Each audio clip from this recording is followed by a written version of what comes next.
Hello everyone, welcome to rFactor2 for one last kind of official time, you know. There will be always some events in RF2, but this is the last time we do something big like modern endurance race and so on. Yeah, it's gonna be fun. Hey Jesper, I apologize, I'm a bit late, but my voice is also a bit late. Somehow I can at least talk now. I could not an hour ago. The virus from Tuesday still keeps going. Anyway, it's 6 minutes to go. Then we go to quali session, 30-minute private quali. Should be 4 attempts.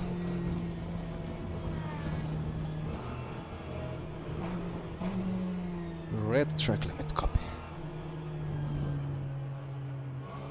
Daniele indeed.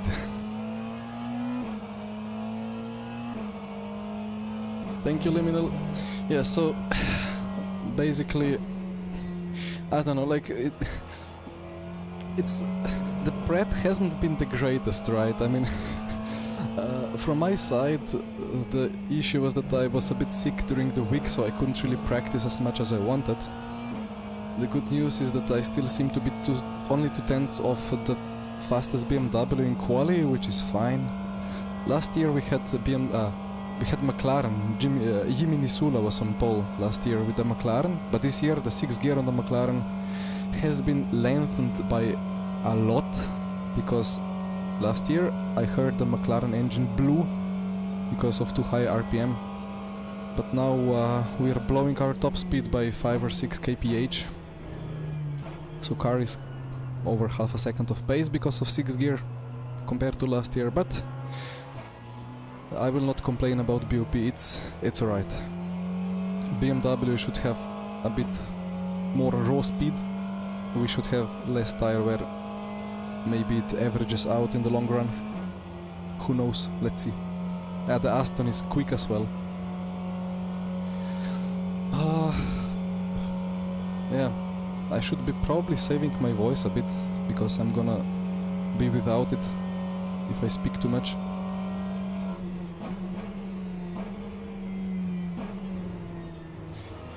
Other than that, yeah, I let me finish my complaining about the prep. I mean, Jesper and Kasper and Michi should tell their own stories, but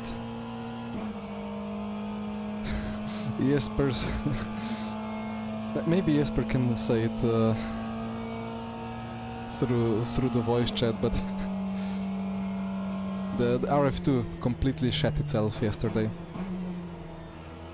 and he couldn't fix it, and now everything feels different than it should, so that's not great. Then we have Kasper Stolze. He has had to swap the RAM because RAM failed some days ago.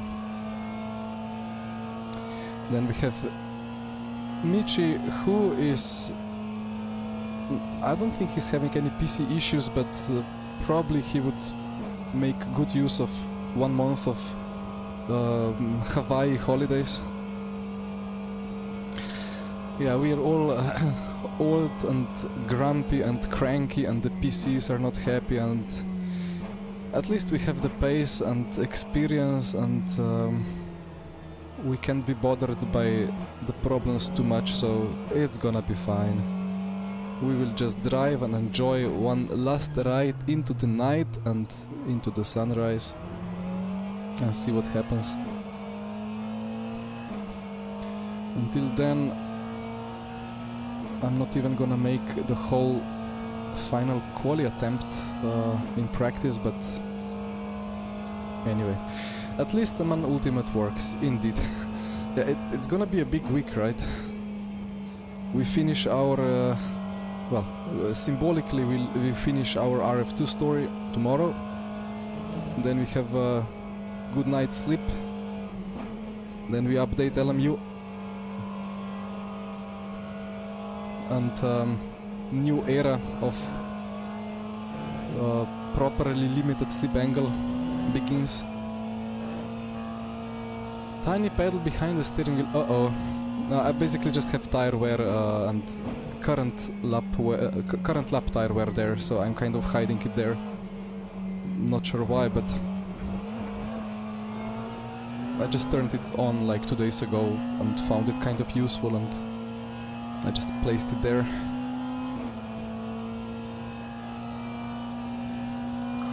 Alright guys, so a couple of minutes until qualifying starts. So I thought I'd just say good luck and a quick whisper test.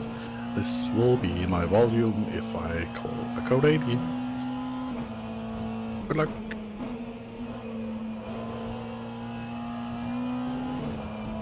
Well, loud and clear to Jimmy.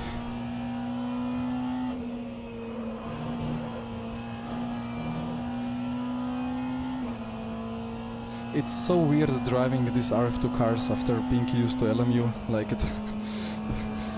they feel really good, but they are just magic flying carpets.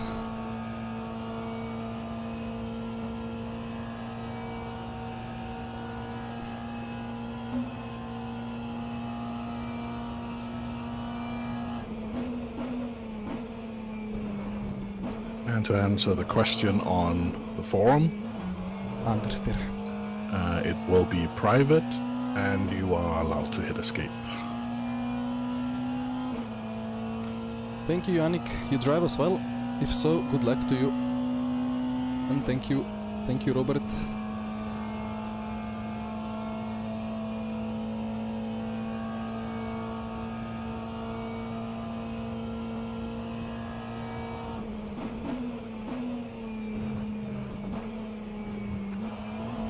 The good news with McLaren is that it's so high up in the air, it's hard to put it down towards the ground.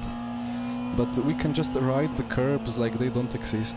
I mean, they bounce around, they bounce the car around, but there is no clearance issue, more or less. I enjoy the front wing in the BMW.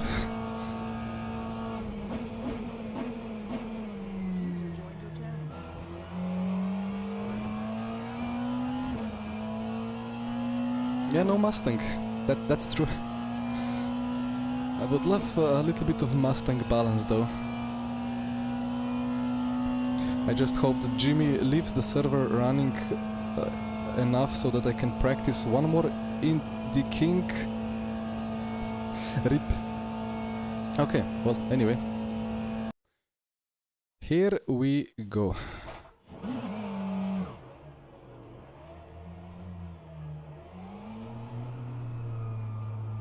FFB reset, okay.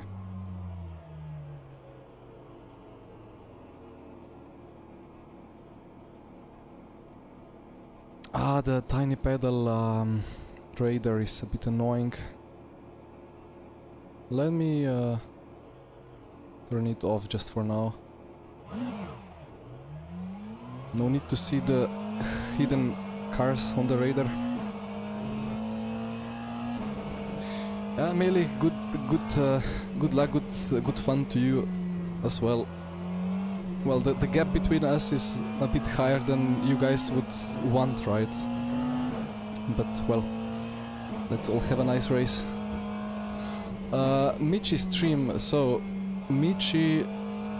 So the plan is for today, for me to drive only in the first half of the race, because tomorrow I have some stuff that kind of blocked most of the day. So I will drive like 6 to 8 hours today, probably like 7.5.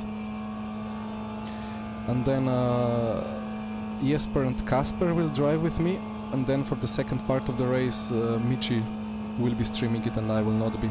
That's the rough plan, but nothing has been set in stone because we don't know how stuff will go. We don't know if Jesper's PC will, or Jesper's RF2 will keep living or not, or if it's gonna crash again and he has to reinstall and then I have to extend, or maybe Michi has to jump in, or maybe rain comes and I have to lengthen my stints. Like, nobody knows what's gonna happen, but yeah, let's see. Thank you, Sven. Anson, there is 20% chance for each hour on the forecast. Now interpret that as you will, but it's kind of like local showers in the area for the first couple of hours of the race. It could mean anything. But at the moment I think there is quite of a clearance around the track. No rain in nearby radius. Which is a shame, because I really wanted a bit of a drizzle in quali to slow down the BMWs and give me a chance.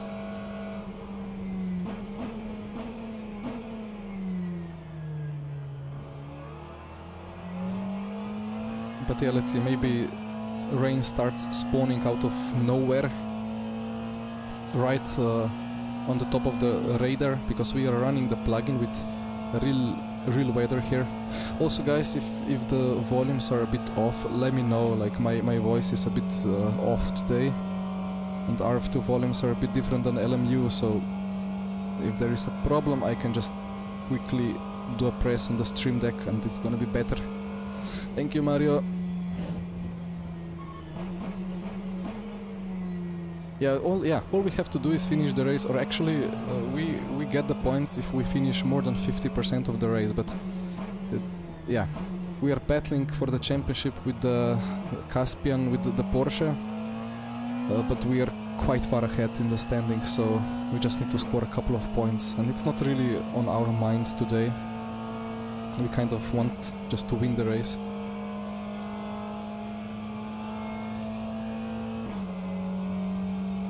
Yeah, we had to DNF and Caspian get the top 3, yeah, but that's obviously not part of the plan. Anyway, time to focus. One last scratch, because I'm having an itch. And my nose is clogged. I apologize again, but the virus doesn't choose the timing too well. Right, quali mix, and we are going for it.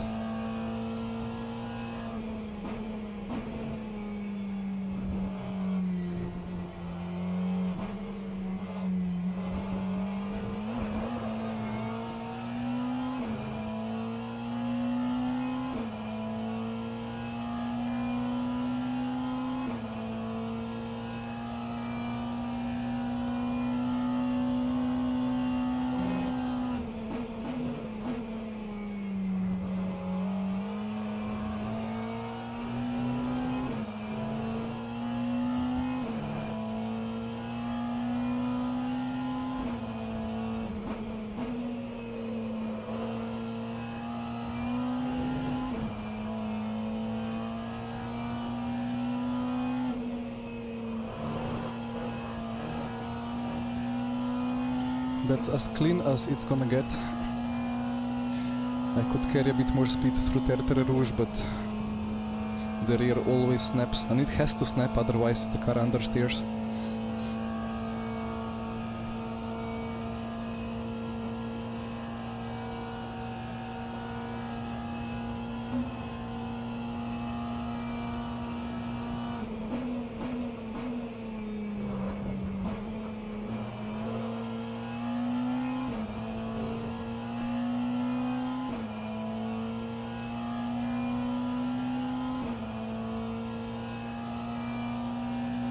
Yeah, thank you guys. Yeah, 6 minutes in a row would be quite tremendous.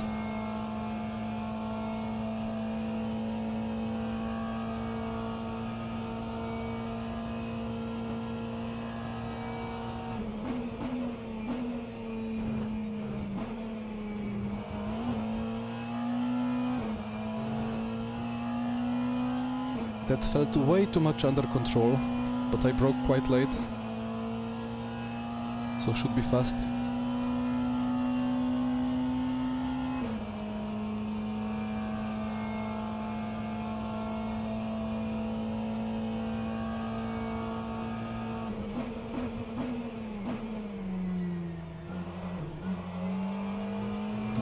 Hesitation.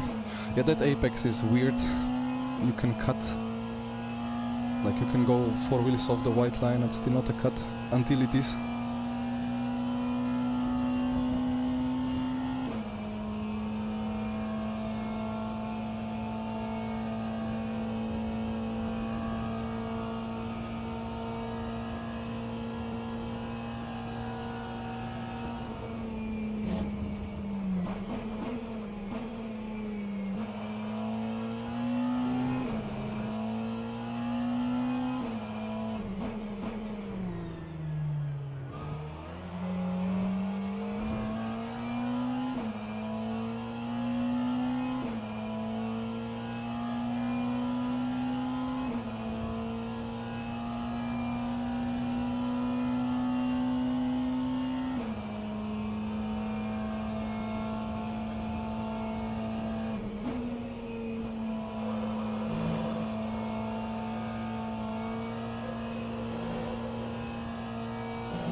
Okay, that flying bollard took my eyes off a bit, but I'm gonna take 52.4 every time of day because that's my PP. Okay. Ooh. Well, straight out for the next lap. Yeah, where did that bollard come from? Like, did I cut it much? Maybe I was used to doing laps already on pre-emptied track, you know, with all the bollards and the boards crashed off already.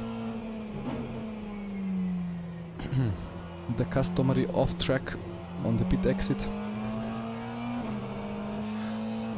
Alright, well, looks like in the first run none of the BMWs got ahead. That's pretty good news. Now it's time for a bit of rF2 tire prep, which is quite different than LMU tire prep. So if I went full push on the outlaps, I would get 4 attempts, but it's gonna be hard to beat that 52.4, at least with the same tire prep. So what I'm gonna do is the classic ultra slow outlap, keep the pressures as much down as possible, see what happens, and let's see if somebody else does it as well.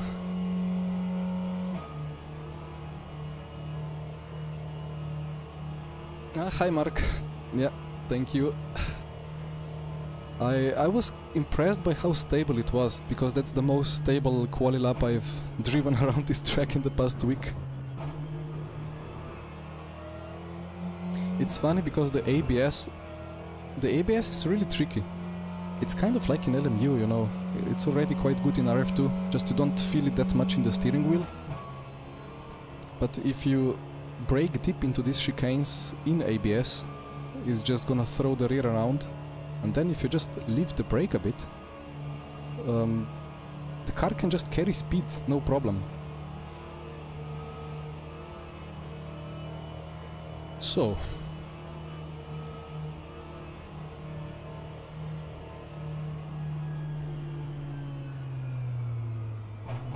just checking where everyone is.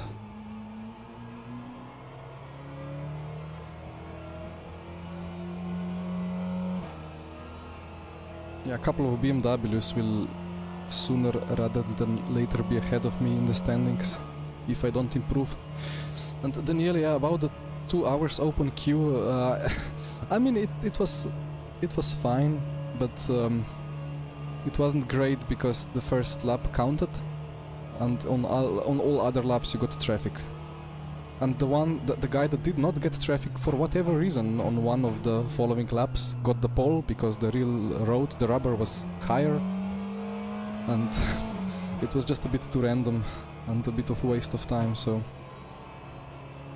this private 30-minute session is, in some way, it's more convenient. You're not, no, in rF2 actually, I mean, I don't know how people develop this track, but there are actually some bollards on Mulsanne hairpin, so the corner we exited just before. But on original track there are bollards on the racing line, like you're meant to avoid them, but they have no mass. You crash them, they fly away, but they have no mass, although they can get lodged into your suspension and make you crash out.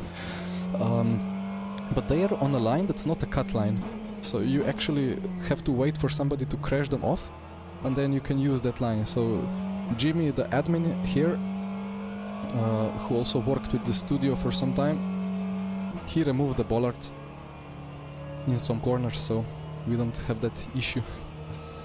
Mark, I use Samsung C49HG, 144 Hz, 1080p, and a lot of image ghosting, so at some point I'm gonna upgrade, but it's pretty nice. Jan, this is part of 8-round championship. It's the final. It was 1 race per month, and then in May there was no race, and this month we have Le Mans. Quali mix. Hi Chris. Yeah, well, we have 4 drivers, so it's manageable. Right, about RF2 being the best sim game, I think LMU is slowly taking over. But anyway, there will be time to discuss it during the race as well. Now let's see if this slow outlap gives me any extra grip.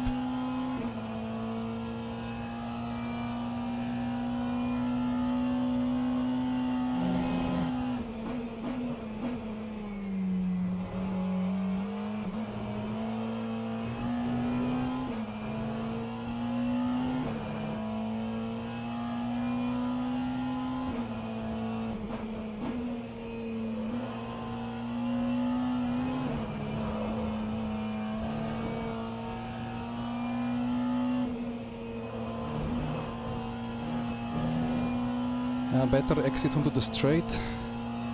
That delta on the tiny pedal overlay is a bit broken, like this one is much better, but I don't like the layout, so I just hide it.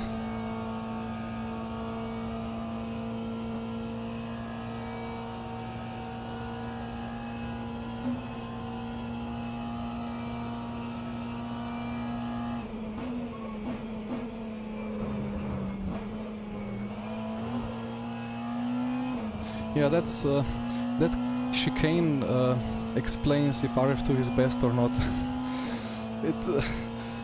It's not great the way that you have to drive it on fresh tires. Like on very worn tires it's really good, but on fresh tires you can slide so much that like that all that is fixed in Le Mans Ultimate, or is being fixed.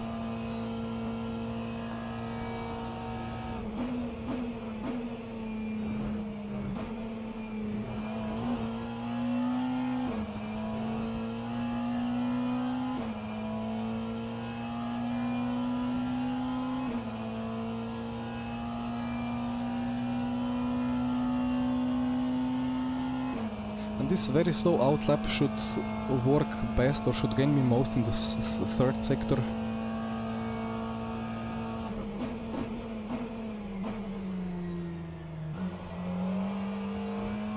I think I lost a bit of grip in first corners.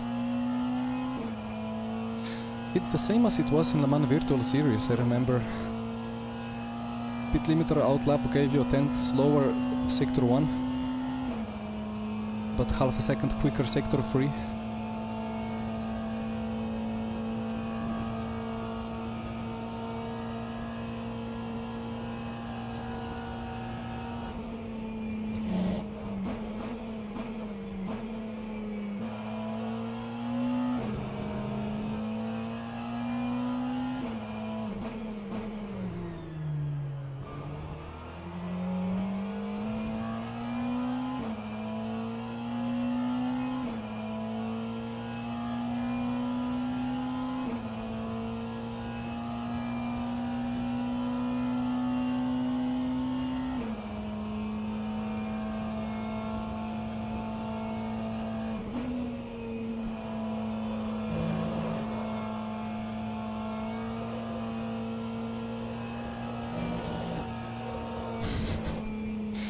The wall. Okay. Pit entry practice. I don't know, that wall. Yeah, remember we have cut system that also has a wall riding that gets detected. I just brushed it very gently. Anyway, that would have been maybe a tenth of improvement, not too much.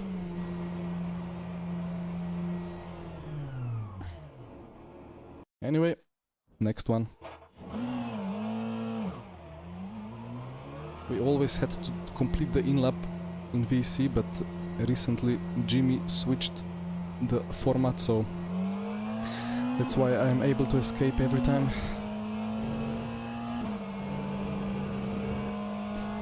Well, iOS, let that happen, that would be great.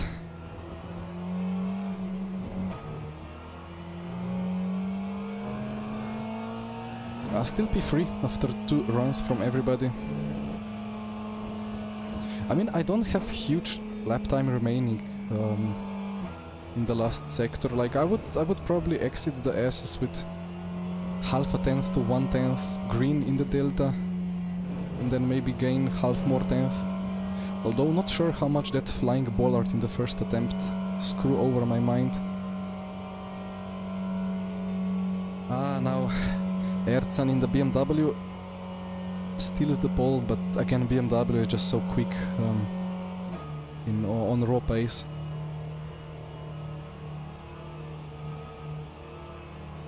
Daniela, I did watch, actually.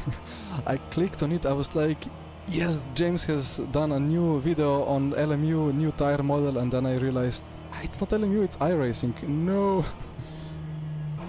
I watched that video and I had my own thoughts of it. Like, I know what he's saying, like, assuming that the new GT3 iRacing tires are similar to the new GTP and LMP2 iRacing tires, because it is significantly better and more drivable, but I hope the FFB and the feeling is better than GTP and LMP2. But yeah, I would have to try it. I will try it soon. But the one really weird thing was, if you guys watched Baldwin video, he had a big snap at the Blanchimont. Like, he was doing outlap, not really pushing, just talking and driving, and the rear fully snapped at Blanchimont. And the car kind of caught itself, like the rear suddenly fully gripped in a very unrealistic way, but I think it's the same as kind of in LMU. So when the tires are cold there is no grip, but if you slide, the surface suddenly becomes hot and grippy, and then the rear gripped and the front stabilized itself. Well, James claimed that, well, he joked a bit that it's just good skill, and it is a good skill, but if you have such a big rear slide and a pendulum effect, you're not catching it in that way. Yeah, I believe he caught it because the rear tires suddenly slided themselves into a good temperature window, which is not really realistic, but it's better than what iRacing used to be. But it looked weird, right? It didn't look physically correct, but I mean, let's see. Other than that, his driving and the car balance felt really good. And yeah, I really hope it feels good and performs well, and that one doesn't need really weird esports tricks to go fast anymore. Because I kind of got PTSD from iRacing GT3s.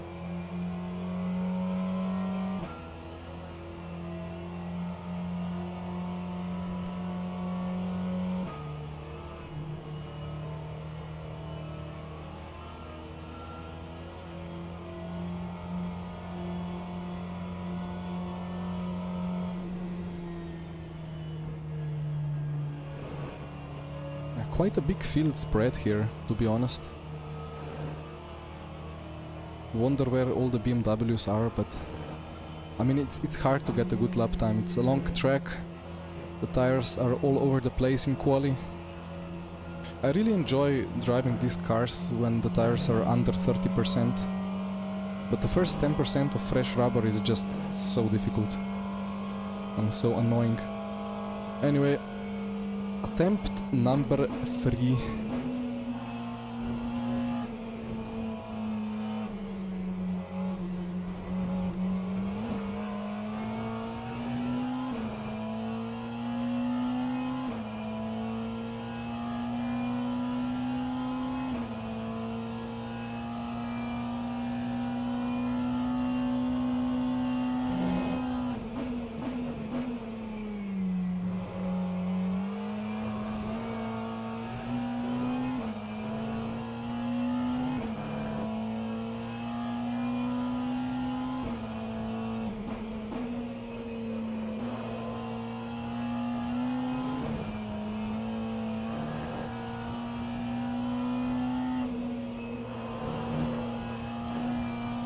That was a lot of speed carried onto the straight.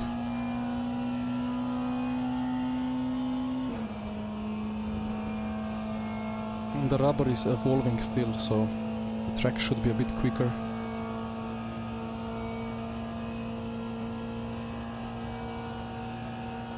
Yeah, copy Jesper.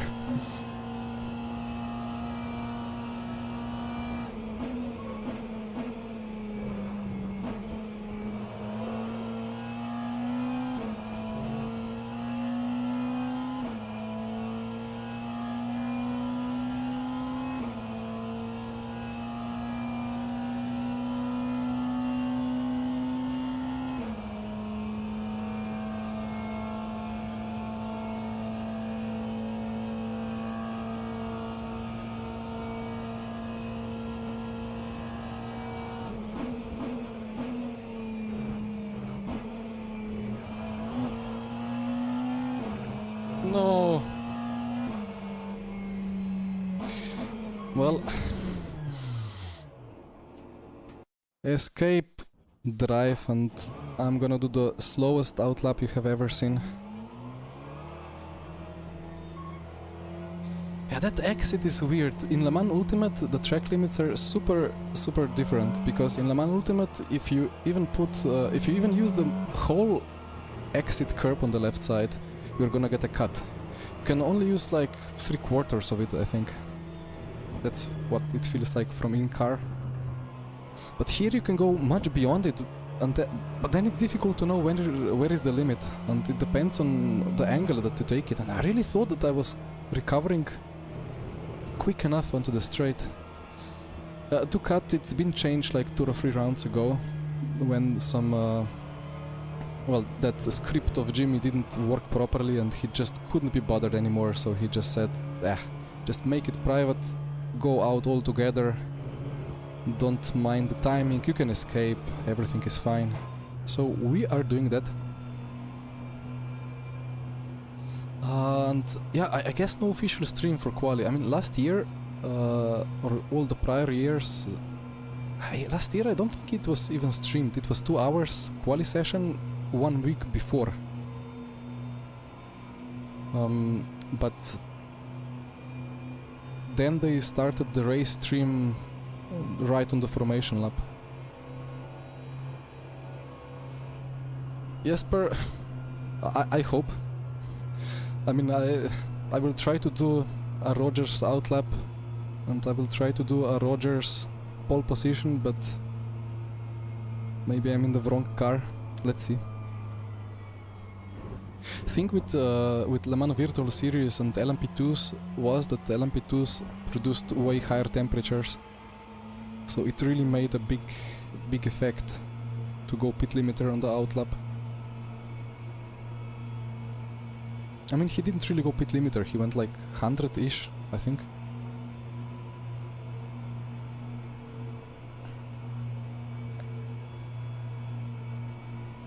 But yeah, I'm gonna try to really go slow, because in rF2 terms the temperatures don't matter. There is no cold temps in rF2. The biggest grip multiplier is the tire pressure, and finally tire pressure is very dependent on the speed that you're doing, not really that much on what you're doing in the corners, as long as you're not completely destroying the tires.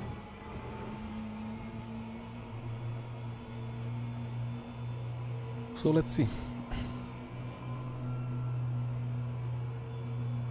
But for the time being, I'm pretty happy with before.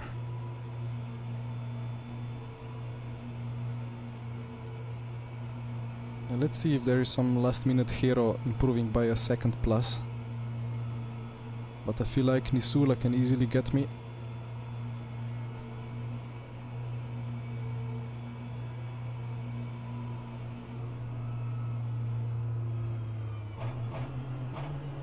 Ah, yes, you mean the hypercar Porsche, or the GT3 Porsche in real life?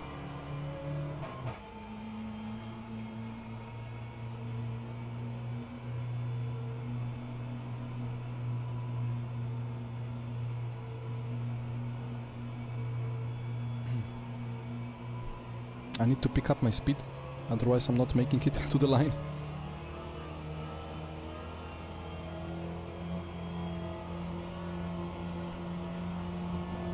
It's been quite a Ferrari BOP in WC, right?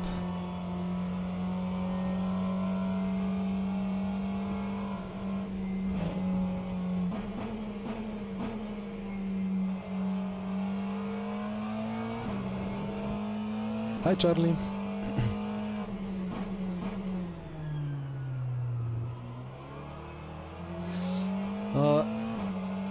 Is it a Simončić on the back of your shirt? It is indeed.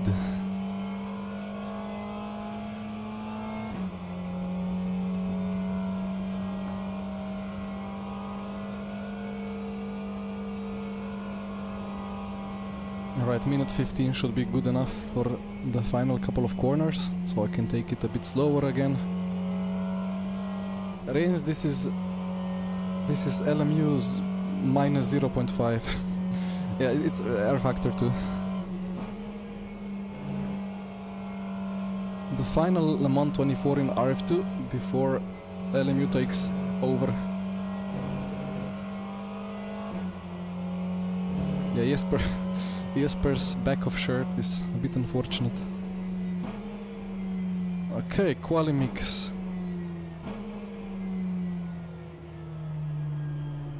Get those pressures further down, maybe keep the brake temps a bit higher up.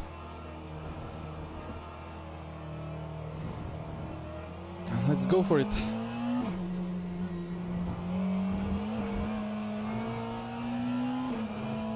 I really nailed turn 1 in the first attempt.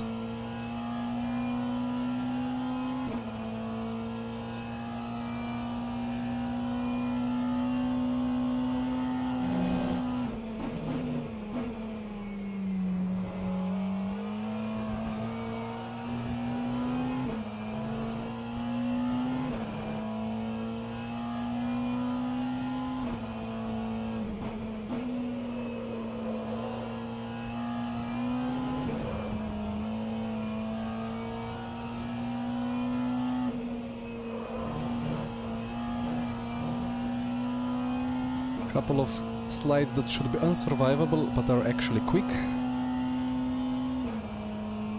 because rFactor2. I'm so glad that these slip angle abuses are getting fixed in LMU, but still it feels very much at home after a whole decade here.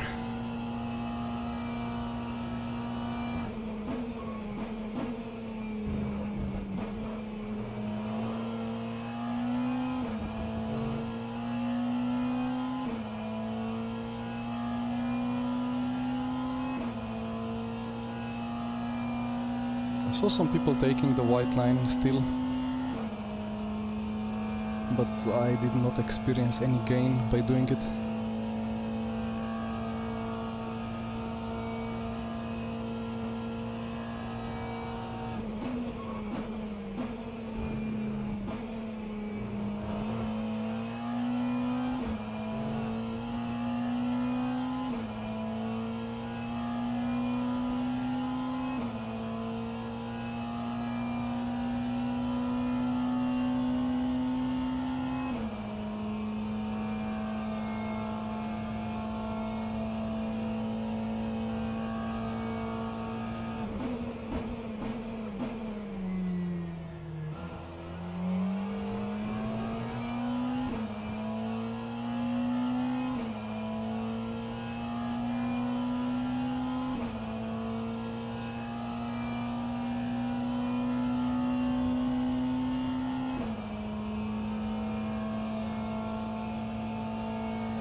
Ooh. Well, from P4 into P4. Okay, 1.4 off. I mean 0.14 off. But look at those gaps for top 3. I had those 10.5 somewhere. The 4 chicanes. The final chicane was a bit too shallow, like one can cut much more on the first apex. But I kind of did the LMU line. And yeah, here we go. Gonna double check my race setup.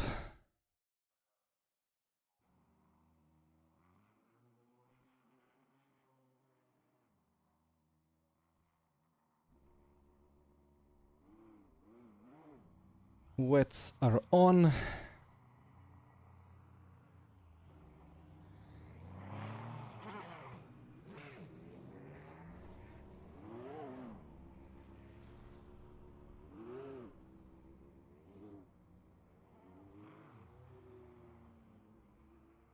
Right. Should be all good.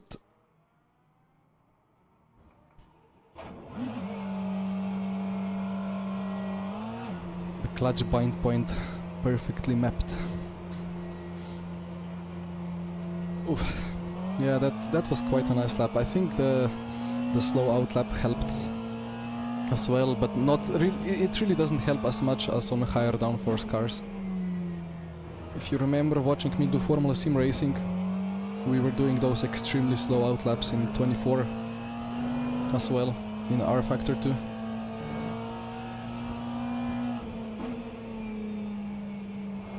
Right, so it should be 4 minutes till formation lap begins.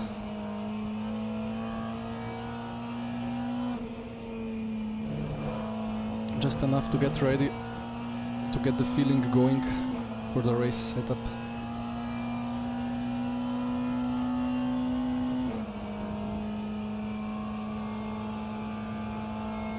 LMU fixing the clutch issue, well, it's good, right? I mean, ideally they wouldn't just patch it with a quick fix like that, but it's quite ingenious fix, like it's fine. Clutch only works in first gear. It's sufficient, you know. But ideally we would have a whole clutch simulation with a new gearbox, with new differential, everything simulated perfectly. That would be the ideal life, but maybe we need to wait a decade for better processors.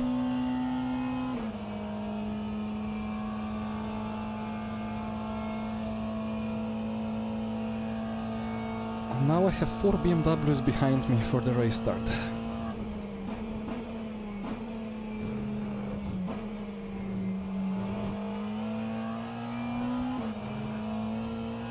So issue is that probably the BMWs will eat me alive a little bit. They have so much more front grip, or like more usable front grip. And then the McLaren is having a very weak front and has to rotate by the rear quite a lot more, and it's more difficult to find the optimal balance in the long run. And the car really comes alive after like 5 laps. Before that it's just survival, and I think it's exactly the opposite with the BMW. But I mean that's good for the very long run here at Le Mans. Just need to survive first few laps. Anson, not really. I mean the closest track to here is Red Bull Ring. It's like 3 hours of drive. About straight line performance, I think it's quite tight. Like BMW has bad acceleration. It's got bad traction, and then takes quite a bit of time to reach some speed. But the top speeds are comparable. But it's like 3/10 quicker through the Porsche curves because the extra front downforce.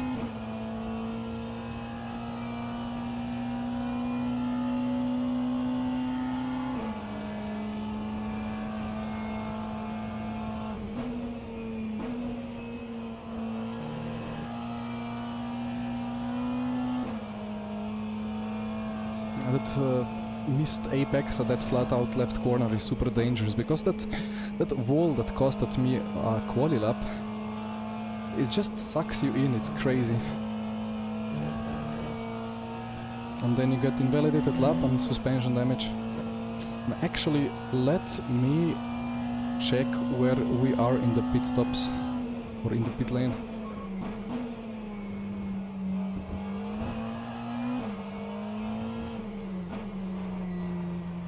Okay, that would be a speeding penalty. So right in the middle. It's two rows. I think inside row is for prototypes, and then this row is for GTs. Okay. Well. Here we go. Time for a last stretch.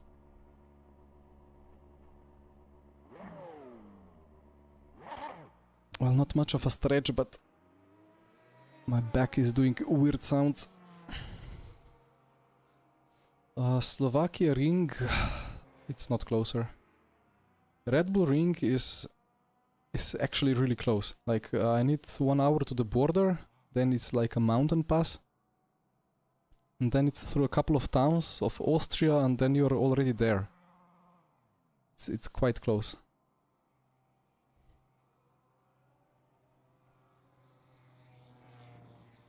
Well, are we not moving?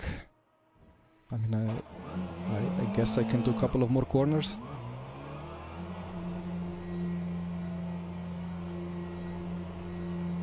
Yeah, I think Slovakia ring is 4 hours away-ish.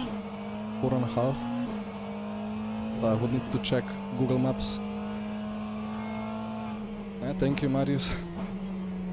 We're all quite old here at the Rafa entry today.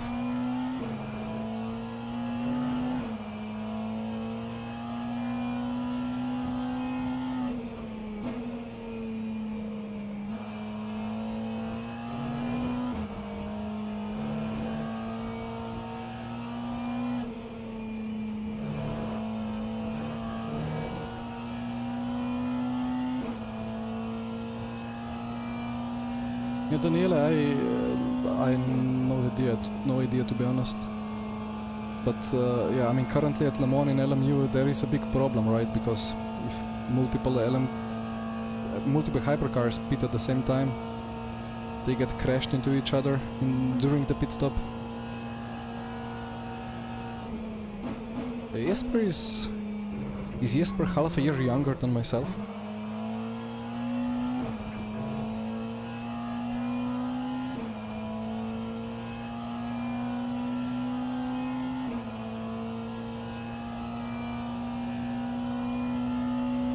Sesh, yes, indeed. So again, we have to DNF in the first half of the race to not score any points, and the Porsche of the Caspian have to get podium for them to win. I mean, it is realistic, you know, but we are not really thinking of it. Thank you, Nick.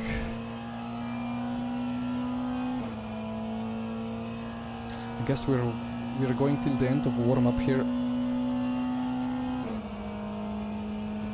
I hope stream is working all fine.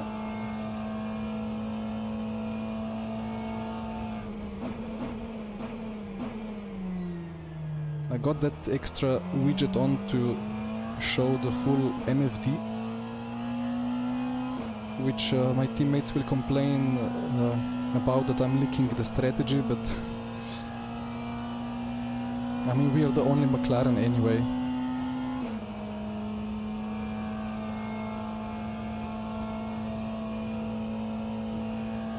And I can leave it on this page, so...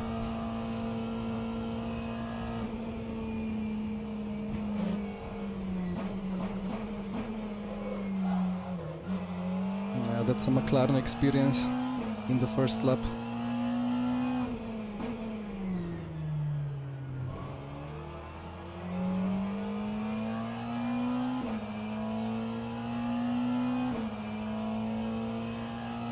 Stream is good, great to hear. Copy, Jesper.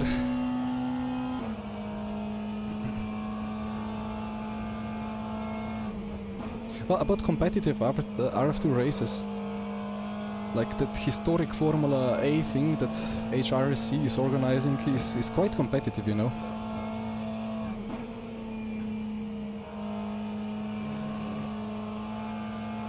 But it's surely a very different thing to what a normal sim racing race is. Oh, I have to turn on my radar. There we go.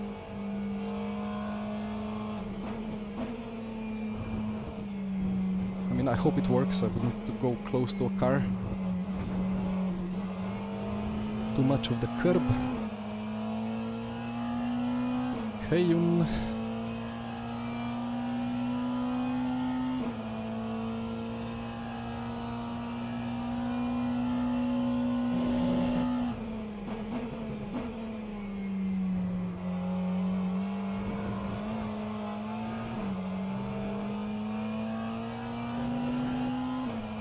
Well, time to start looking at the weather, looking at the radar, because at some point some showers might spawn out of nowhere.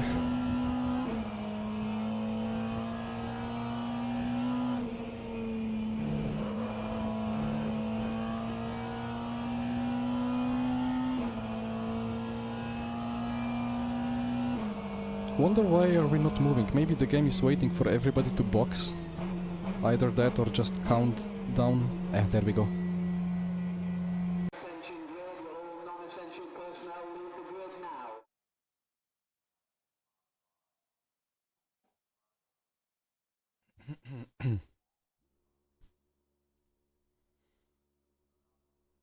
Track is hot. Jimmy is using no rain. I mean, good luck, stay safe. Yeah, I will try. I hope the BMWs cooperate. But let's have a nice one.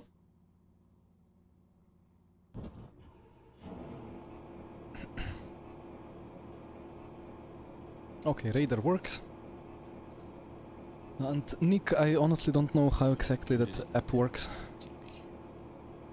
Sorry? You're quite silent.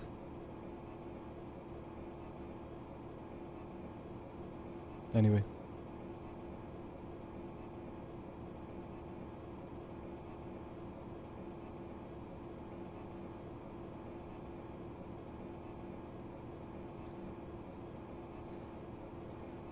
We are waiting for the hypercars, of course.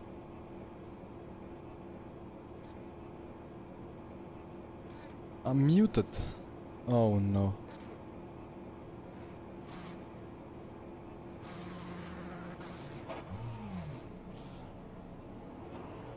Well then, if I'm muted on Discord, I cannot do much about it now. I think it's potentially a warning driving too slow copy. It's potentially a input source problem, but at this point I wouldn't like to risk clicking secondary window and messing up RF2.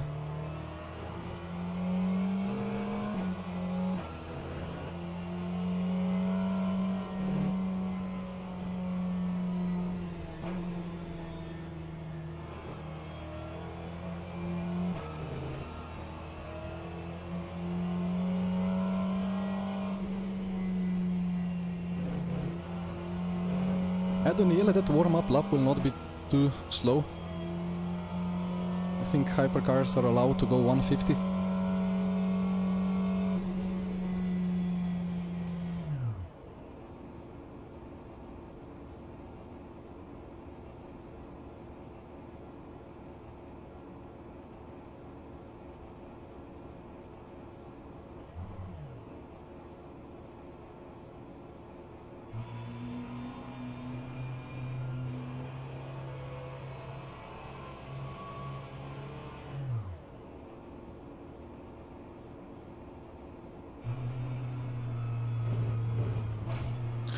Alright, so single file until Porsche curves, then you must be on pit limiter for the rest of the formation lap, and double file, and you may go when the game called Screen Flag.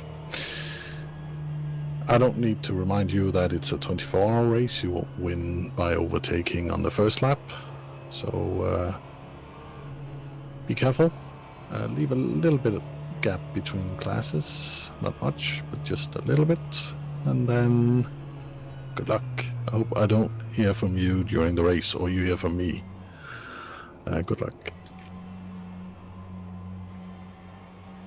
Jesper, did you mean that I'm muted in TeamSpeak or in Discord? Because in TeamSpeak I'm muted because TeamSpeak doesn't work, like push to talk doesn't work there for me. Couldn't fix it.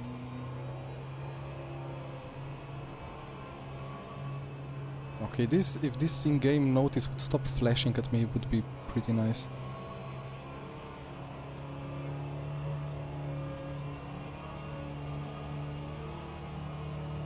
Yeah, Jesper, I will be muted on TeamSpeak because it's broken.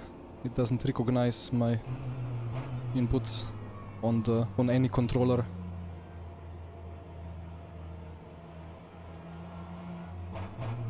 I'm on TeamSpeak just for Jimmy, just to listen to Jimmy's voice.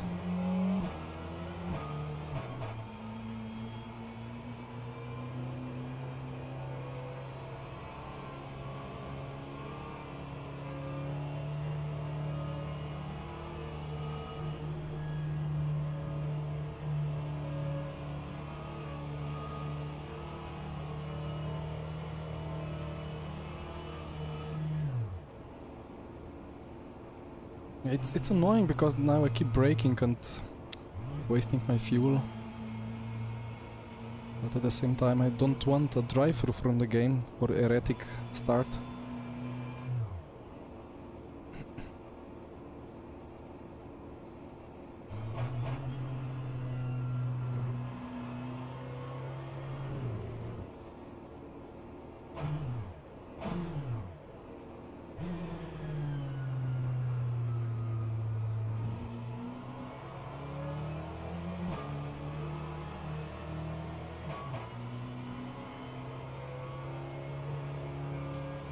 Okay, well, I guess we will be approaching the last two chicanes on that straight at the moment that it's gonna go green. So not long to go. Well, thank you guys, thank you chat. Let's have a nice enjoyable farewell to rF2.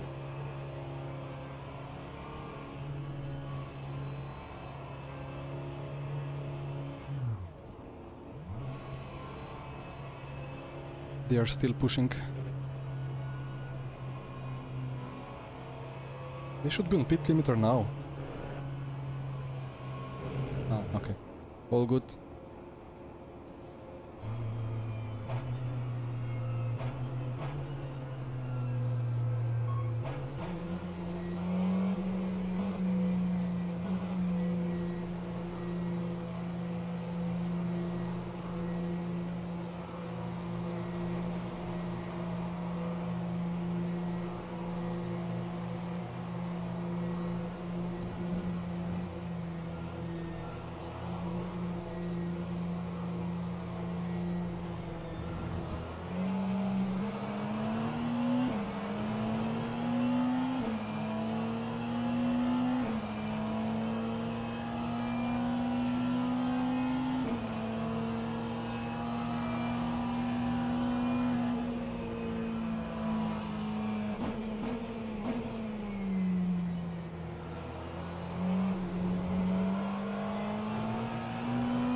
Yeah, that's the worst corner from McLaren because BMW... Oh, 1 point already.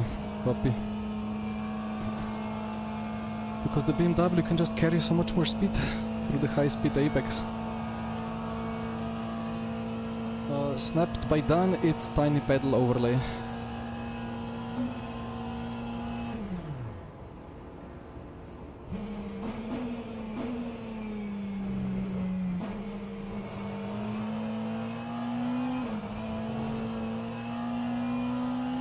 this is where the McLaren is a bit stronger, the acceleration.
Just really want to work on my fuel mileage at the moment.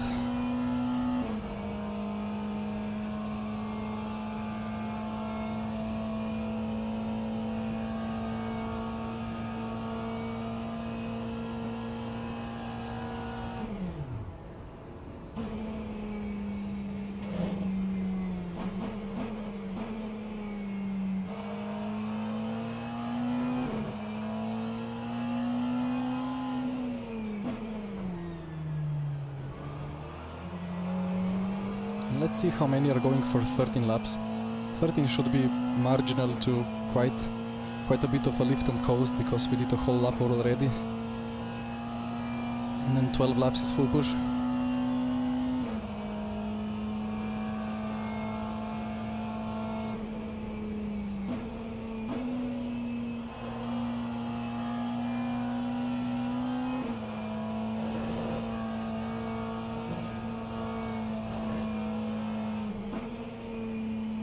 This is the worst corners for McLaren.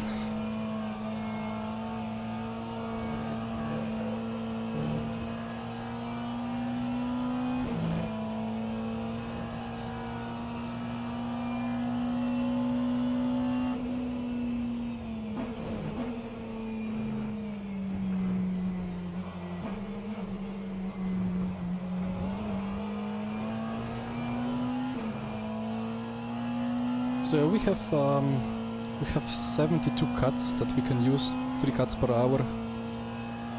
After that it's drive-through indeed.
Yeah, David, indeed. It's gonna be so great. Yeah, look at that acceleration that we have on the BMW. Except if maybe they're just running engine 1.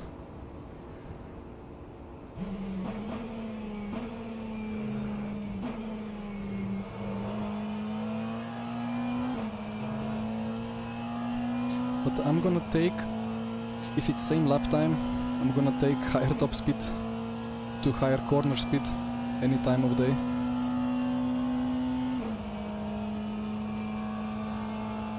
Your mix for copy.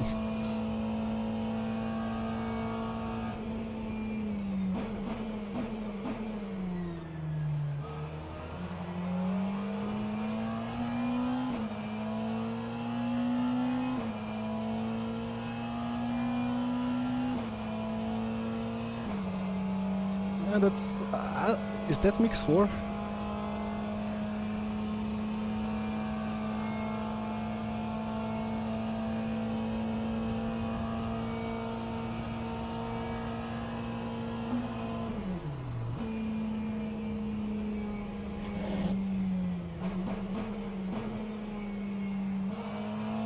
But I mean, that's the BOP, right? I lose half a second in corners, and then gain half a second on a straight. Cross the lap.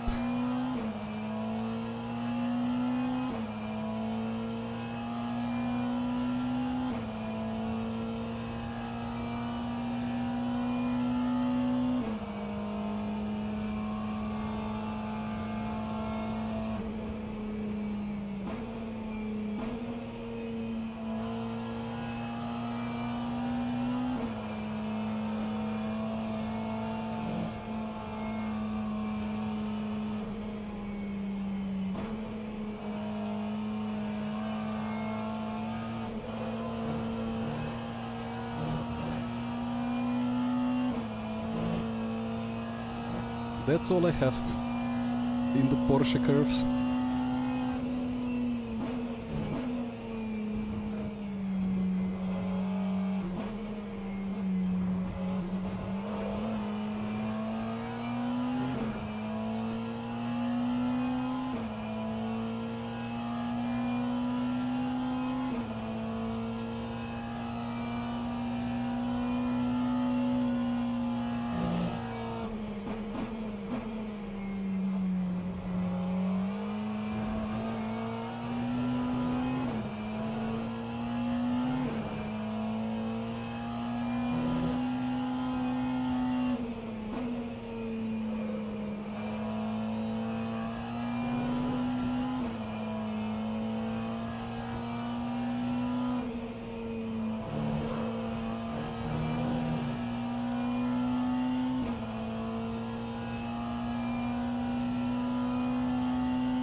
Well, I don't know if it's not really extra weight for the McLaren, it's just how the aerodynamics and the chassis is made, and the engine placement and so on.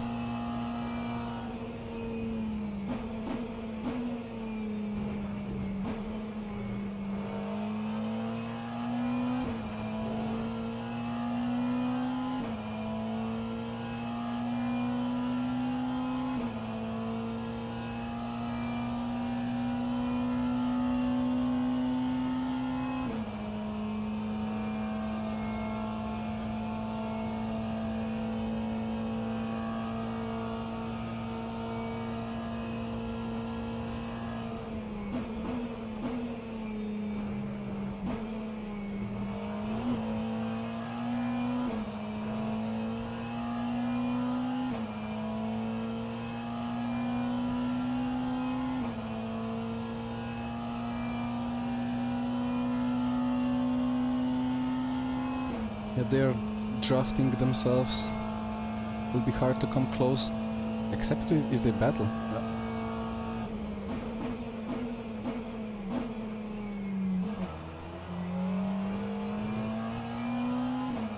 But I'm gonna catch them right at the point where they will just drive away anyway.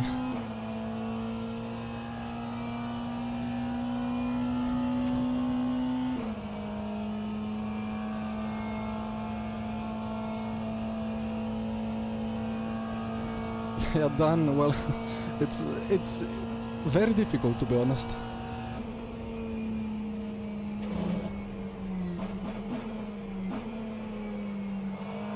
One thing is the crazy slip angles. The other thing is crazy track limits.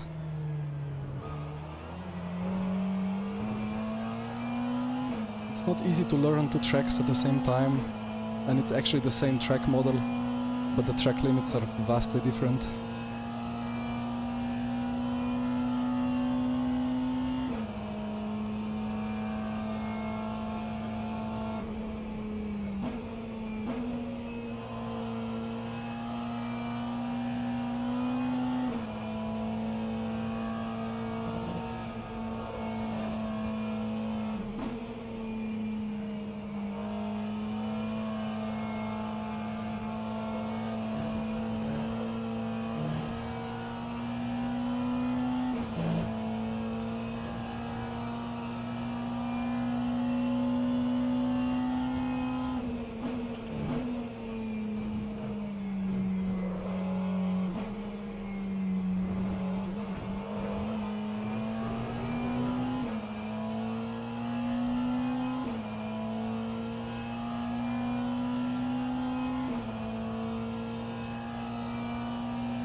No.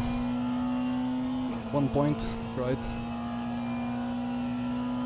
Okay. Yeah, we have like, what is it? 3 points per hour, so like 2.5 points per stint.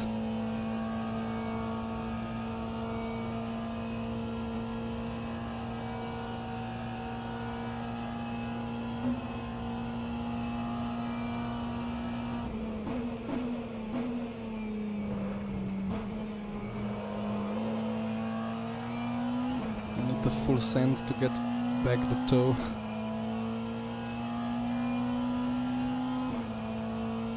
Yeah, it's a BMW curves indeed.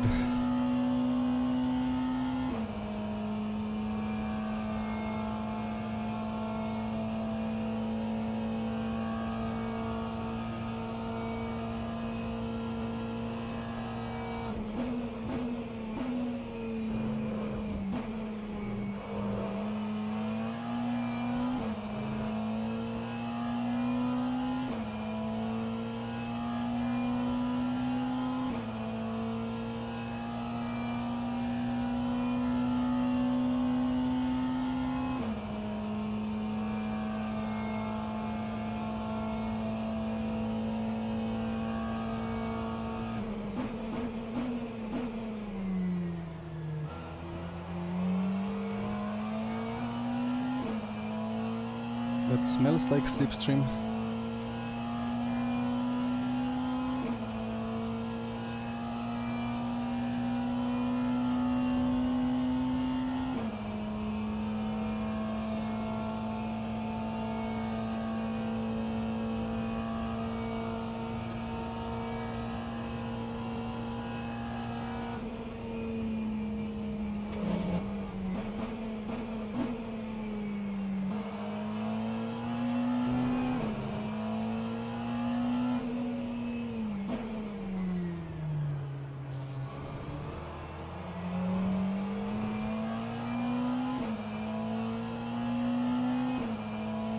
I think the people ahead are going for...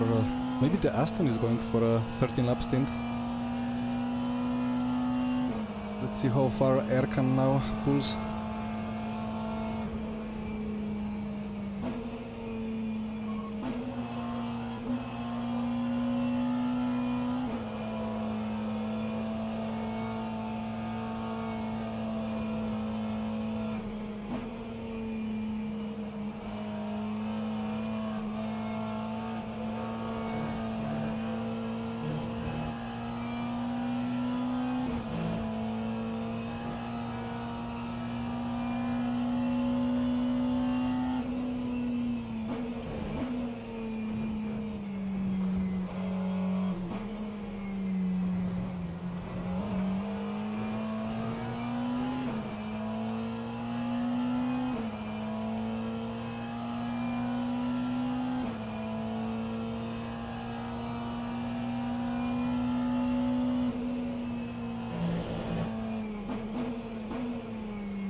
And another track limit. That's the final one for this stint. Now what? I kind of don't want to battle them.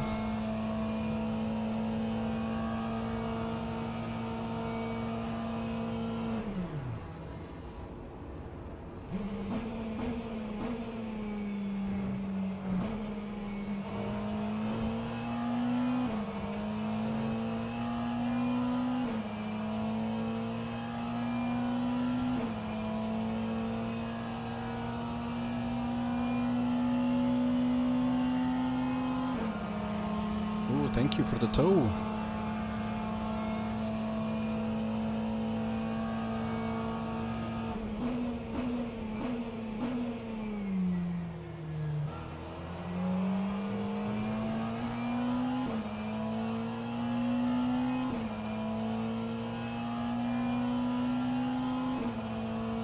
I kind of want to stick to Aston's tow behind Malgera. I think that car will be more matched to the BOP of McLaren, but not gonna make the move now.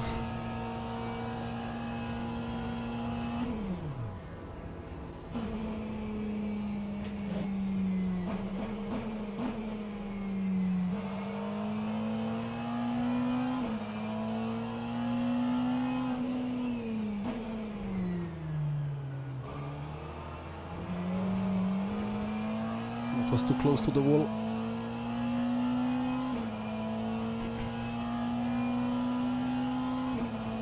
Now my vocal cords are already dying.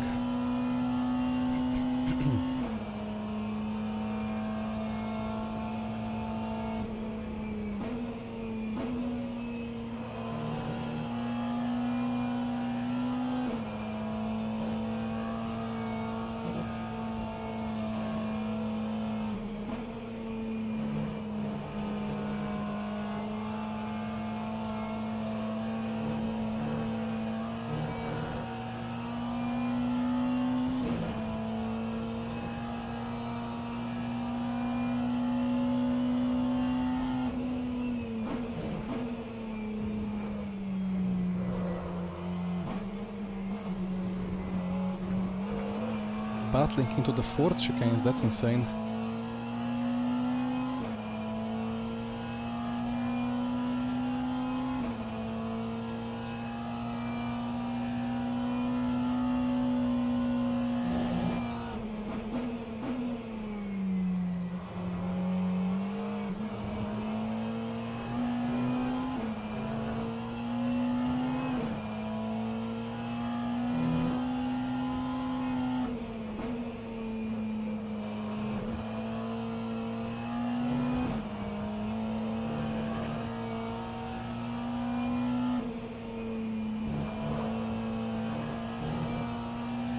Two tenths lost in that apex.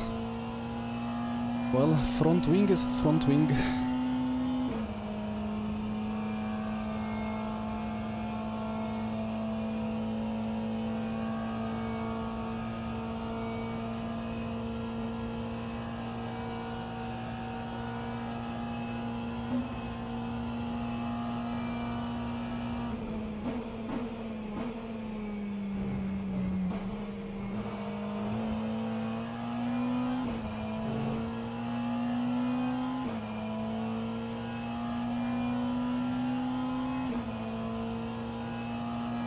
The hypercars.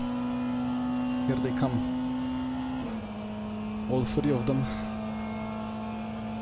I think it's like 7 or 8 hypercars in the field. And then many LMP2s.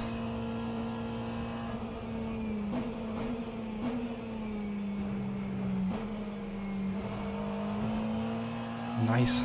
The tow gifted by the hypercar.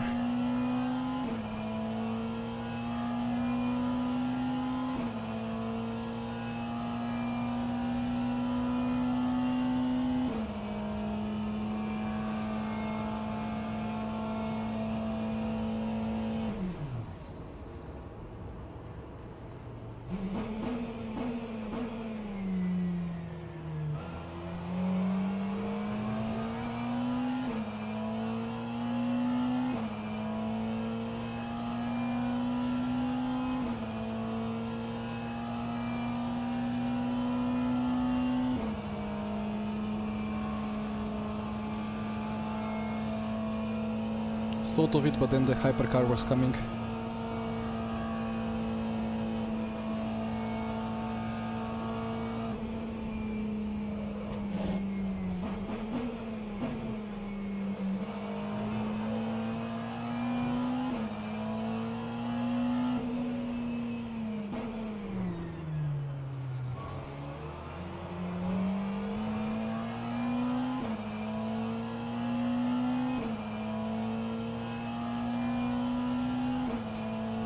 BWM, it's the way too high blood sugar. I have type 1 diabetes and I have that measurement connected via Bluetooth and via cloud services through SimHub. It's pretty convenient. And it's escaped into stratosphere, but should come back down.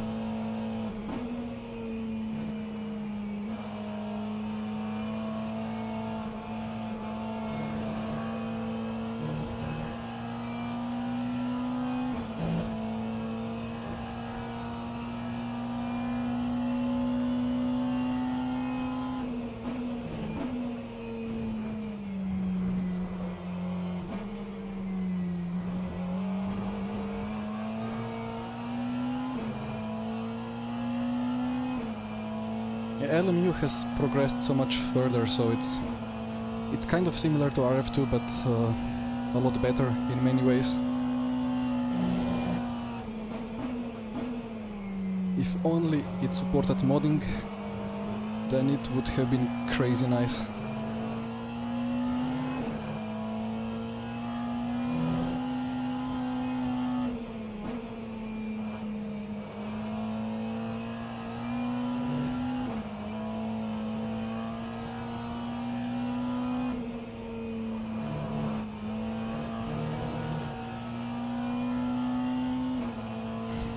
Just cannot get the toe. If I'm 3/10 behind, I'm gonna be 5 after Tertre Rouge, and then he's in tow of Malgera, and I'm just out of it.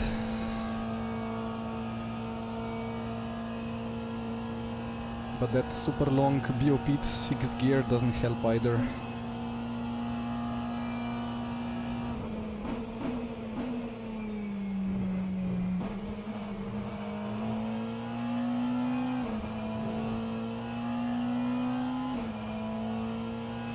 Erzen has pulled quite a gap, but probably he's going for 12 laps.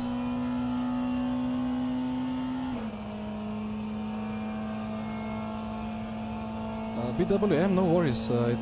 I mean, I have it visible like that because it can help many. Well, it's useful for me, but I know there is a couple of sim racers with type 1 diabetes as well.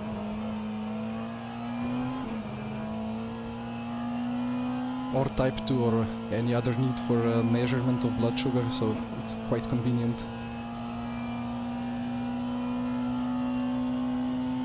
Joe, about LMU introducing different tracks, it's a problem because it's the official WEC game, right? So there is contract. And it's not very simple to just... I mean, it's kind of as if F1 codemasters try to put in some, I don't know, some SPA 24 with GTs. Like, it's would be doable, but would be weird.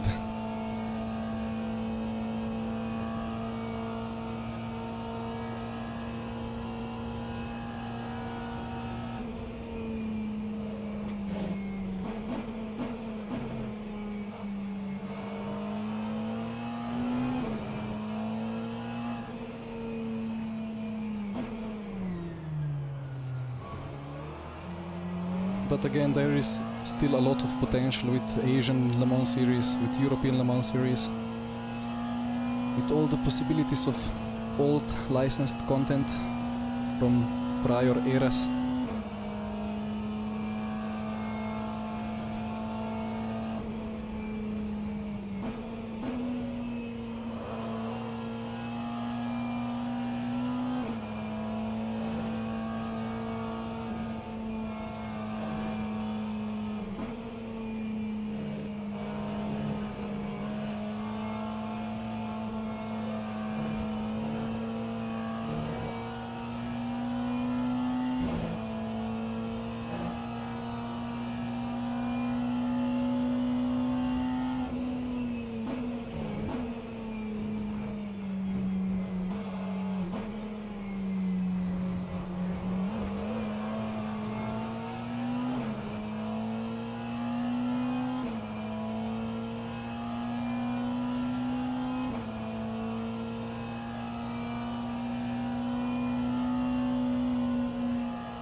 so close to a cut. In LMU that would be a big cut.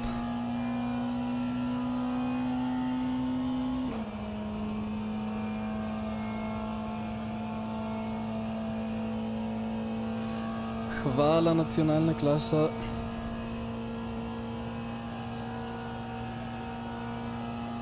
Yeah, something like rFactor3 with modding support and all the LMU goodies.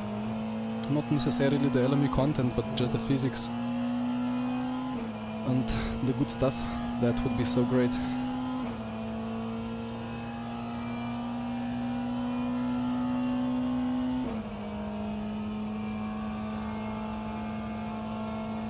I still want a V10 Dodge Viper from 2000 and the 2000 track layout.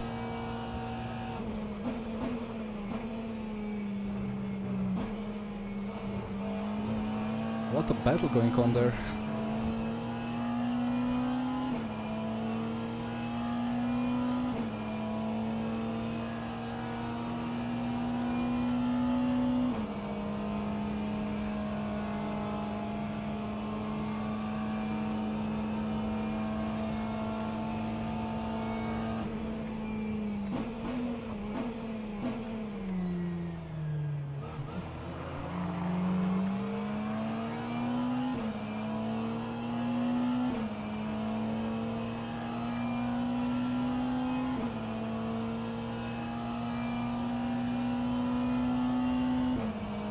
I don't know, do go for it.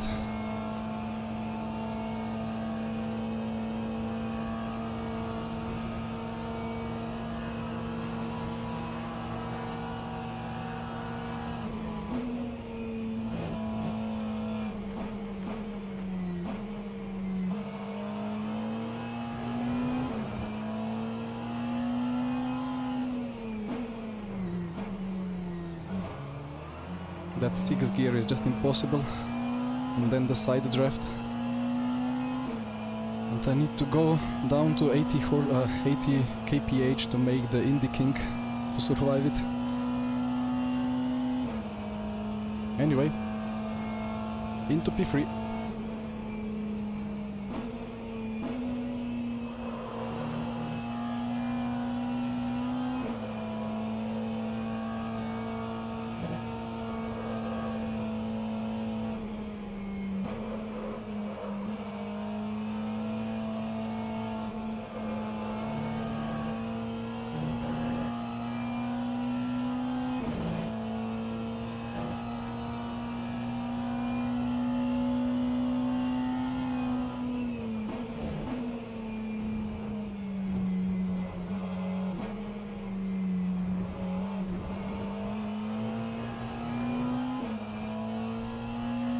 Oh, Malgera is struggling.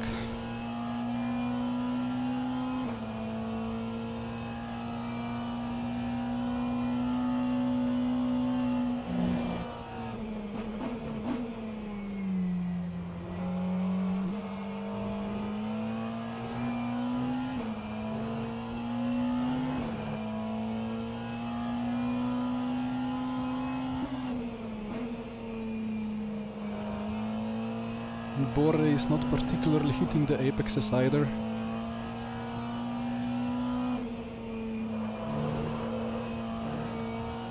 But front downforce is front downforce.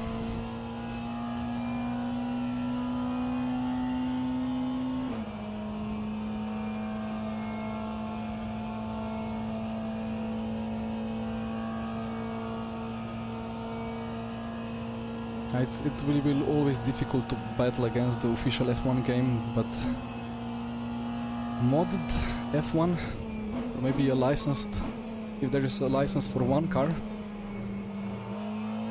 would be great. Let's say if there is, I don't know,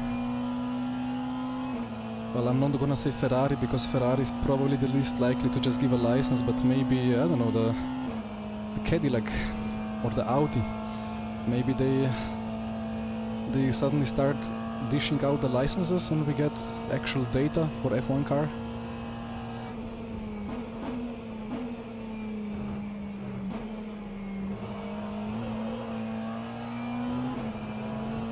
Here comes the LMP2 field.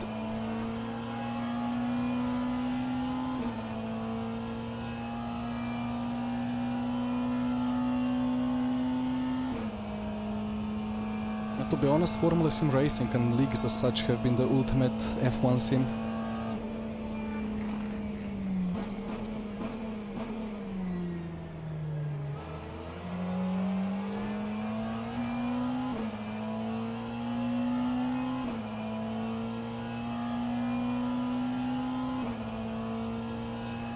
Mercedes in iRacing, I mean, I didn't really drive it. I saw Michi driving it and some others, and the handling of that car, it's absolutely horrendous the way that it looks. Wouldn't think that that's a sim, you know.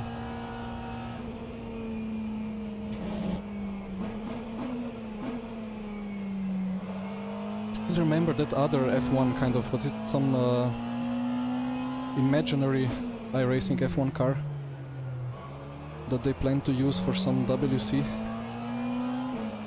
I remember watching, what was it, somebody was driving and there was just so much of weird physics going on with the rear of the car that the game gave him a loss of control even though it was a perfect corner.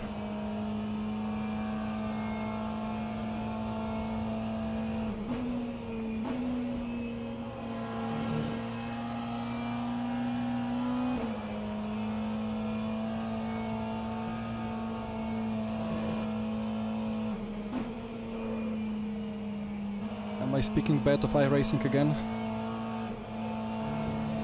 Happens every time. Cannot believe it.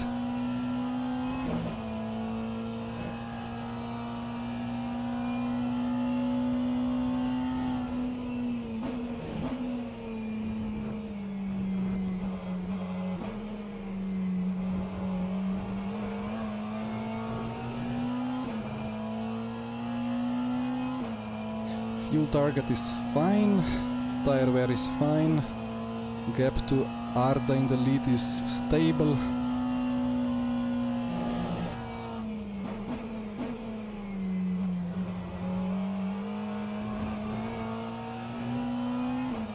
How is the radar looking?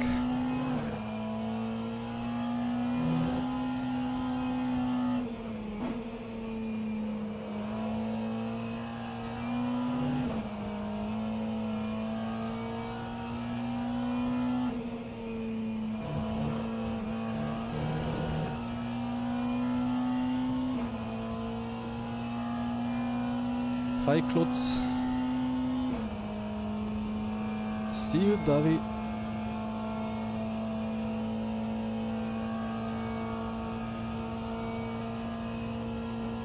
Yeah, Doc, about that randomness of iRacing and LMU releasing on this. I mean, what are the chances, right?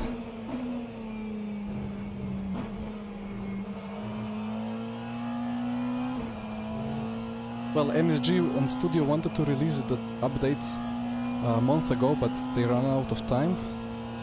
And then for iRacing, it's just end of season, right? So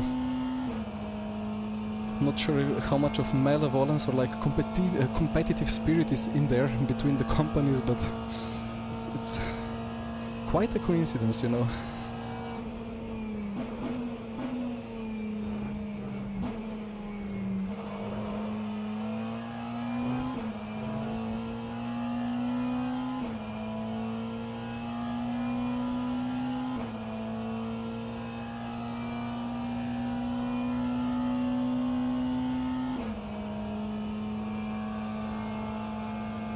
You find, yeah, car has rubbers but not tires.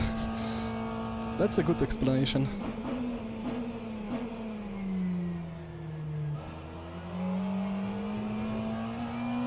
But the thing that Baldwin said about not yet having the resources on iRacing side to introduce the heat transfer from the brakes to the tires, that's kind of scary, you know? Like, how difficult could it be? I mean, if the biggest sim studio with the most resources still cannot implement such basic dynamics, which only Kunos have done so far, it's pretty weird. Or maybe it's just inherently very complicated to program it.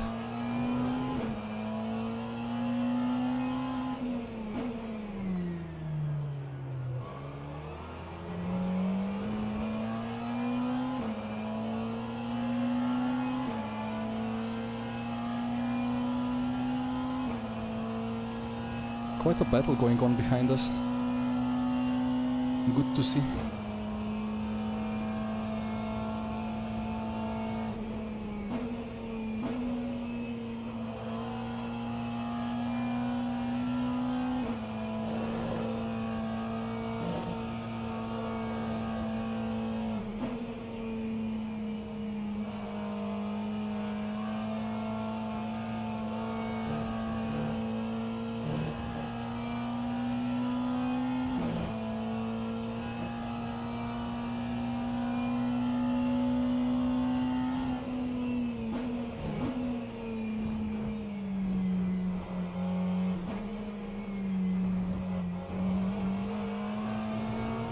It's LMP2's boxing with their baby fuel tanks. But we have a little bit of fuel remaining. Hopefully one lap more than the BMWs.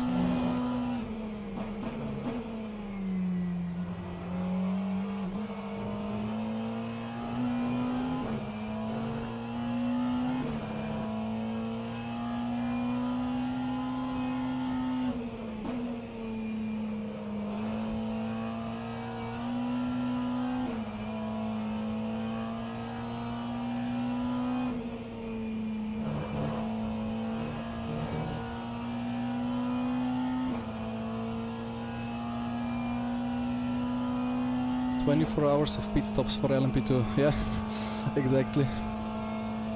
It's quite funny how they're BOP'd against themselves. Like, there is no reason for that, but I don't know.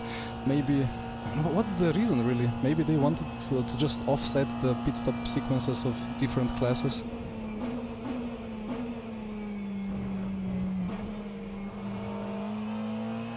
Or introduce some more strategy for shorter races, who knows. There must be a good reason. Because the LMP2s in the past could have done 45 minutes, but now it's like 30, 35.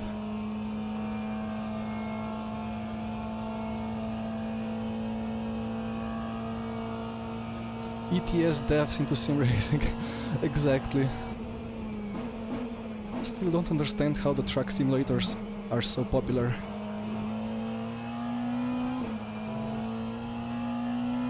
To me they are still sitting at a red light simulators.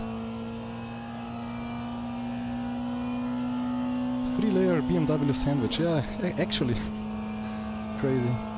I mean, there is just so many BMWs around.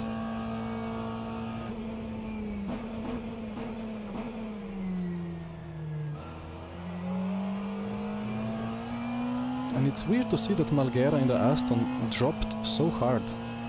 I didn't think the wear is that bad for them. But into the slipstream.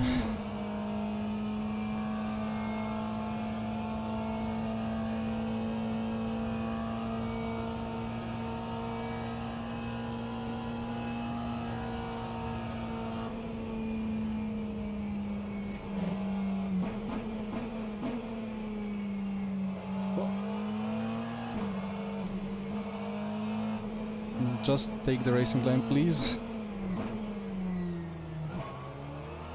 Was never gonna make it around the outside.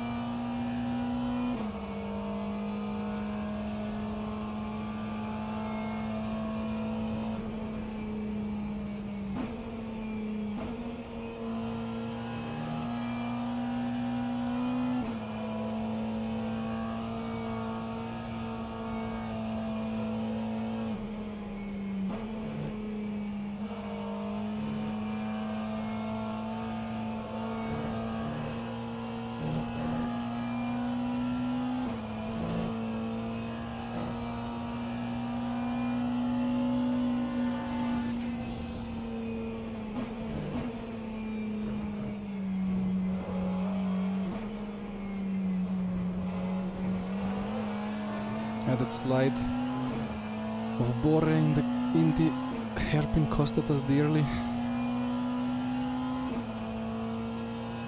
LMU has like 4 deaths.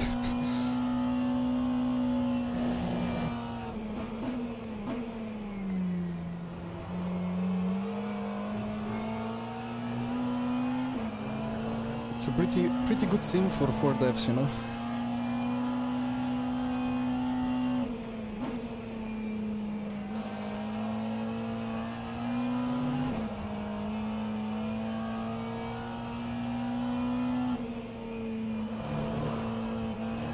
Come on, just give me the tow. Is 6/10 enough?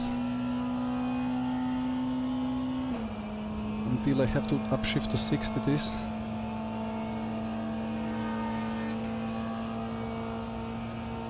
And then it's not anymore.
I never really have enough of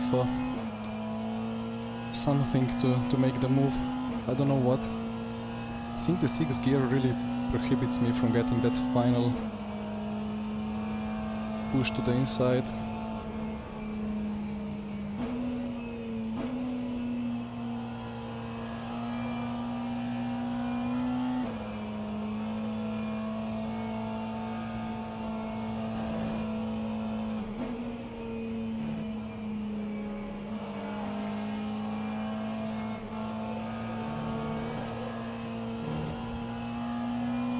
Yeah, let's see if the BMW was boxed now. Arda is in? Is he? Everyone is in. Alright, push, push. It's at least a double stint for everyone. So this is pretty nice now.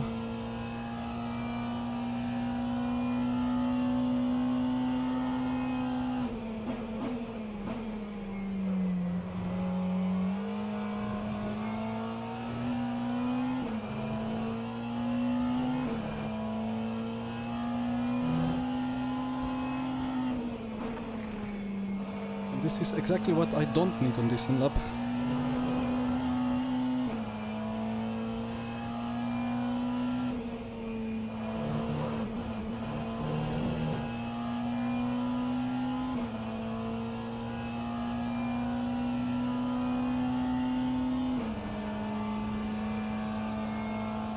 Nobody doing 55 really yet. I mean, okay, Arda did 55.5.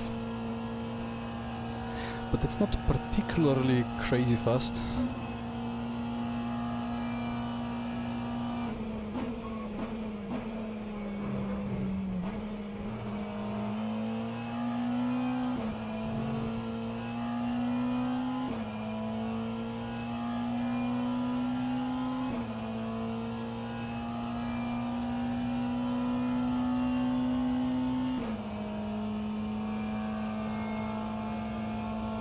Malgera in the Aston was indeed fuel saving.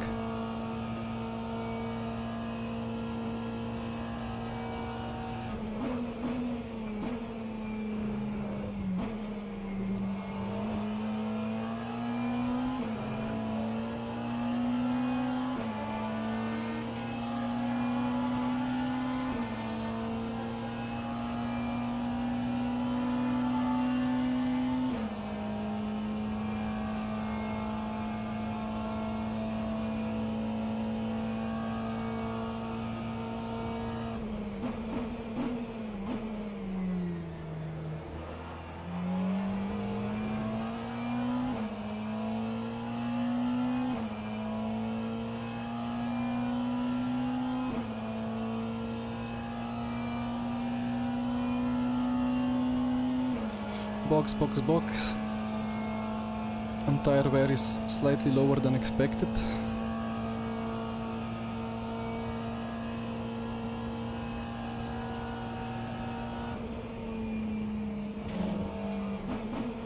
Ooh, that's an LMP2.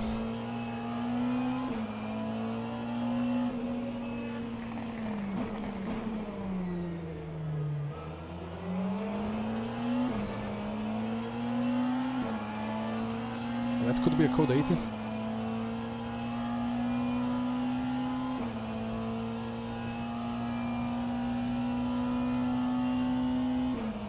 If Jimmy is not walking his dogs.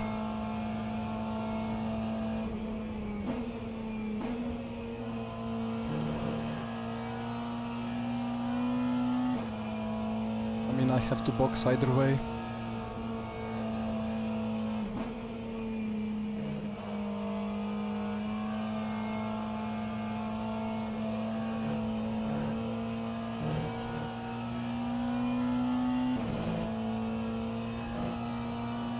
So into the pits.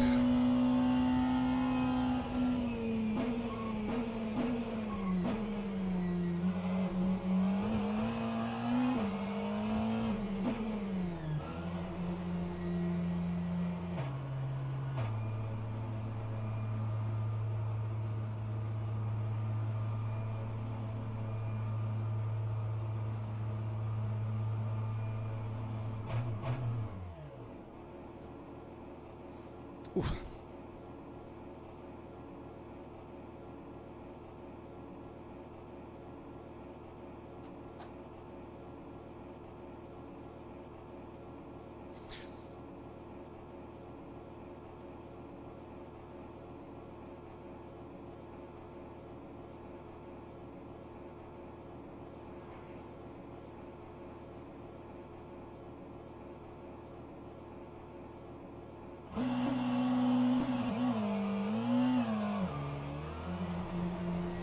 That bite point, so satisfying.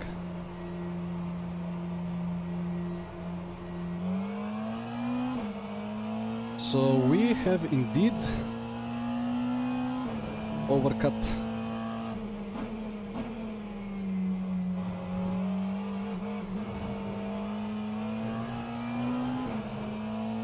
Which is very good. 2-second gap.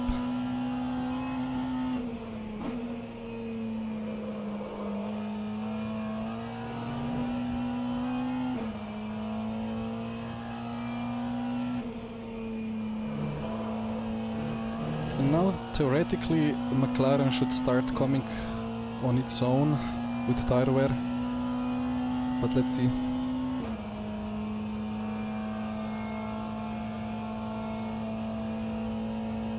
Erzan has gained quite a bit.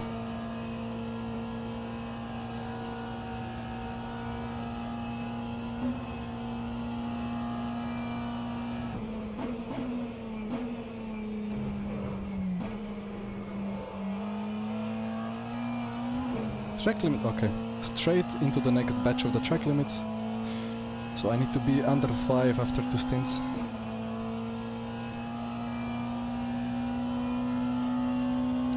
Kasper, that's a good question. Let's see. But we've been doing doubles on more tired of using tracks, so my hope is that BMWs can do a double on hard and then the McLaren can do a triple. But with BMWs doing 12 lap stints, maybe they can pull off a shorter triple.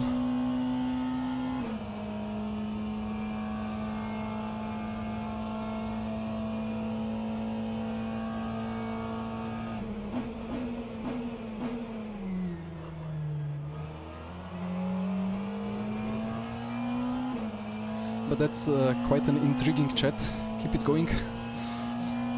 No worries. I mean, that's the event where stuff like that has to be discussed, right? It's the crossroads. One game symbolically dying, or having its last big event on the horizon, and newer games having big updates soon.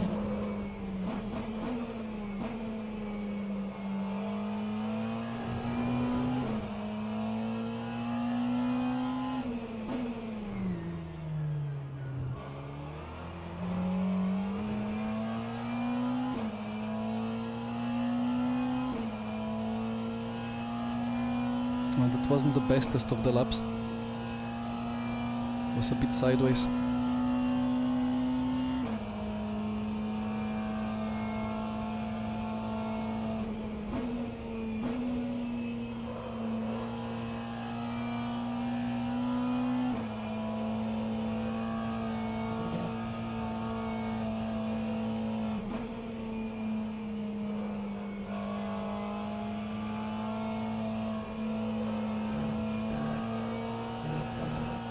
I have to do everything I can to avoid the trio behind from catching me.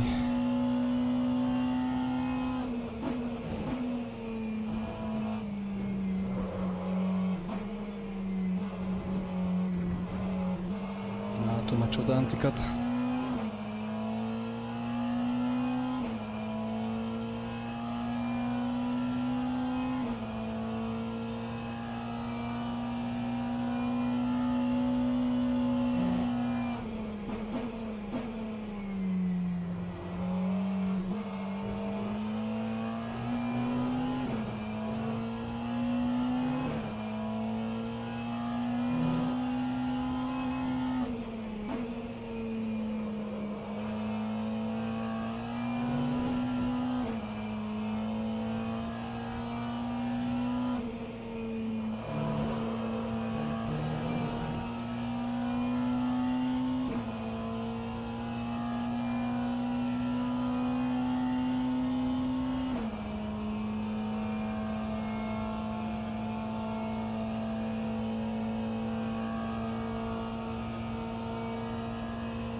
Porsche Cup is great.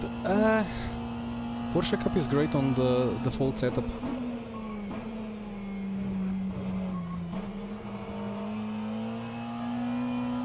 Or if you force a certain kind of setup and make it fixed, then it's great. But if you have open setup, then you have basically produced the biggest drift machine ever. Think once of loading the rear just a little bit and the corner is already over. Just 90% of rotation has to come from the rear. That's how it feels like.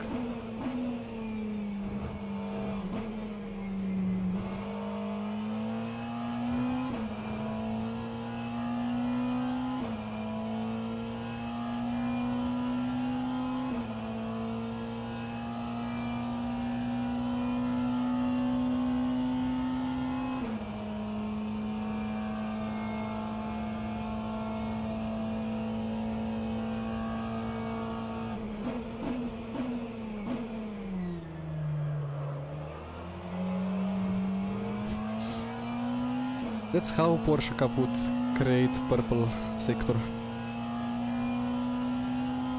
Just without that much opposite lock.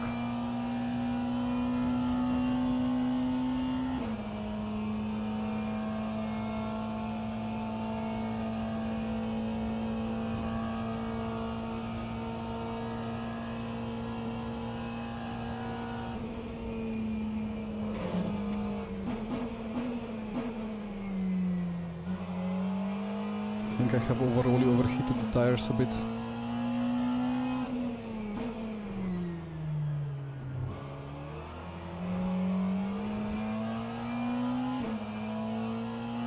Come on, McLaren. The pace should be there.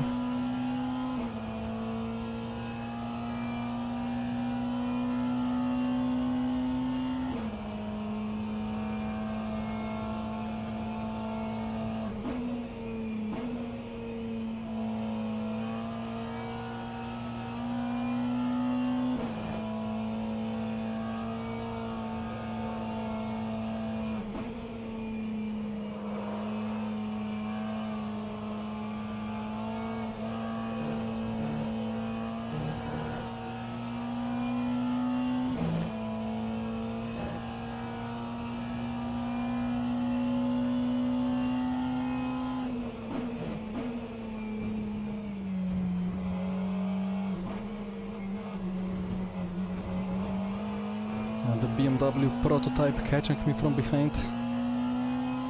Incredible.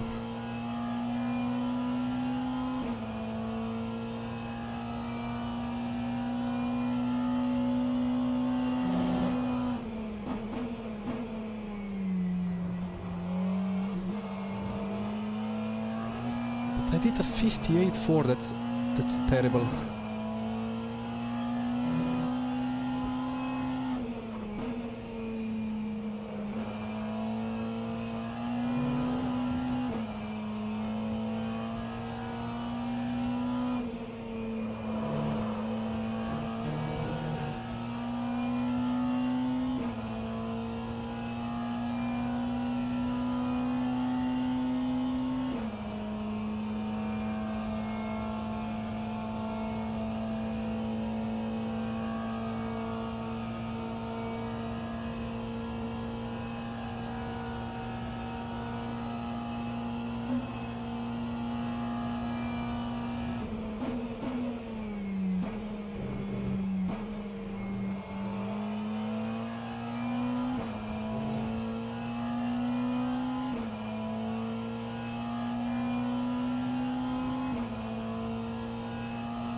I think we should be doing 56 highs very soon.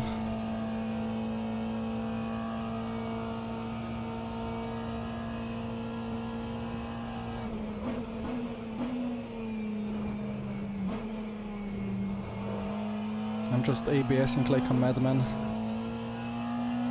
Need to consciously lift the brake, lift it like... it's hard even to explain. Lift it in a way that the rear doesn't snap, but in a way that the front doesn't just go straight.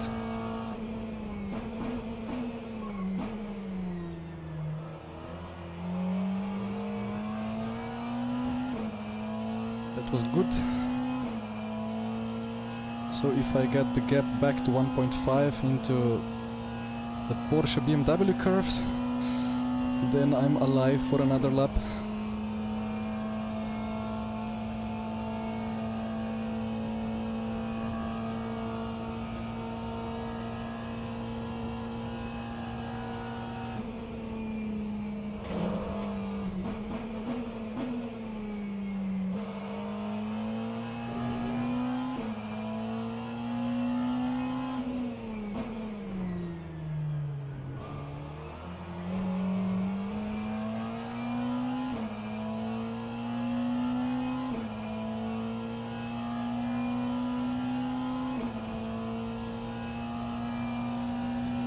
Look at the gap increasing. And now look at the gap decreasing.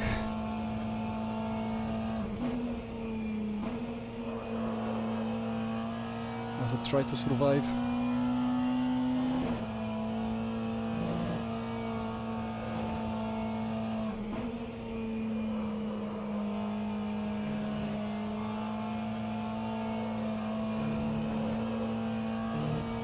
Back to 6/10.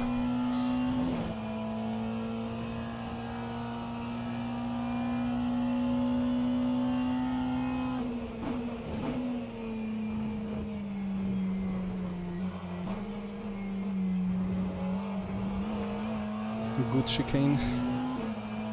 That's gonna be 57.18. Okay.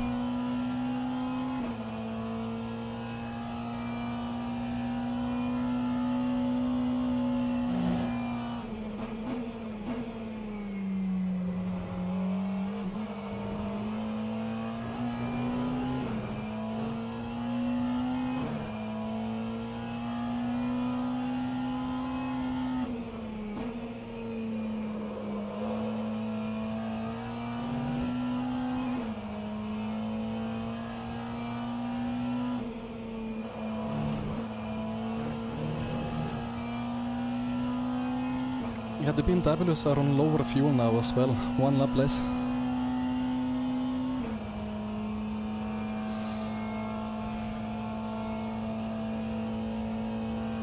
And that should be worth, what? 10th and a half maybe? Maybe 2.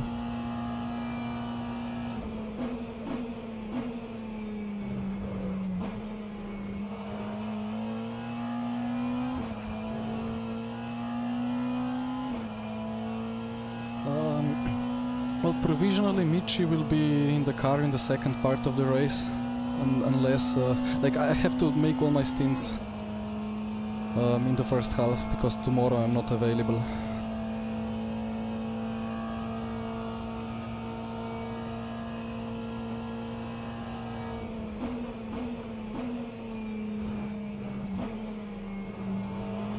But it depends, because the teammates are in the background still fixing some stuff.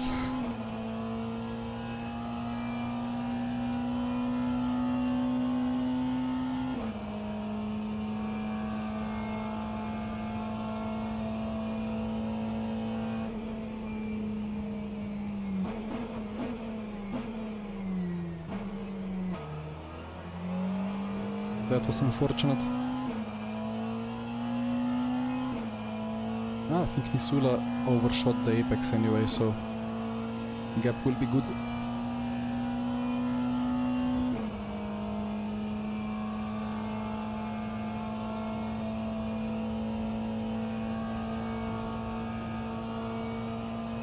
Yeah, I mean, setup for McLaren is impossible.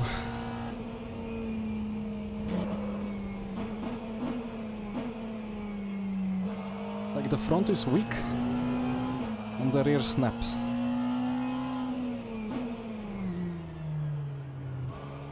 So what can you do about it? If you make the car rotate more, then the rear will snap even harder.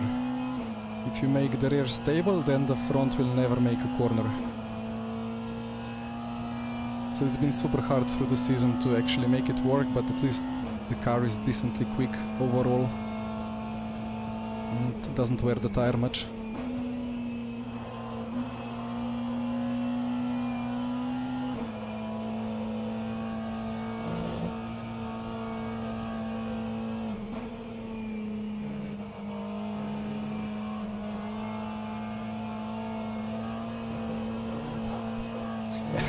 These are types of corners that absolutely destroy the McLaren.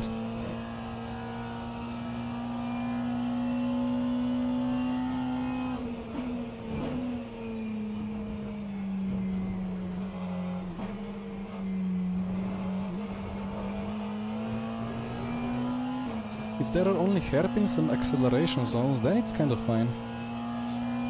But at tracks like Spa and Le Mans, it can be difficult in some places.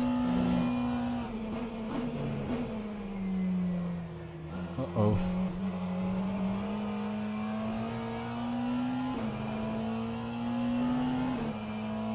Run.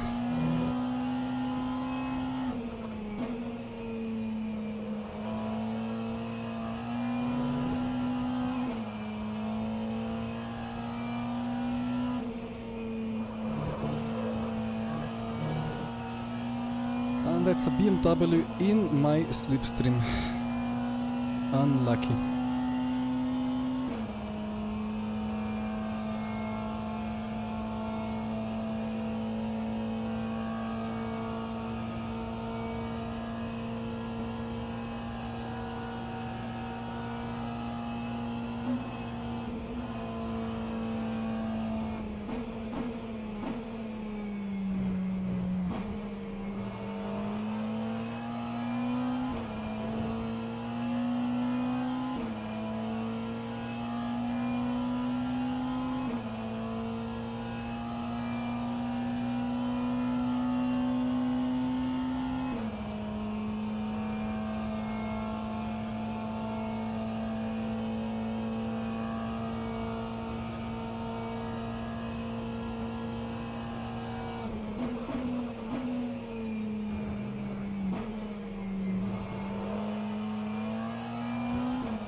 Yeah, I cannot shake him off like this.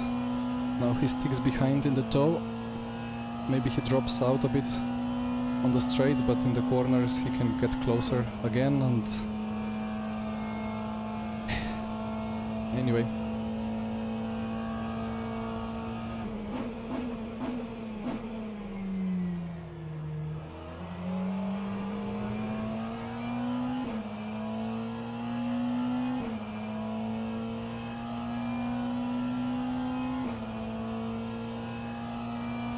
Teammates are Jesper, Michi and Kasper.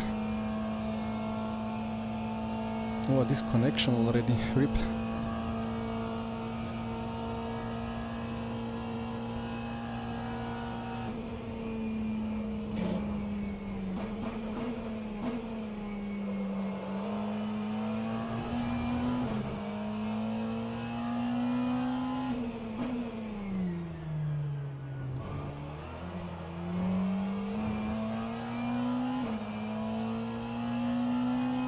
So I'm hoping that the BMWs keep doing 12 lap stints.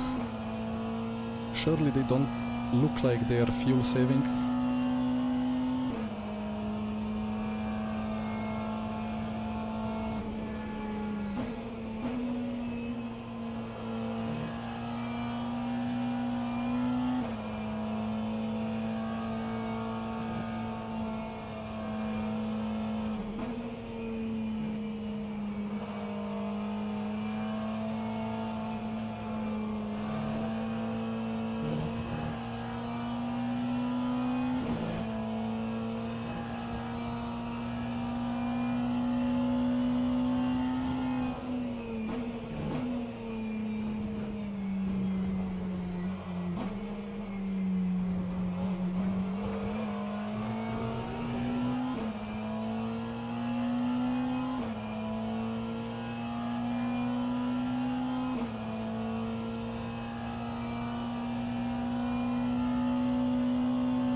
Wasn't ready to take the cut.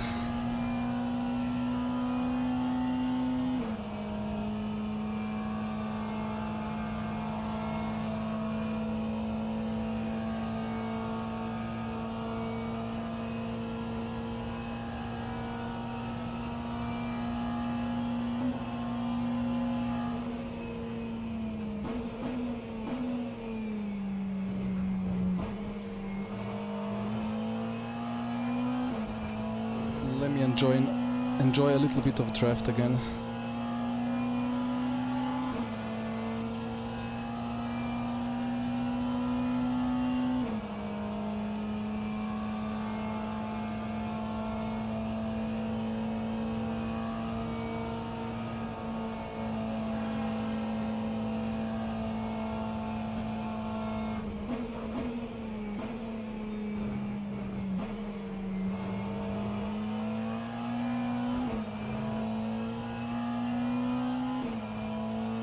I mean, I can stick through the whole lap in his toe, but I just have to survive the Porsche curves. And then it's good that I'm behind. If we are on the same pace, then I'm the one saving fuel.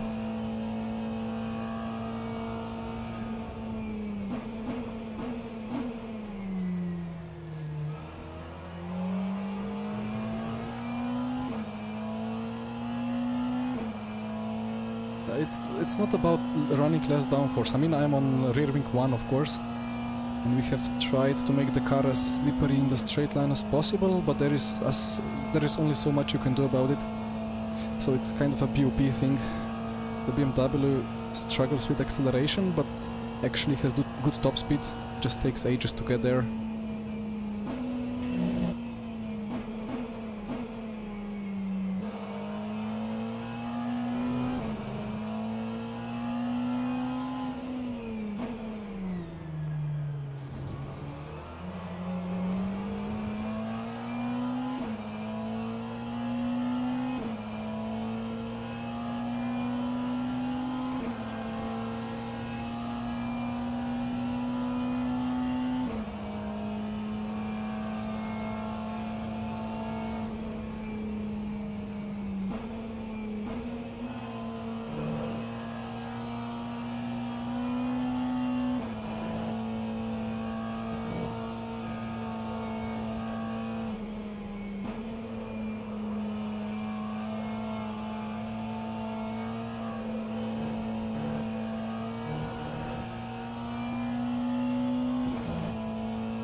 How was that not a cut?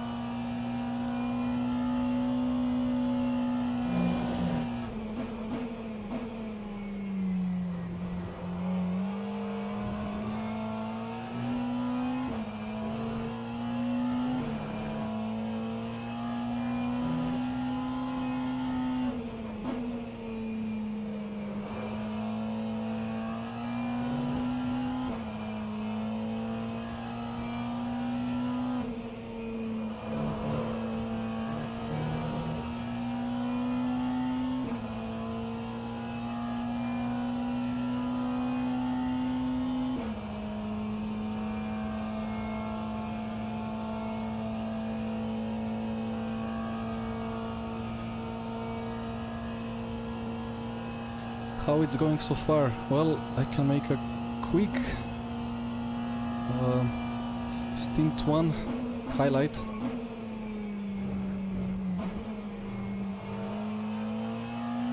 So we have qualified 4th, 10th and a half of pole. We survived the start, went to P3, back to P4, almost back to P5, but then fought back to P3, jumped P2 in the pits because we went a lap longer, but now the BMW of Nisula is fast. Oh, that's sunny. It's very bright.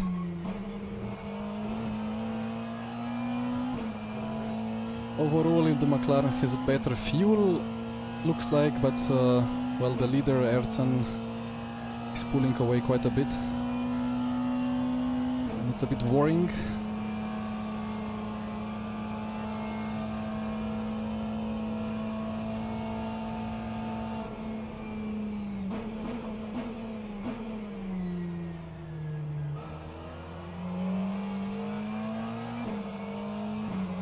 I just wanted to say it wouldn't be very Le Mans of me to go dive for P2 there and then he missed the apex.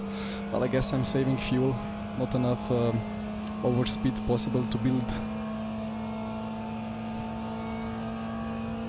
On the BMW you can always brake later and carry more speed into the next corner, so... And if you drive close to the car ahead on the straight, you're pushing him with, like, it's aero push. Not even bump drafting, just pushing the air. And it gains time for both. While I save fuel, so all good.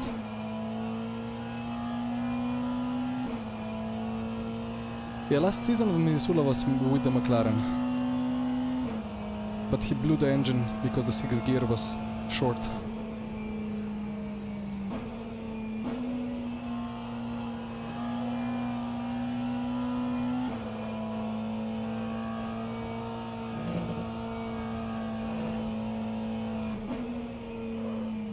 Yeah, it's so difficult. You try to carry a bit speed and suddenly either front starts to bounce off the apex or the rear. That's the McLaren experience.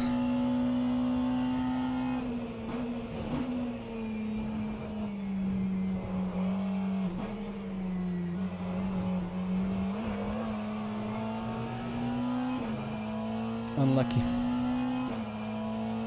I mean, lap time was not too bad, but yeah, now we have to go deep into 56s. Ooh, that's good for us.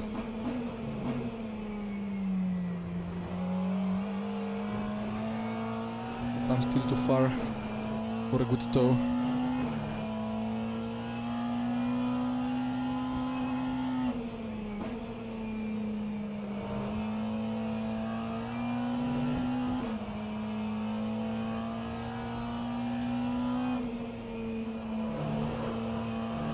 And that's cut.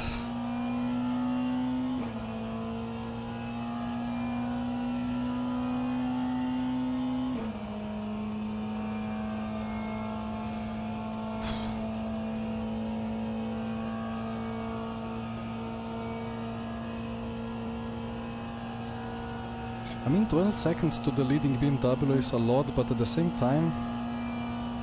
Yeah, let's see the pit stop, the second pit stop.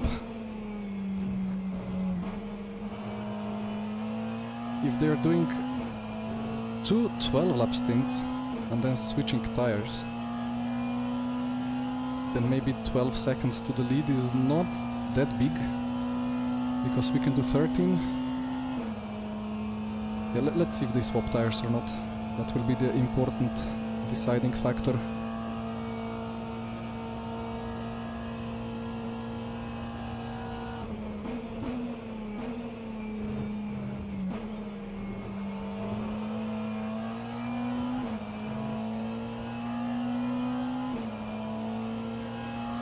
There hasn't been a full course yellow yet, even though there was a chance for it. There was a LMP2 broken at Indy hairpin, but nobody said anything about it.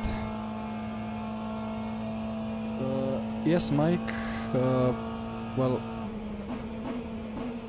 you could select between 3 classes, and then within each of the classes, well, it's not as good of a GT3 selection as in Le Mans Ultimate, but there is like 5-6 cars. Yeah, yo, I know. It's like I'm thinking, I'm planning, I'm considering things.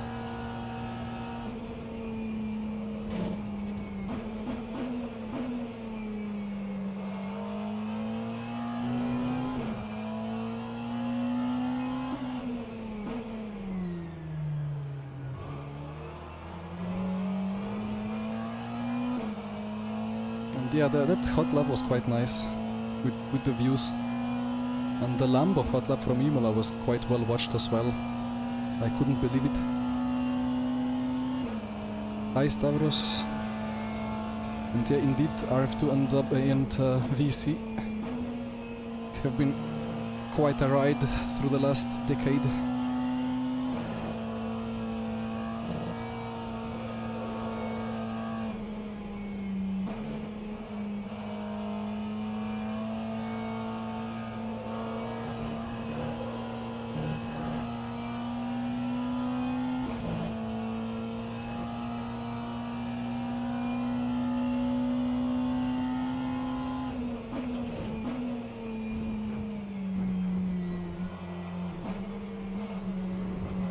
That's like that, okay.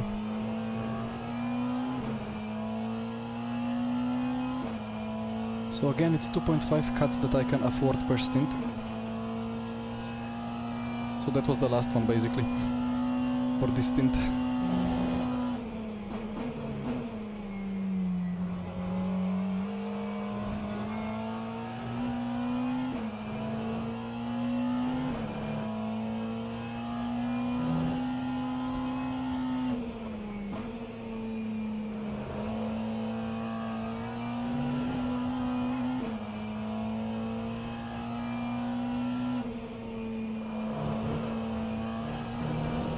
It's just difficult because the ideal racing line, the ideal inputs for that corner include a substantial counter steer. Then let's keep doing that for 24 hours, you know it. If you avoid the counter steer, it means you have to go so slow that you lose so much time, so you just have to send it and catch the car. Again, it's the McLaren experience in rF2. We took it, so can only blame ourselves for it. But alright, it's been a fun car. Just as I said a couple of times, one has to imagine that one is driving a Honda Civic Type R with more power and more downforce, and then everything makes sense.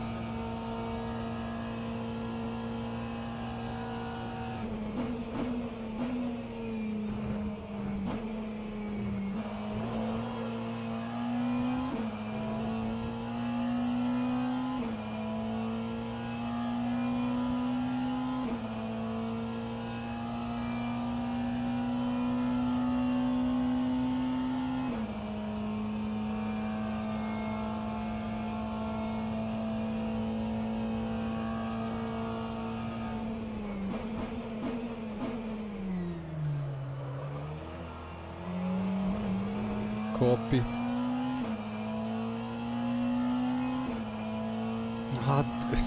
If I nailed that corner, I would get a bit of tow towards the Indy King. But one has to use ABS to kind of... Like at some points of braking zone, ABS makes the rear slide, and at other points it makes the rear stable, and you never know when is what.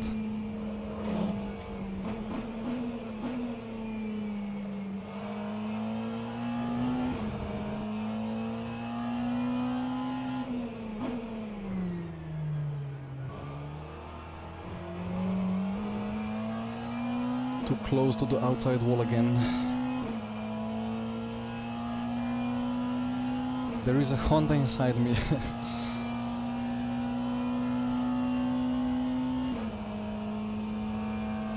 Well, we never had a Japanese car. It was either Hyundai or Yugoslavian cars.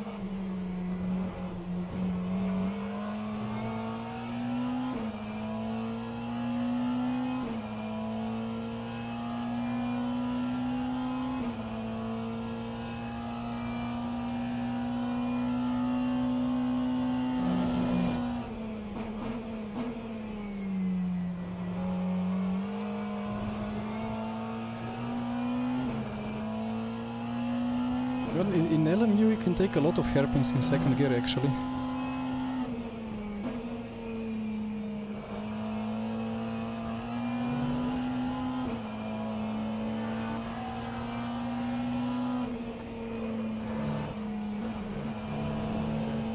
A bit of a dirty air and wrong line, and Nisula is 2 seconds ahead. Right.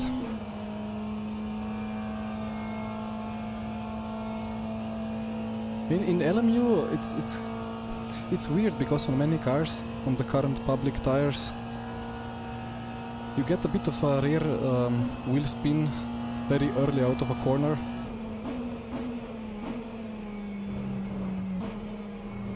So it's a lot more controlled in higher gear, like in second instead of third. Second instead of first. But then you kind of run out of power for a couple of meters and then it's fine again. So it's always a bit of like between first and second. Indeed, Papa Lenny, indeed.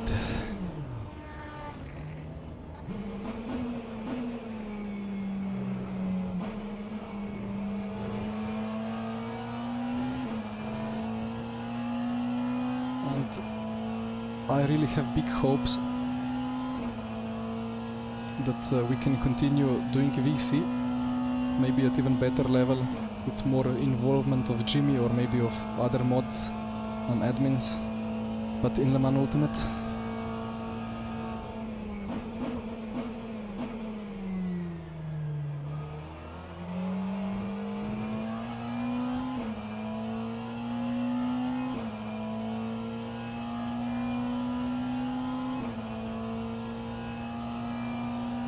Clutching detected. Yep.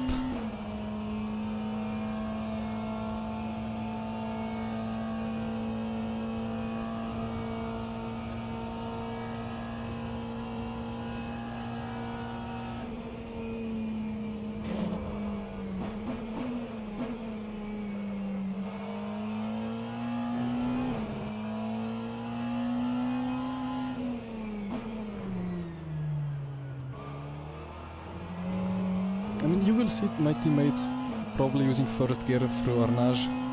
I just prefer second somehow.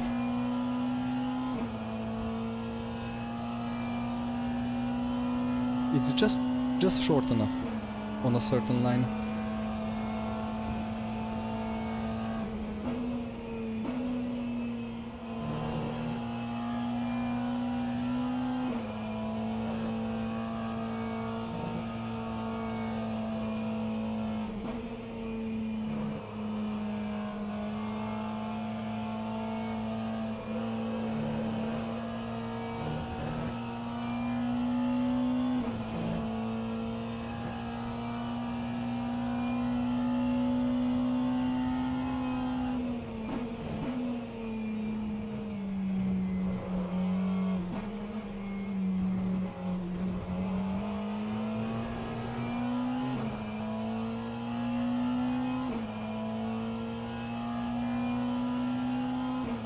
Erzen did 55.7.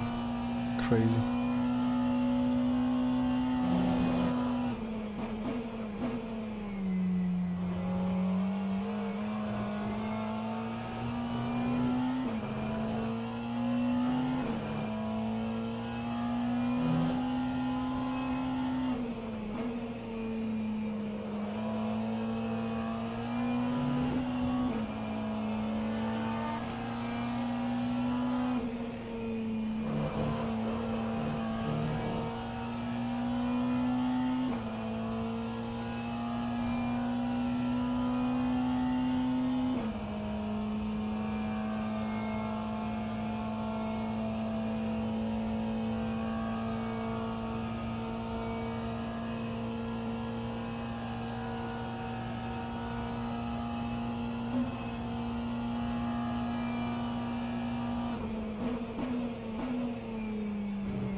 I think the delta is finally kind of stabilized.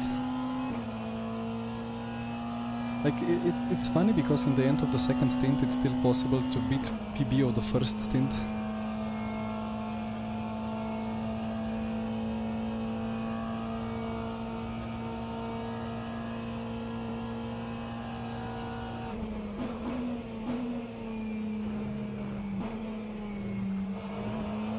I just have to stop overheating the tires. Brake more gentle, avoid the rear snaps. High drip, welcome. So I hope the cars ahead only have one lap remaining of the fuel. That would be pretty nice.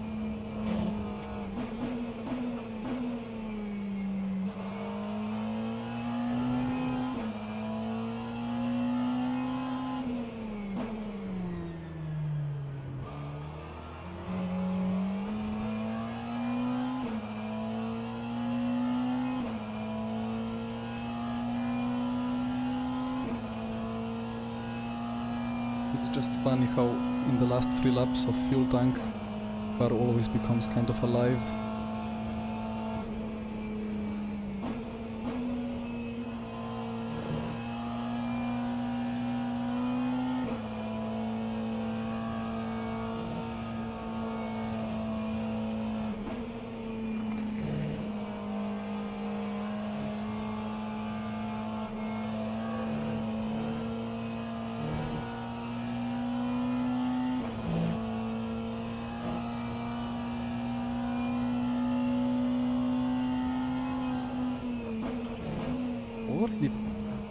Already in? I mean... yeah, makes sense. So they are doing 12-12 and I'm doing 13-13. Good news.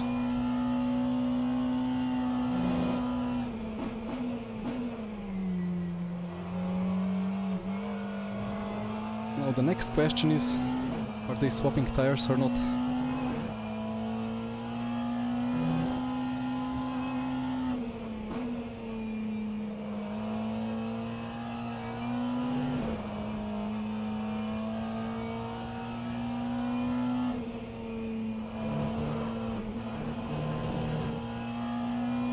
Missoula swapped.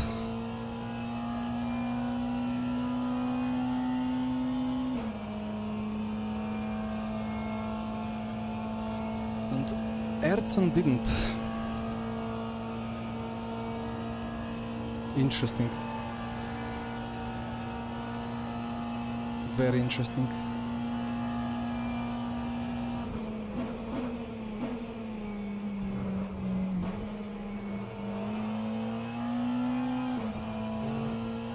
bit of rain would be so handy. Just to slow down the BMWs a little bit. At least in the first couple of hours where there is the 20% chance.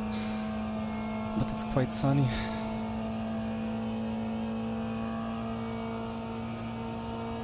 Yeah, Nisula swapped, for sure. Tires on the driver.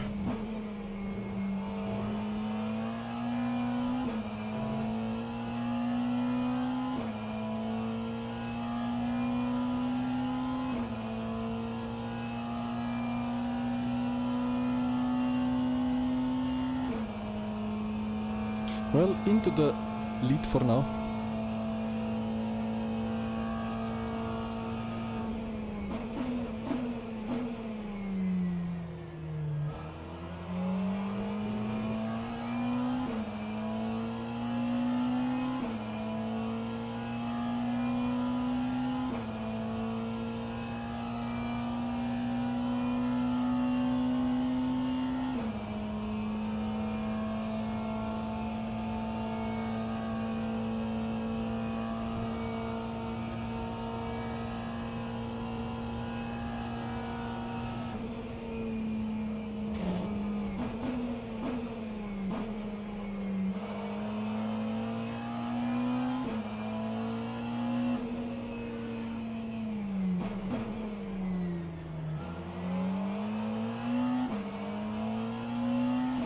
Slight miscommunication, I suppose. Costing both of us time.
I wonder why the lap times are not in 55s yet. There were so many 55s in the practice server, but maybe the track rubber hasn't built up yet.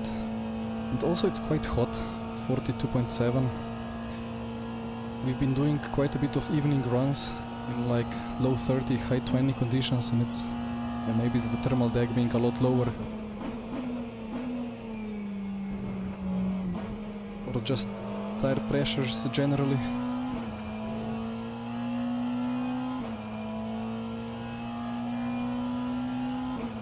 Ah, Drip, I haven't answered to you yet. It's the McLaren.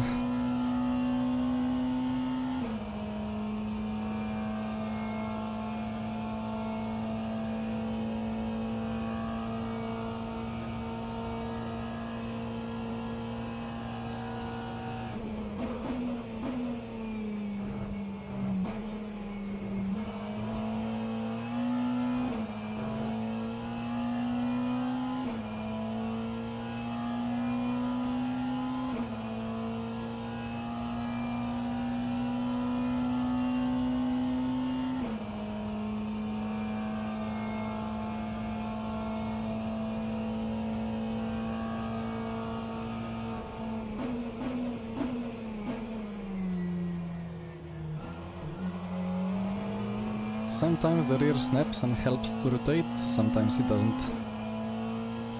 Anyway, box, box, box.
Yeah, good to be quite far into the alternate strategy lead, if I can call it like that.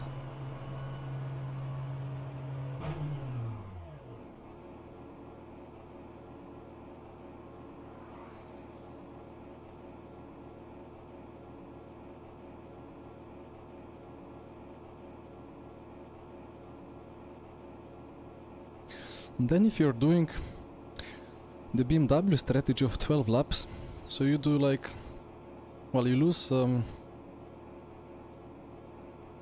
per triple you lose 3 laps. So per 4 triples you lose a whole pit stop.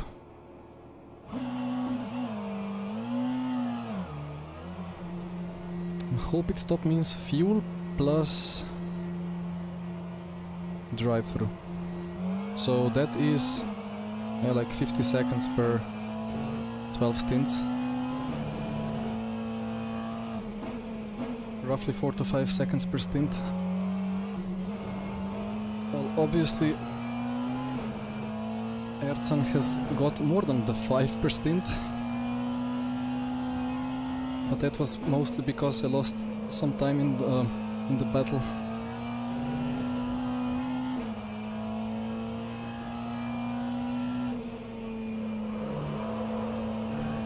Now let's see if the same thing happens as in the practice. There was one practice session where I did a triple and the lap times were faster in the third stint compared to the second, and I had no idea why and how. Track temp dropped, but not a lot, like 3 degrees then. Maybe that was the reason, but yeah, let's see. Would be nice to stay in 57s and then go to 56s fast.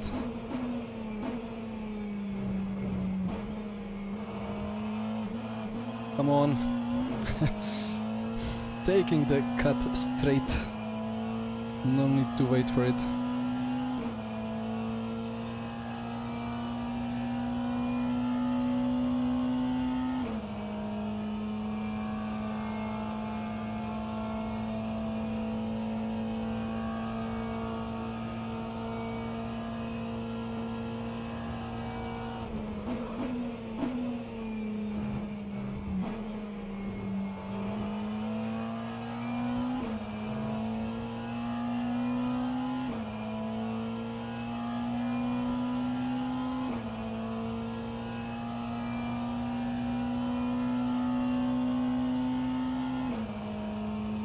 Jesper, are you there?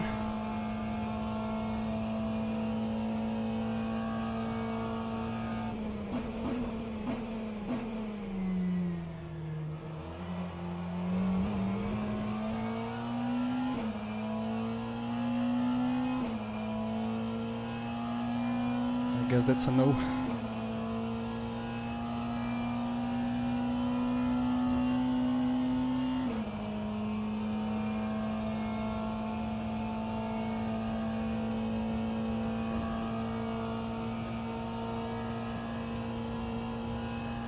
What's up? Ooh.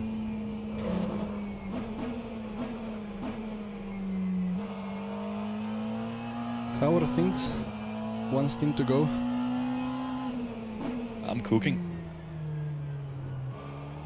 Like food. Great. Well, even better. And paces with the ropes in.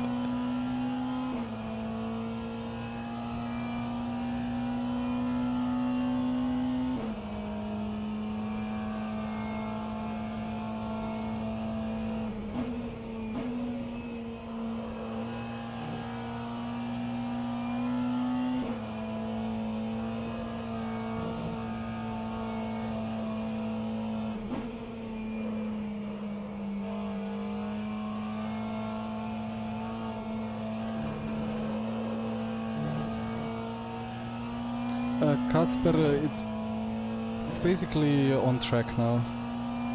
I mean, I have a bit of a gap, but I have 2 laps more fuel.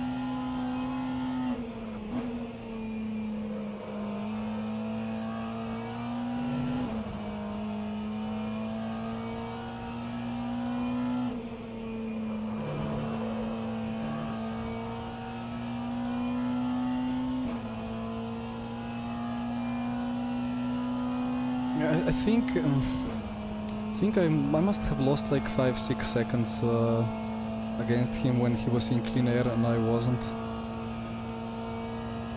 He still has great pace though. But I should have advantage over him now, tire-wise.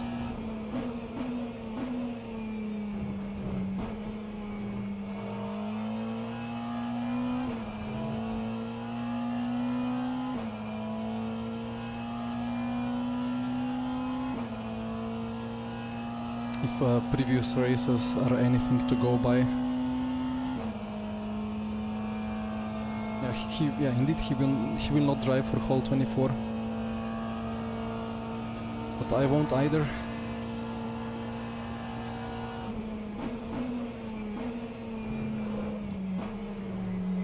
Saying that, potentially I'm not the fastest of the lineup, but well, let's see.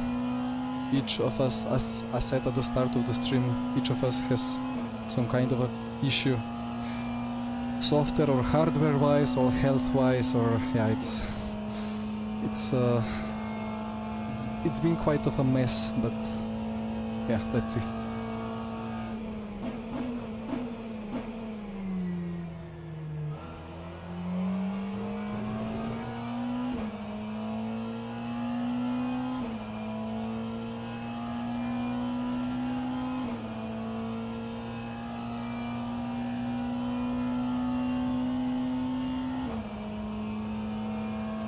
Good afternoon, Fabio. Joao, we have not won yet.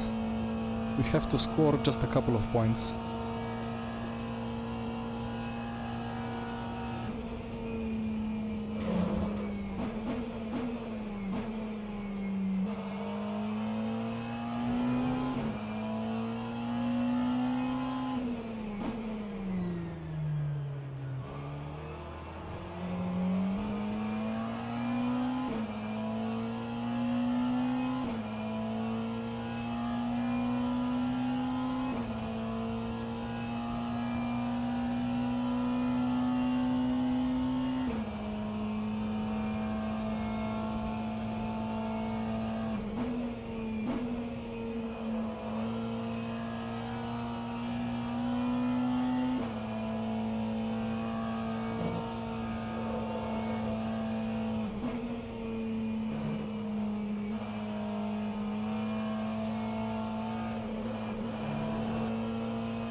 this lap feels a lot slower than previous lap for whatever reason. I mean, the pressures drop at the pit stop, so for a lap, car is nice.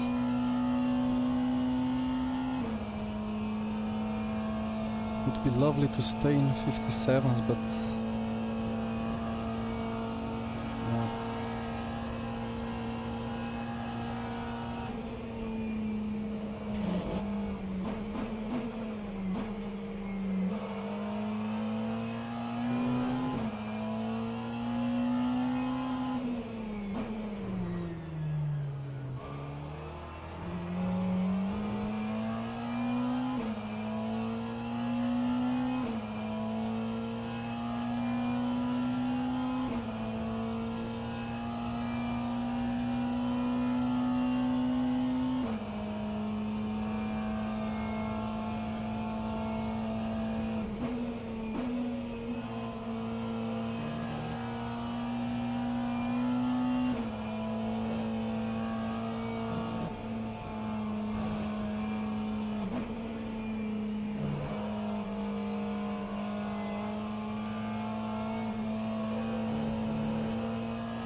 I lost a second and a half almost to Ayrton.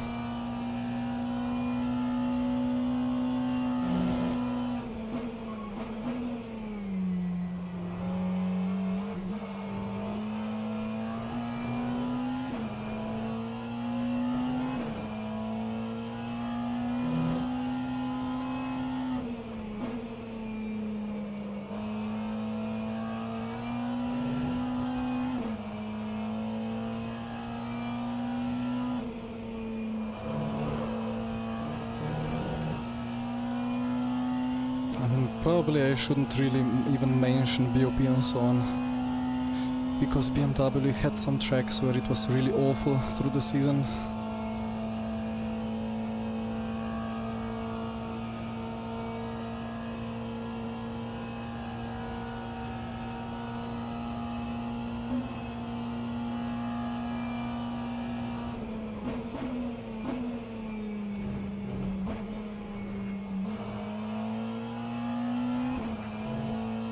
But again, if I keep it, if I keep the losses under 5 seconds per stint,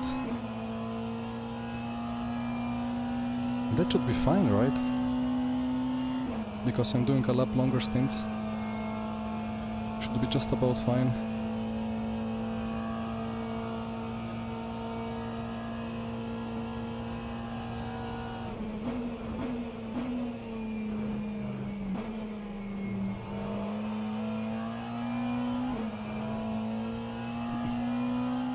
But we will see in about 3 hours.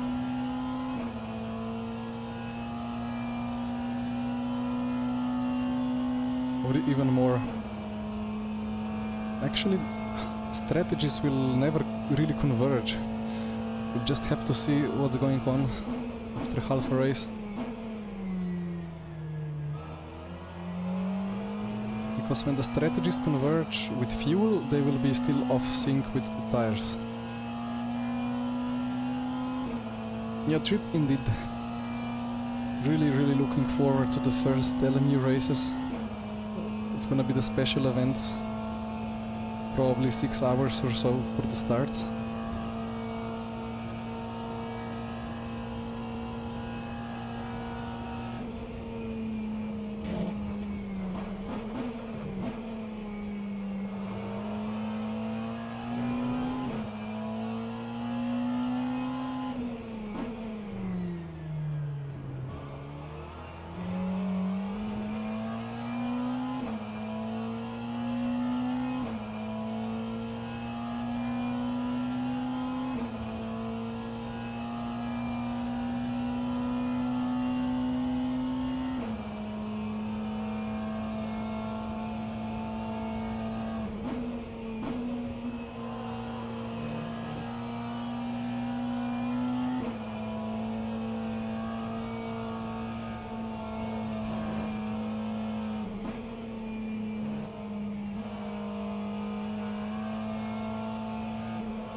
Whoopsie.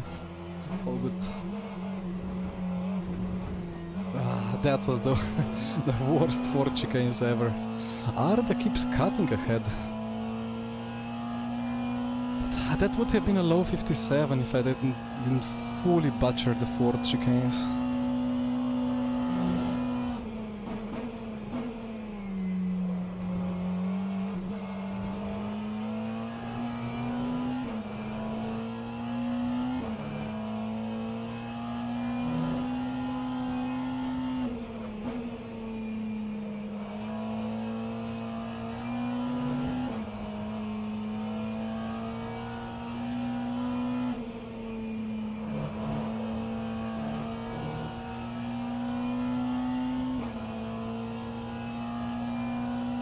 Zetak is catching me.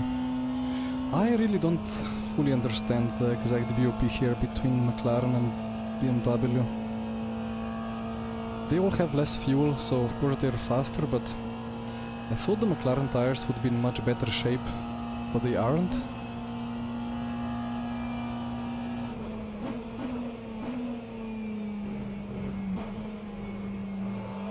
Maybe relatively the BMW wears the tires a lot more in low-speed corners, but is really good at preserving them in high speed.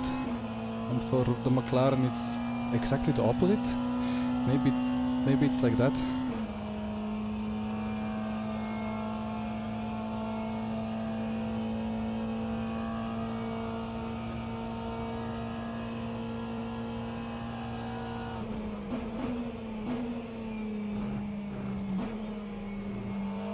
Because at Spa, they did out-tire save us, but they couldn't do it at any other track.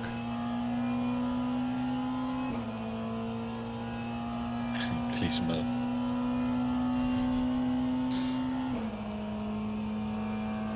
Yes, but you will enjoy.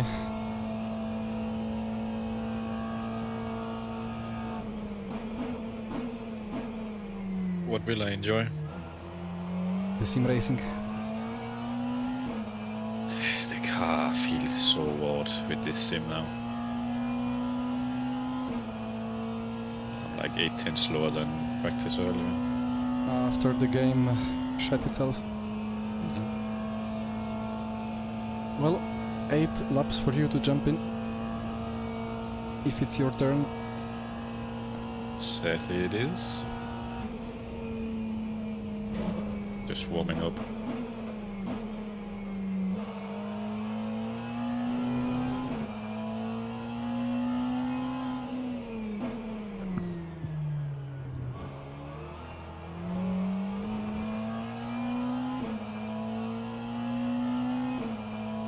Yeah, that will be weird. Like the people behind, Zetak and Bore, will box 3 laps earlier. We'll take new tires and we'll have quite a big undercut.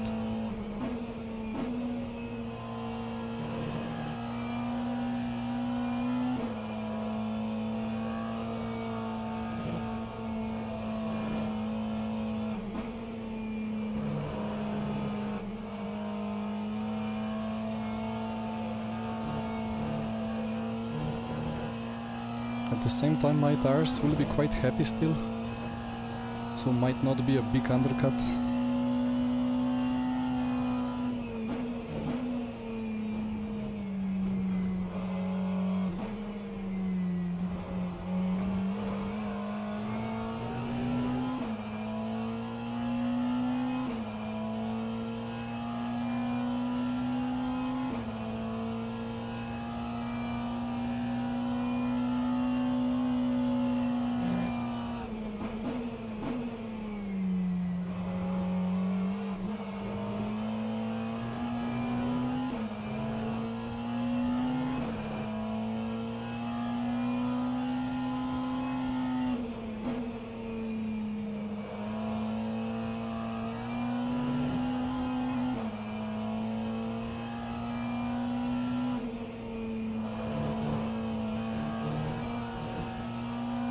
Oopsie.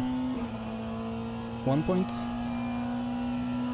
0.75, alright.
these tires or like track temps really affect the tires so much on the lap times, it's crazy.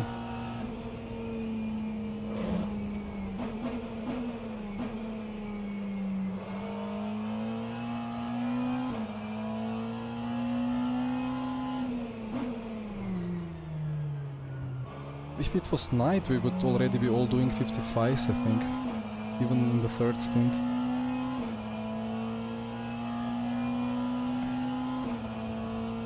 Yeah, Christian, almost everyone.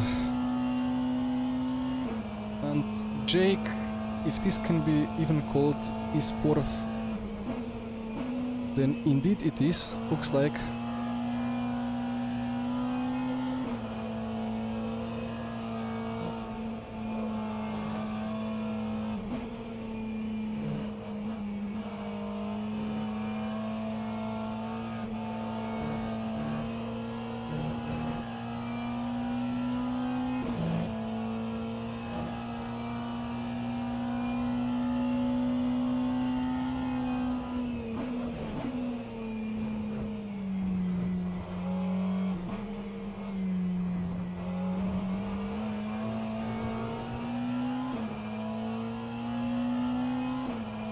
That would have been 57.3-ish. I'm consistently half a second off the leader. But I have 2 laps more fuel, so I guess that's fine.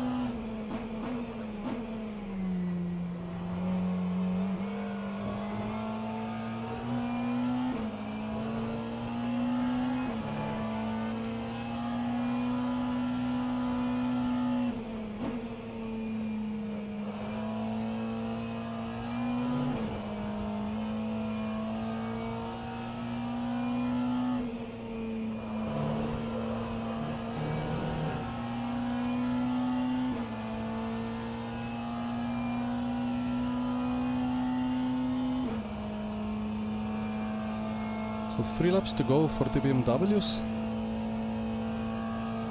3.5.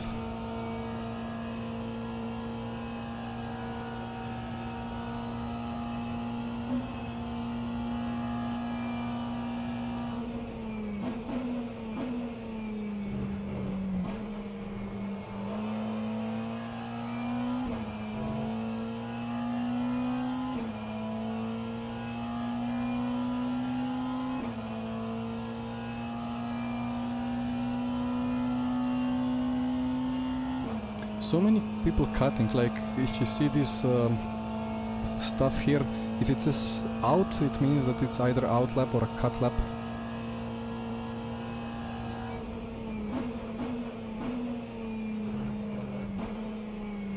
Or rather that it's either out lap or the previous lap was a cut lap.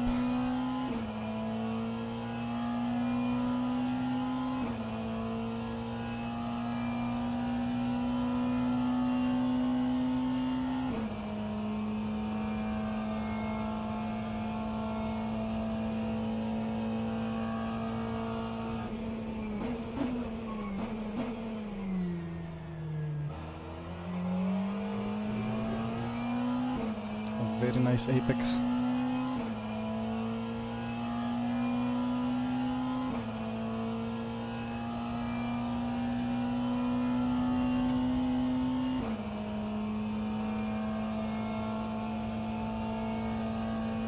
Yeah, HSM, they stopped as LMU started getting developed, so indeed that's the case.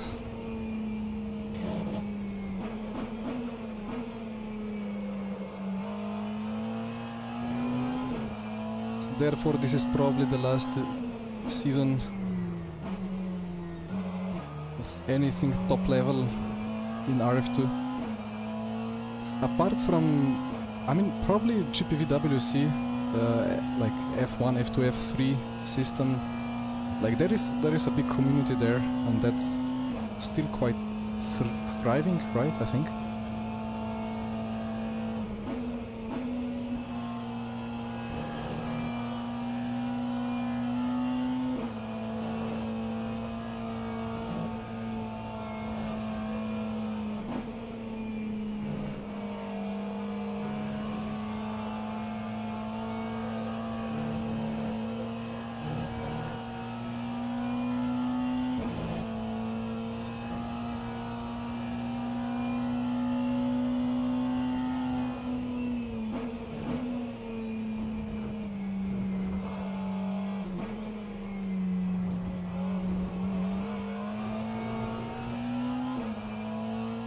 balance is all right now, 57-0. That's nice. 56 is next.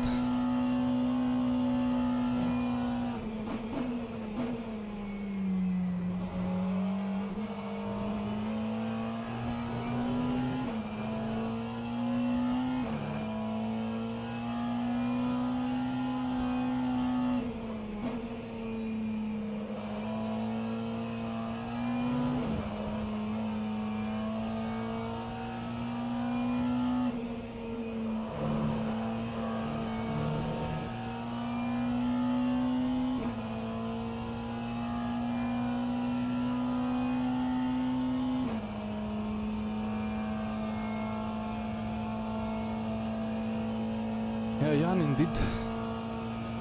I've been quite astonished with how many ACC esporters started to join LMU.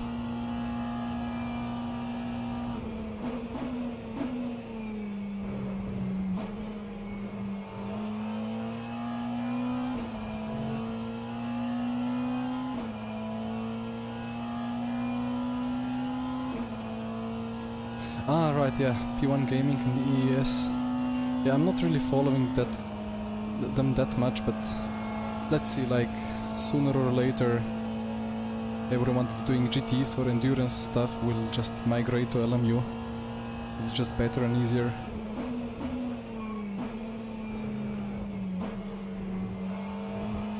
Except for the servers. I mean, yeah, servers...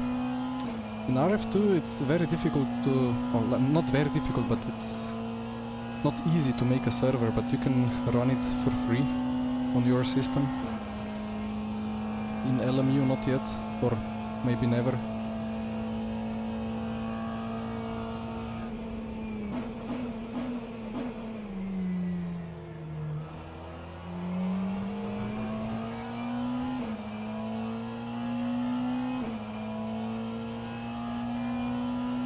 I really wonder, like, ACC still has like really good numbers in Steam, like daily players, so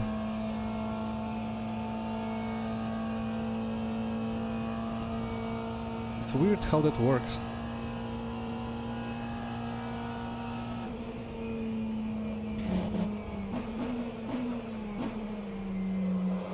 Because rFactor2 felt very alive, even with like 25% of ACC players.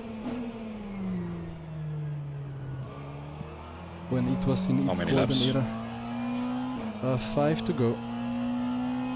So, like in 5 minutes you can start joining. Alright.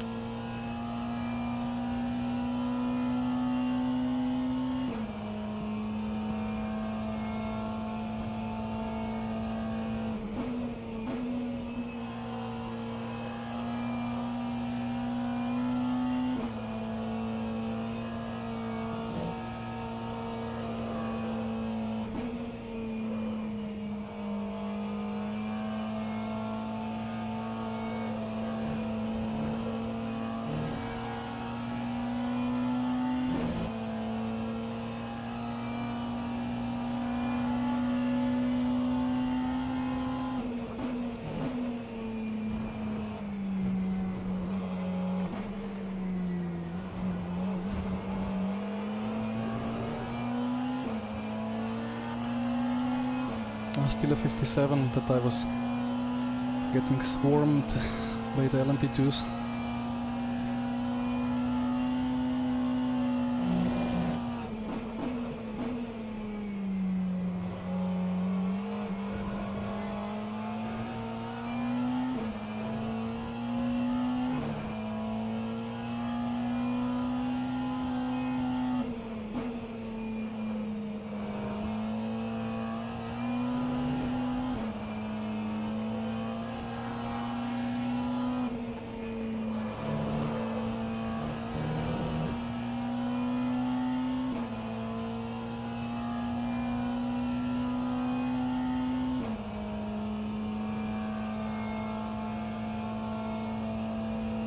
Not yet, closer to the truth than ever. That's good.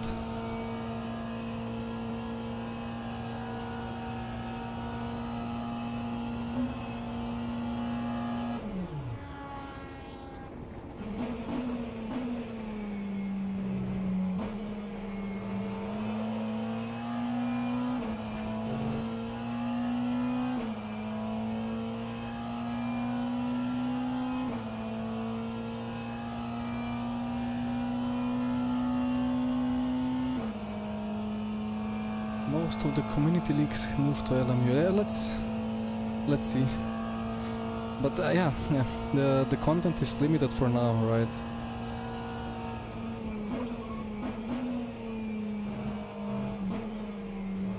But then I wonder if people want to do 24 of Nordschleife.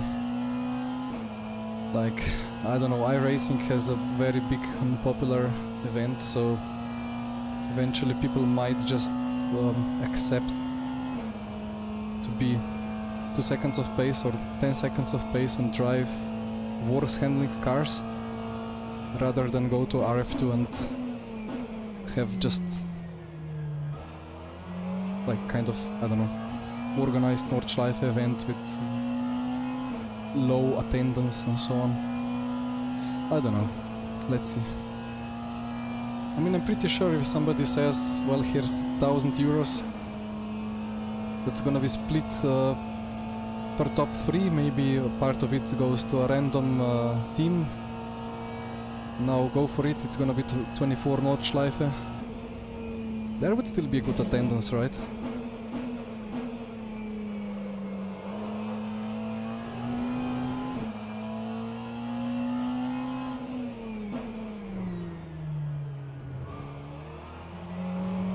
But, well, it wouldn't be a great investment, it would be just for fun.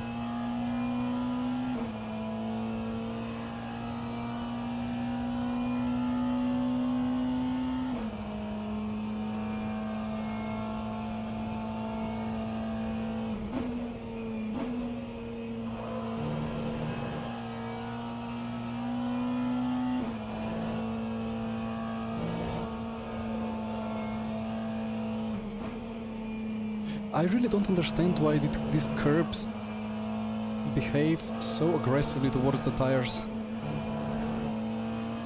It really feels like it's rambling like crazy, but as well it really pulls the tire as it was very harsh curb.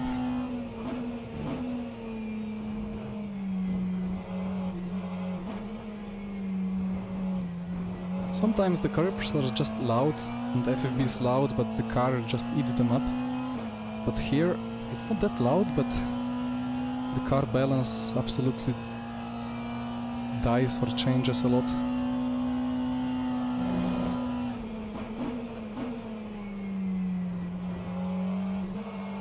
Well, not all curbs, but some.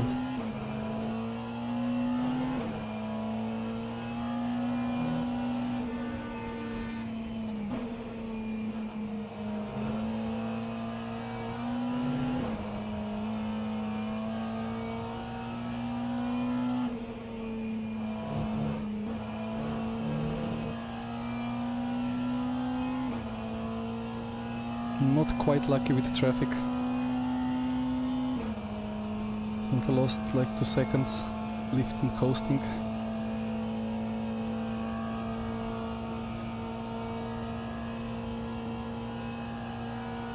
I mean, it was 57.7, yeah. A second lost for sure in the previous lap.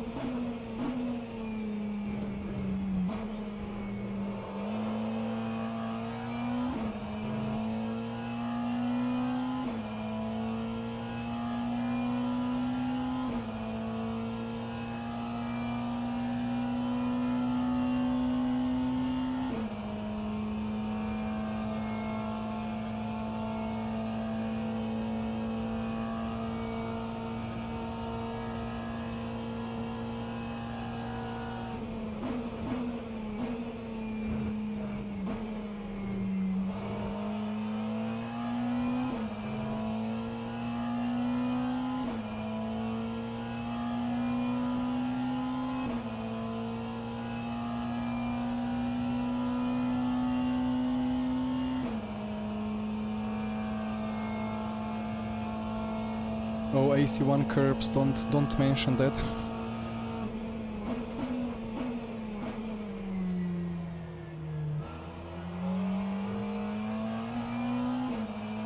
Expectation of the big announcement in Le Mans could be anything. I mean, it could be ELMS indeed. It could be something to do with 25 pack, including the Valkyrie. It could be announcement of some championship. Yeah, Ducat or both of those, that would be crazy.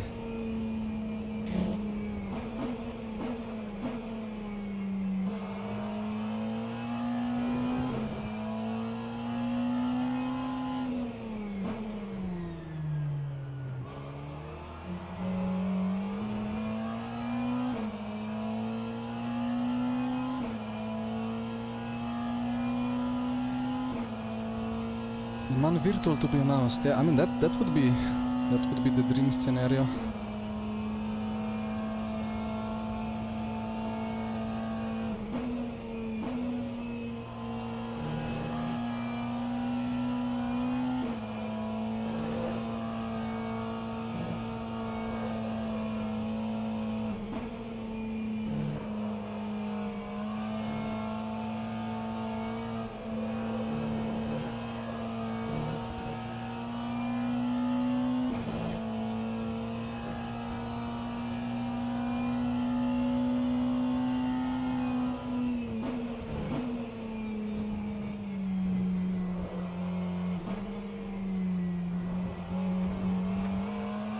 Free to go, Jesper. You can join as a spectator as the BMWs pit around us.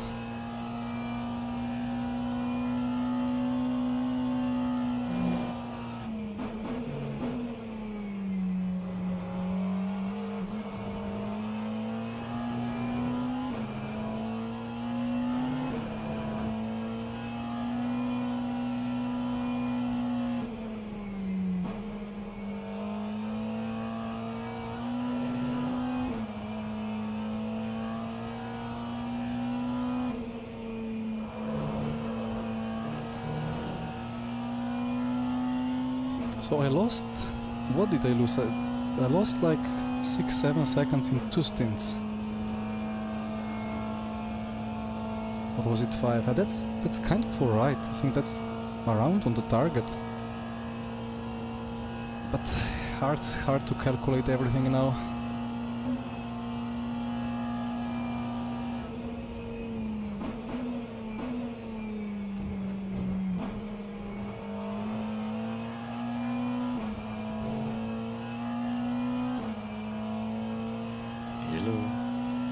Welcome to the car.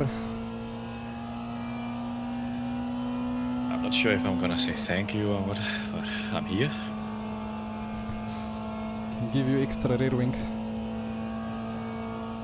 Yes, please.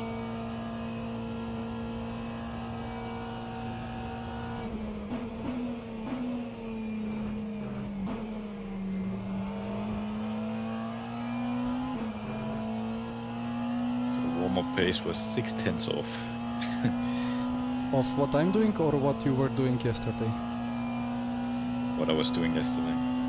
I'm more than that off compared to what I was doing yesterday.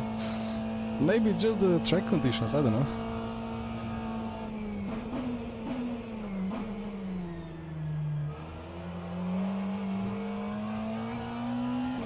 It has to be said, I need to save a lot to make the target. I just heavy-footed. I mean, let's see. Because to me the wear is lower than expected and I'm pushing more than I did before. Interesting. So 3 laps, right? 2 after this. Yeah.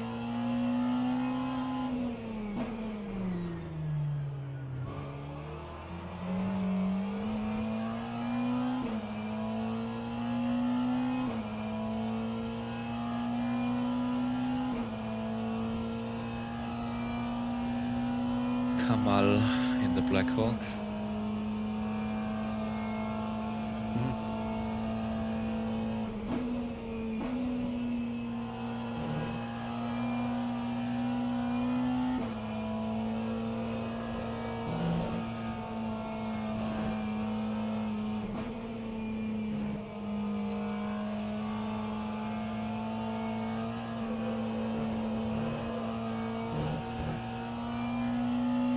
boxing, can you screenshot tires and put on Discord?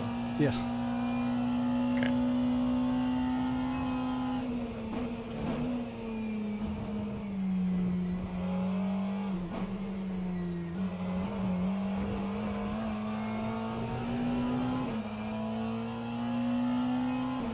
.56.9 finally.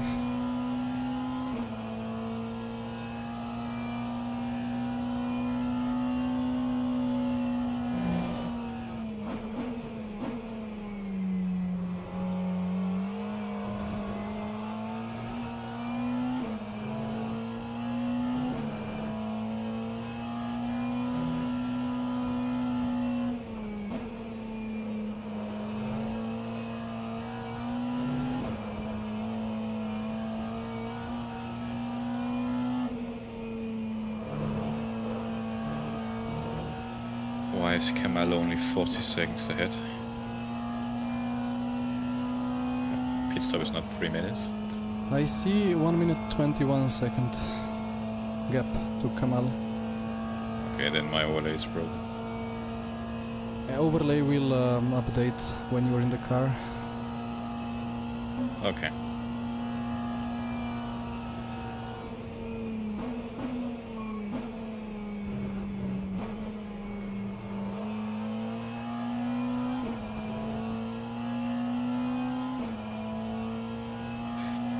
I wish my McLaren could drive like that. It will in the end of the third stint.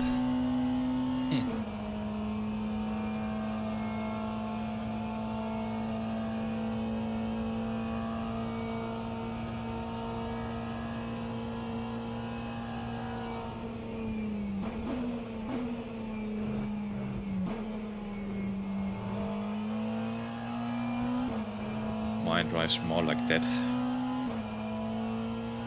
Mine drives both ways, depending on the brake input.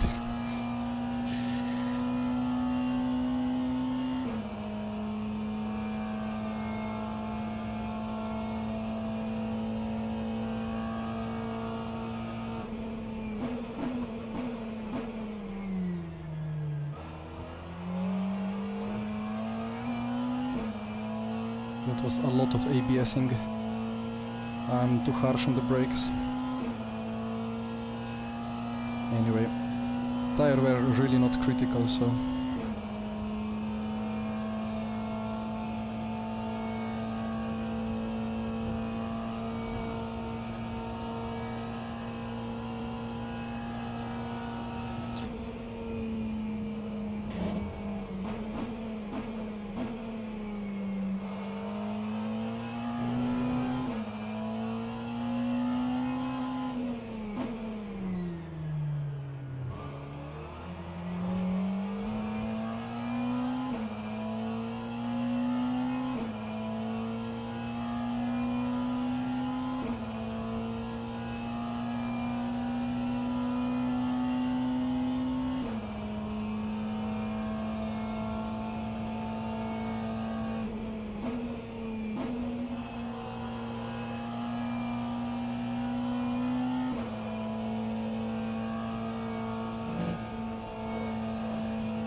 It's not gonna be a timed lap anyway.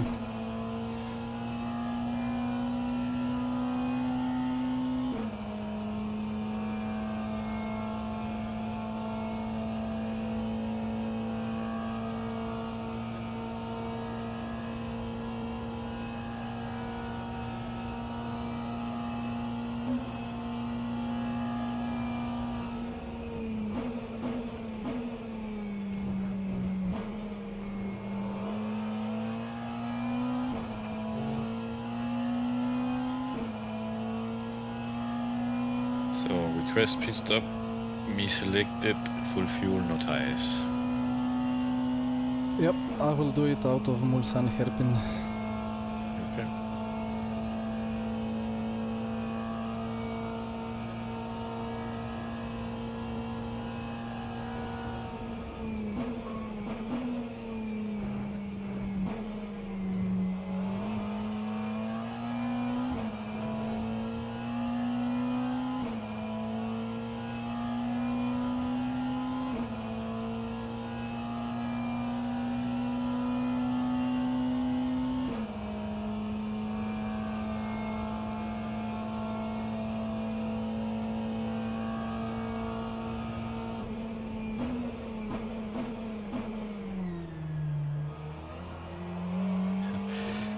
So Iris have just done a 54.8 on our first fly. Well, nice. Yeah, Crazy. I mean, one could wish to be in the BMW. Anyway, full tank, driver selected, no tires. Perfect. Or you meant new tires? Do I have to?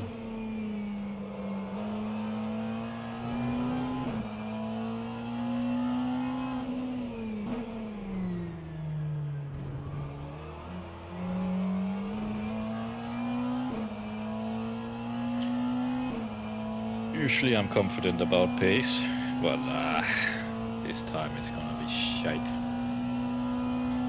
Well, we're going the longest and so on, so no need to be worried about the pace.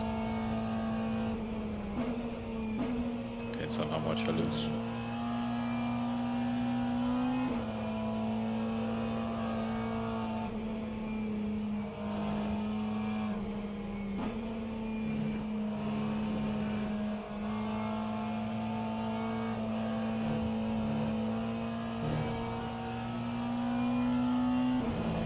Box. Box.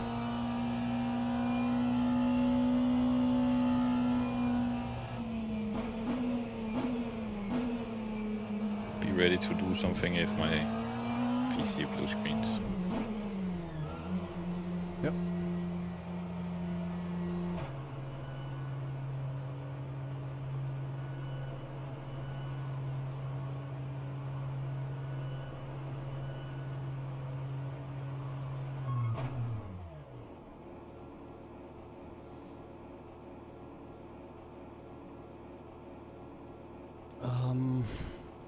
Yeah, the tires reset instantly, but I have I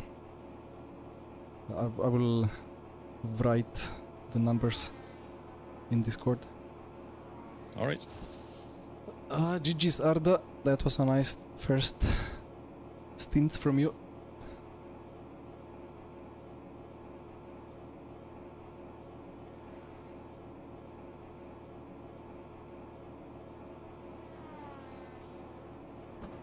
It's sad to see Mattia on the right, sitting there.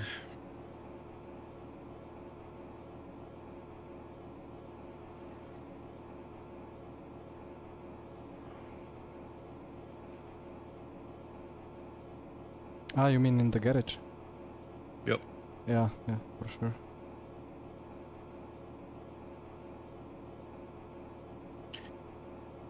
Like hog a huge gap. Enjoy. Thank you.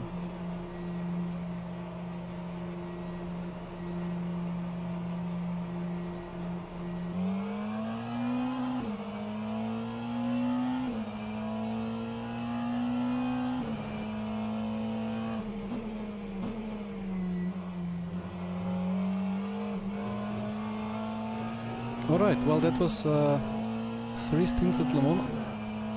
Now Jesper is in, and after that I provisionally am back in the car.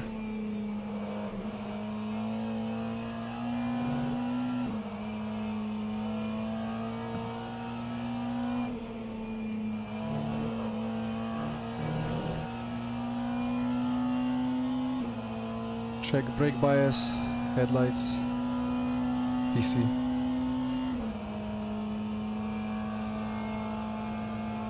was sorted.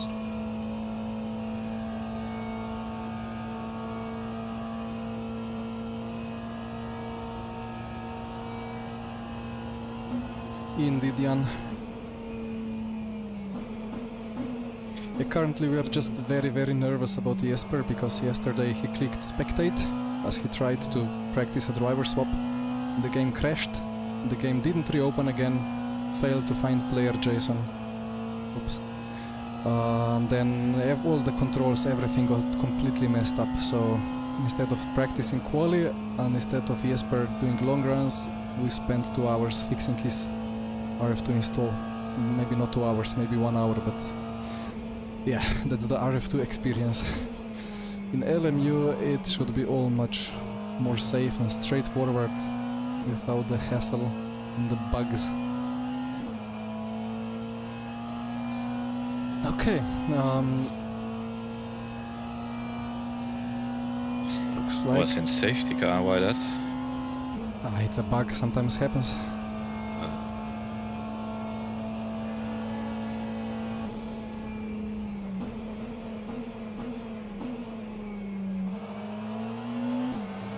But good that you mentioned, because we have to double check the mix every time after a swap.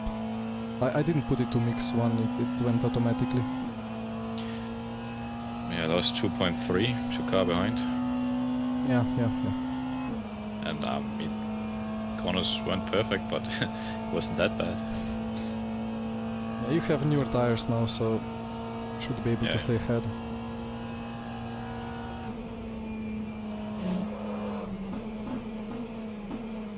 Indeed, Jake. I mean, it's not new bugs, but what was the bug? Last time I found some crazy bug. I kind of cannot recall it, but I had like a couple of weeks where I got every program that I tried to use, everything just was completely bugged, including rF2, LMU, iRacing. The iRacing destroyed itself so much some weeks, or was it like 3 months ago-ish? It destroyed itself so much that even the tech support couldn't help me. They gave me all the instructions to reinstall, I did everything, still could not launch the game. It was insane. Luckily my decade of experience of extremely bugged sim software helped me to solve the issue myself. You really need like a PhD in sim racing sometimes.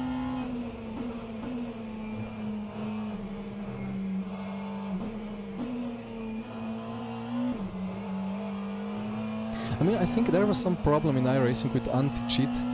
I had it installed, but it was saying that it's not installed. Because there was some update to anti-cheat and I guess I misclicked something. Or like I closed the game instead of letting it do it. And then everything was completely destroyed.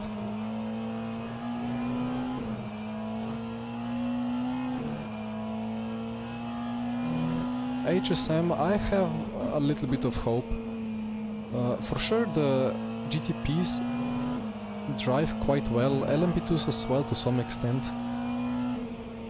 Issue is still that even on the best cars the feedback is still very spongy. Like LMP2 is supposed to have the new tires and I just don't know what's going on with, like, it's still a kind of fuel tank for tire temperature per corner, and as you fill that tank it's gone, and then you need like 30 seconds of a straight to empty the tank, and then you can start filling it with the tire temp.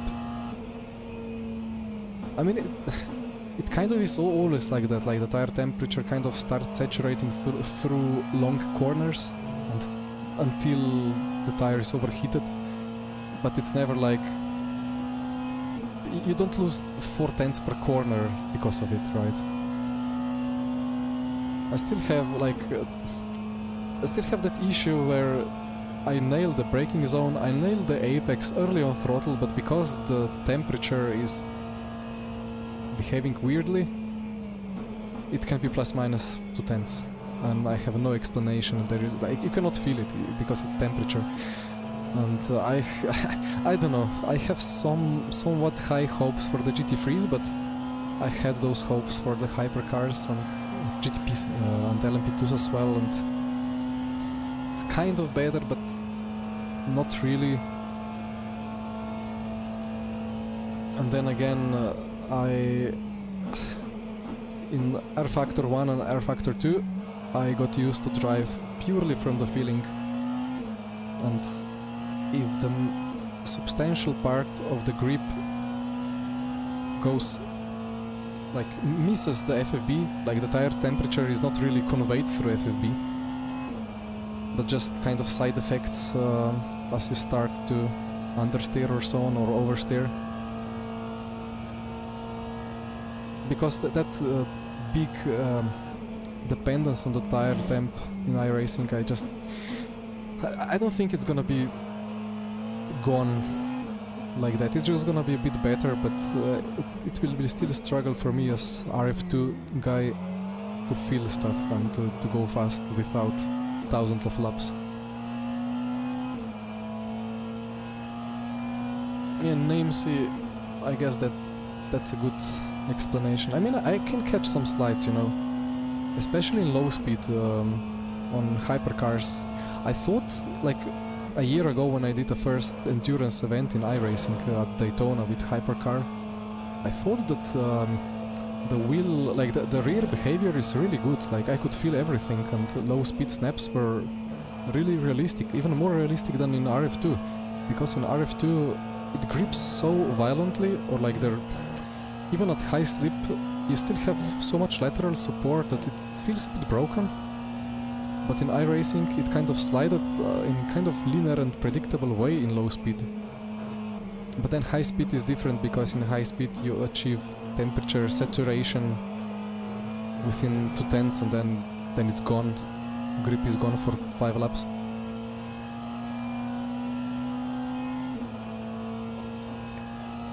And yeah, I mean, for me as a sim racer that do this for a living, I kind of can explain to myself that I spent a couple of €100 for iRacing content because I needed it for the business.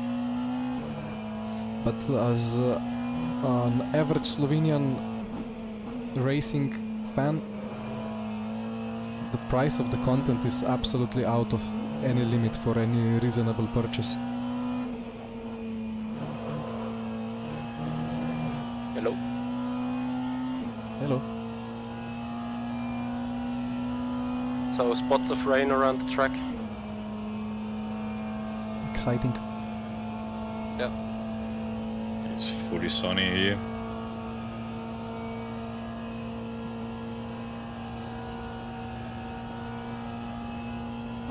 It's the most ridiculous thing that I have experienced in iRacing was the LMP2s at race starts. Like they kept dying. Like I did a week of Yes. So sorry to interrupt. There might be a chance of rain in hour and a half from now. Might be a short drizzle. So no big showers. Alright. But there are spots of rain left, right, and center. I will take a bit of a break soon, and then I'll be ready for that rain if it comes, so we can swap back if needed. Copy.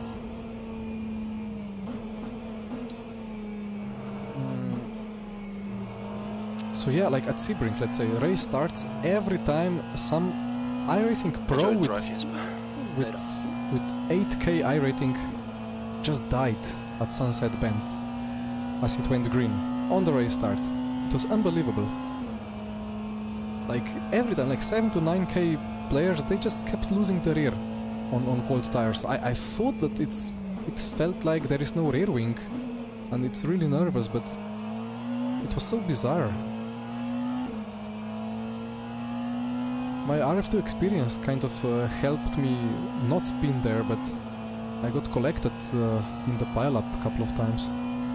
Yeah, I mean, pace is what it is. I cannot do anything. It's full wheelchair, but just keep it consistent.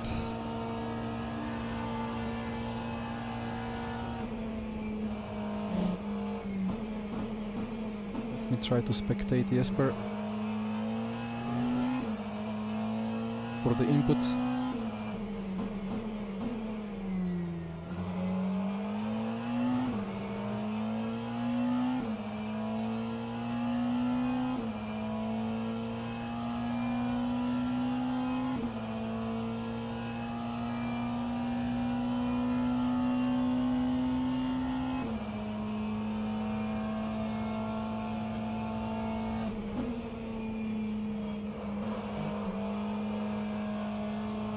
Yeah, abandon, that's a weird one.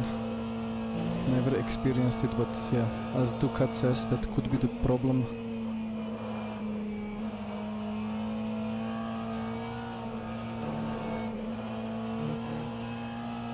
And it's a cut.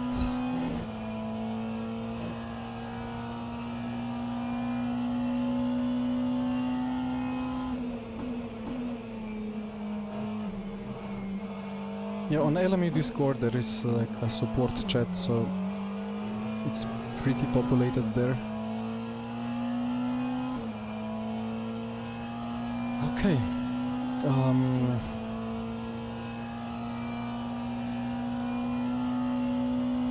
I need a bit of a break, a nice lunch, a nice stretch. Actually, let me do one thing. If I didn't yet, I did already. I turned off the night monitor temperature thing that sometimes I forget to turn on.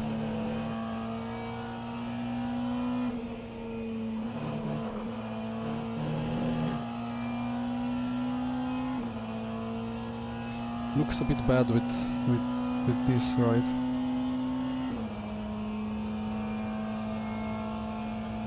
It's just for the delta.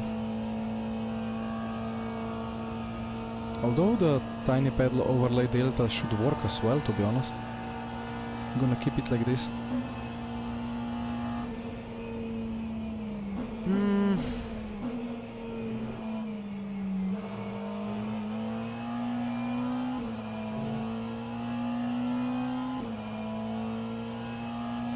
The gain is a bit too high.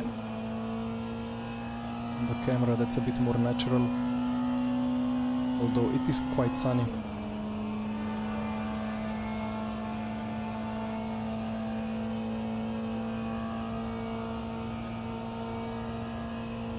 Right.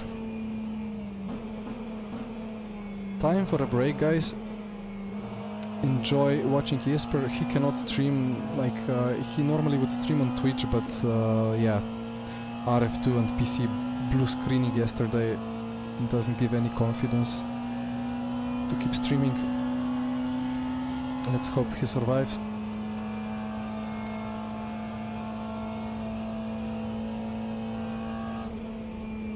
Does this fit here? Doesn't really, it's too much of an LMU meme. Anyway.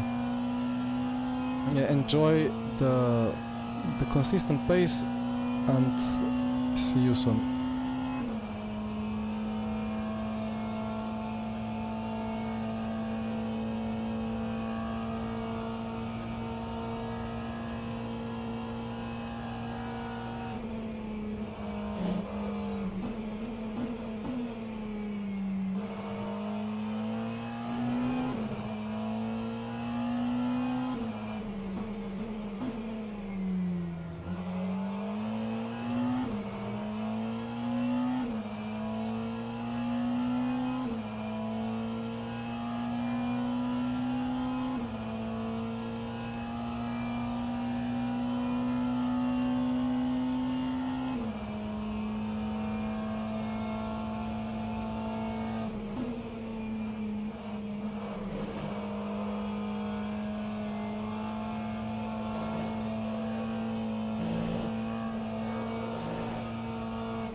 Some drivers should just be straight in Division 3. Now the wheel is not straight anymore.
Situation.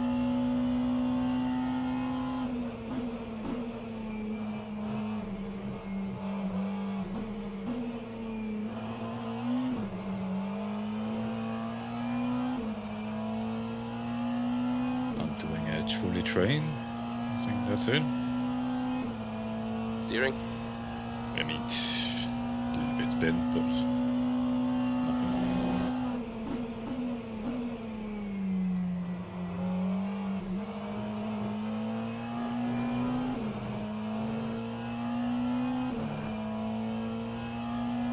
There's no damage in black box. No damage.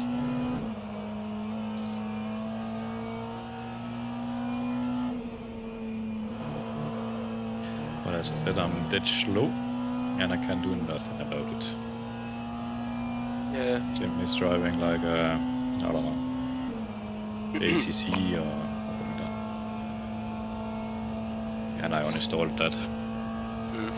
So you've been hit and the steering was bent after, or was it just become bent now? I got hit by an MP2. Mm-hmm. He didn't know how to take a flat turn. But it's maybe 2 degrees. It, like, doesn't affect anything. It's weird as it doesn't show up on the dash though. Because bent steering should at least be like dark blue somewhere. Yeah.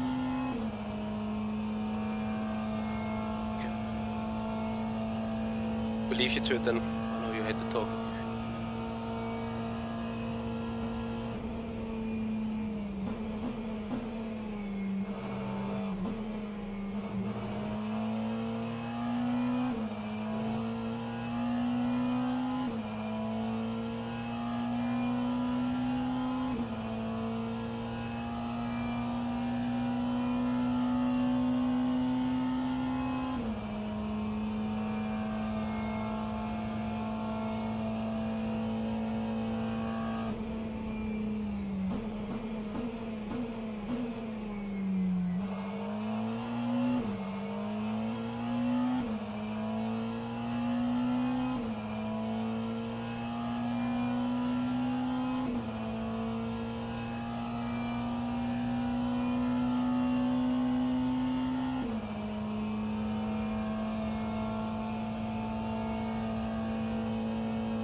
I had to cut the last chicken. Otherwise 55.8.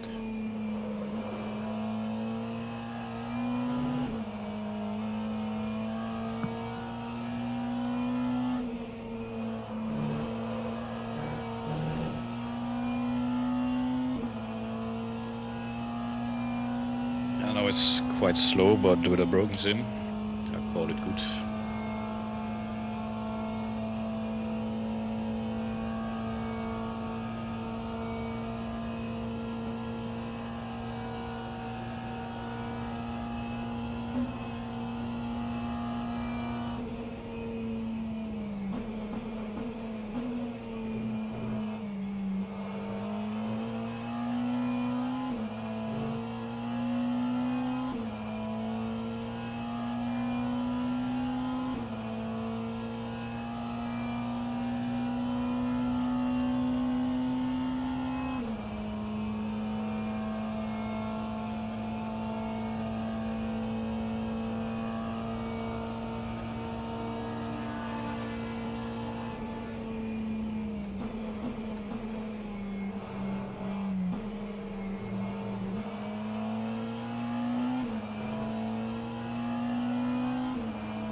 Right then, what is the situation? Jesper in the lead. It should be 6 laps off sync, right? Half a stint off sync with BMWs that are doing lap less.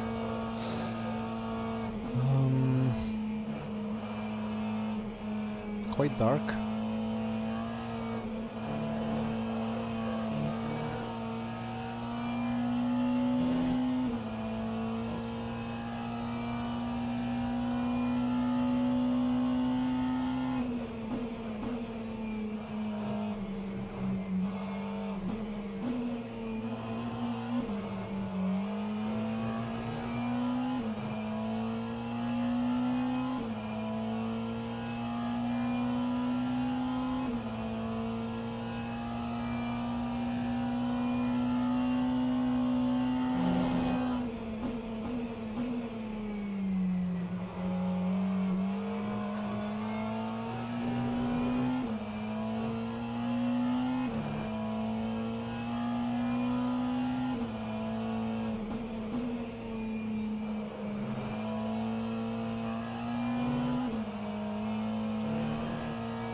Here. Hello, hello. It's been alone for 2 hours. Yep, 2 laps and a half to go of this stint, right? Yes. Any chance for rain? I don't want to drive anymore. Car is so shit. Or sim is so shit. Yeah, they are working on an update to this sim, I have heard. It's called Le Mans Not my Ultimate. sim. It's not the sim, but it's broken. Ah, it's your sim. You know the issue. I know the issue. I've heard you have suspension bent, but there is no repairable damage. Is that correct? No. Yeah, I don't know. It's fine. Okay.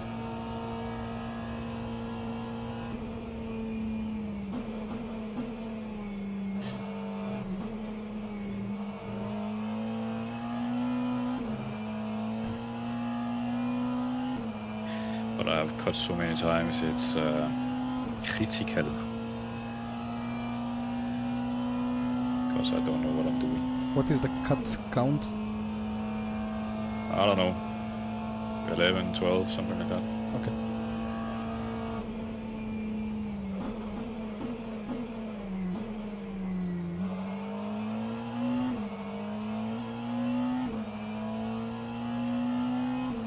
You have like 3 remaining for your 3rd stint, so it's on schedule.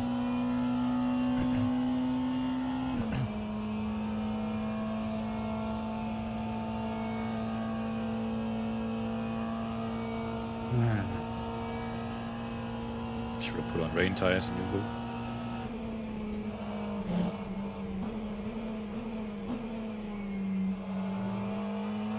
I'm not sure that's gonna improve the tire performance.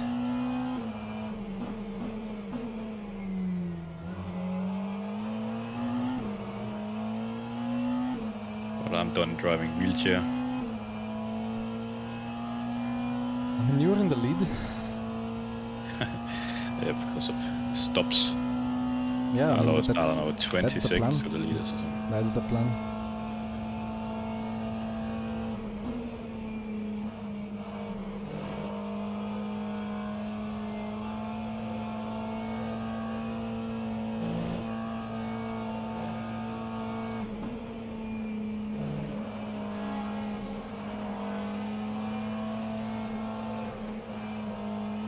Only on the steer.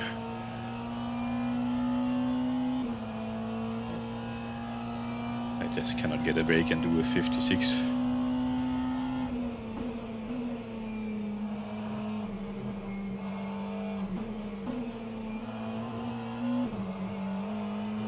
It's these very high tire temps or like track temps.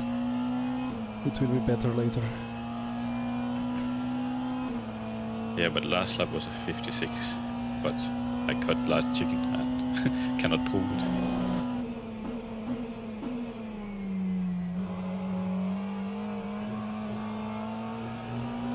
can prove it because I have the delta on and it's on the stream.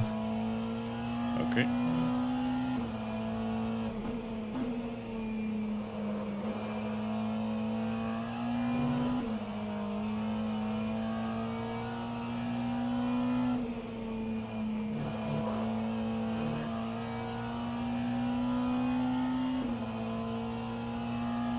I lose a lot in the first chicken, that would sound straight.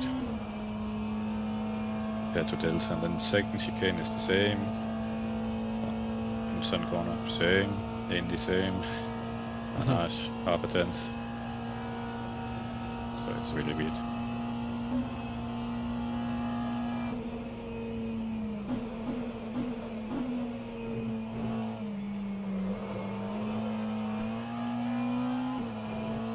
I think what you're doing is you brake for the first apex, then you re-accelerate shortly for the second apex, and what I do is just brake through the whole first apex into the second.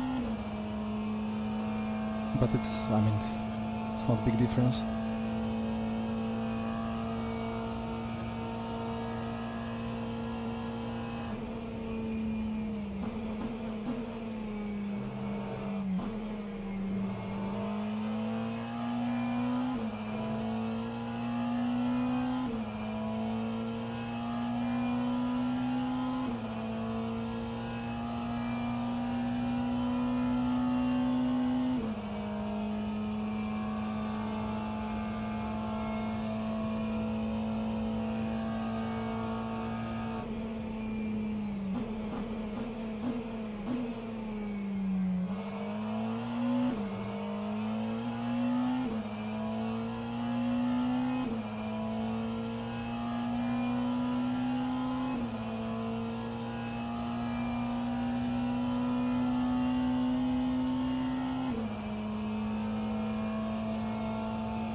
To box this up.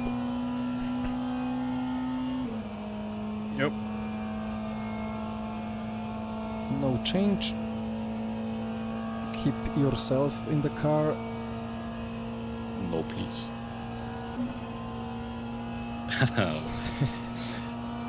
Not a choice. Damn it.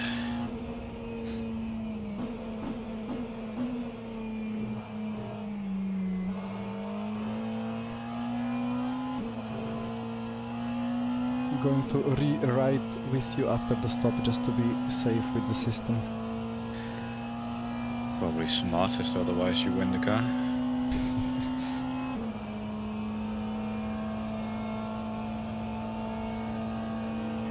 Like, the guys on the third stint trying the times I'm doing in second stint. Lovely.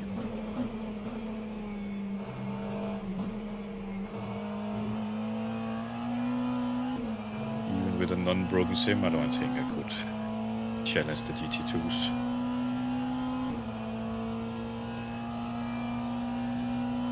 Again, their strategy is more push.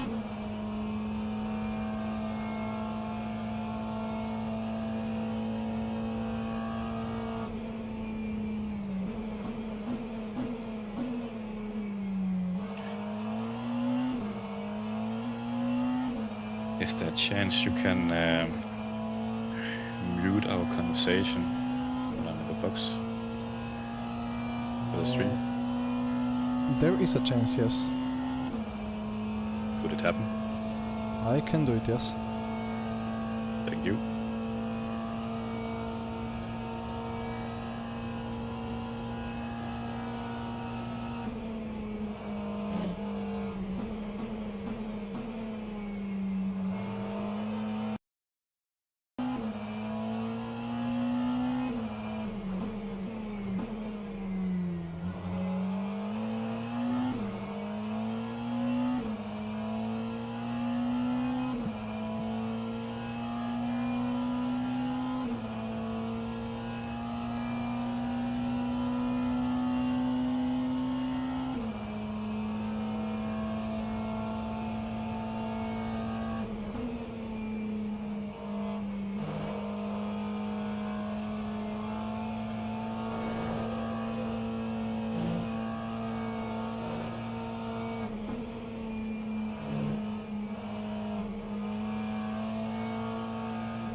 Box, box, box.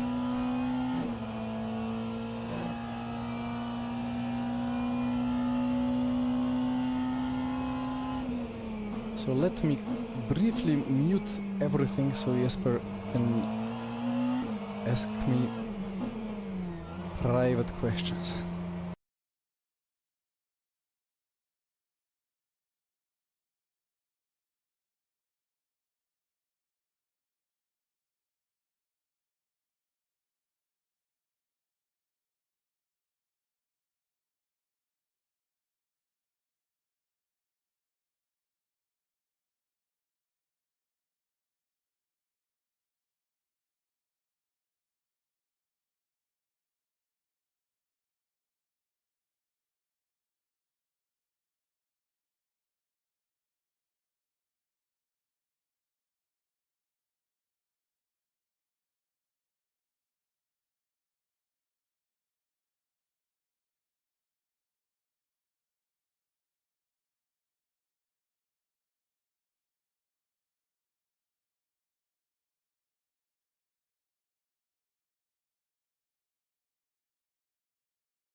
Right, one more stint for Jesper, and after that I'm back in the car. Klemix Michi is in my team because he's kind of teammate, well, he's the manager for the Rafa Esports. But he was driving with a different team before, and they basically folded because, well, one or two drivers did not want to drive anymore for whatever reason.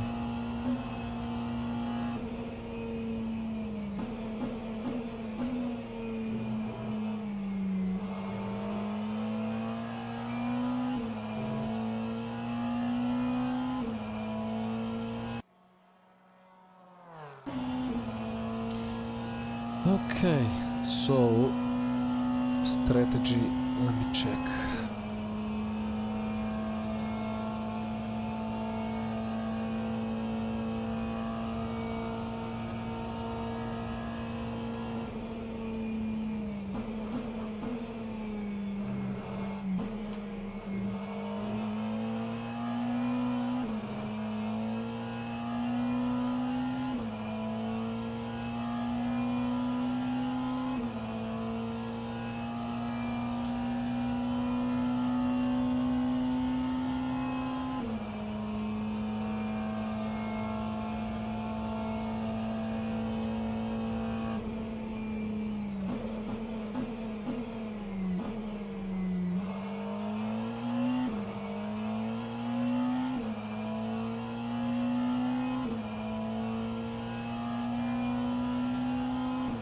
Is James on new tires or?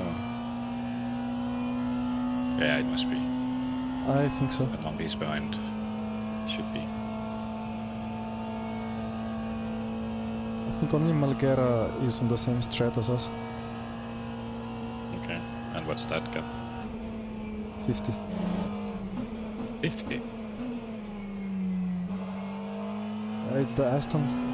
They were quick in short run, but not good on tires. And then you go this long. Yeah, triple stinting hards, 13 laps, looks like. Or maybe they did 12 at one time, but they are matching us. Same for the Caspian, but they are a minute and 10 behind. Okay. So I didn't lose to Caspian at least. Yes.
Hello, Theo.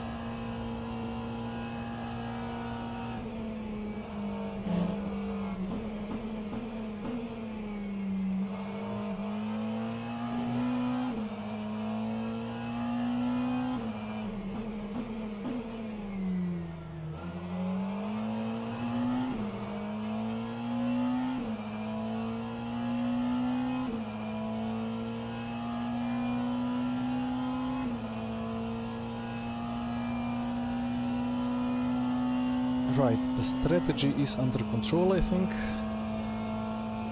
which is nice.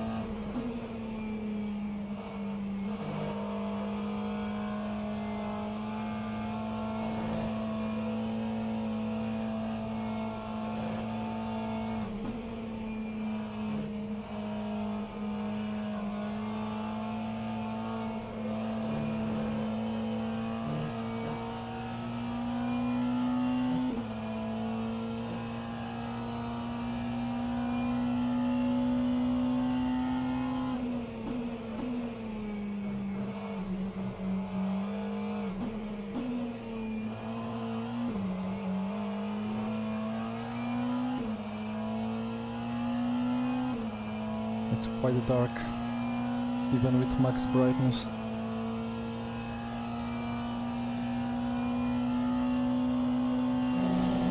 I hope the HUD doesn't shine too much on the stream during the night. In the practice server it was kind of alright.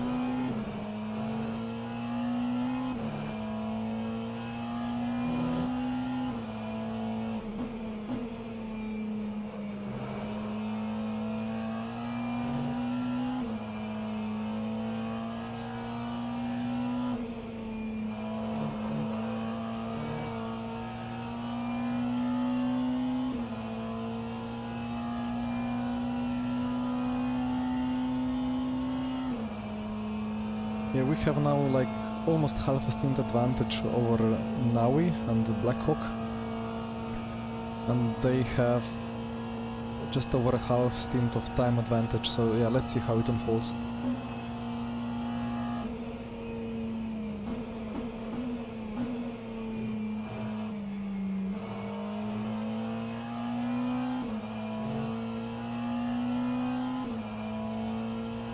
Because it might feel slow, but it's kind of on target.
It's insane how much you understeer behind the hypercars. Yeah. Like GT3 is fine, the Limit 2 a little bit, hypercars straight. They're big.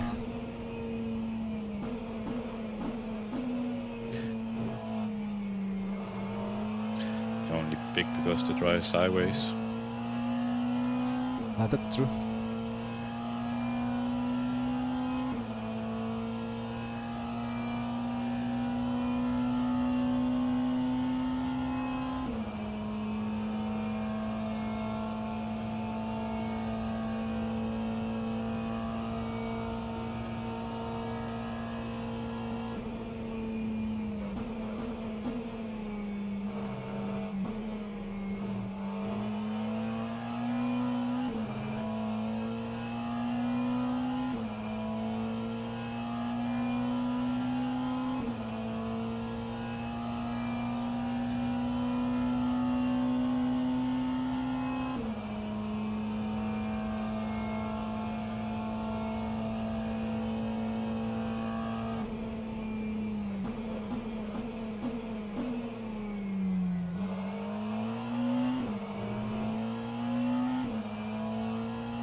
Two times in a row I get a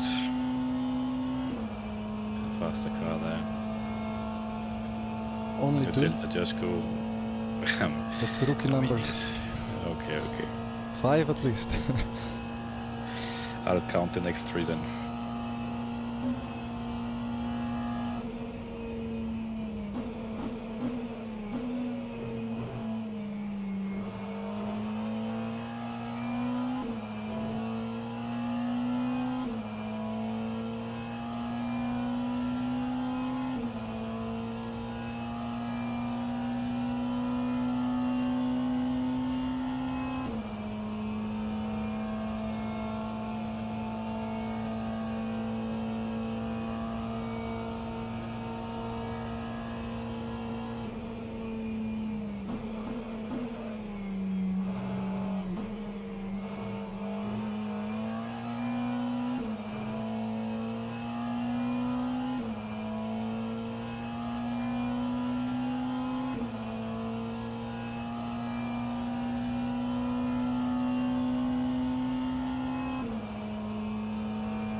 It's so good that these LMP2s have been slowed down a bit. Because they used to be just quick enough to stick a nose in places where you really don't want the nose to be stuck. But now they are BOP'd quite well compared to both hypercars and the GT3s.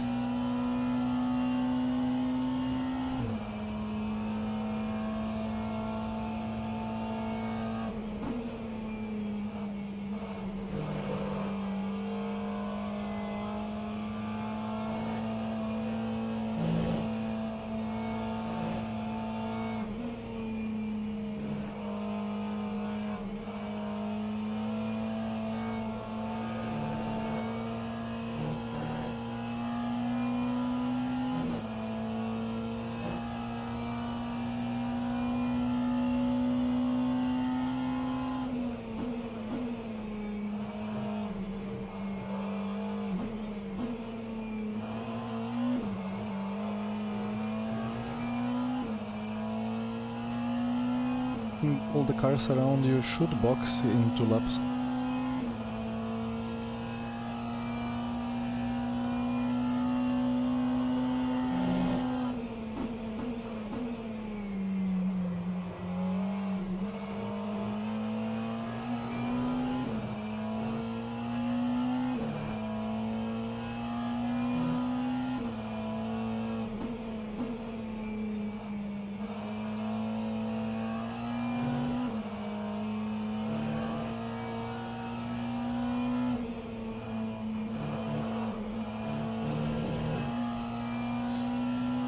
Don't need the traffic to get the understeer.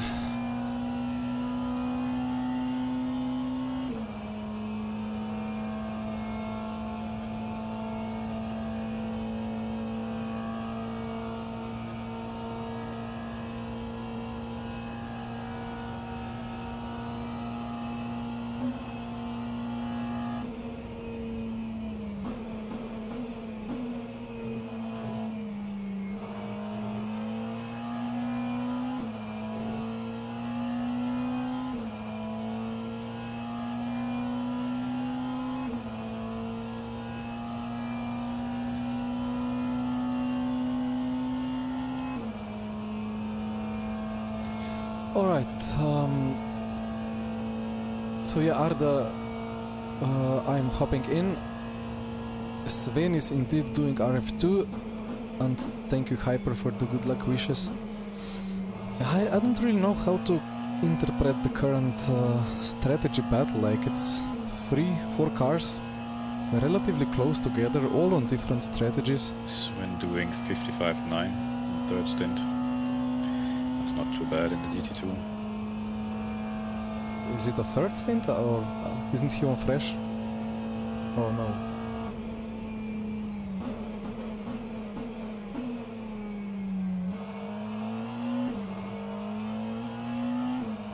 Wait, 1, 2, 3. 1, It's 2. third stint. I raced him in the first 2. And then he just pulled that gap. Copy. Huge gap. Well, he has very low fuel now. Yeah, but he started his stint in 57s. Yeah, Arda indeed. Let's see. He's on third stint. Copy, copy. Yeah, he has really good pace. Yeah, I mean the strategies are that the strategies will converge after 13 stints, but then, I mean after 12 it will be clear, and after that we will be off tire sync, so we will never really know, right? Let's see.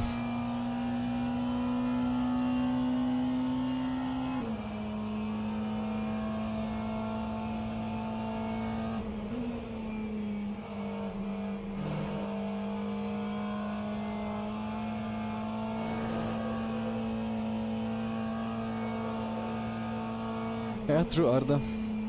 Very true. Is that the worst case? Maybe that's the best case. I don't want to find out that I'm a whole pit stop behind after half a race, you know. Good luck, Arda.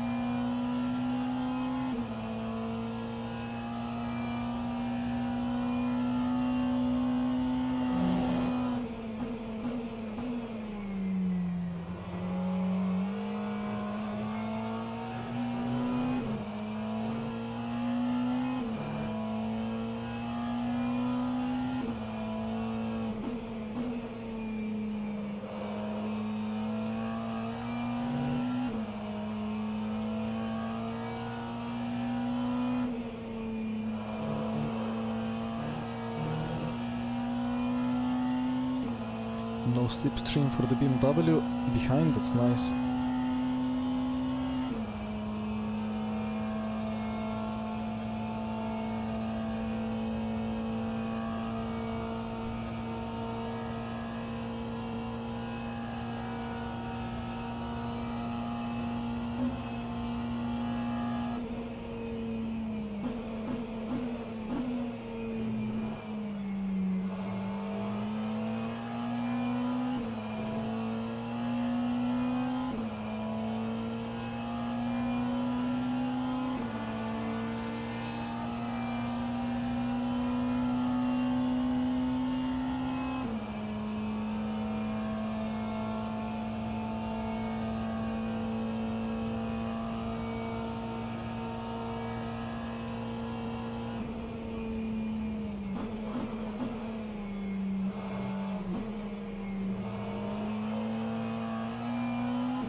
Hi Run, hi Daniele, welcome back.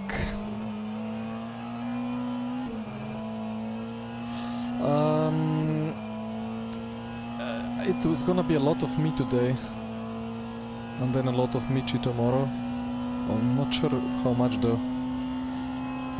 But I cannot really race much tomorrow, if at all. So I will do all my stints today. And it kind of works out stream-wise, as Michi will launch it for the second part. Jesper, I will quickly rejoin the server. Alright.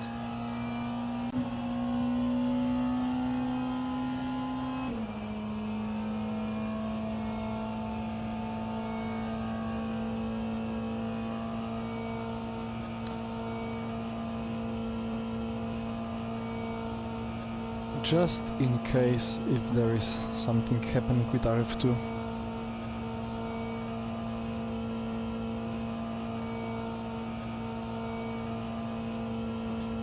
Taking quite a while.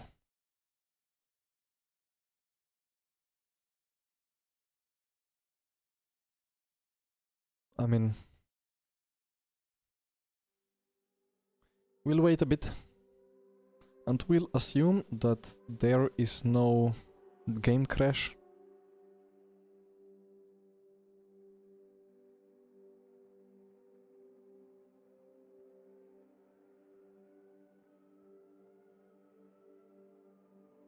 Wait, do I hear the...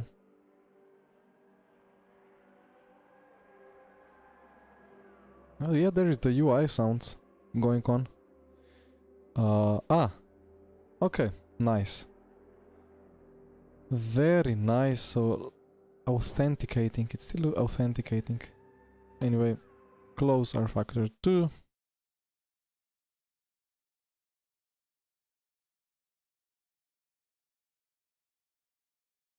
And relaunch. Ah, Jesper, Daniele, of course. Yeah, let's see, because I mean, yesterday with all the blue screens that he got, maybe Jesper will drive less, maybe Kasper will drive more. Or maybe Jesper will drive instead of Jesper. Let's see how they decide. Where is my link? Join the server.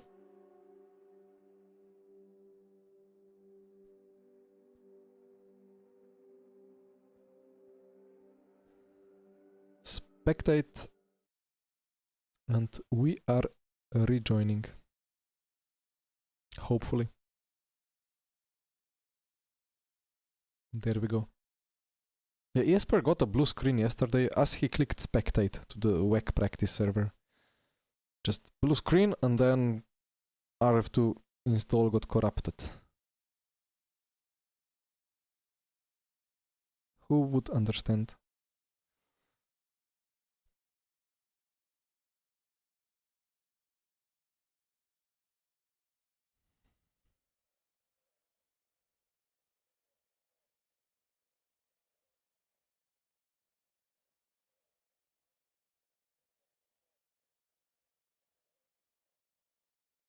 I still remember the old days of rF2 when we were used to join as a spectator like this, and we never knew if it's gonna just freeze and crash or if all the cars are actually going to load.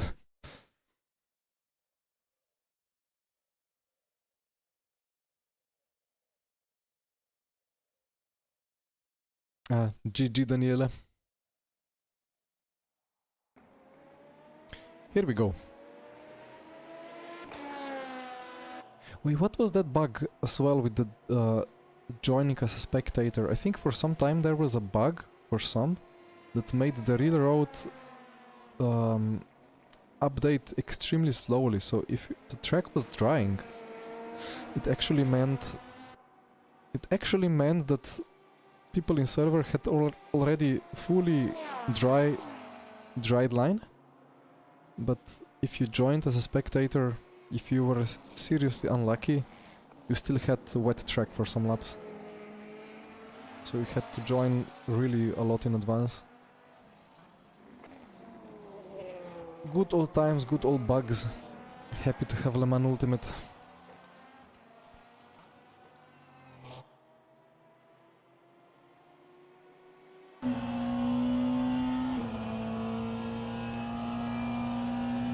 Treat it like you do the Beagle. You mean I have to DNF it? Oh dear. 2 rounds in HRC Formula A and I still don't have a finish.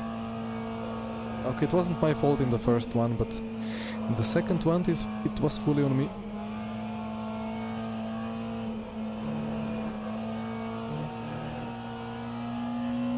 So should be 3 more laps.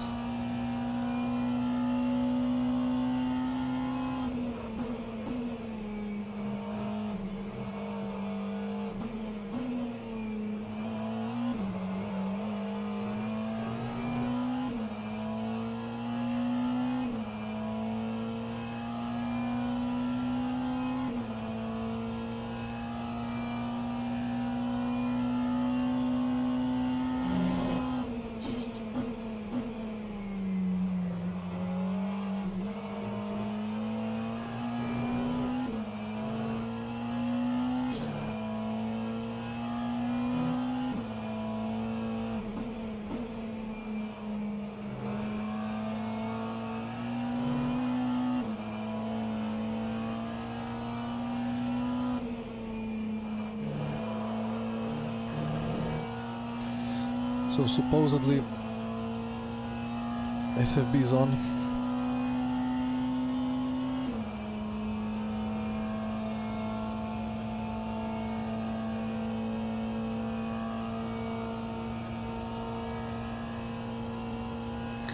One more thing I have to do before the swap is turn off the tiny pedal spectate mode.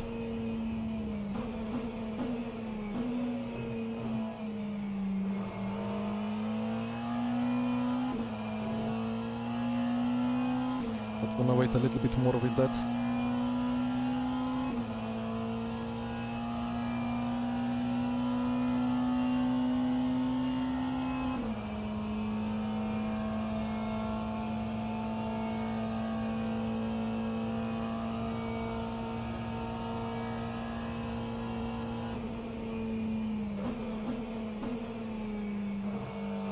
Yeah, those lap times that people are doing now on fresh tires are scary.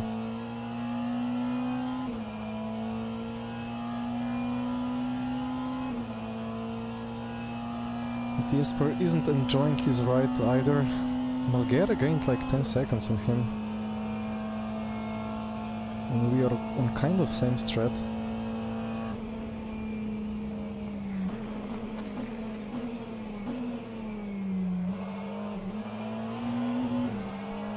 I don't think that LMP2 was expecting to be let through.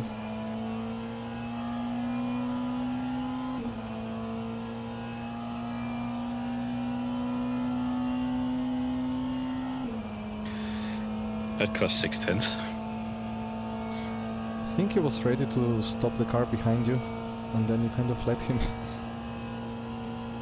I was afraid of the dive.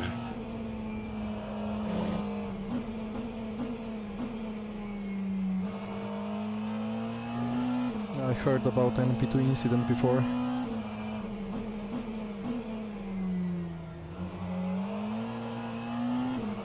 When Yeah, you feel you don't have control over the car, I mean, Yeah. whatever. How long to sunset? Actually, sunset is very late. It's around 10. I think the server timing is like 2 minutes behind the real timing in Central European time now. And sunset should be in 3 hours and a half or 4 maybe.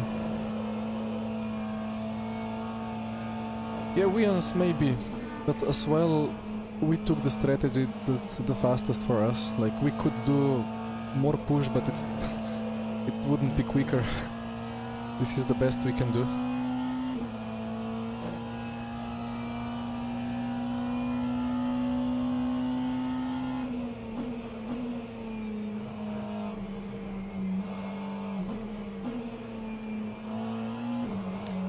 pulled quite a gap on the fastest Porsche and the fastest Aston.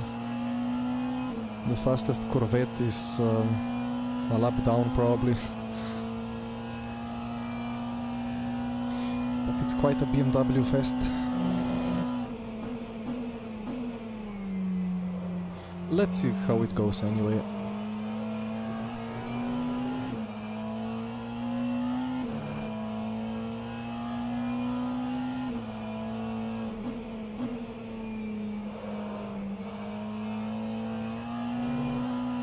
Thing is that BMW has big trouble doing a fuel target for 13, but we don't really have to do it at all. Like, I just lift a bit through some kinks and it's already enough, so I don't even have to monitor. I don't really feel like I drive on a fuel target.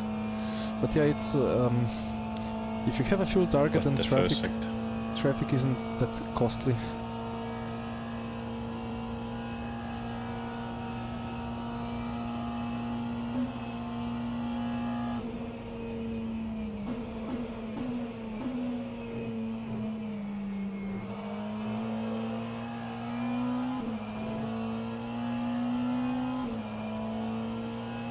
The Delta is looking good for Jesper.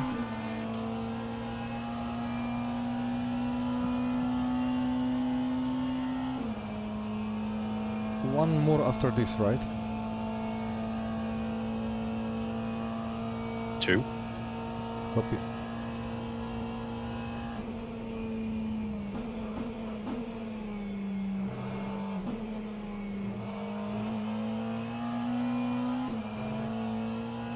Yeah, indeed, all good.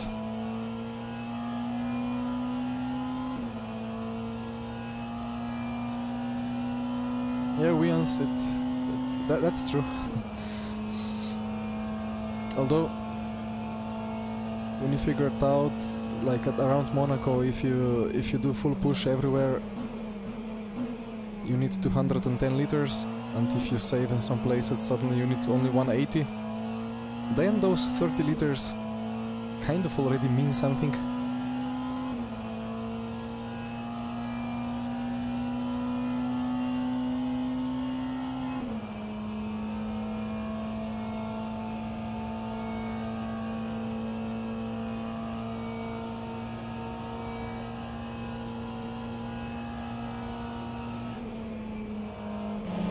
I guess that the Delta is not really showing the correct thing.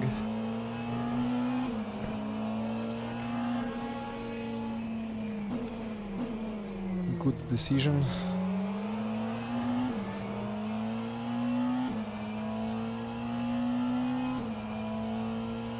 Copy, Wians. Copy. Yeah, my Beagle is very thirsty for fuel as well with V12. But should be less annoying at other tracks compared to Monaco, I hope. And yeah, thank you for the good luck. I will need a little bit.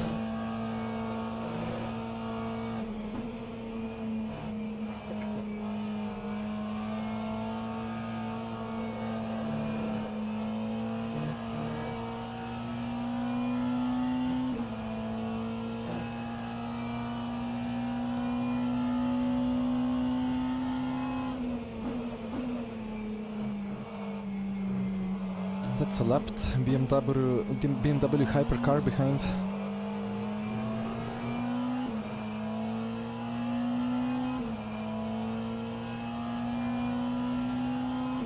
The BOP is really crazy. Like every time, it just makes me think that maybe we would be better off just having wing 2. What is that?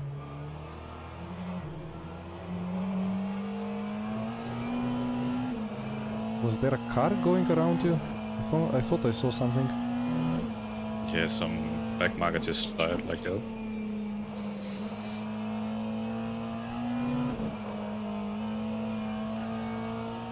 Lost over a second because I have to just park it to not get hit. Yeah. I hate Division 3 drivers. Uh-oh.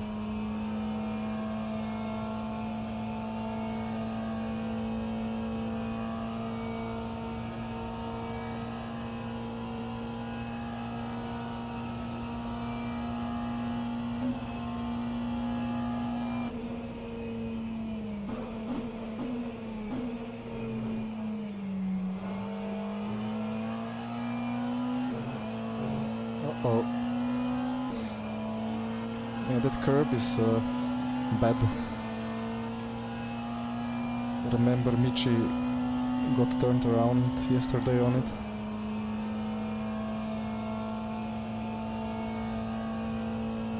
Yeah, Daniela, indeed, in high speed it's crazy. I mean, it has a front wing. When I'm saying it has a front wing, I believe it actually has it, like, as a physics workaround.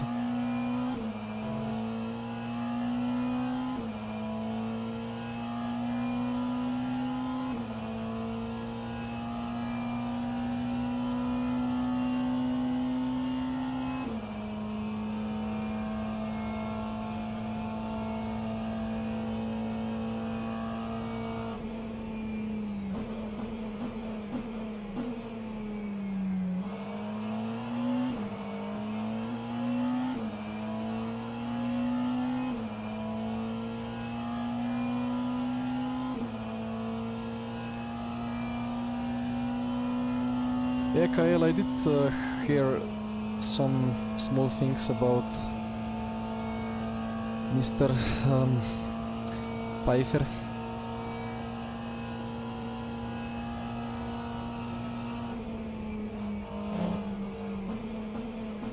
But he just, at turn 1 he went for it.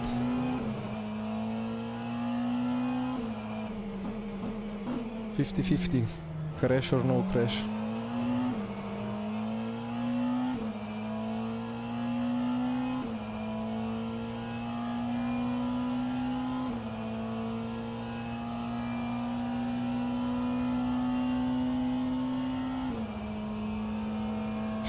Typical Max fan, yeah.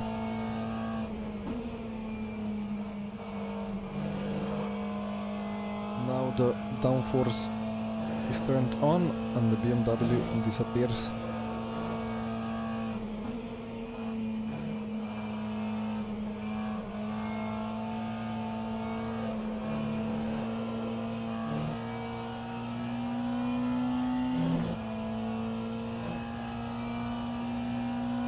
Right, spectating mode in tiny pedal off.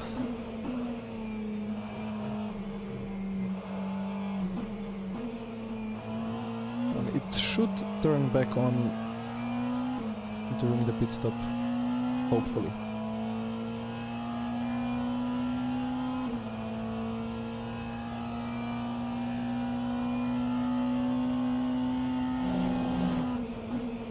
If it's gonna get even darker than this, then I need to turn on the camera again. But if it gets sunny, it's gonna be surface of sun. So difficult to really nail this setting. Let's just keep it like this.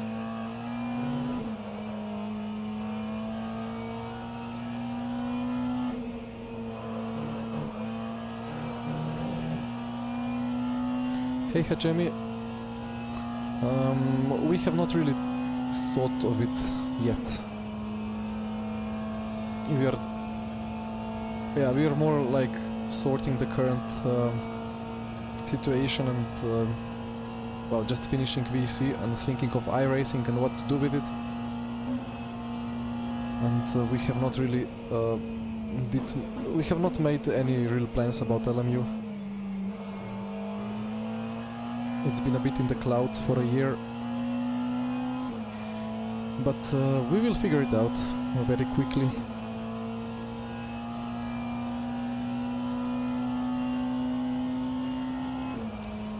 So, pit requested, full tank, new tires, myself selected.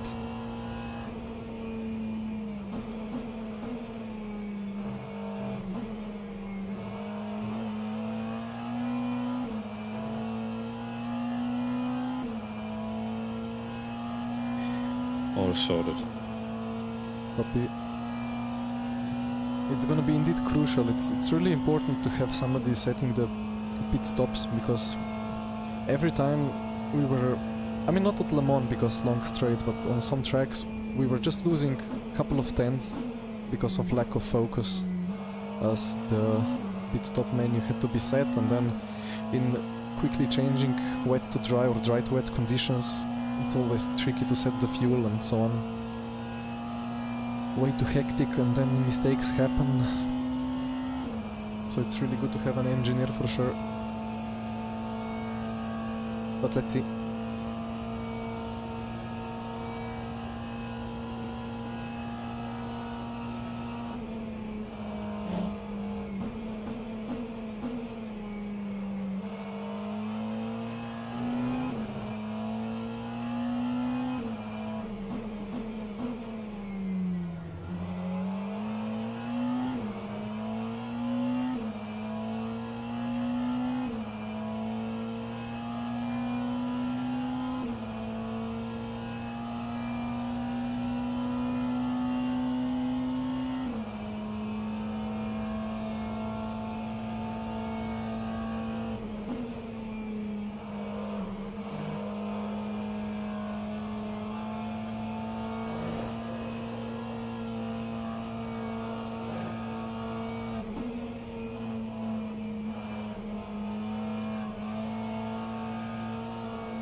Box.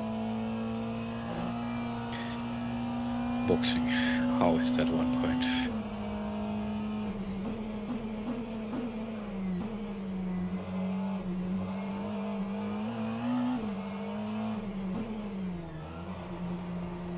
Yeah, the cuts are Maybe very if- strict.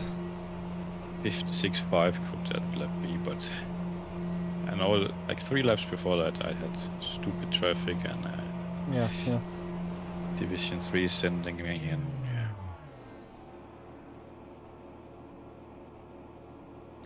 All good. I think from now on we have always advantage in the tires. And we should not really open the gap too much more. Let's see. Well, I lost a lot of time, but yeah, I cannot go faster than this.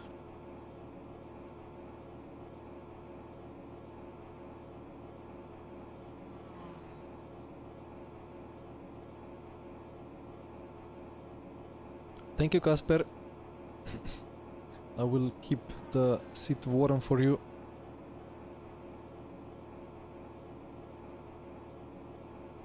Right, do have everything. I think all is good. And FFB will turn on as soon as I drive off. Michi will drive, sorry, copy.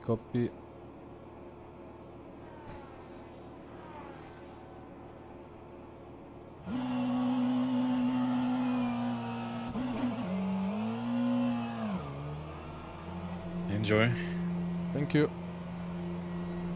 The mixture was lean, like a safety car again. Okay, we need to be aware. Yeah.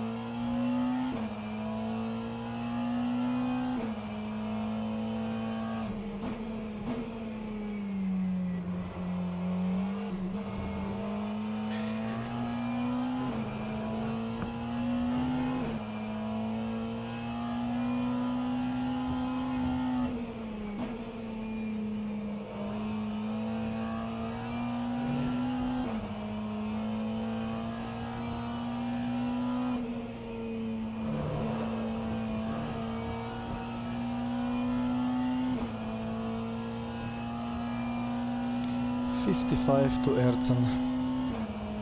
Yeah, we need that gap in 16th time.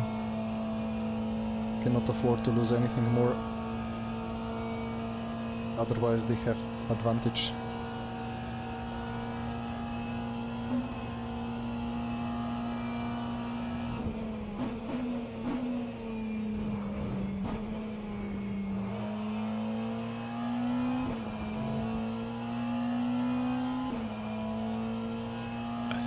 Is out. Sure. Oh.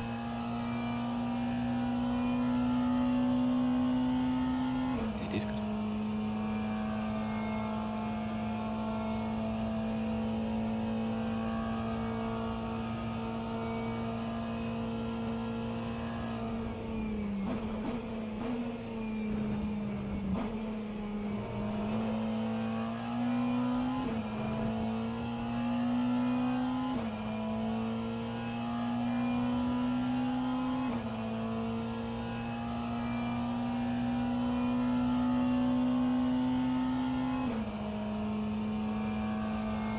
And the track temp is dropping as well, so that's great news.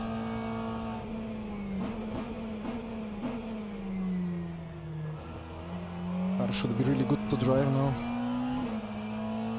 Or rather, better and better to drive.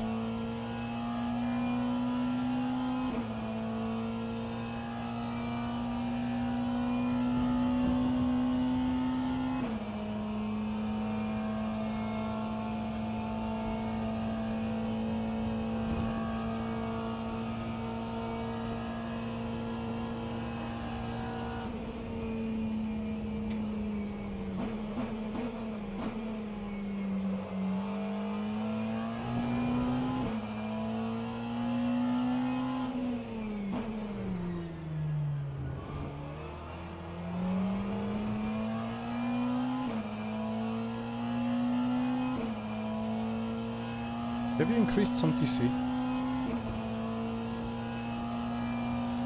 TC, no. Yeah, okay. Only increased brake bias and ABS. Copy.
Marius, this is it's the second outing, first stint of the second outing.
I mean, P5 on track at the moment, but strategy-wise, this is the worst position we can be because we have now swapped the tire.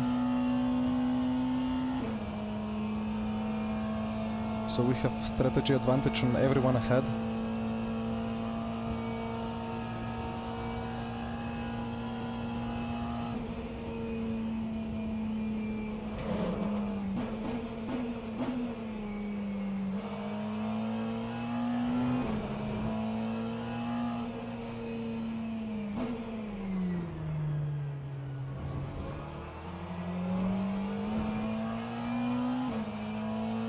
This is an unfortunate place to be stuck in.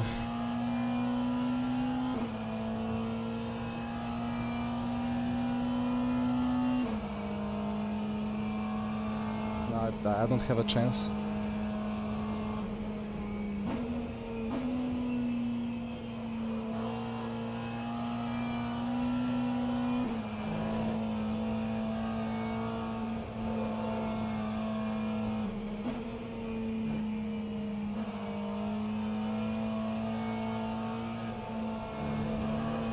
BMW even on old tire,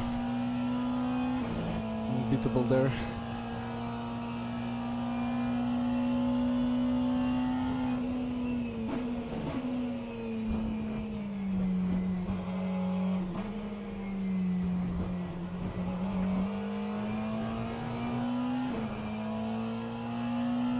.56.3, I could be doing 55s now, so pace is fine.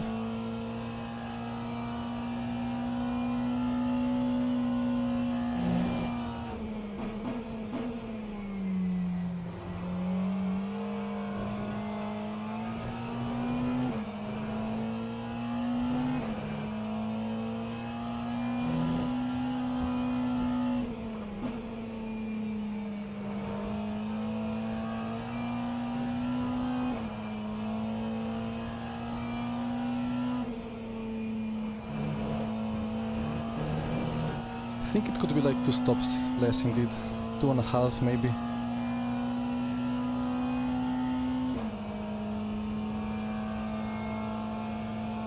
But yeah, I will of course go for it. I just need a long enough straight.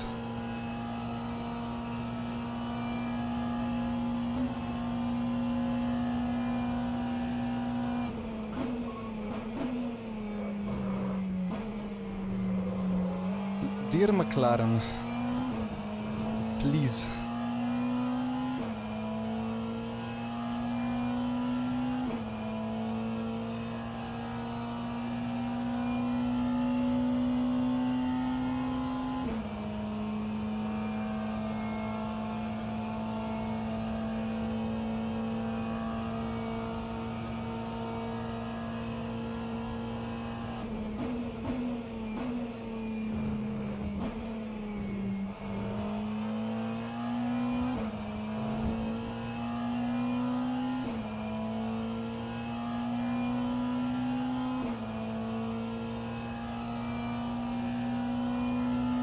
It's not Fanatic. I don't have anything from Fanatic here. It's SimuCube.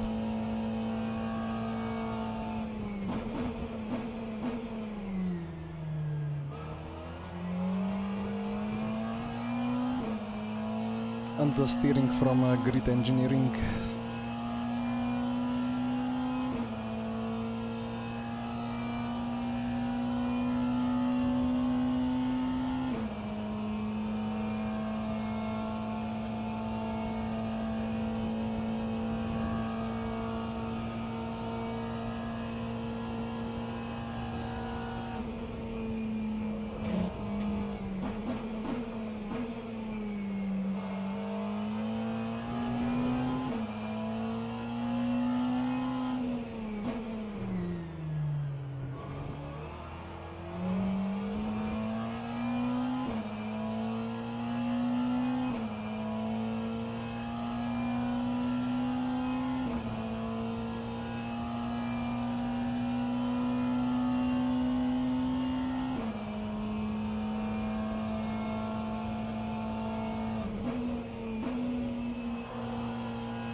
Yeah, it would be great if there was rain, but I think it's gone.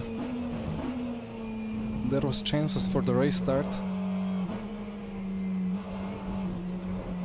It was actually quite a big chance, but it's like scattered showers. That was on the forecast, and they didn't happen.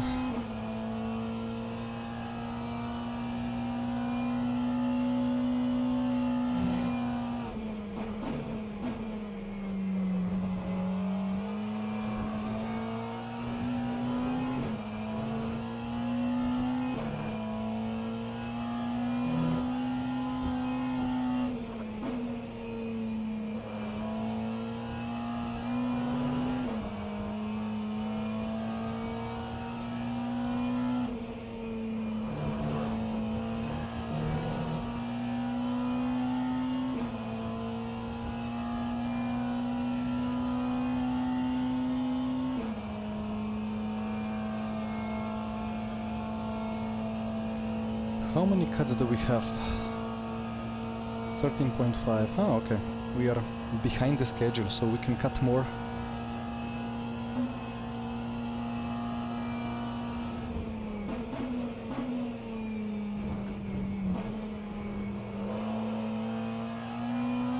Although it's not really possible to go much quicker by cutting here.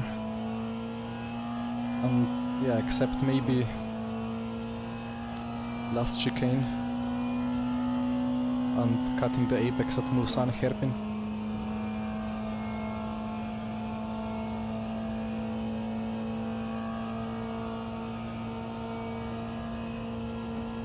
Yeah, Joao.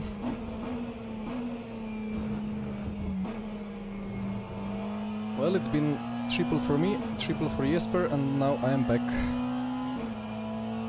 David, it's the McLaren 720S. Not the Evo version, or like not the newest one, because rF2 has these cars from 5 years ago-ish, or even more.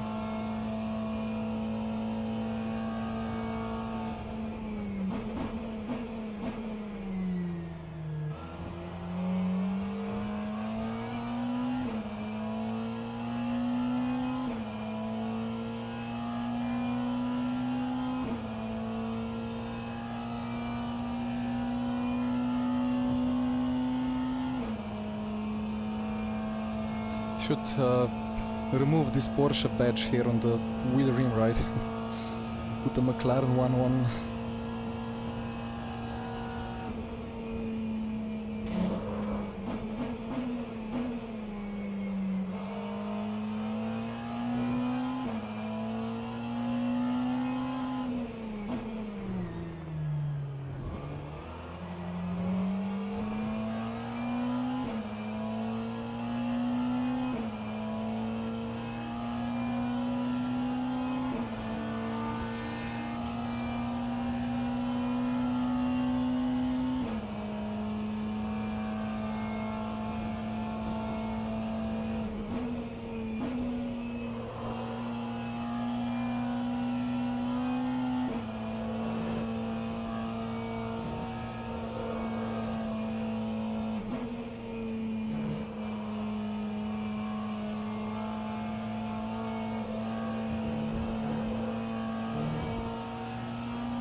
That's the first 55.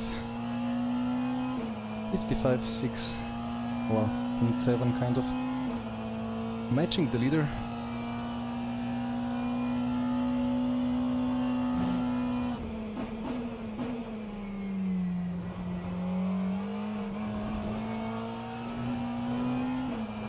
And then P1 is beating, I think, within 2 laps.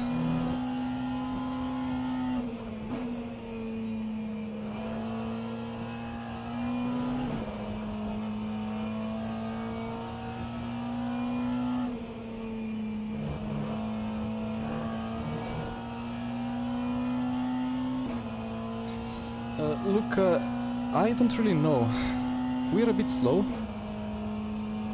but strategically, I think we are P2 effectively. I would say we are overall P2, like 20 seconds behind the lead. But Jesper has been nursing quite a big software issue.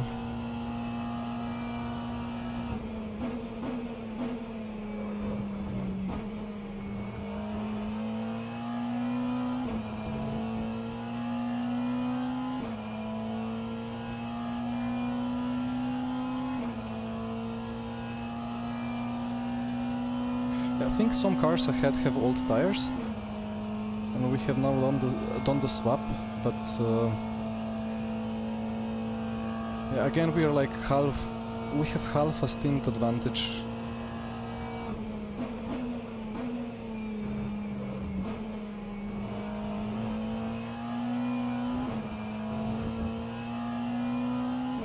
And the BMWs are doing 12 laps, the McLaren is doing 13.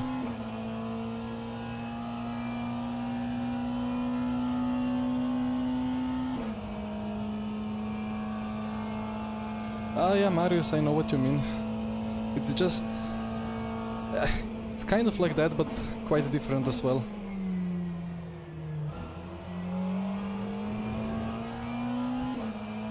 Like the slides that the Aster had were obviously quite realistic because it was real life, but quite natural.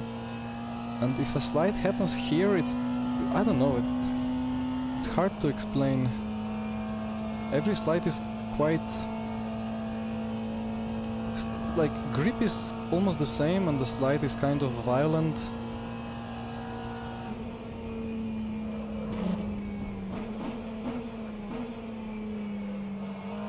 And sometimes you actually have to go for the slide, to power out of the slide. But IRL, Astre couldn't really power out of big slides. He had to crack them on the entry, use them for rotation, and then smooth out of the corner.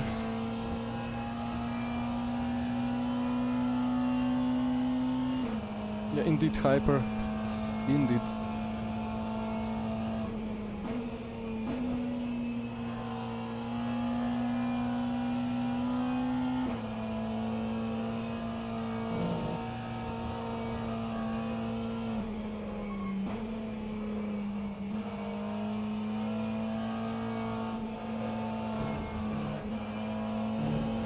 But Ertzen in the lead is now in his prime laps. First stint tires and well, low fuel.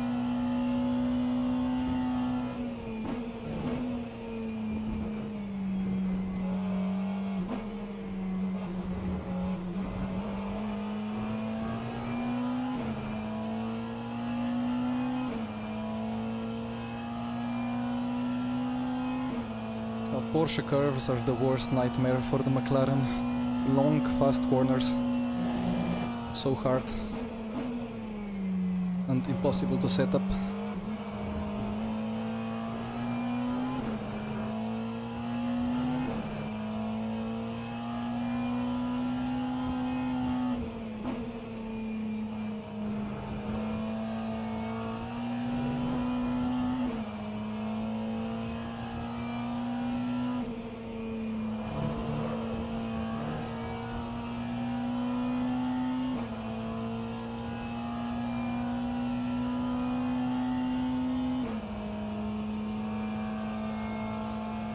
Hyper, that's the bet that we could make. Nothing on the horizon really, and Studio doesn't really have any time to support big events because they are all doing LMU.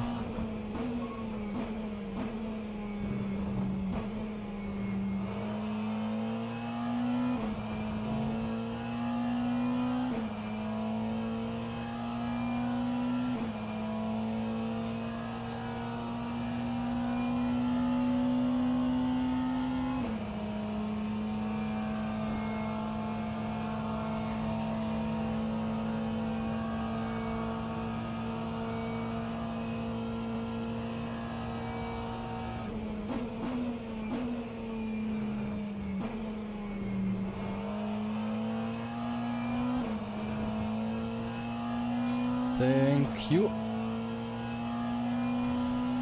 I mean, we are not really in the same race at the moment, so good decision not to impede ourselves too much.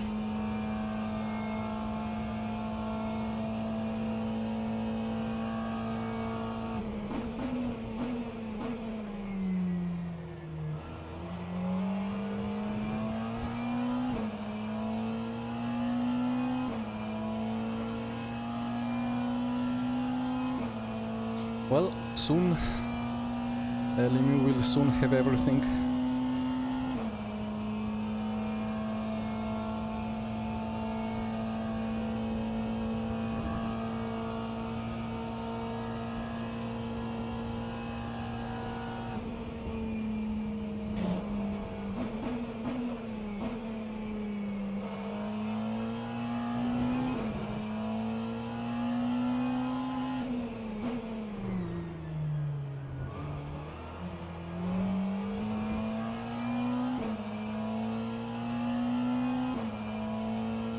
So BMW's now box.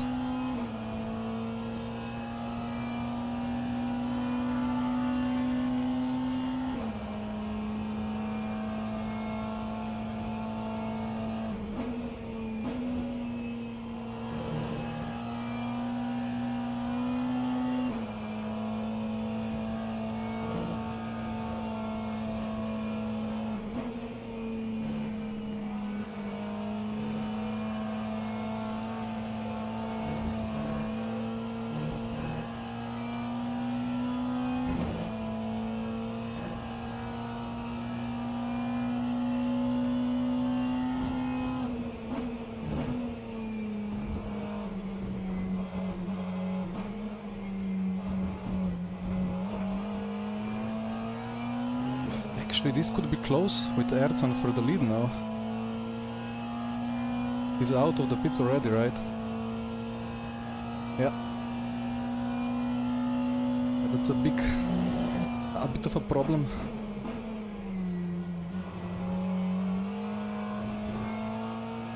Although now this is his second stint, so I should be able to catch an overtake.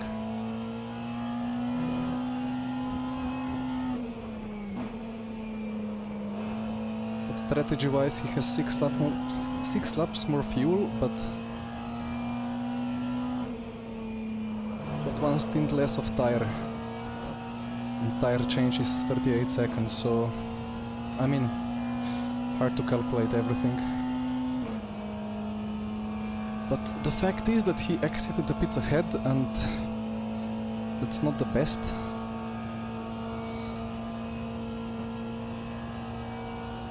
But it's the fight that we have against the BMWs here.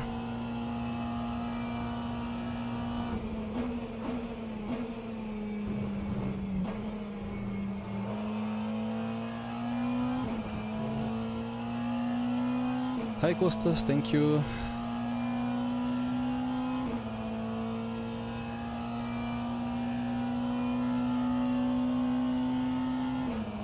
Luca, I'm really not sure, but well, for sure the pace is better, the car balance is better, but there is more rubber and lower track temps, so it makes sense.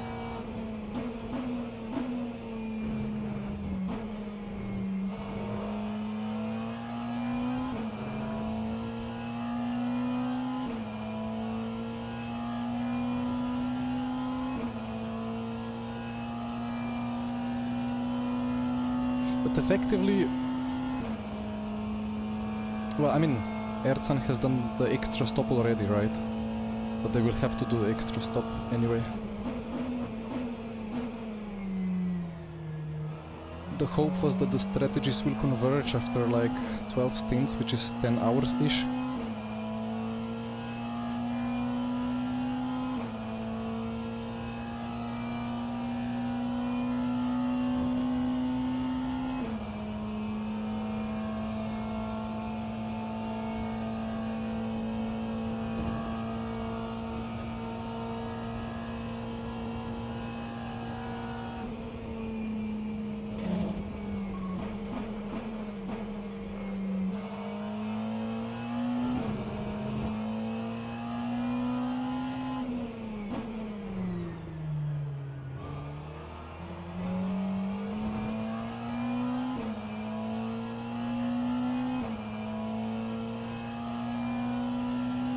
Yeah, I mean, I was 10 seconds off, but again, he has done one more stint. Short stint. I don't know. Let's see how it all unfolds.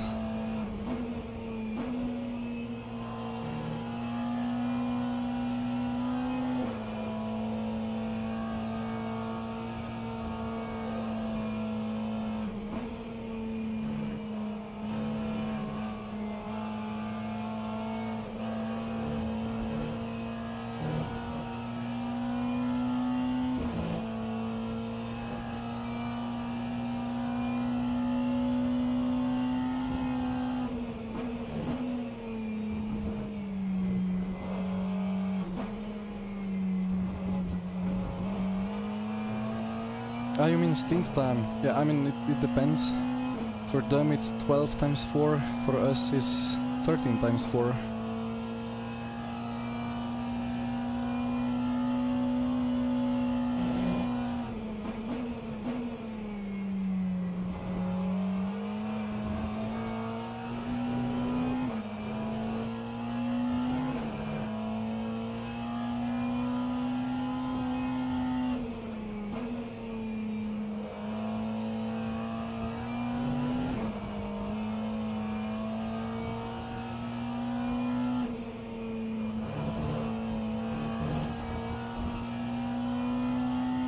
It's gonna be 1.25.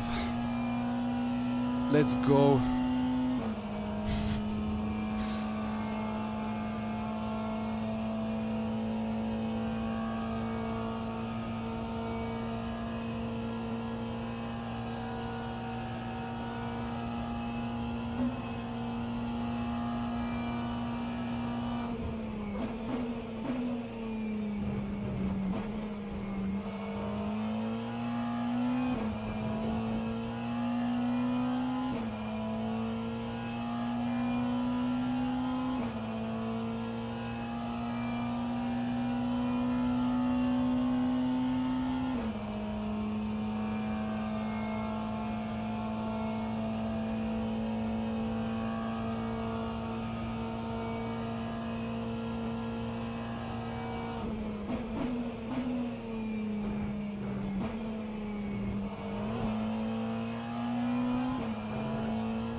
That's a nice tow ahead, but not for me.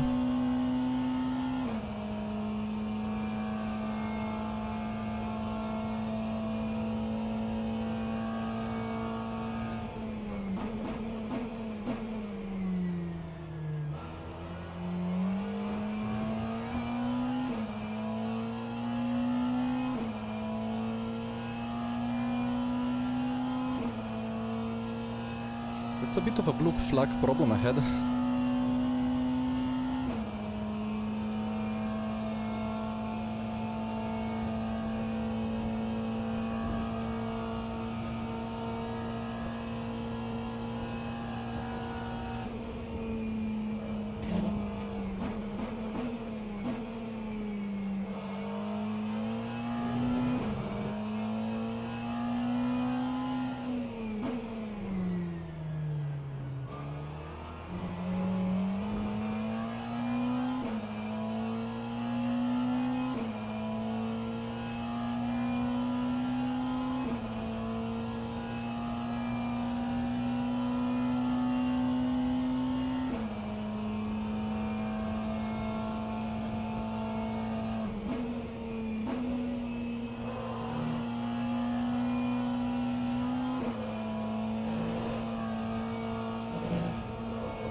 There we go.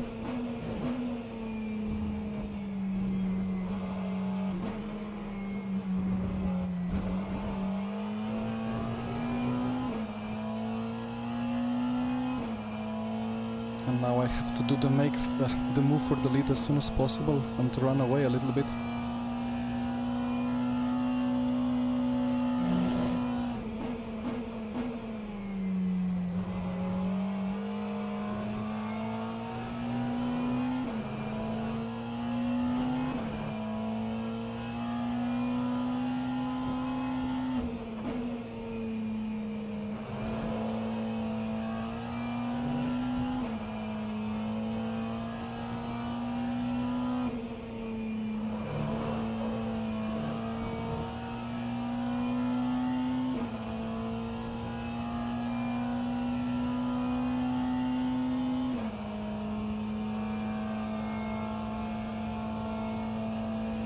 Out of next chicane, I suppose.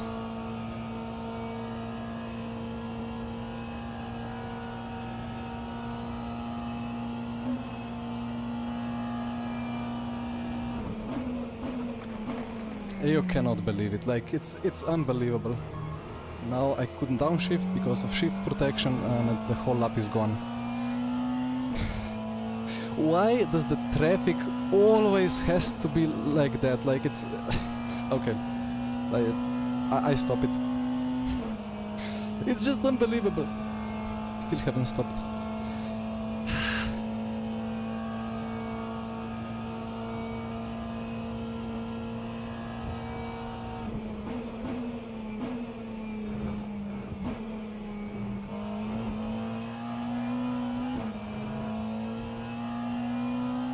No, I will not stop. It's really unfair. Like that's crazy. Erdzon was having a slipstream from that car, left car that boxed, and now I get pushed out to the apex with a dive bomb from LMP2. Now I should be ahead of Erdzon and driving away, so I have strategic advantage. But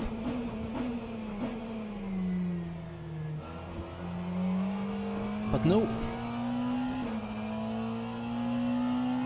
The randomness targets us, and we lose everything in traffic every time. The why always me syndrome, right?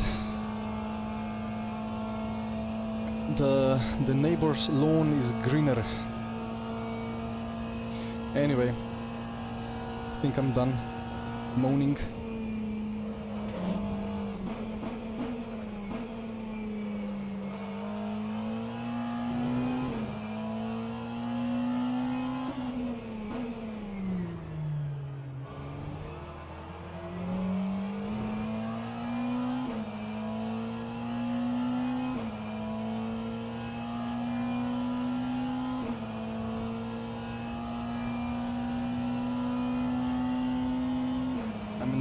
mood to go side by side into Porsche curves.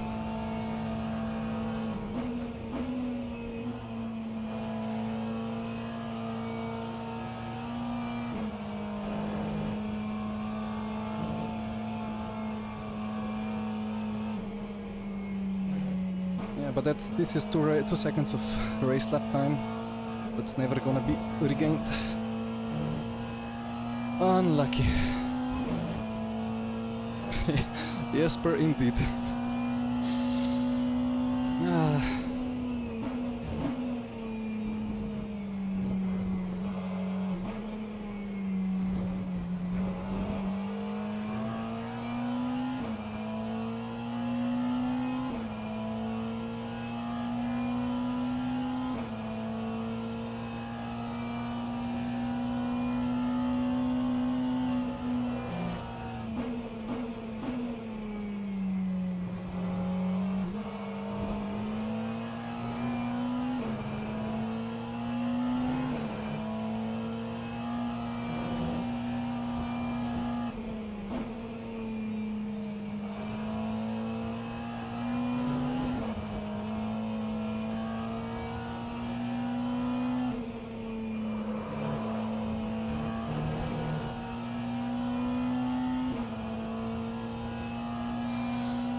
Janke, ask me in 10 minutes because I'm gonna be very depressed if I talk now.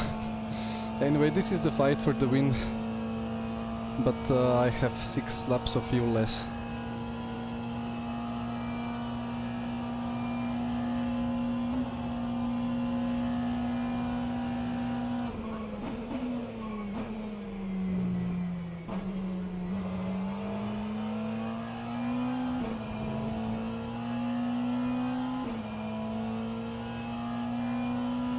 So in theory now with less fuel and lighter car I should be able to out-accelerate Erzen and pull away. But the 6th gear will not make it easy. I think I should be safe.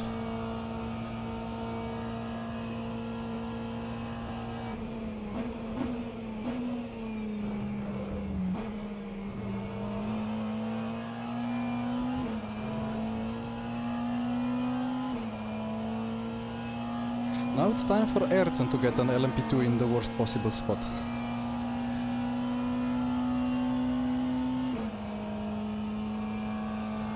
Great chance coming in a couple of 100 meters.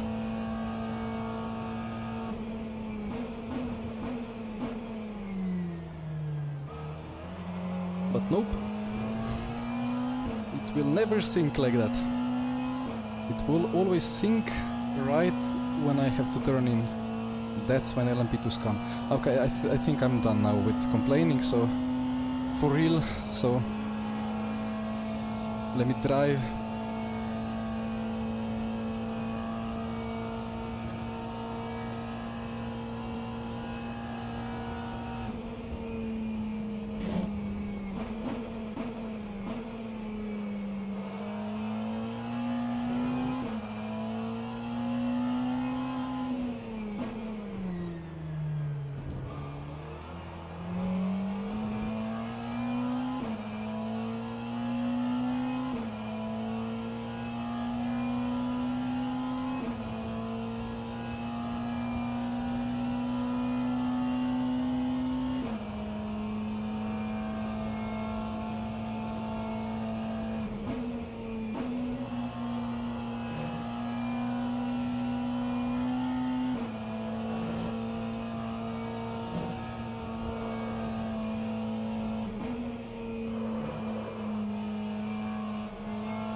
I think I have a little bit of an analogy or like explanation of that Estre Porsche hypercar pole position that was quite sideways and rF2 lap which is quite sideways.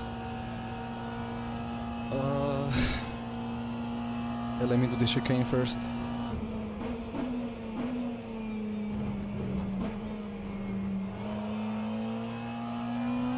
So in real life, when you drive a car, it's made of rubber, and you start leaning on it and you can feel the rubber being elastic, and at some point it starts to slide.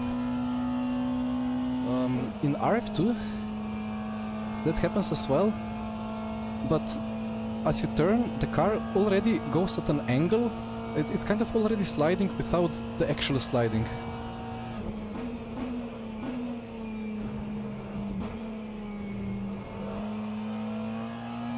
So it's as if you load the tire and you feel it start to go, but because it's already at an angle when it goes, it's much more powerful, the sideways slip when it happens.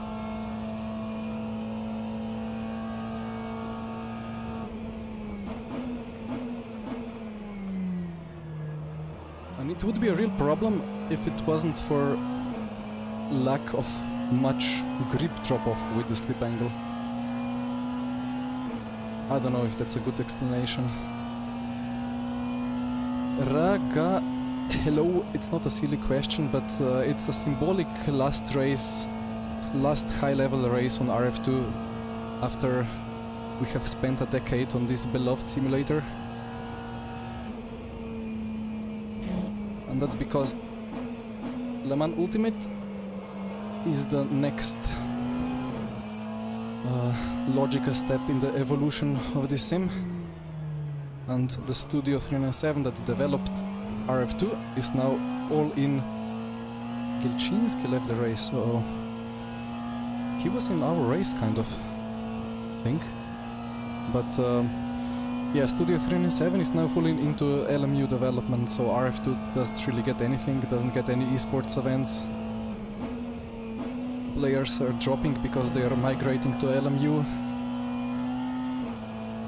So all that's gonna be left in rFactor2 is just smaller fun club events kind of.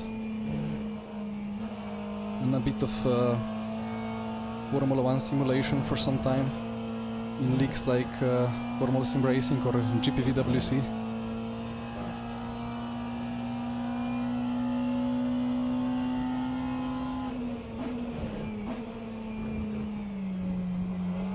And it's also very timely, or how would you say, fatefully timed, because we have this big 24 hours of Le Mans, which is the reason that Marcel Offermans put together the Studio 397 and made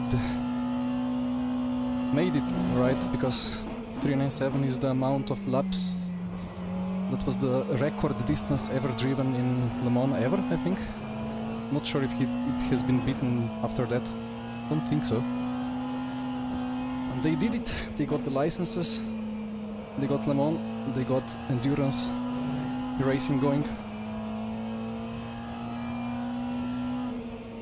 And it all ends here now with VC Le Mans. It's not really top level esports, but it's still a very big organization with... But it's season 17 and it's 1 year per season, so it's been 17 years. And it's a very nice symbolic timing for this to happen on this weekend, and tomorrow, or actually on Tuesday, Le Mans Ultimate gets the big updates with liveries, driver swaps, teams, tire physics, full 24 content completed, and so on. And iRacing kind of creates kind of a, not sure if historical breakthrough in the tires, but sure an improvement. So yeah, for me and for rF2, the only events that I have on my mind are these historic races that we do with HRSC, which are great fun.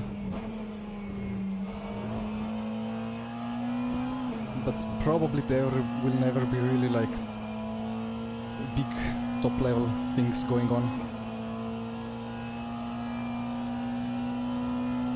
Jesper, I am going. I would be already 10 seconds ahead of Arda if I was less unlucky, you know. If I had 30 more horsepower, I would be lap ahead.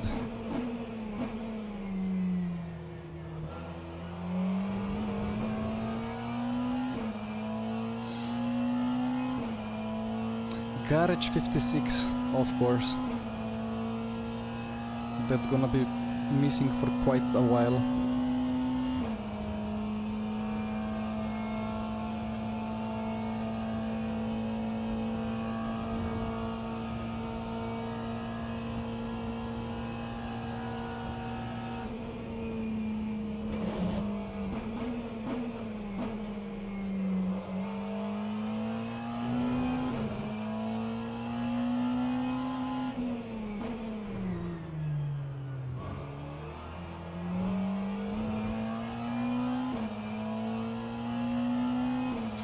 Yeah, Matthias, kind of. I mean, the only thing it was missing was 5k players daily. If it got that, then it would explode, but it never got it.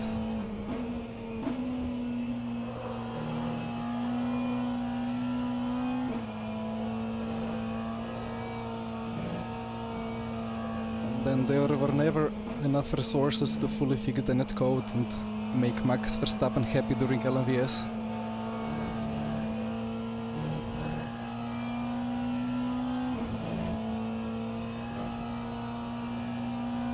Santeri I have not been. I've been to Spa 24.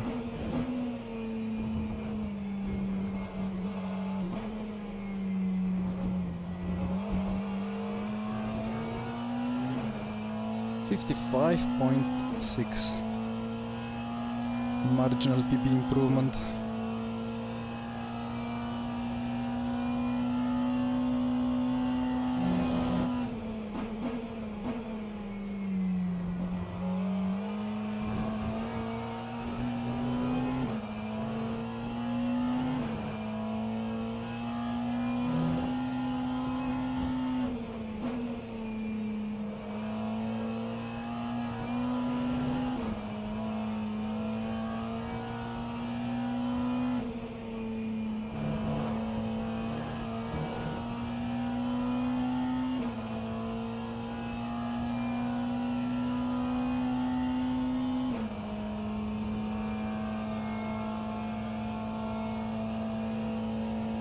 Time to schedule the pit stop.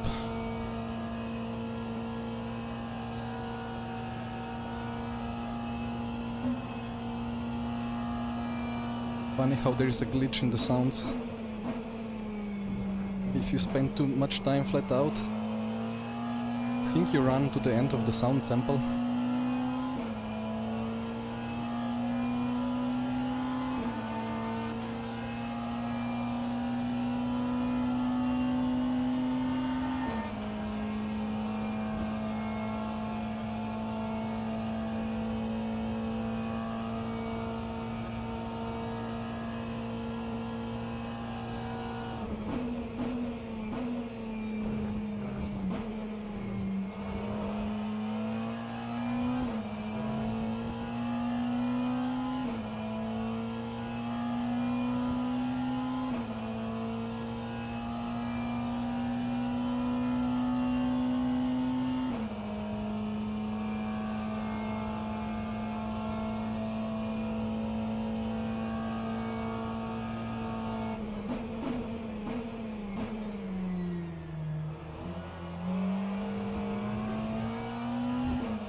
Pit stop requested. Full tank, no change.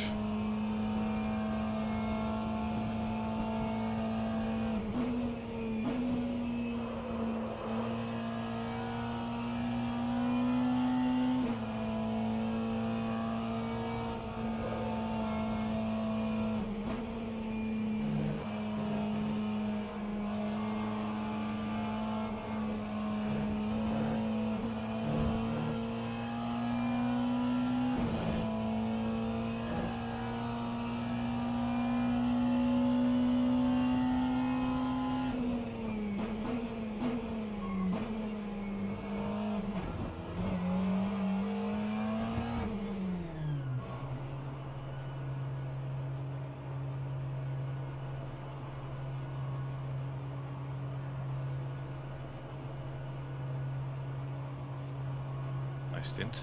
Good job. Thank you.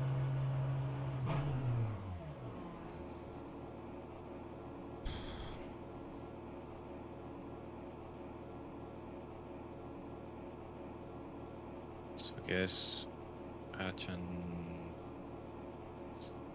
be a little bit faster now, and then you'll be on average faster, I guess. I think now he has 4 laps over me. Or 5? 5.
Thank you, Kasper.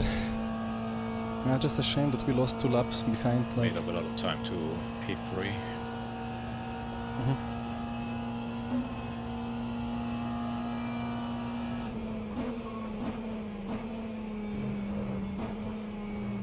I'm just thinking if I was able to overtake Arda 2 laps earlier, maybe I could pull then a gap big enough that after he pits, he exits behind instead of ahead. Because I will have to overtake once more, I believe, on track after 6 laps. Hey Hyper, I mean, I'm not sure if I want Jesper to schedule my pit stops, but I'm sure Jesper will be very happy so that I can schedule his pit stops. No, it's gonna be really good to have an engineer that can just do everything for us. Even though I guess most of the time for these endurance races it's still gonna be drivers switching stuff on their own.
54 seconds, the gap.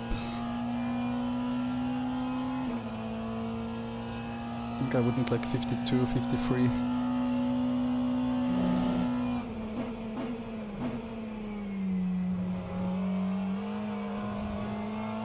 But obviously I'm now on higher fuel.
A white cut.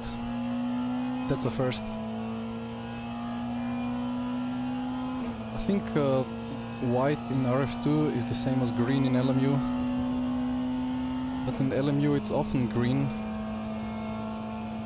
In RF2 it's rarely green, white.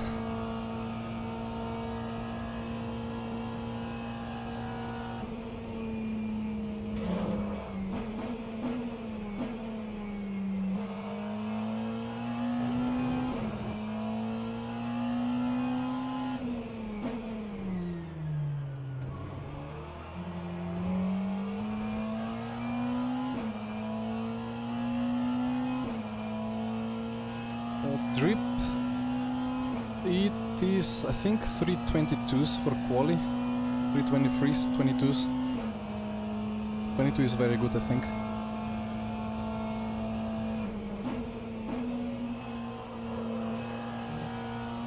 And I guess 25s for a race stream. We will figure it out in the next weeks. Surely there's gonna be a special event on next Sunday, Le Mans 2.4 with time times 10. And then in 2 weeks we have VMS Pro Series at Le Mans.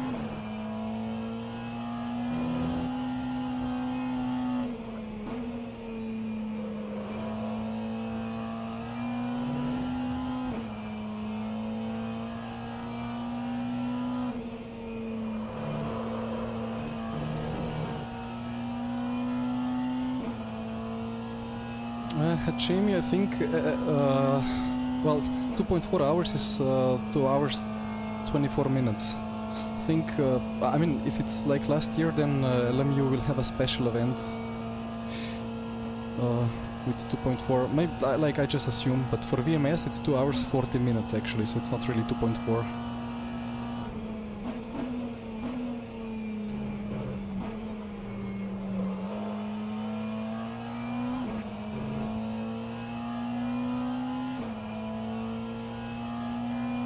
Which is a weird choice, but they made it.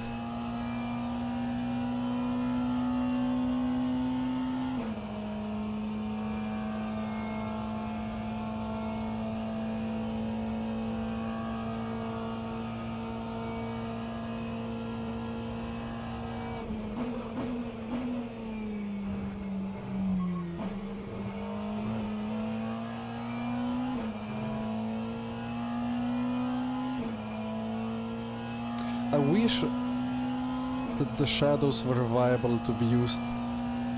Like, shadows on is quite broken. Like, at the edges of Aramco and so on, you have shadows that's kind of running with you and it's very distracting. And they're very demanding on CPU, but in these conditions, shadows would be so beautiful to have.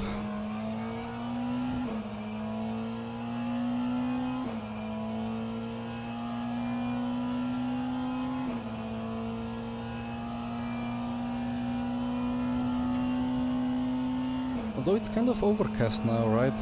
I don't even know what these conditions are.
Hell yes, 9800X 3D, but tell that to my frame rate.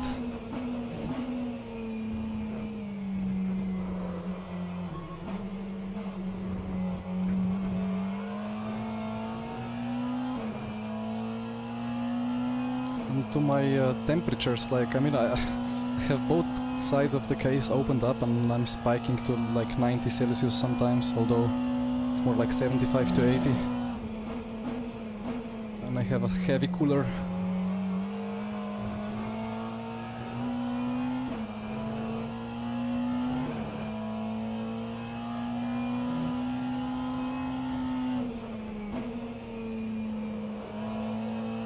But at least I do have the reflections turned to high and the post-processing is on high.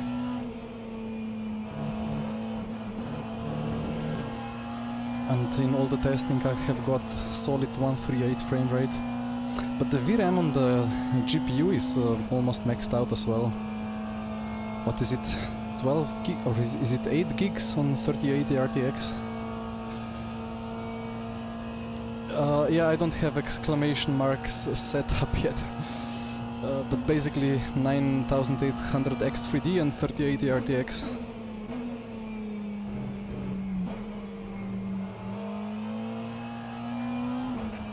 64 gigs of a very fast RAM.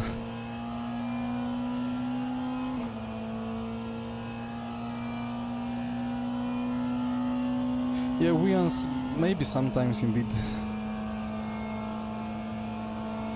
Surely a lot of work has been done to optimize it for LMU.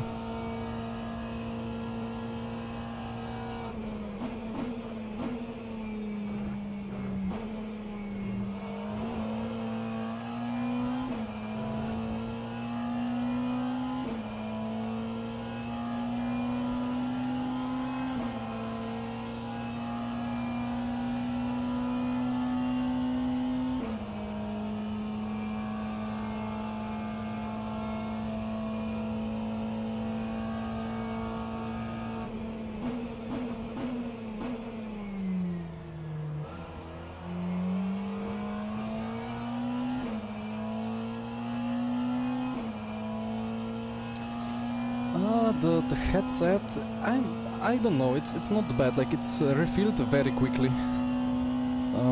It's it depends, you know. Sometimes it turns off when it turns off as I turn off the PC, and then it survives easily for many days. But sometimes it just doesn't turn off itself, and then it's just empty overnight. So I don't quite understand it.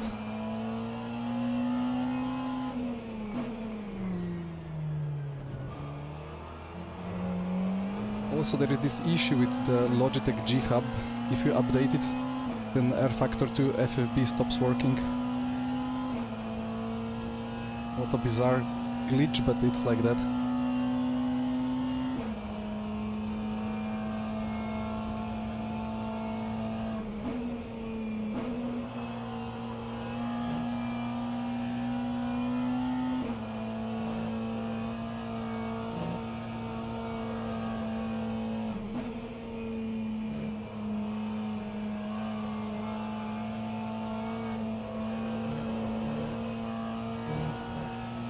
You know, I was looking for something that's wireless, and I saw that this headset has literally no latency, and that it's very light.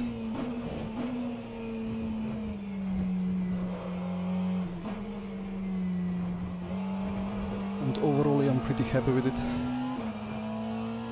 55.9 for Arda, 56.8 for me. I think he's on last lap fuel now.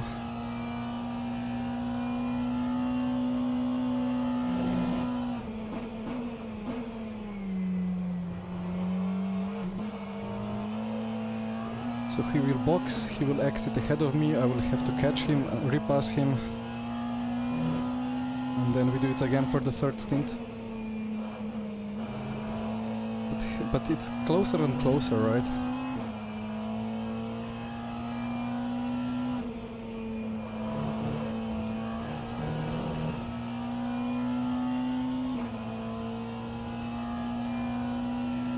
Like now he has... How many stints have we done? This is now 7 stints. He's on his 8th, so he is already 7 or 8 laps behind me. I think 7 laps behind me on schedule.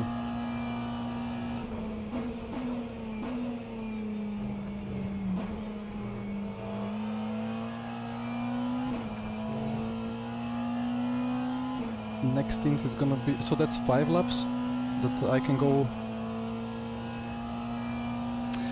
Wait, how is it even? He can go 5 laps longer now, but has older tires. Next stint he's only gonna go 4 laps longer, but he will still have older tires.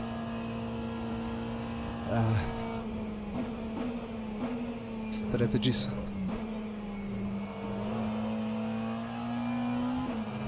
So when Michi takes over now, as far as I understand, from me after extra 2 stints that I will do after this, we will be very even.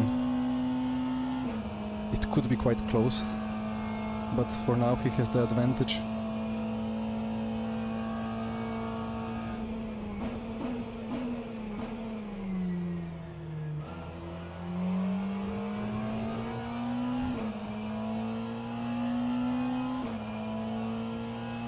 I am not sure about Jimmy.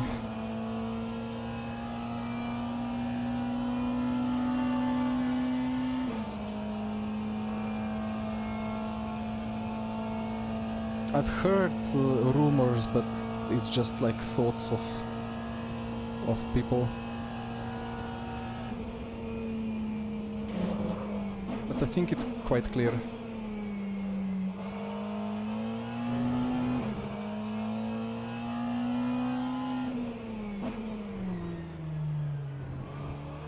Either we go to Le Mans Ultimate and become like, either VC goes to Le Mans Ultimate and becomes the biggest, most established endurance series in LMU, or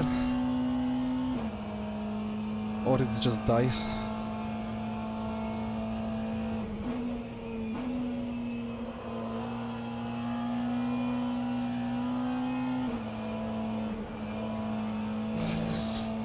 had to lift to avoid the wall, but don't think the hypercar was willing to admit the overspeed.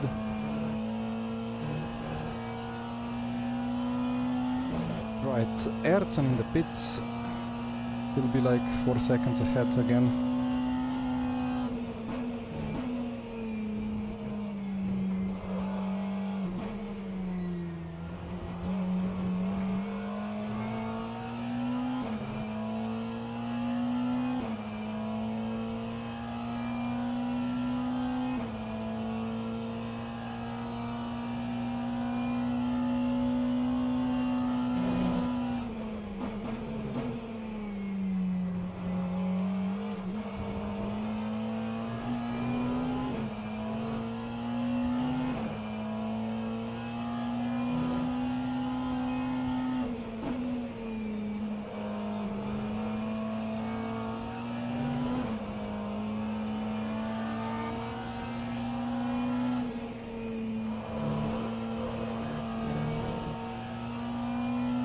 Okay, 2.5 to the lead.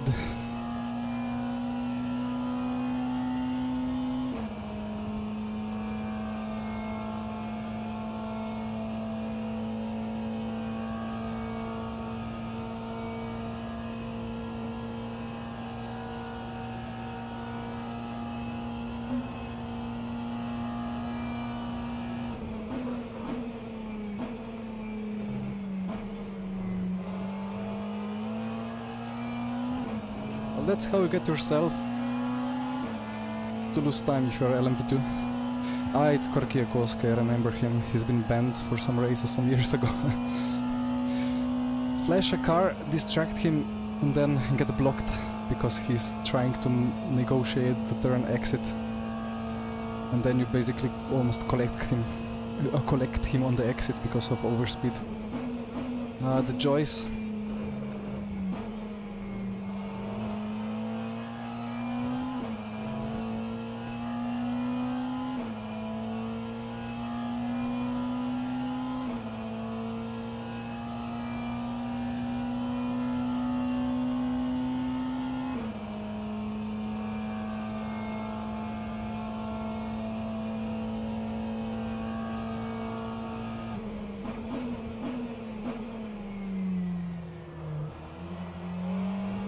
Still not a cut, I have to cut this corner more.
Come on, dive bomb.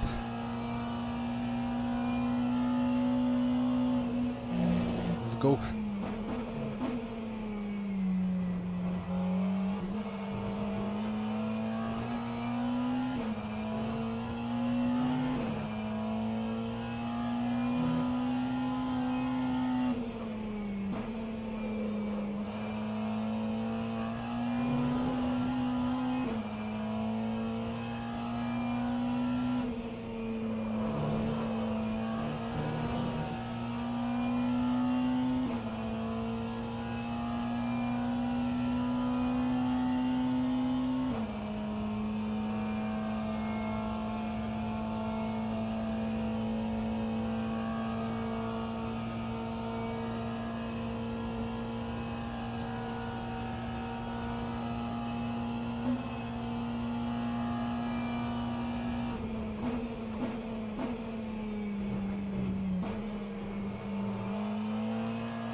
Still not a cut.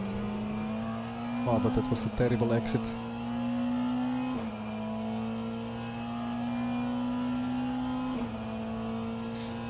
Harvey the professional. Yeah, he's next indeed. But I have a long fight to go till then.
Don't do that to me.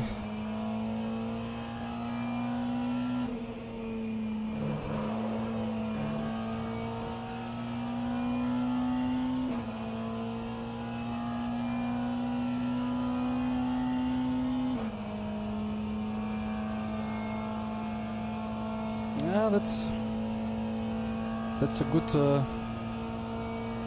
foresight hyper, I think. I hope.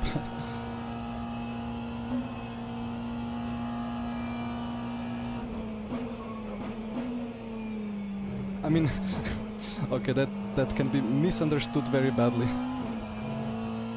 Obviously, I would be happy for Michi not to just be a dog father, but a human father. But yeah, I didn't mean that I would be happy if he was gone.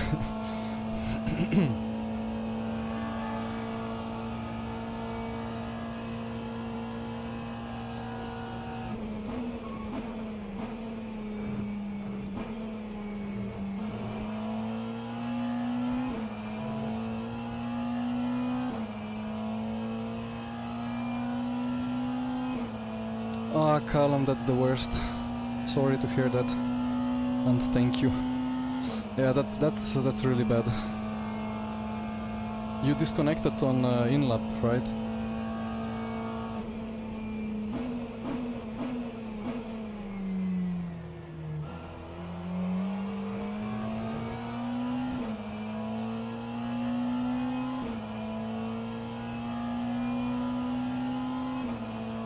Reminds me of Fernando Alonso in the first installment of Le Mans Virtual.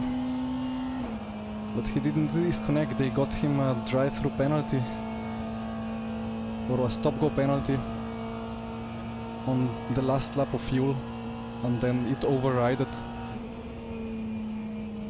And he couldn't refuel. So we drove around him as he was stopped on Mulsanne Strait for a couple of laps. And there was absolutely nothing that one could do in the server as an admin to get them back in.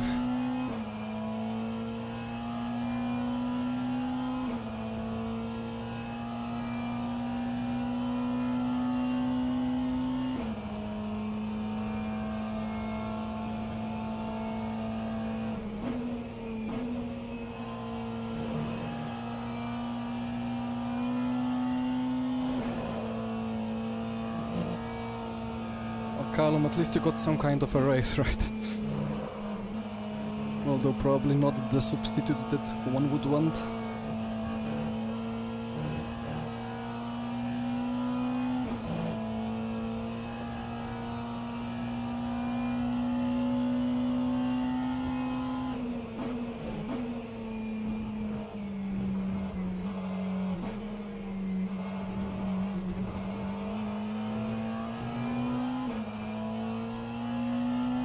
Motorway in the rain, oof.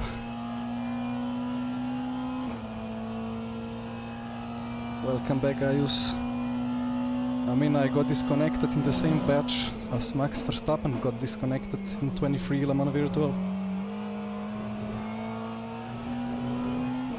Well, we fought back into P7 after that.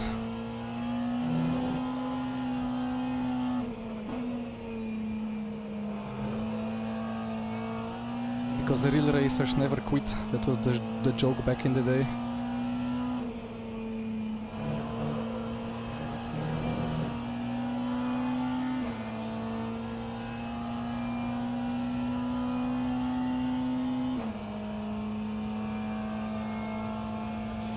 Time to overtake.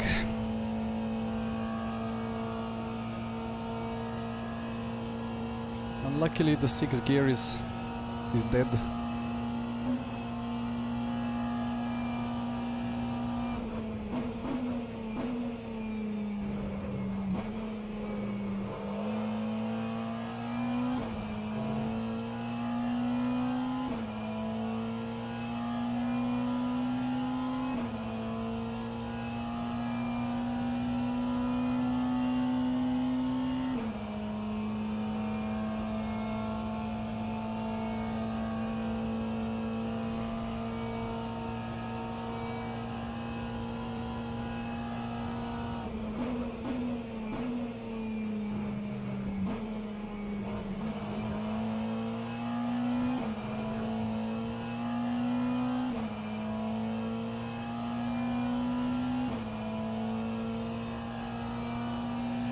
Will he defend? Of course he will.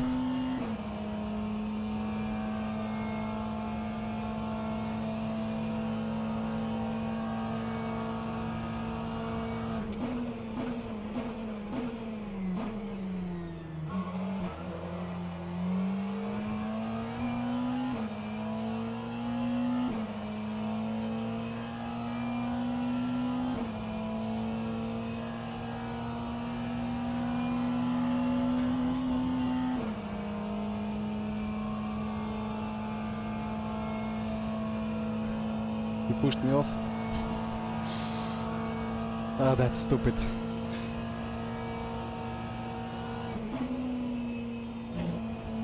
That's mismanagement on my side. But around the outside he would out-accelerate me as well. I was too close.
Need to stop cutting.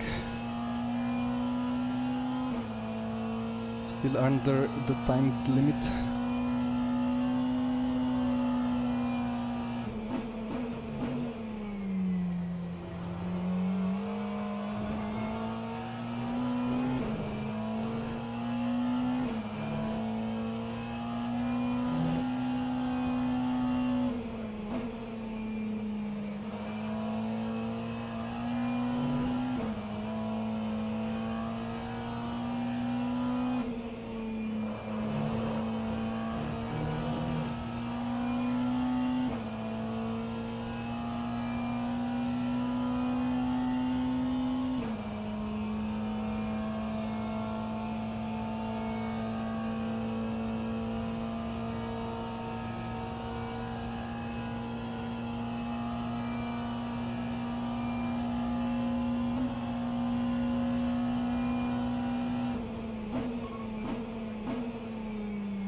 That took a while. It should be safe from here.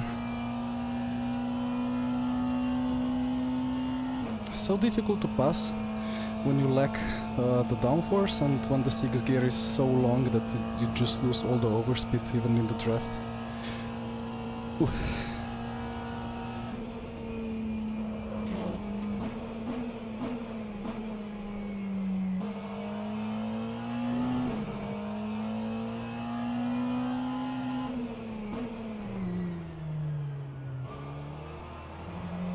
That happened at Sebring to us as well, in iRacing, 12 hours of Sebring. We were alternating strategy-wise, but we were always behind, so we always were the ones that had to do the move, so it's just so frustrating. Just losing 2, 3, 4 seconds effectively every stint.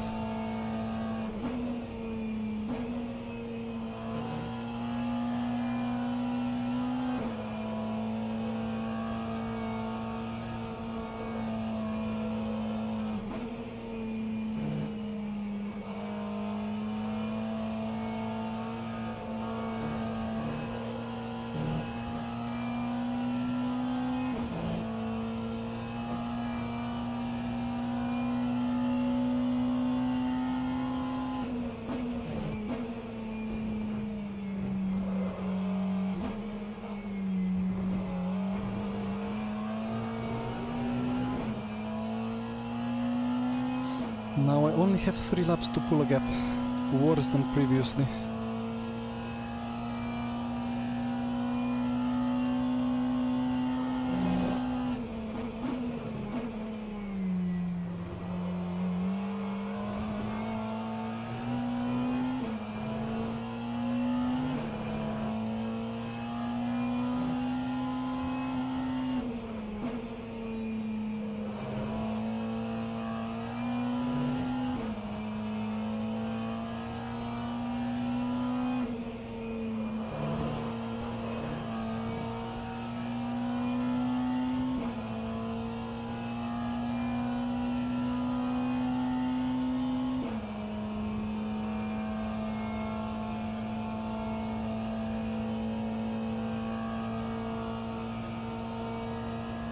Yeah, so one has to get used to it.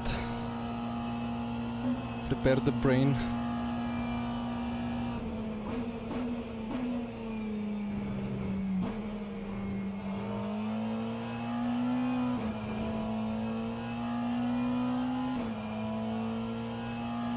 I mean, 2 hours and a half isn't too bad, and then if we have another 2 hours and a half break, go back in, it's not that hard. But if you're used to doing just a short races, then already a whole F1 distance is quite long. But Le Mans is really not that tricky because of the straights.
so inconsistent through the chicane.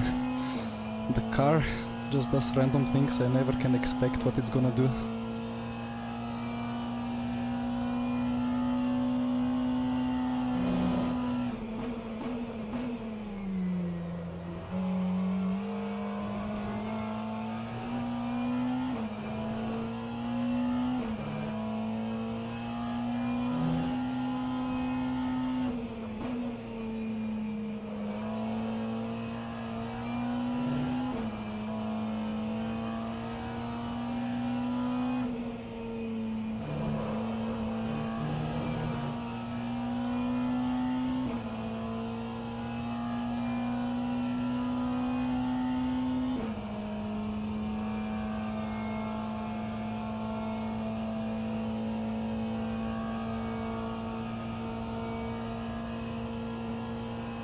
Yeah, I use you with force feedback. It's always a balancing act between getting crazy feedback and actually being able to drive.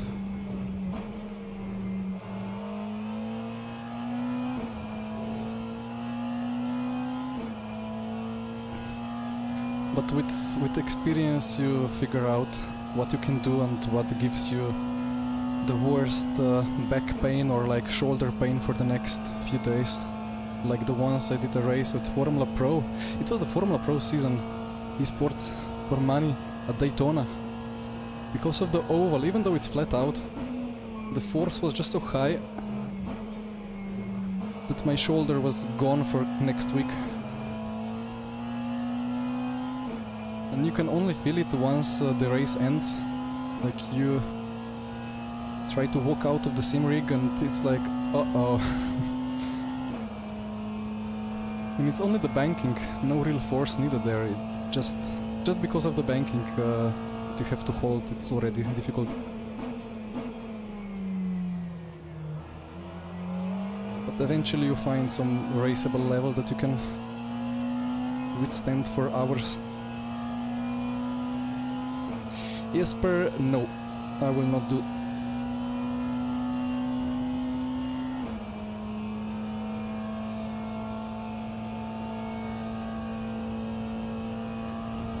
That was not just a yes or no, but yeah, I meant a no.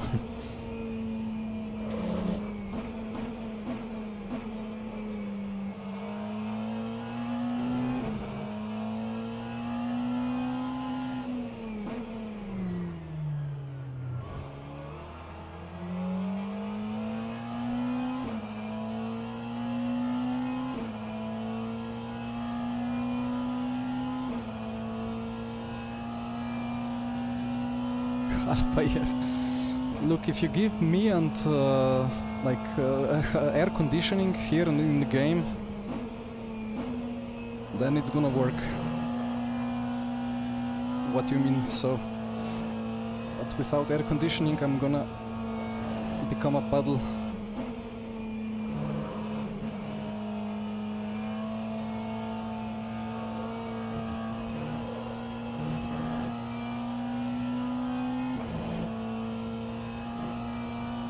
Plus 1 lap adjustment, interesting.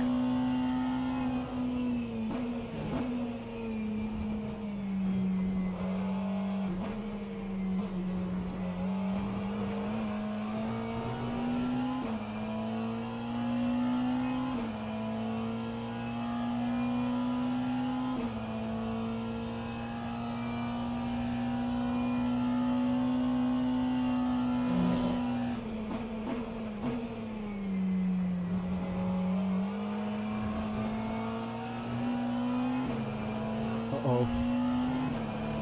Hypercar and LMP2.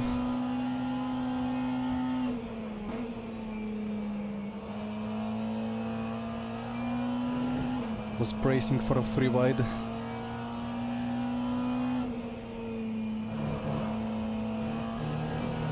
That's Mr. Oldenmenger. Hello there.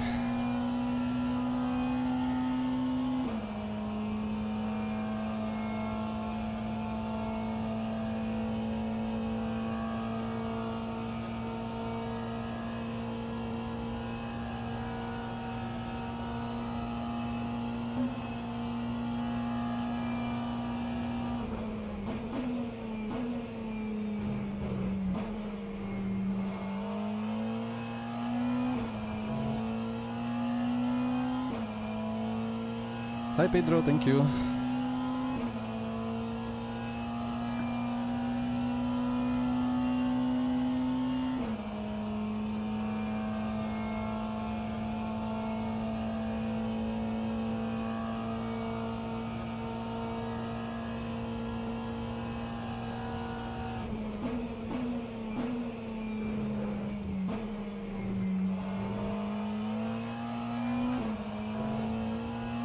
Is it the Pedro Gomez that I was teammate with 8 years ago for some endurance races in VC?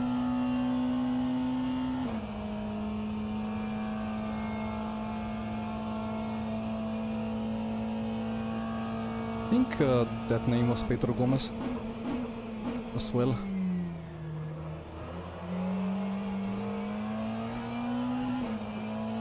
But it could be a popular name and surname.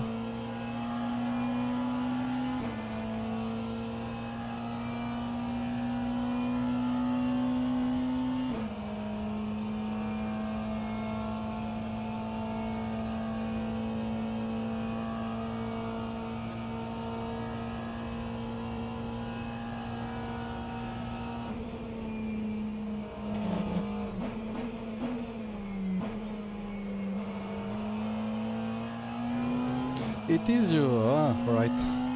Good to see you.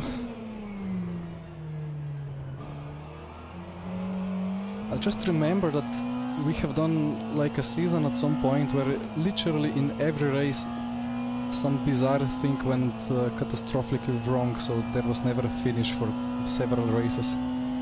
Not sure what season that was exactly, but yeah.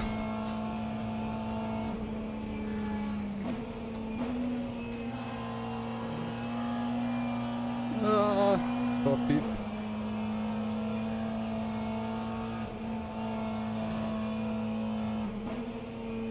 Like getting disconnected at the race start on the grid and then the server obviously not letting me in and stuff like that. Anyway, box. Fuel is fine.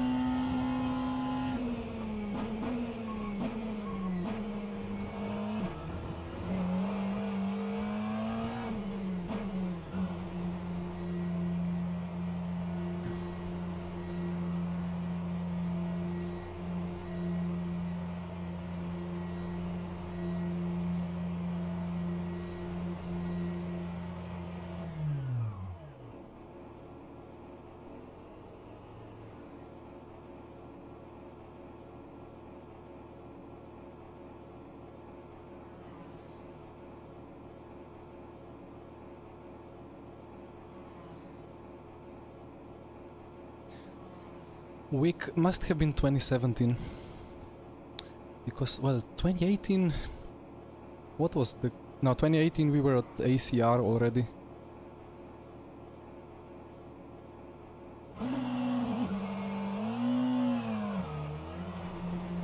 And in 2018 I met Dennis Jordan and Alex Siebel, and then we were teammates.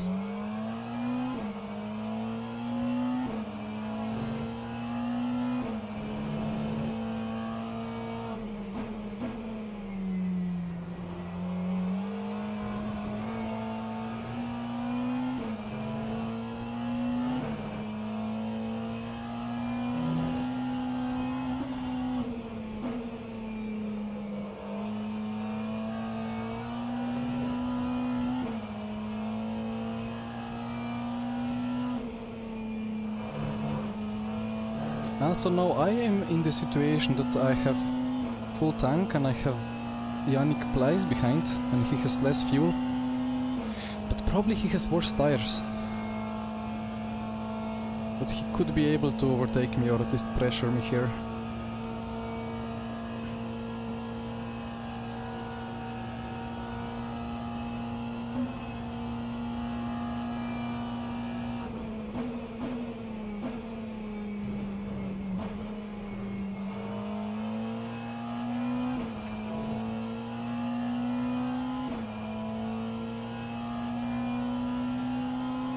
So Arda now needs to pull the 55-second gap again, and he only, I believe he has 4 laps to do it.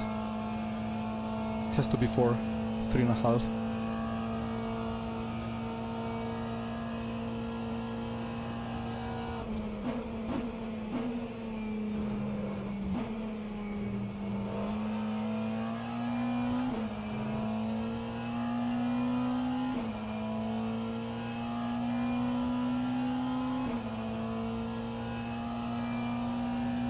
Plies will eventually catch me and pressure me. Nah, that's not best.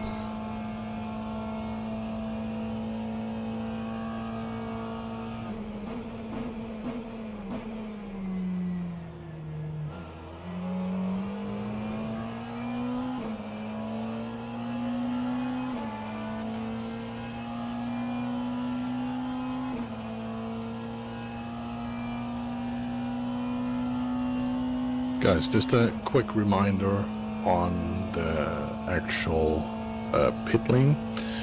Once you pit, make sure you do not go the right side of the cars, and make sure your car is straight on the pit lane.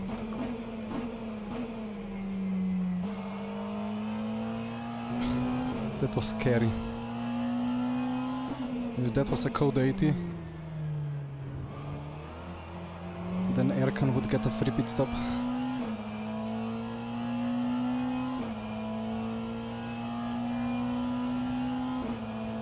Oof. But he's already having the 55-second gap.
That's gonna be undefendable.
BMW, see you later.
Jana, I don't really know.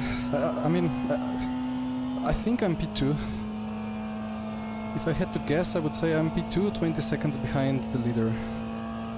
That's my wild guess, but the strategies are so varying.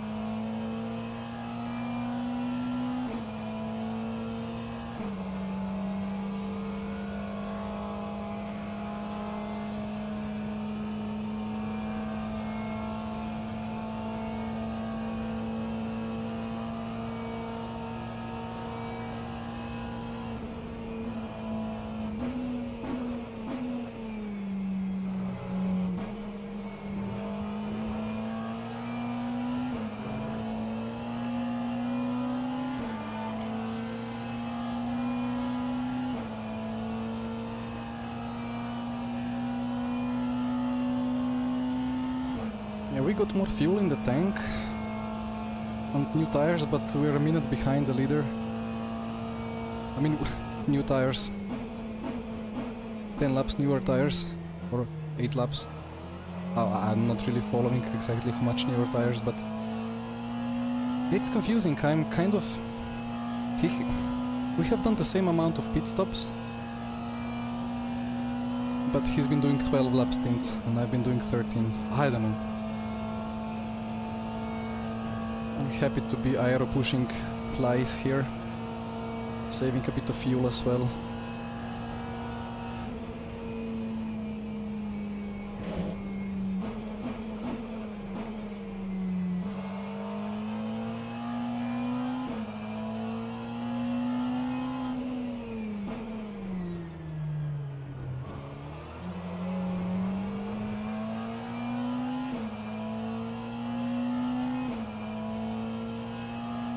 All gonna be 10 laps for Michi.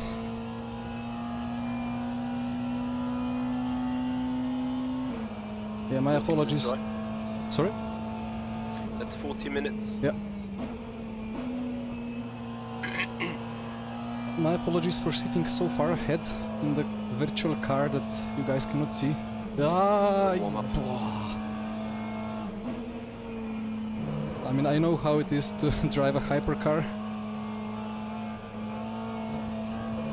It feels all under control for you, but sometimes you scare off the GTs, like they think it's their last corner of the race, but it's just the overspeed.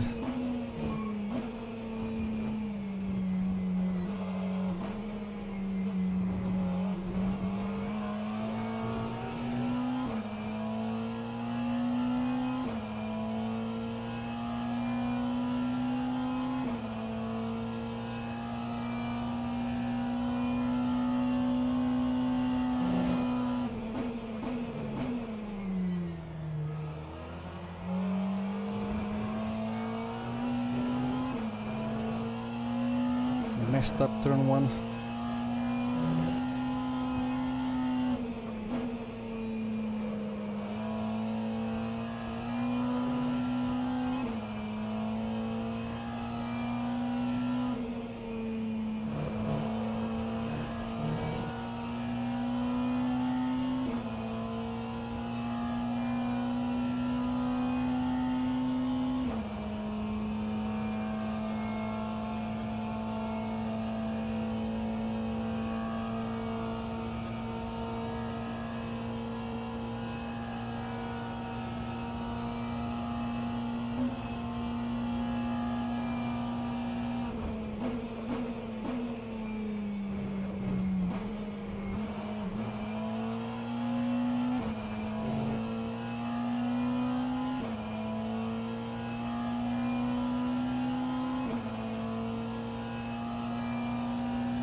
Ah, hi Patrick.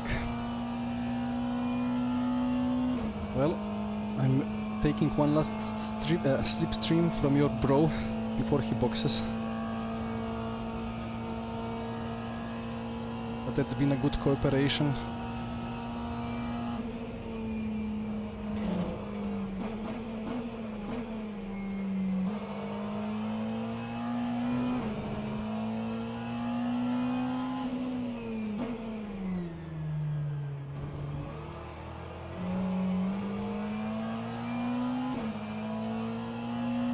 Yeah, the McLaren is really super strong in low speed.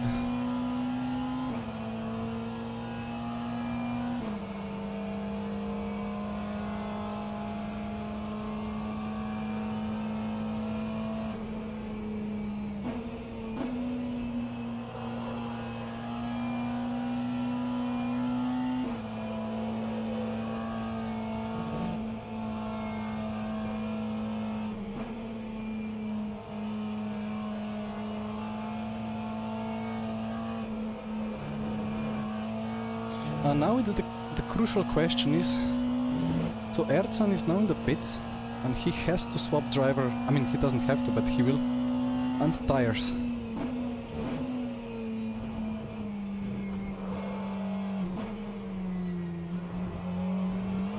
So overall he's gained the whole pit stop on fuel, but for the tires he's 10 laps short, so I don't know how exactly to judge it. Be like extra 8 seconds, but he's gonna gain a lot now on fresh hards against me on third stint hards.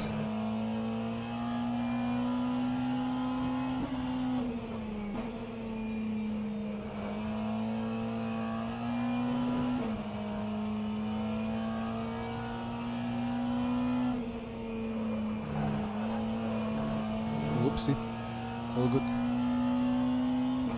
It's rF2, you can survive this.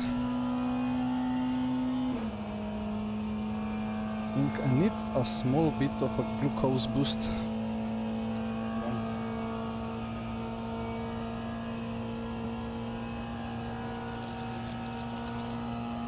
Apologies.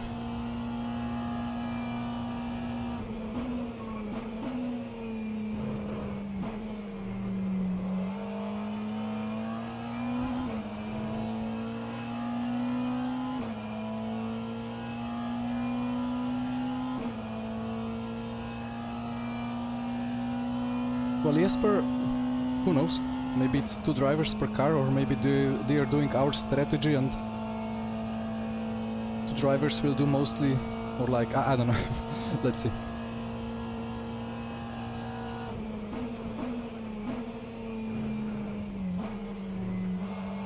But maybe they will try to maximize Arda. Although the guy will want a bit of sleep, of course.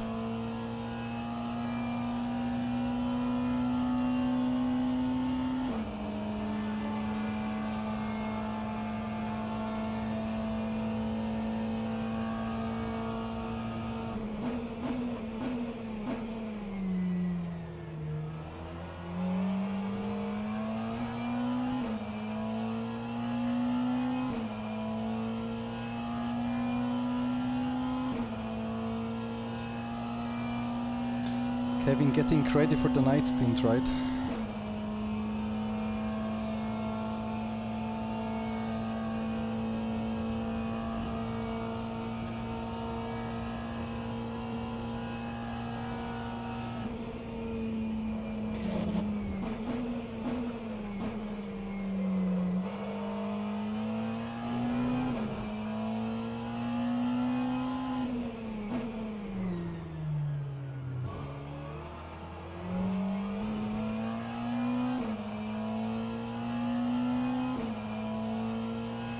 You and the meme master copy.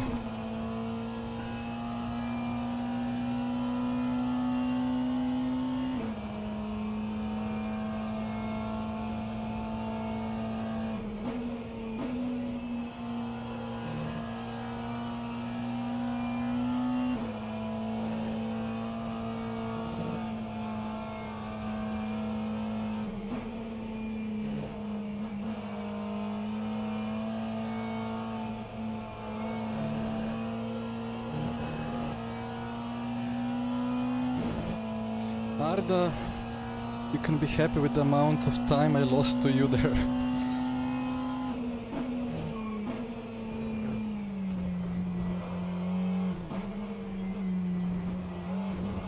But a lot of it was because of the traffic, like the LMP2 that dive bombed me and I had to move off the Mulsanne first chicane apex. I would have gotten you on the next straight, but after that I lost 2 extra laps.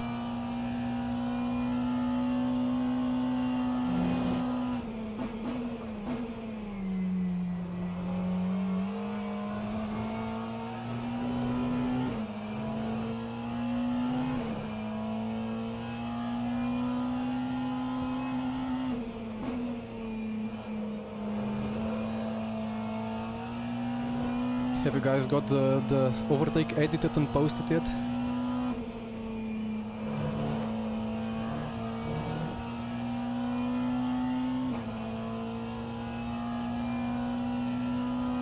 Well, I don't like to hear the silence, but...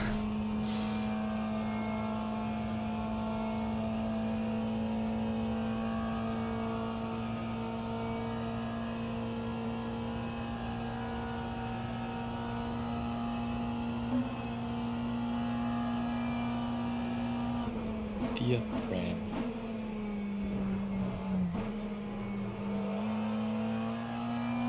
I hope it was live streamed on the official broadcast. Would be convenient to just cut it off, maybe mix with my stream and so on.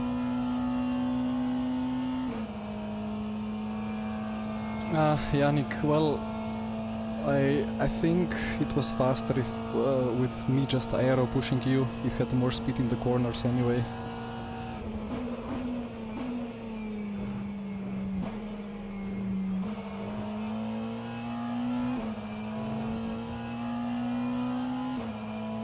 I heard that we had some steering damage as well, but it wasn't repairable or something, so not really any damage at the moment.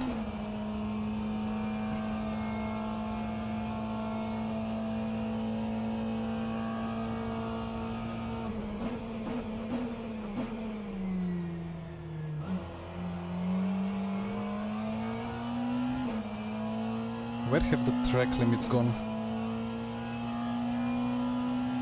I was at least 300 meters away from the white line there.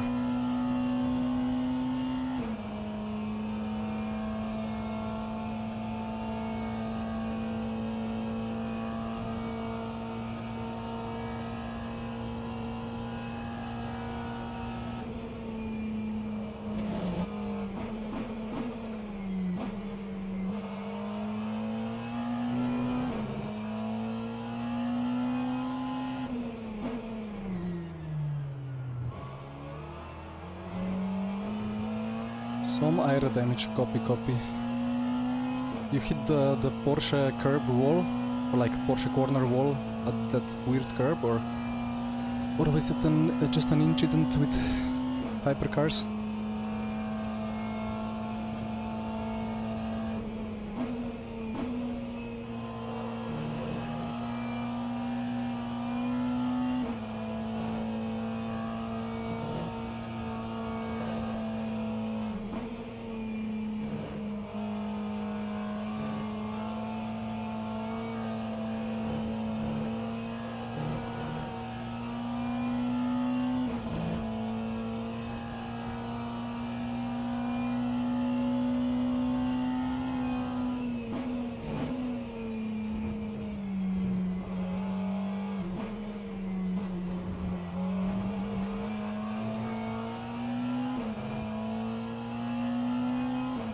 Ah, Jan, thank you.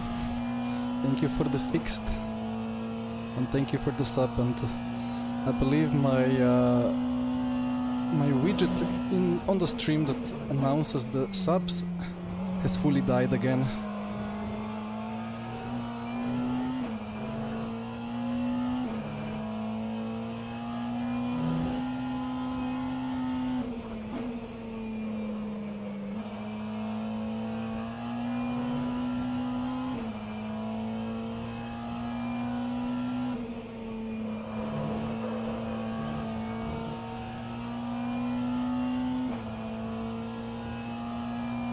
Oh, weird, Yannick.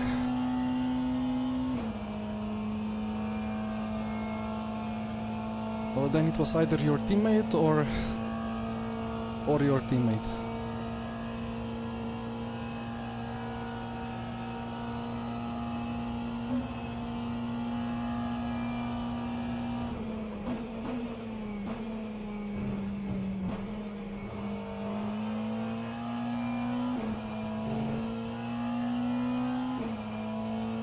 I'm actually pulling a gap on Kamal in P2. Okay, he gained 4/10 previous lap. But I more expected 2 seconds, not 4/10.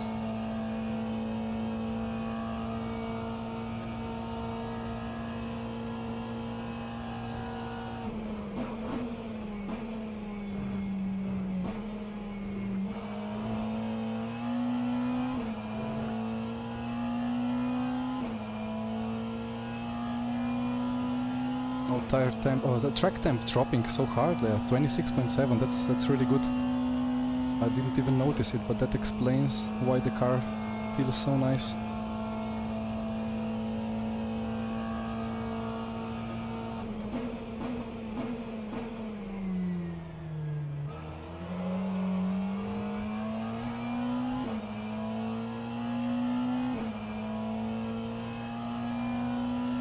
Bollards, could be.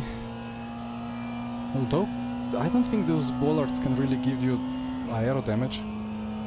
How is grip level compared to yesterday? I would say roughly the same. Because I'm on the practice server and I'm getting 2.6, 2.7, not even pushing the car.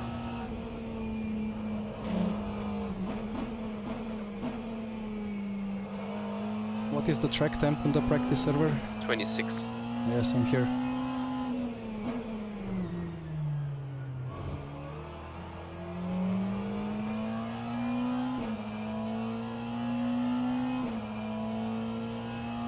I'm pushing the car, but it's one less than you on the wear. Lap times? Ah, never mind.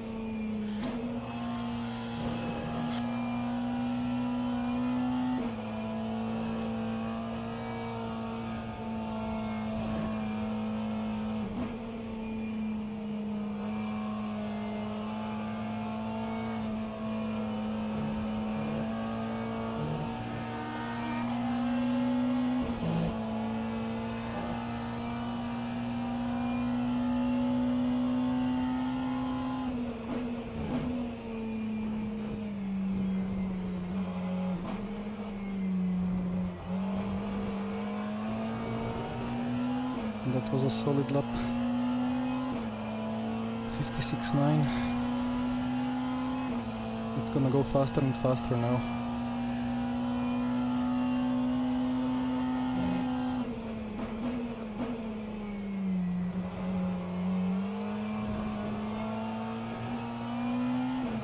Time for a 55.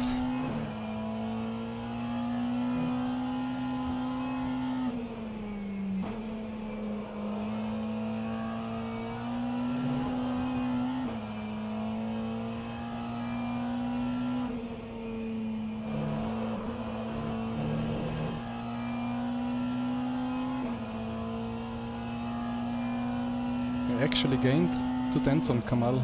That's great.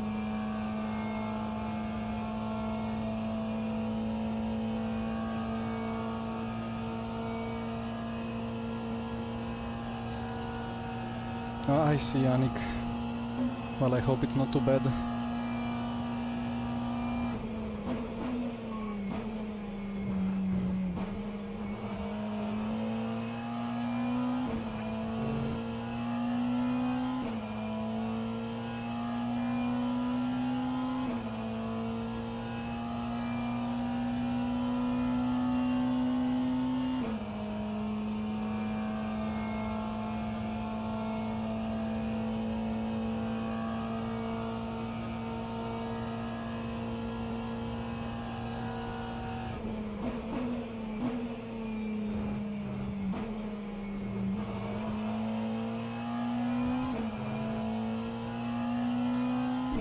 So did 56.6 with 2.0. This is the best that I can do.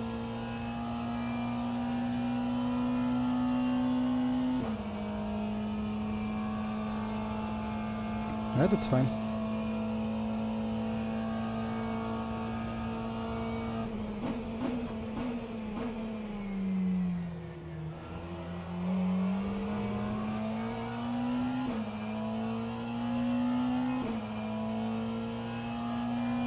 Yannick, it's incredibly better. Like it's one could also always say, or like one could almost say, it's like night and day. You know, no, the tires just work so much better in these low temperature conditions. It's just such a big of a change. In the day, it's skating around. It's undrivable.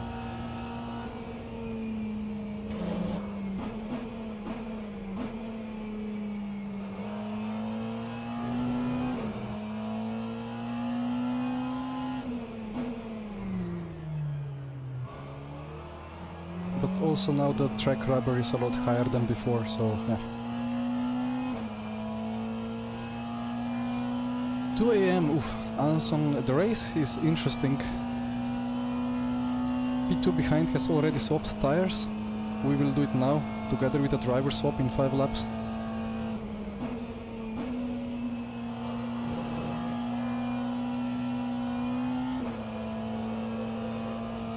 So it's quite a strategy fight.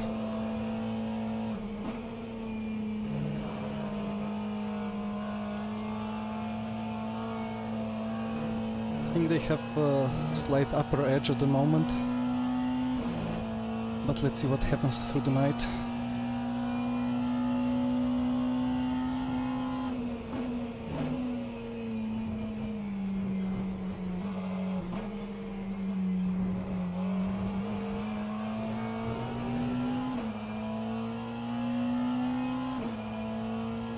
Michi is in after me.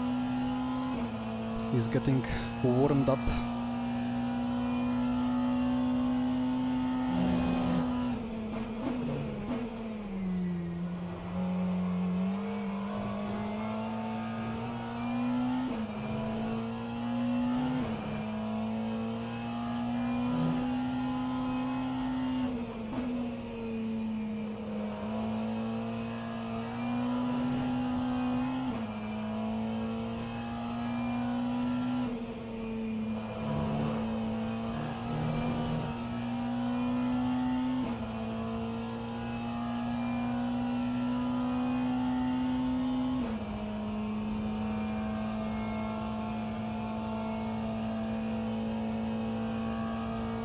Uh, 55.2 for Kamal now, but well, that's fresh tires for him.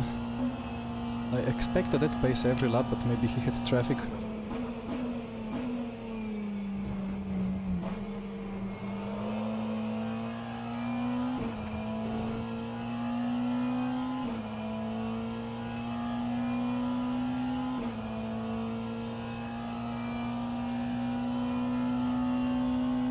Ah, that's great, Anson.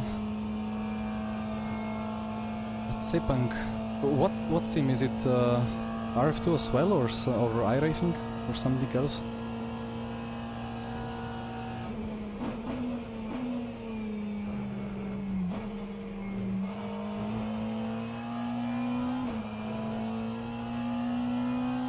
Race room. Ah. So basically rFactor 1.5. Well, enjoy that one. Or have good success. A nice race.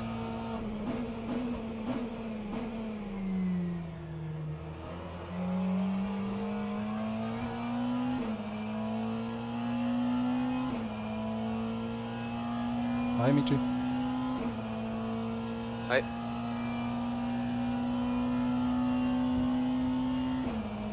Hi, Hans. Well, good to hear that. Thank you for the feedback and for the support. Yeah, I need to stay calm to race sometimes. Although the traffic really destroys my nerves now and then.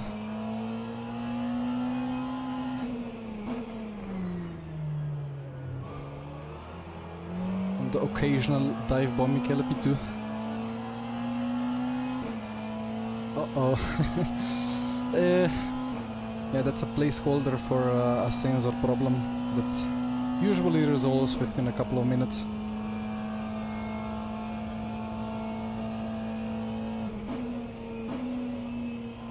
So no need for an ambulance yet.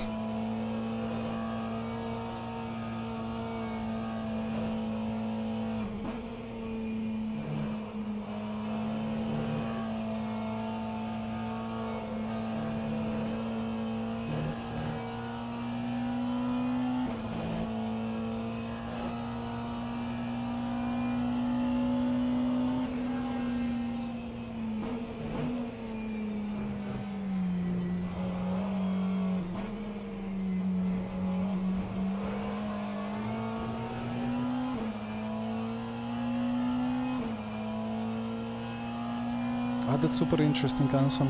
I've not even been aware of that.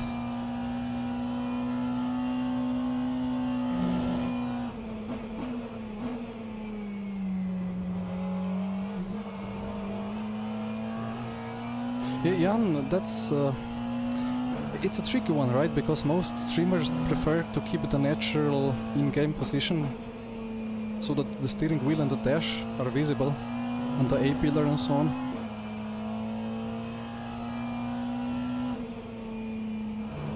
But my problem with that is that as I'm watching streams of people, the track portion of the screen or of the stream is just so small. Like you're looking at 10% of the surface area, and that's the track. So I prefer to maximize really the visibility and have the correct angles to actual A-pillar on the monitor and dash and so on.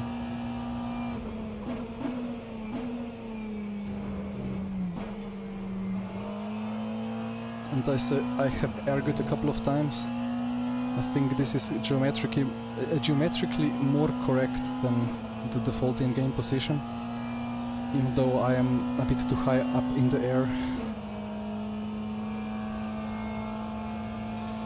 rF2 Pro, yeah, okay. But that's weird because Race Room is kind of rF1.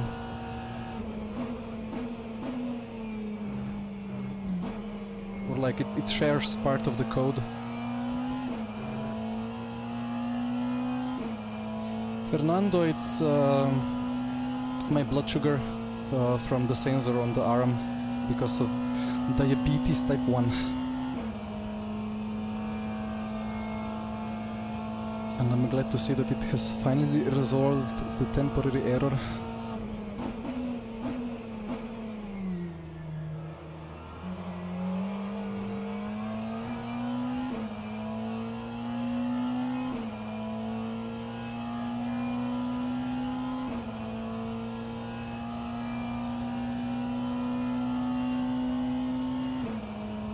Yeah, I mean, at the sims, like at Sim Expo and so on, it's all broken, like it's way too far behind. The A-pillar is covering 30% of the screen, FOV is wrong, and there's input lag. So always when I go to like any Sim Expo, most of the sims are just undrivable for me.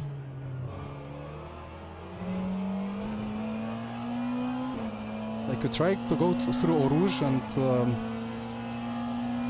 you have 3/10 of latency and crazy FOV, so it feels like you're going 500 and now nail the corner, like it's just impossible.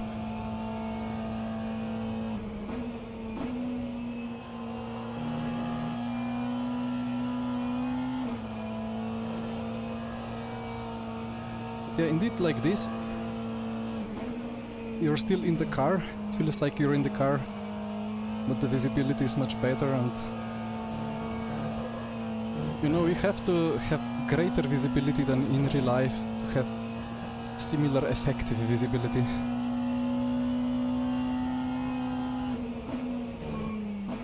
That's how it seems to me to be.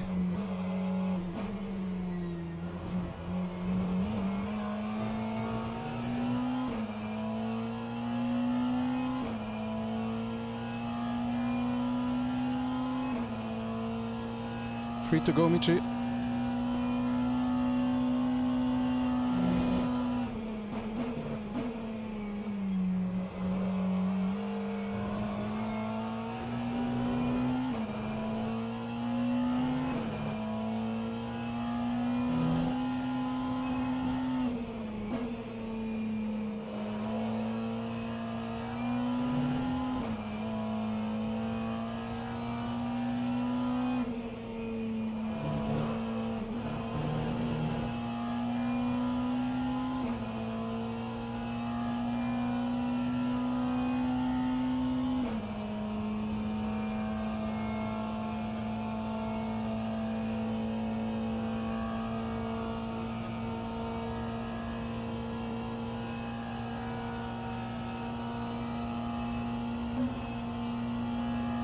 That's the correct way of thinking, Jan.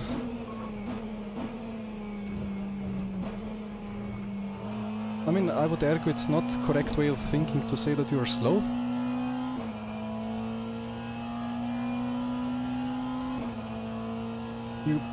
Well, you have your own pace, right? And that's it. But it has to feel good. You said 3 to go? Yeah, 2.7 to go. Copy.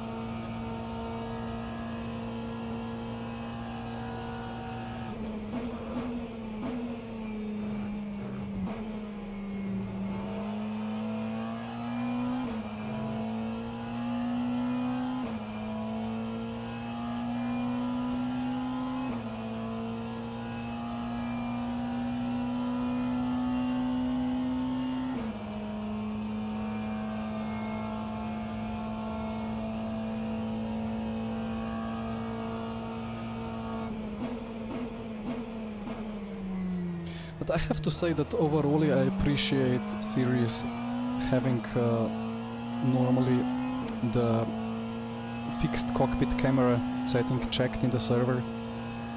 So you cannot drive on any other camera than the cockpit camera, and then the cockpit camera has good adjustability anyway in all directions, so you can find your own sweet spot. Engine temps are indeed a thing in rF2. But just for the wear.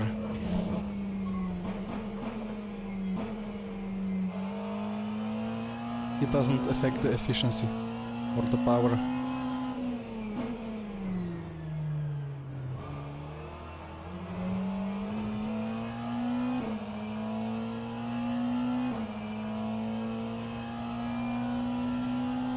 Interesting, Jan. Yeah, I started sim racing mostly in the T-Cam with open wheelers.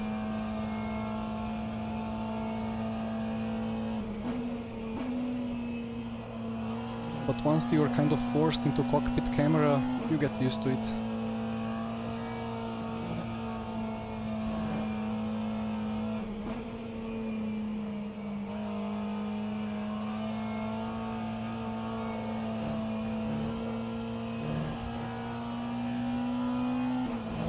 Sunset soon.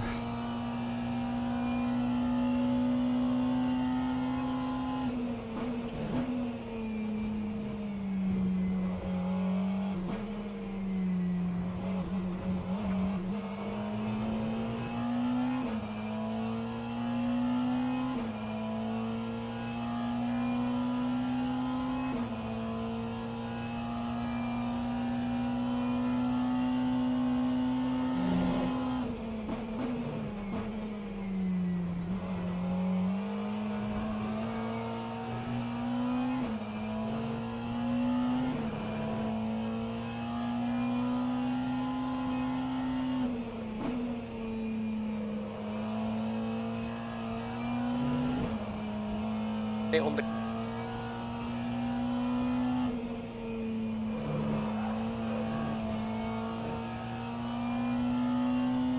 If you wanted to say something to me, it cut you off. negative.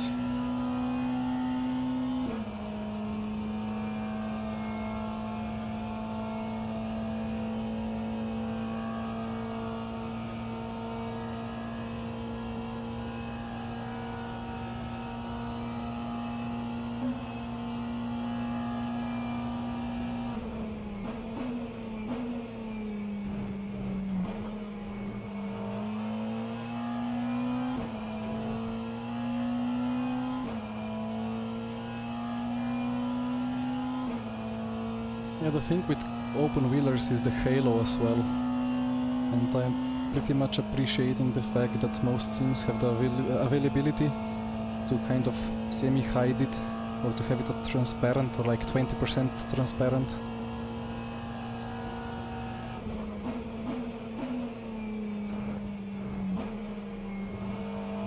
Because it is effectively transparent for you in real life, as you're getting shaken around and you see behind it. But in the Sims it's kind of fixed there.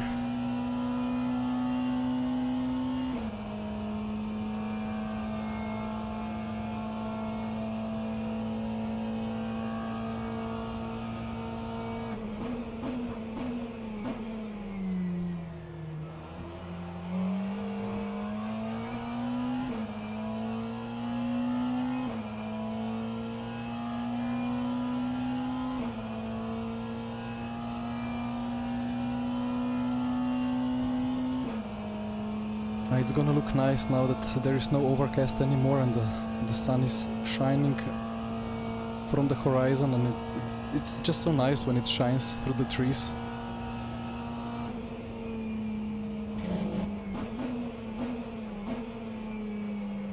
Although it depends on the level of detail that Michi has currently in the graphic settings.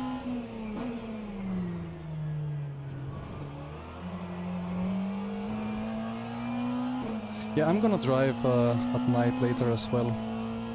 So if all goes to the plan, Michi does a triple, and after his triple, I am back in the car.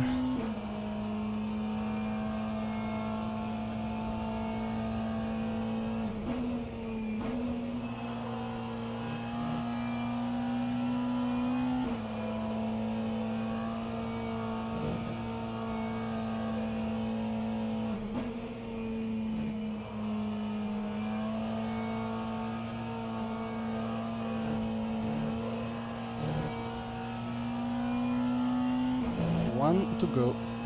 Copy.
Jan, honestly, I cannot imagine either, but when I'm in the car, it kind of works, so... I mean, it is like that, like, you do it, you survive it, and then you kind of build trust in yourself.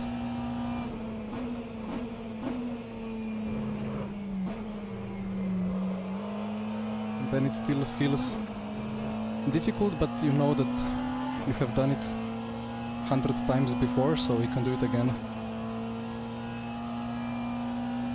But cars like this here in RF2, they just allow for so high slip angles that I kind of have confidence that I can catch all the slides, even though they happen way too often. Although I did also crash 100 times before as well.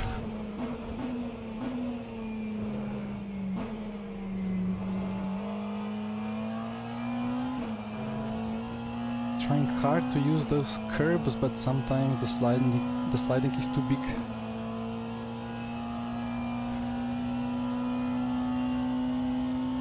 Well then, time to schedule the pit stop.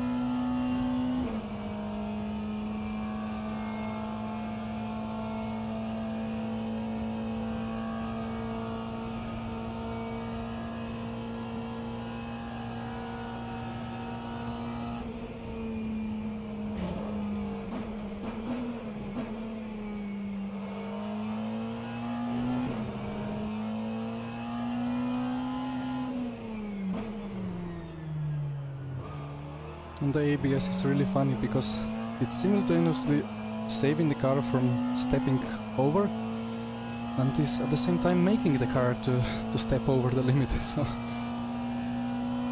it's quite a dance. Drip, it's Michi, myself, Jesper and Kasper.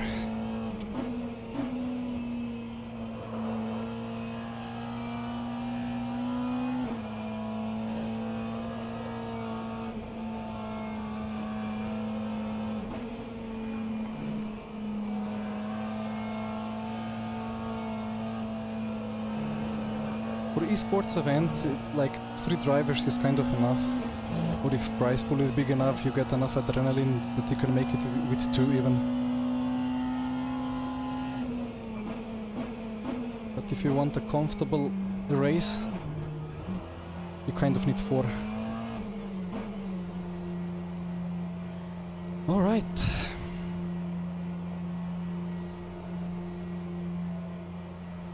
Okay, I guess we're sitting at P2. Probably. I don't know, it's not too far from P1 effectively. But I don't know how to calculate it. What is the offset? 4 more laps? Yeah, 10 see. laps. It's gonna be 11 now. We are 11 times longer into the race. But we have 50 or 1 minute gap.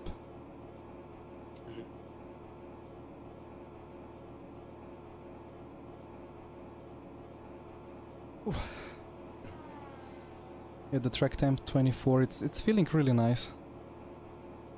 And the sunset is gonna be beautiful. Oh yeah. And I give you 8 to 9 cut points for your triple. Beautiful. So we're just on the limit. I mean, 7.5 would be a normal, but you can use more because we are under. Okay. Yeah, I'm trying my best not to use too many of them. Anyway, enjoy. Thank you.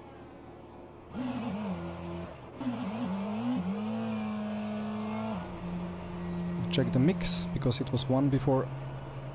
Racing copy.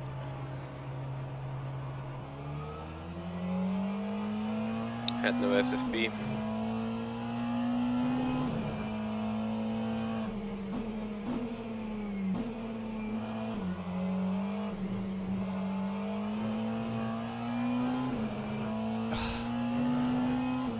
will not sleep for 6 hours. I will eat for 2 hours and then I will drive a couple of more hours. And then I will sleep for 6 hours. Yeah, I'm not racing tomorrow because I'm not at home. I cannot do it. So I've done 2 of my outings and one more to go.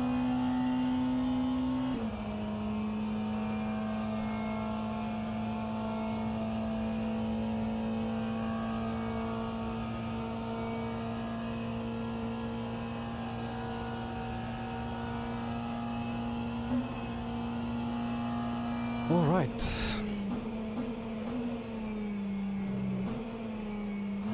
Minute 16 to Kamal is quite a lot, but we have fresh tires and we will keep having fresh tires now for the whole race.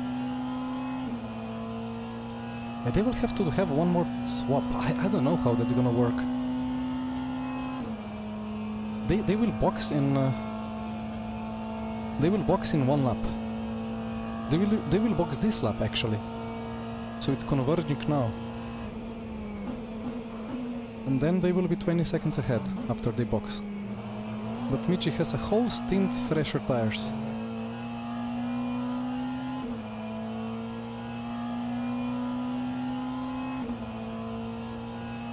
So it's 38 seconds per 3 stints, which is like 13 seconds for 1 stint. I would say effectively we are 7 seconds behind the lead. If it's even possible to calculate it like that.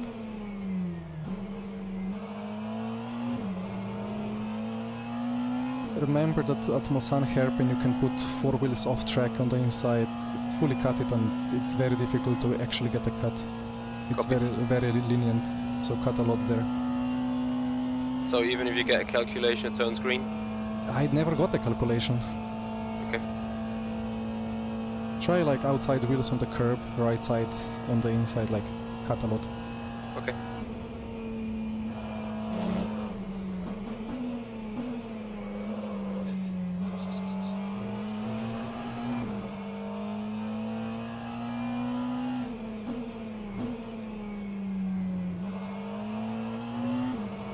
And yeah, ABS is our enemy. Put it to 10. I had it at 9. Or well, yeah, put what you used to. 10, yeah. Yeah, I had 9. Yeah, and it's it depends. We have a little kid at home, so that makes sometimes an issue. Yeah, Michi. See that? Yep.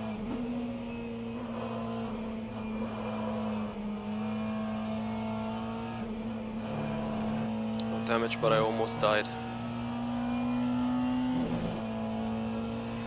Yeah, the only thing I can say is turn less and use 80% of throttle. So that was an object.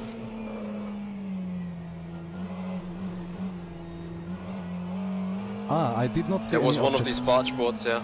I did not see. So hopefully it disappears.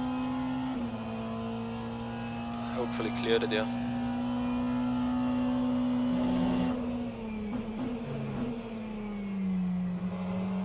Well, big oof.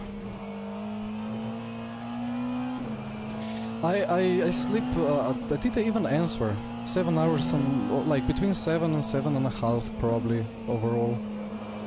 But I could sleep more if, like... Is Jesper napping? No. I Wish heard you. Wish you were. I'm led to sleep usually 8 plus before the races. Copy. I can fulfill your dreams if you want. In 4 hours, it's fine. Copy. Yeah, I need to take over again, right? Yeah.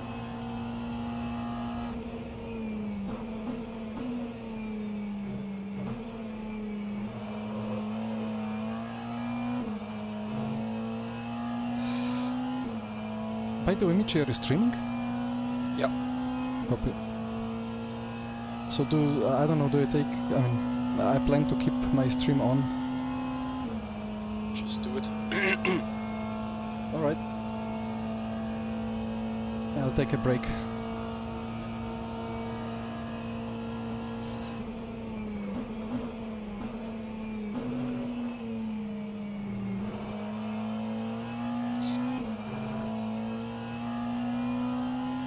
Don't worry, Jesper. I'm a bigger wheelchair than you were. Did you just call me Jesper? Jesper, yes. What did you hear? Yeah, With more an A. stints are the... No.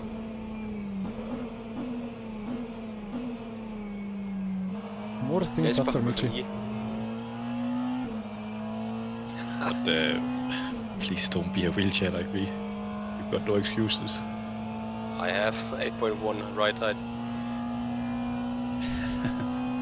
Good front. The click of doom. Yes. Yeah, for me it's big doom. But I'll manage it. We all manage. What if I told you I decreased the rear ARB by a click? I would trust you.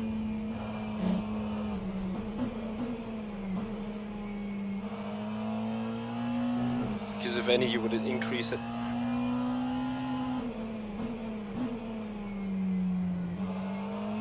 Did you decrease it?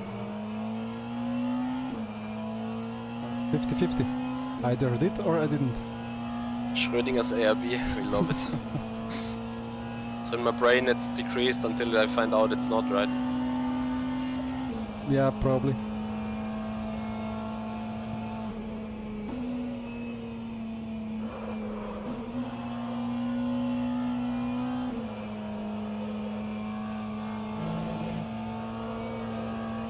Right, I'm gonna leave you with Michi's wheelchair, as he said about himself.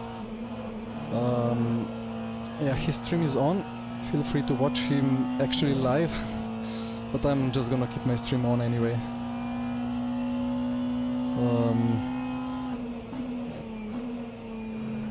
For the sake of consistency, so I don't have to make another one when I drive soon. It's with the Peugeot guy. I can make the Peugeot up on again. But there is no Peugeots in rF2, so it doesn't feel correct. So the Rafa shirt hung over my my seat is preferable.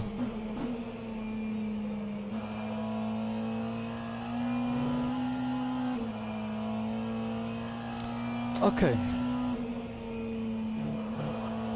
It's time. It's time for me to take a break. I think Michi is in control. Jesper is there if something is needed. And I need a dinner. And before I go, let me fix the gain on the camera again, because it's quite dark. And it's gonna go even darker.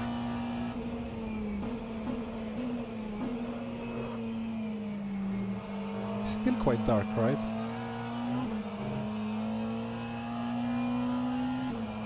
It's a bit... It's a bit less dark on the OBS preview than in the game, so should be good. Okay, so stream is still running, Michi is still driving, nothing else to be done than go drink and eat and stretch.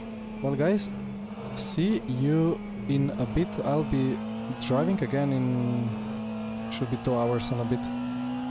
If all is good. See you then.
thought it was you, Michi, leaving the sim, and then I was watching Jernej stream.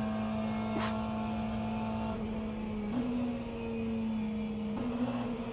I mean a Ghost Rider to the wall. No rain, you got up and ran away.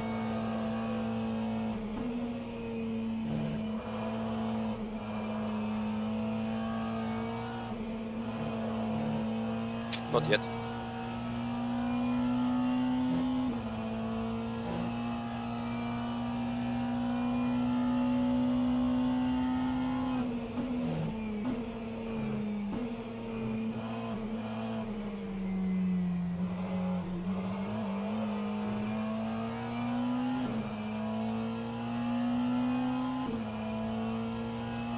I guess you have the lap times of the guys in front and behind. I do, So but I'm slower. just get into the groove.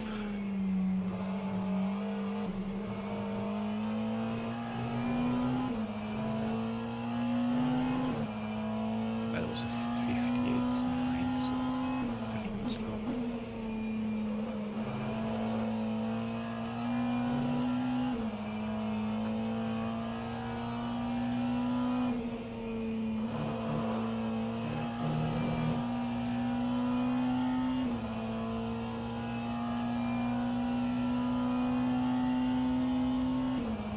And you were also more than a second clear of Nisula, so I'm not sure what you're talking about.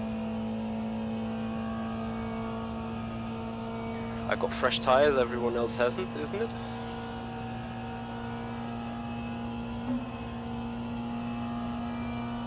Yeah.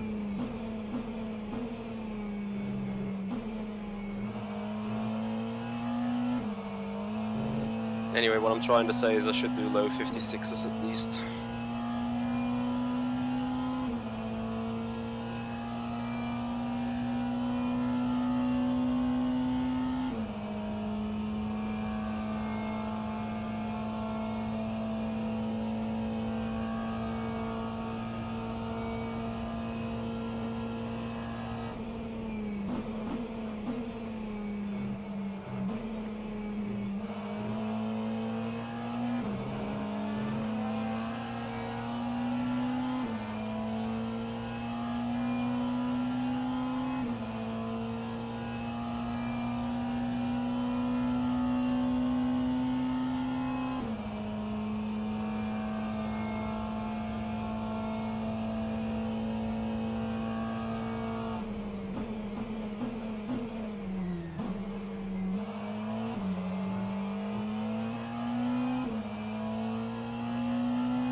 Kasper sleeping or?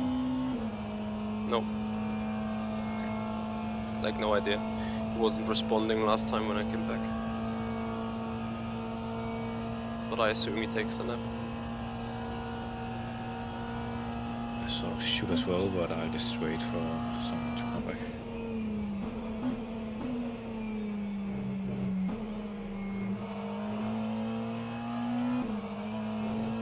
It's appreciated.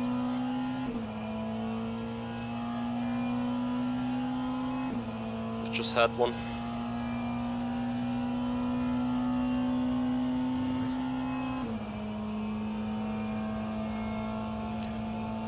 Mr. Oldeninger coming up from behind. Copy.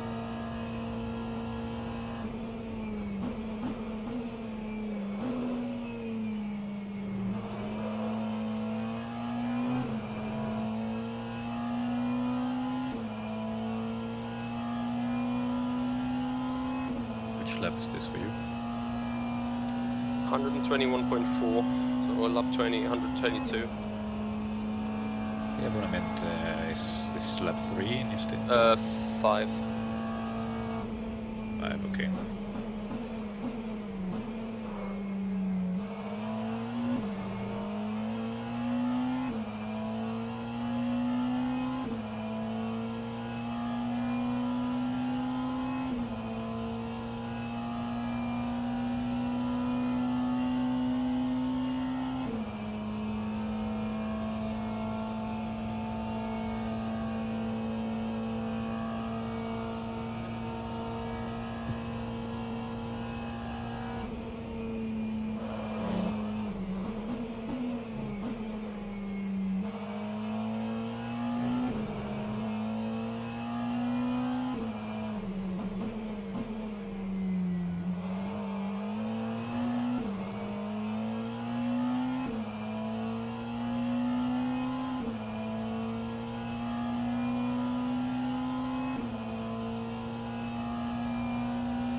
You see chat, Jesper?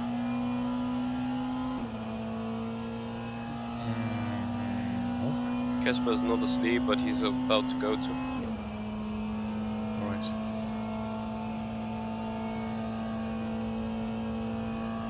You can get an hour or two. Max.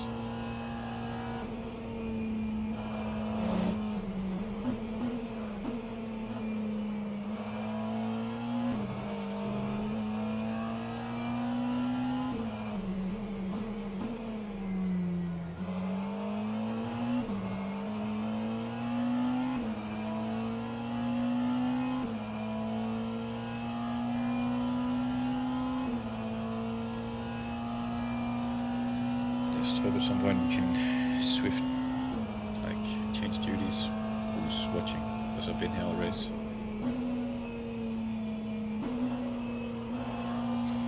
Well, did Jernej say how long he's gone?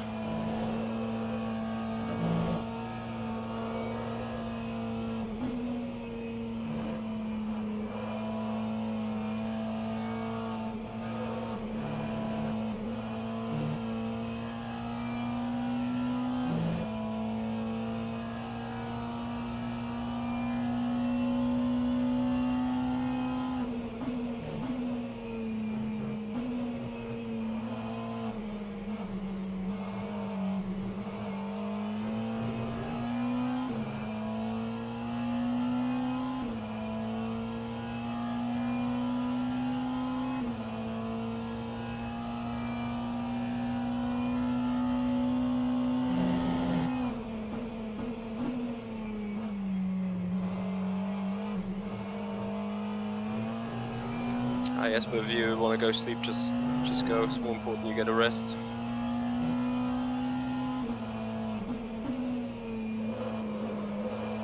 Just give Jernej a ping so that he's aware.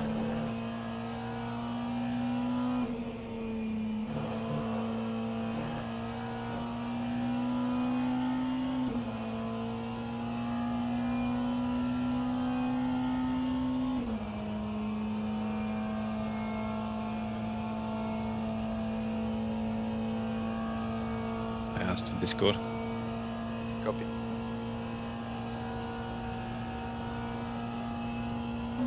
What happened to Nisula? Did he die? Oh, interesting. Let me check.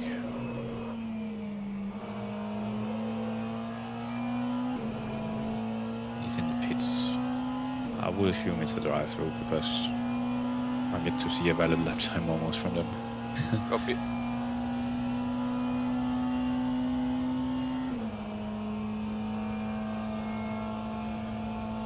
He's out again. Okay.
Your wheelchair is better than my wheelchair. I agree.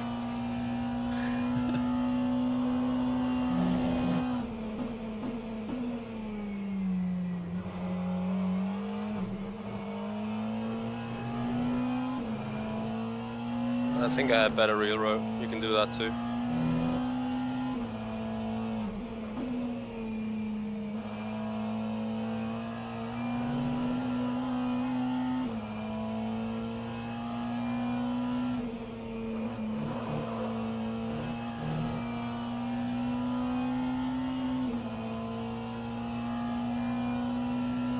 Let's not sugarcoat it. It's pretty bad for me.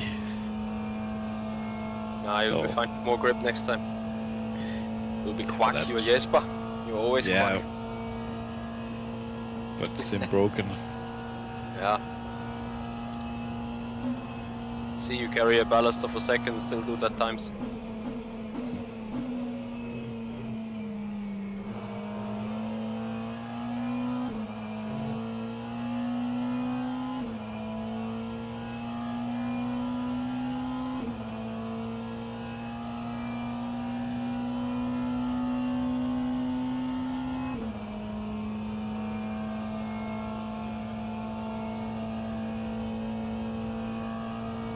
Yeah, really getting some important seconds right now. Versus the others.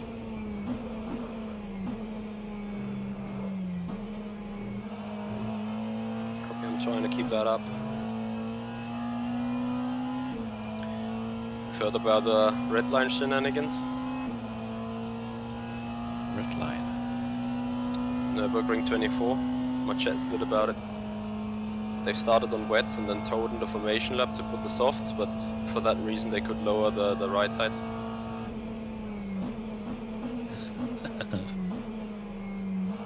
And now What they're did going DQ? quick a lot. Yeah, they're gone quick and now they're gone black. Oh, they DQ'd them or what? According to the chat, yeah.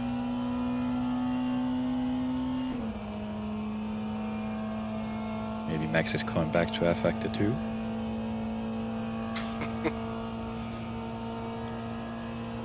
Because you can't exploit that stuff here. Well, at least he doesn't get DQ'd. It's just a wall in 4 chicanes.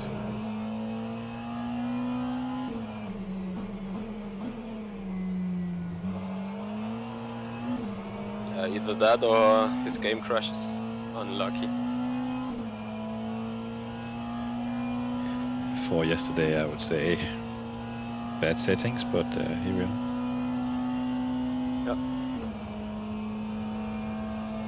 Ah, shit happens.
Getting one on the inside is impressive. Hence why I wasn't sure how the calculations coming out. I knew about the exit. But we saved the sorry. Because I think if you exceed more than 3 you get a DT instantly. Good to know.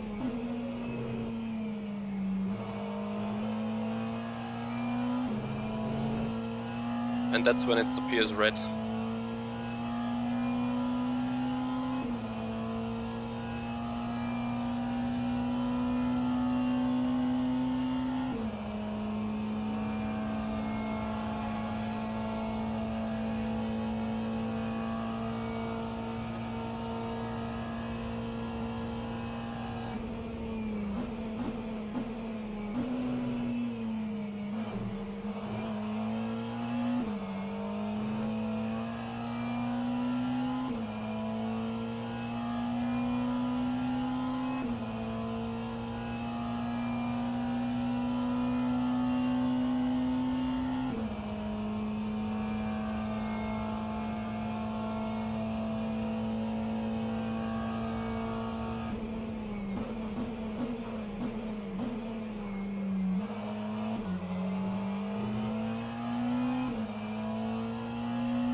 Thought he was going to shoot us.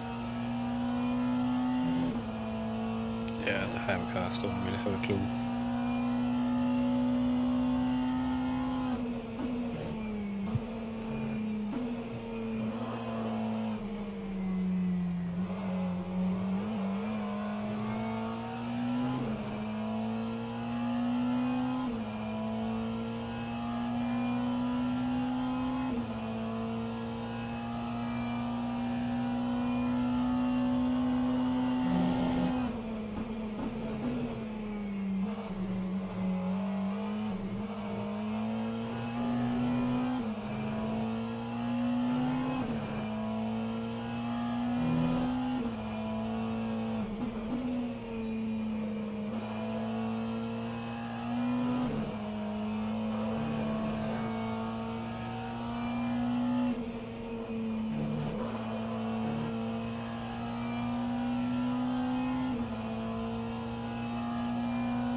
Bolognese.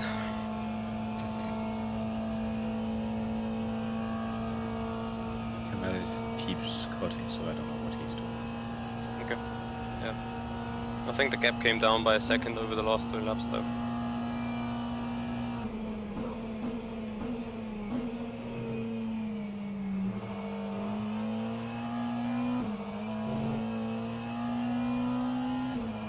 My calculation is 3 seconds.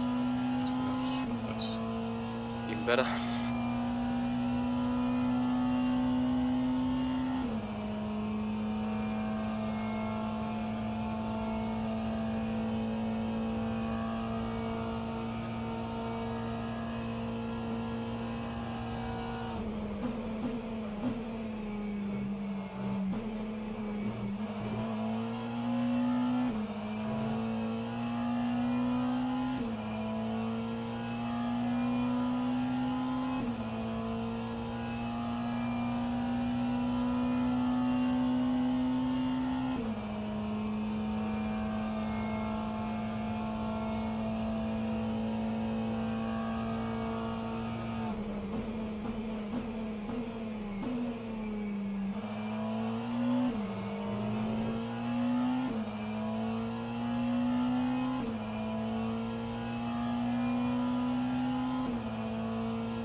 Box.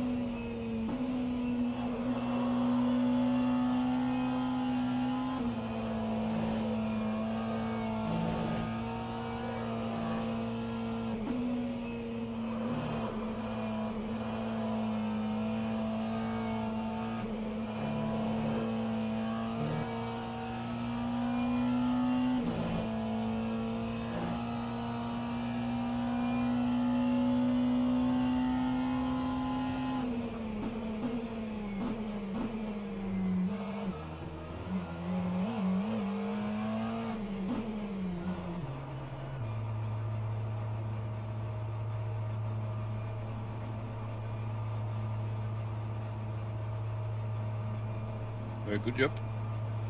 Thank you. I think it's on the brakes I'm fucked. Like you guys brake so late versus me. Have you checked your brake settings or something?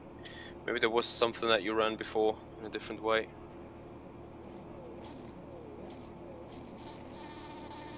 Yeah, I need to check because it's like 10 meters or something. Quite significant. That's significant, yeah.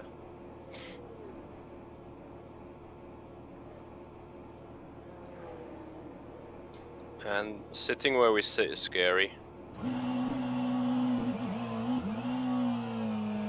Why? With all these LMP2s being close. Ah, yeah.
Why on earth a car on used tires feels so much better is absolutely beyond me.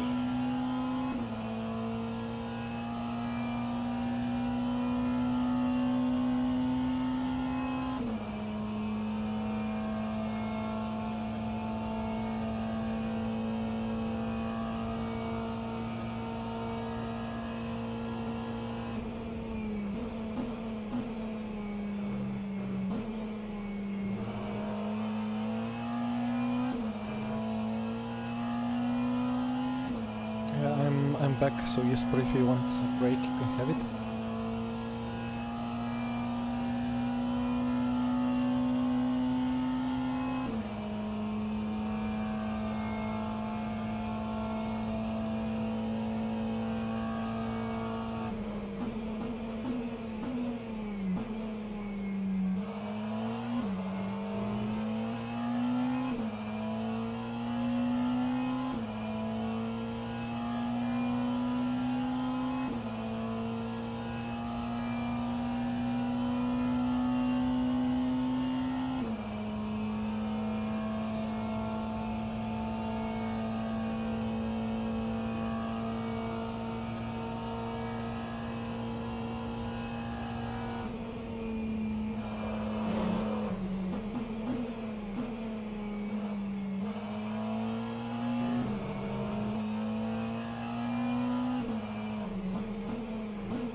teams have started going 2 mediums.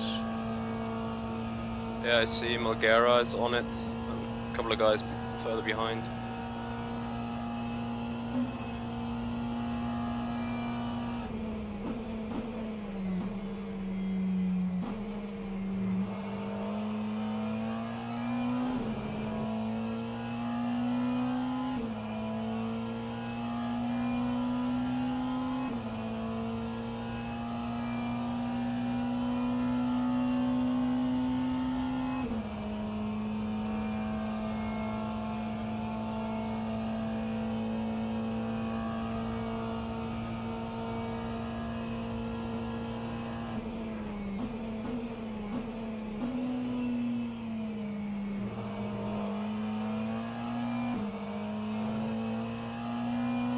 Hello, can you hear me? Nope. Well, Jesper couldn't, but I hope you can hear me now.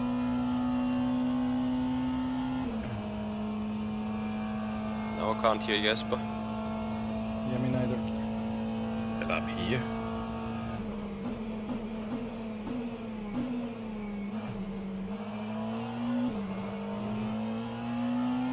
So what's Jesper, up? why aren't you sleeping yet? Because you were gone. Well, have a good rest. Keep it safe until 12, and then you can do whatever. Or 1 AM.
Now we changed tires.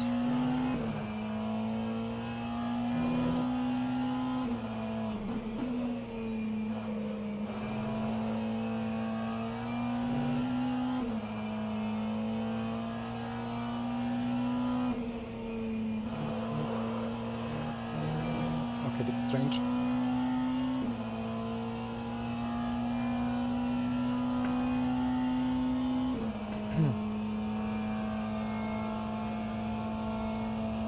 Oh wait. Oh, he's back out with a hard, but he's behind Nisula now. Well, that changes things.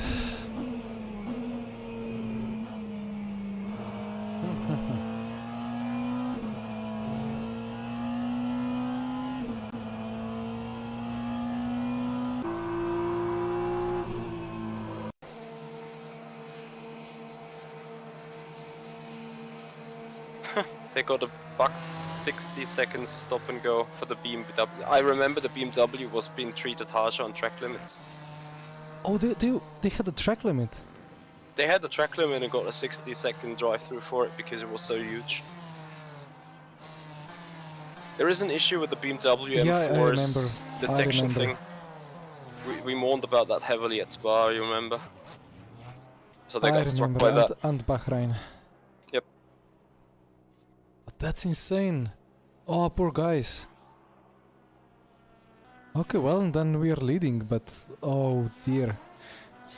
Well, if I have anybody watching me still and not on Michi's stream, it's a bug with BMW that gets like times 10 cuts to BMW only, not other cars. 2 laps before pit stop.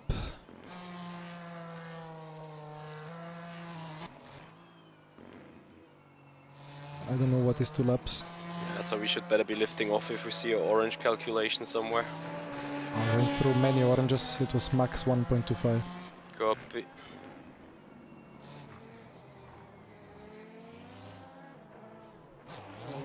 Yeah, you cannot avoid it, right? It's fully bugged. What is it for? Is it for this? Going into pits and then coming back? I mean, it's not different track limits, it's the calculation for BMW is bugged in some way so that the cut points... You recall the lap times of fresh fuel? Second and third stint? Yeah, In 57. the beginning.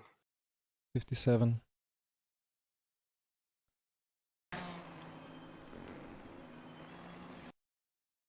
There is something that in physics that makes it seem like as if BMW is going 300 when off track or something like that, so it gets absolutely crazy cut measurements.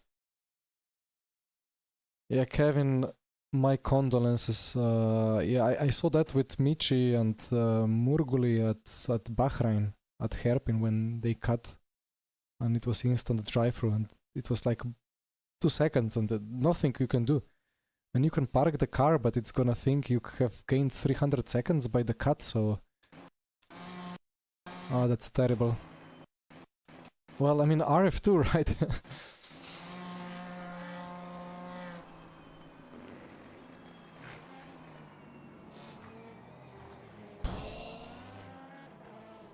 Oh, that's so unfortunate.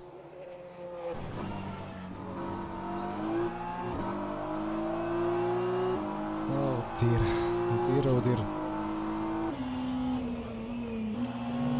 I mean, is that part of BOP?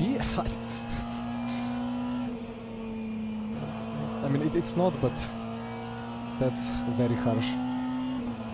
So Michi, when you go into the last chicane, don't put your whole car into the pit lane and then cut back, don't do that. Did I put the whole car into the pit lane? No, but Kamal did it. Ah, And it yeah, got, I never tried touching the curb and so on, yeah.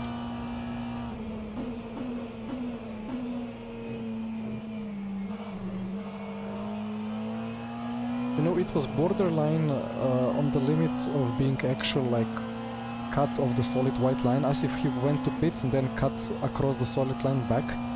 But it, like, he basically stopped the car in the middle of the 4 chicanes, but it was too late, yeah.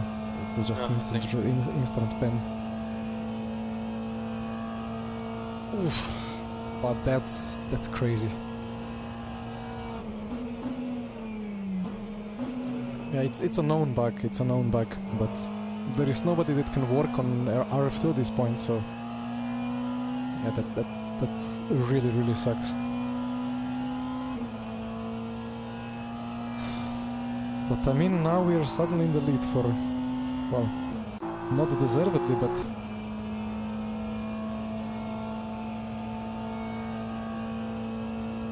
I mean, we could have had 2 virtual Le Mans 24 victories at this point. So you take over from me again, right? Yes. Okay. So I'll leave my stream running too, because when you're done, I think you go off. Yes. Yeah.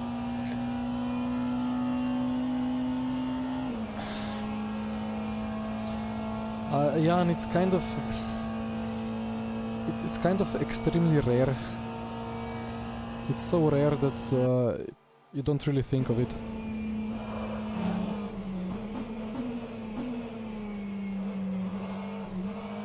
And then I only saw it twice.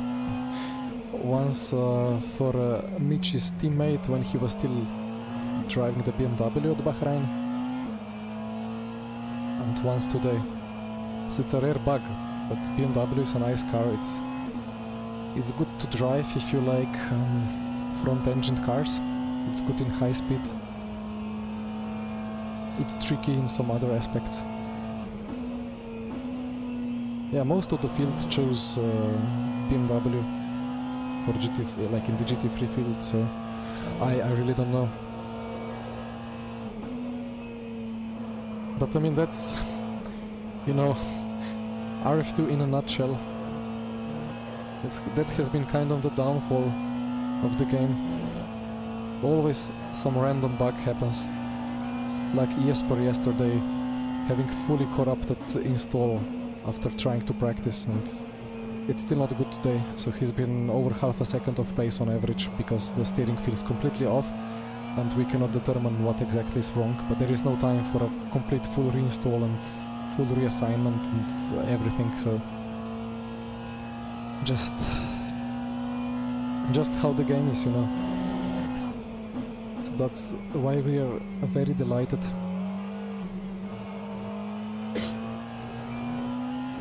Sorry. That's why we are very delighted to have Le Mans Ultimate having so much effort put onto having the stability fixed and working. Like it's 1 in 100, like you can cut it, I guess, 99 times, and the 100th time you will run into the bug, probably. Just, yeah, unfortunate.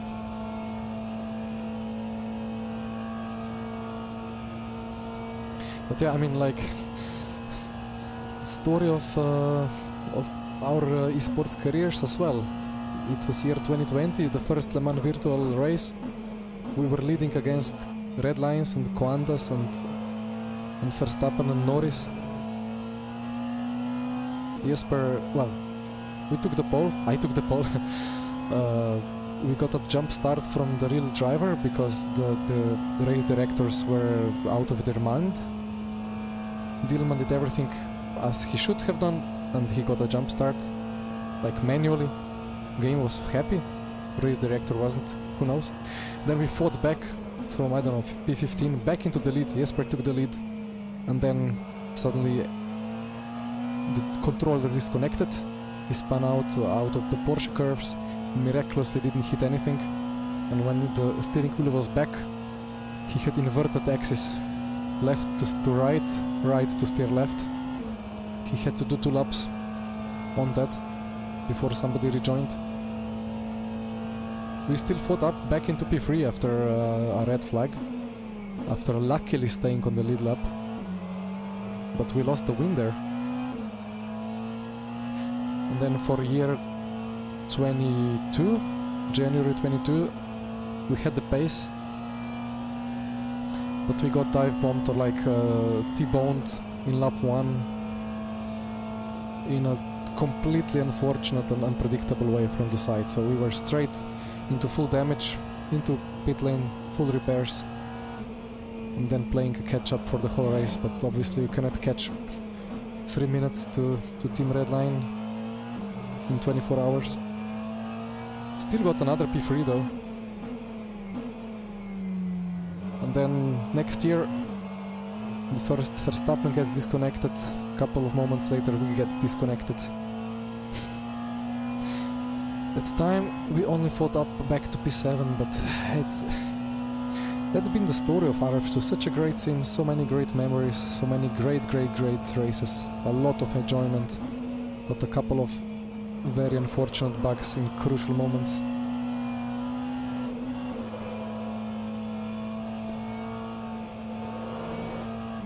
But I mean, still the game made my career, you know.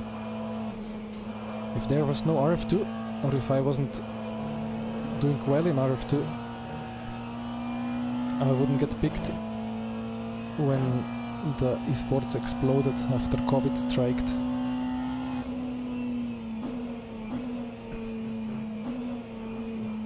And then I got the job at Burst Esport, and I could do this full time since then. now with Rafa Racing Club or Rafa Esports team. But I can't get the times down somehow. It's gonna come.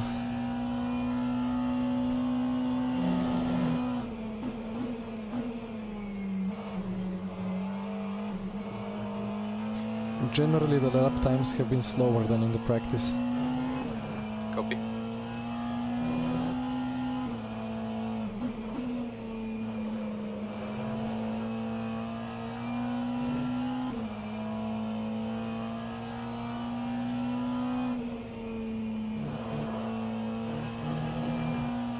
I mean, I think my best was 55.6, right? Yep. Done 55.2 I when see. empty though. I couldn't really do it, you know. Never had the grip.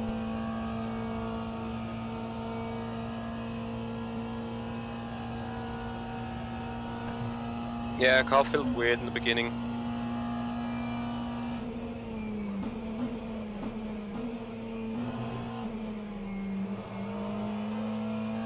But glad that I see you have done that 55 too, so that means that stuff is fine, like server is fine, rubber is fine, track behaves.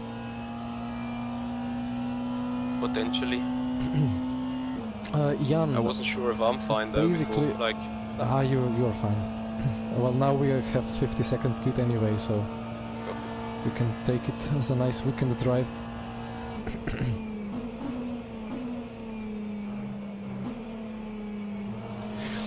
Jan, about my don't jinx it, esports. all it takes is 1 second.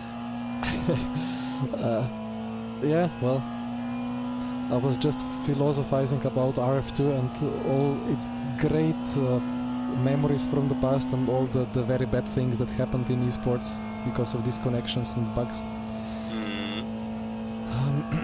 Right, my biggest esports achievements, let's say, like, not sure if you know about Formula Sim Racing, like Let's just hope we don't add a +1 on the latter one.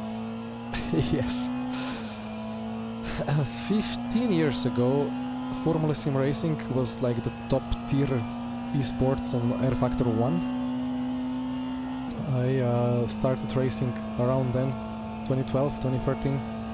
Then it moved to rFactor2 in 2014, and I was basically just doing that. Basically F1 distance, but shorter calendars. With people like Bona House, who became then, well, he drove for Redline and for Mercedes AMG and so on. many great names were there, even some F1 Codemasters champions or like winners, at least briefly. So I won 4 titles there. Jesper's requiring you to check this code, please. Yes. One moment, Jan. I need to answer something, and then I will explain.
Cannot really share what we are talking about, but it's funny.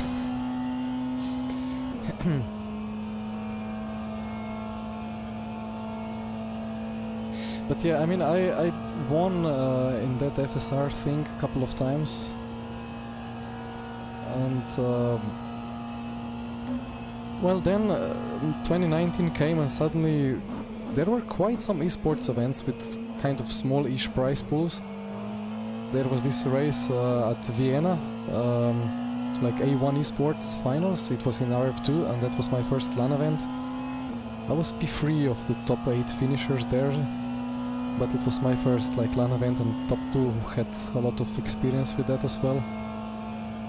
And then what happened then as well? I think World Fastest Gamer 2, the one that James Baldwin won in the end. There was rF2 qualifier.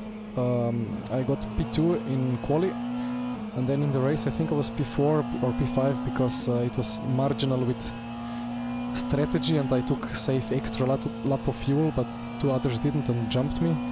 But yeah, the pole position guy won and got into the final shootout in the US with Baldwin, but Baldwin won in the end. Apart from that, well, just esports races, you know. Actually, the biggest one was when the first COVID, when the first F1 race got cancelled in 2020 because of COVID. It was like 16th March 2020-ish. They organized like the all-star battle kind of, and we had like 30 sim racers, or like was it 30? 30 sim racers, 30 influencers, 30 real-life racers, including Verstappen and Rosenqvist and a couple of others. I won the sim racing part, and then it was like 10 fastest of each group. So 10 sims, 10 real-life, 10 influencers, including broadband and... So you did decrease the anti-roll by... Yes, yes. I was wondering how the hell am I getting lower tire wear in the rear? Like, what am I doing wrong? Yeah. Enjoy. Thank you. So I won that one for whatever reason. And I proved that I'm good, and actually I was at Bursty Sport already back then, but I wasn't like full-time driver, I was just driving there in the team. And then Le Mans Virtual happened. I got pole with team, we got P2. Bursty Sport wanted to extend their reach to the stars above and allowed me, or like made sure that I can do it full time. And then we had many Formula Pros, many GT Pros, many Le Mans Virtual Series races.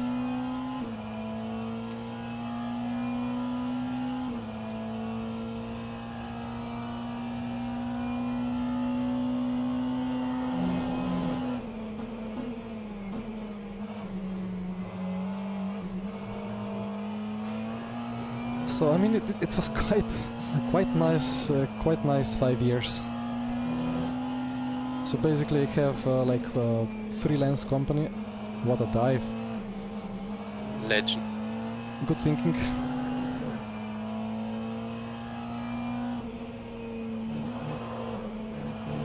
I like the fact that you lifted and braked. That was the correct decision.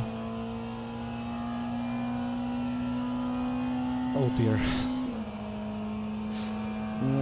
No, Formula Pro is not alive. Like when MSG started to realize they cannot create Le Mans Ultimate and the NASCAR game and the IndyCar game and the BTCC game at the same time, stuff started to deteriorate. So there was no more money to fund and broadcast Formula Pro and GT Pro.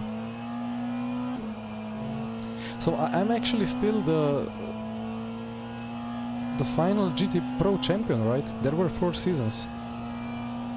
I won season 4, there was never season 5.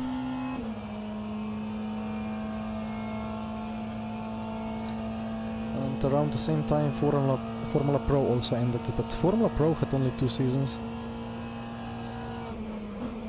Was fighting for the championship till last round as well there, but there was weight balanced. Success weight balance, that was the most retarded thing I ever experienced in sim racing. Won round 2, carried 10 kilos on the Formula car for the rest of the season, which is 2 tenths per lap. To be able to win that, I would have had to basically crash out in one race to fall down to P4 in the standings, and then I would have good chances at the last round. Ah, the memories. But yeah, after that MSG started to go down. Many people left or were kicked, licenses were sold off.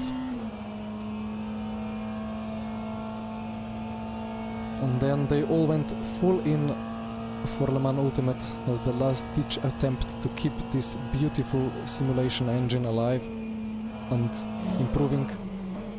And now we have Le Mans Ultimate with good public acceptance, with a lot of players. And we are kind of counting on the esports there. And the viewership should be good. The racing should be great. And that's Robin. Hi Robin, welcome. Yeah, sad flashbacks. And then I made a video, a funny video out of it, and mentioned about Le Mans Virtual Series, but because LMVS hasn't been announced yet, I was instantly reported to the stewards and got official warning and had to delete the video. Yeah, I slowly but surely learned that when there is a bit of money involved, people go very, very extra distance to make sure that their competition doesn't do a single mistake or single misjudgment or a single overlook of any of the rules.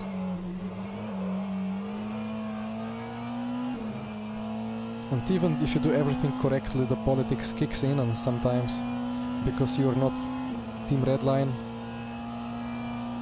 you get a warning or a penalty, even if the Redline kicked you out, but you're at fault. I don't know, like, so there were some moments where it really felt like it's proper real world racing with huge money at stakes. I mean, the Man Virtual Series was 250,000 euros.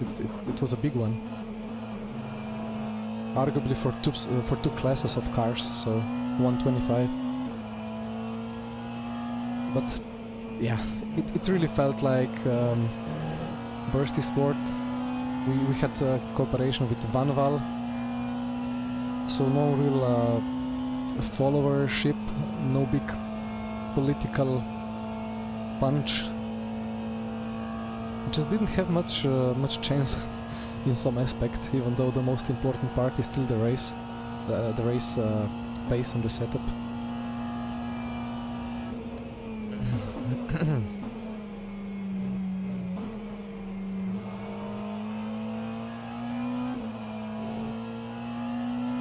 So how is the strategy looking?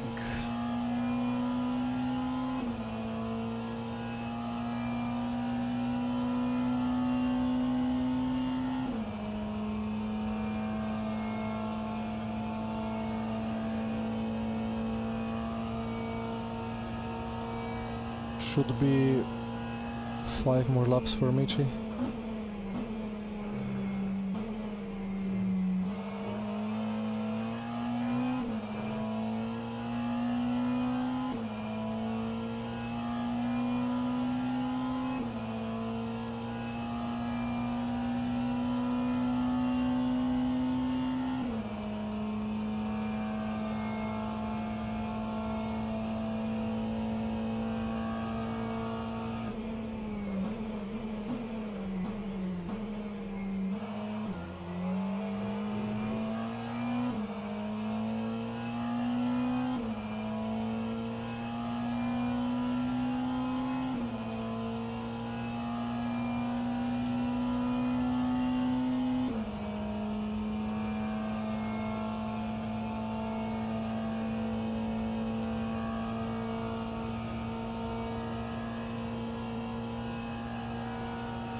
Yeah, Robin, it's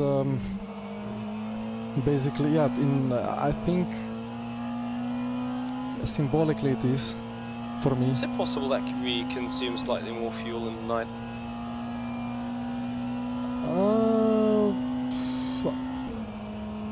I mean, the air gets denser, right? I don't think it simulates it.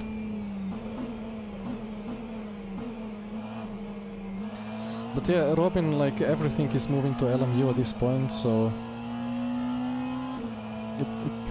it will be harder and harder to get a good race. I mean, obviously there is GPVWC for Formula racing, but it's too much of time investment for me to even attempt it.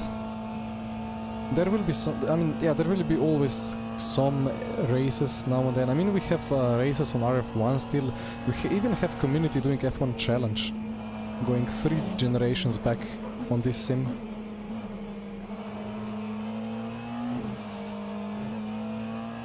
But these big events like Le Mans 24 VC, this will be all on LMU, I think. Revan, what's the best way to get into an endurance league? Basically wait for Le Mans Ultimate to pick up. Update coming in 3 days, which will enable driver swaps, organizing teams, liveries, all that. And then as long as you're if you're quick, if you have a decent rating, you will easily get picked. Otherwise, I mean, the easiest way for now is just to sign up for an online championship in Le Mans Ultimate. And then you have 2 or 3 attempts each week at each combination. Each week is a different combination, you have 6 weeks, and in the end, like, overall you get standings that's calculated according to the strength of field. It's not really a league, but it's still a good experience. Yeah, indeed, Robin, it's just unavoidable. It's just the natural transfer of things. It's just a big shame that there is no modding and no F1 cars here.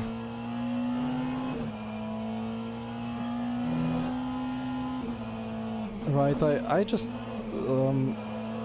some minutes ago had a crazy flash of brilliancy, and I'm fixing our strategy.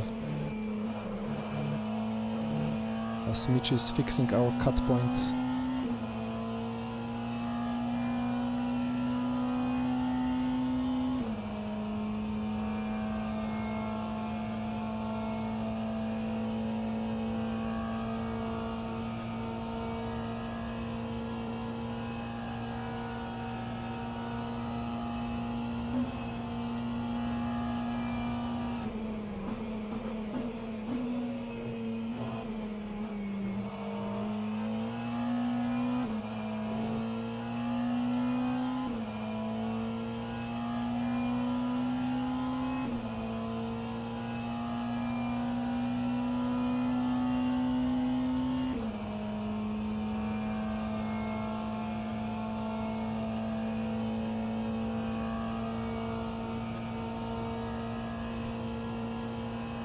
Yeah, Raven, for sure. Like, I mean, there is RF2 leagues and so on, and obviously there are other sims, but the LMU is looking really good. It's surely a good bet to spend time in. It's only gonna evolve for some time. There is funding now. Public opinion about it is good. It's being developed very quickly, or relatively quickly. It feels good, handles good. The old RF2 fixes are old RF2 bugs are mostly fixed. And the slip angles are fixed, and so on. Just the content is limited for now, but you know, it is what it is. ACC only has GT cars, and it's crazy popular. So hopefully LMU with 3 classes.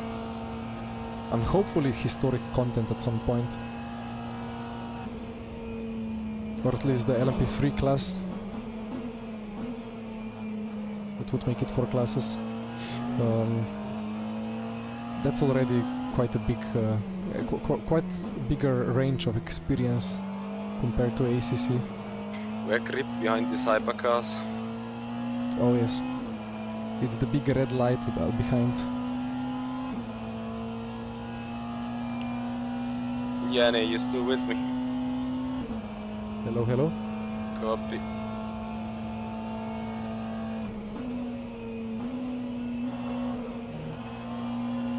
I think I know what... Don't dive. I think I know what's going on with the push to talk. That was uncomfortable overtake. I think I know what's going on. If I have OBS opened, then it takes away my push to talk in Discord. Copy.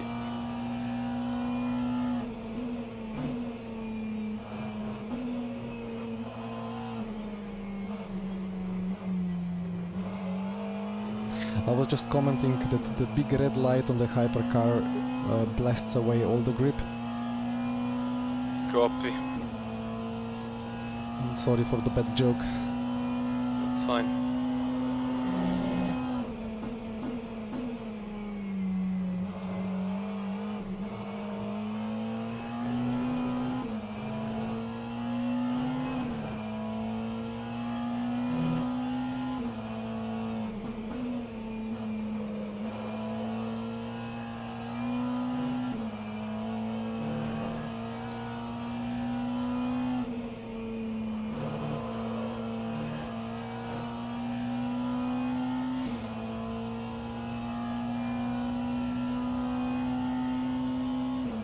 What are you guys dealing down there with the strat?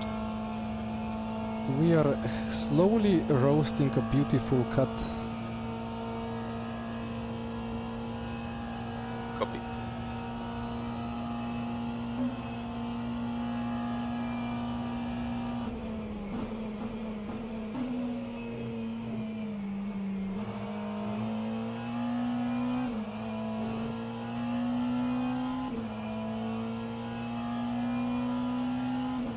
You have 1.5 more laps, right?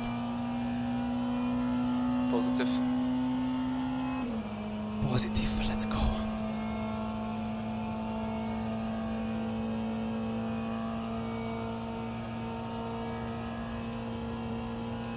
Let me evaluate if I need to turn off my backlighting. Although I think... Well, the OBS preview is quite dark, but I think it's quite, like, visibility is good. Just the hands are like, I know what I can do. I can turn down the brightness of my back light a bit.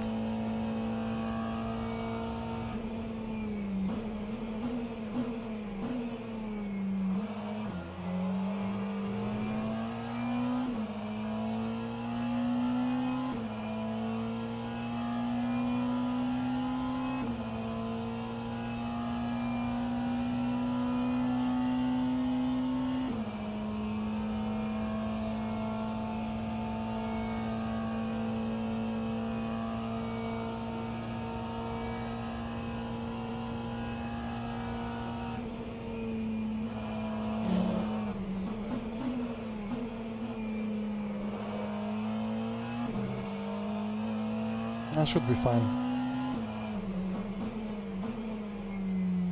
But Le Mans at night, that really looks so great here. And in LMU it's only better. Why is my millimoles per liter spiking?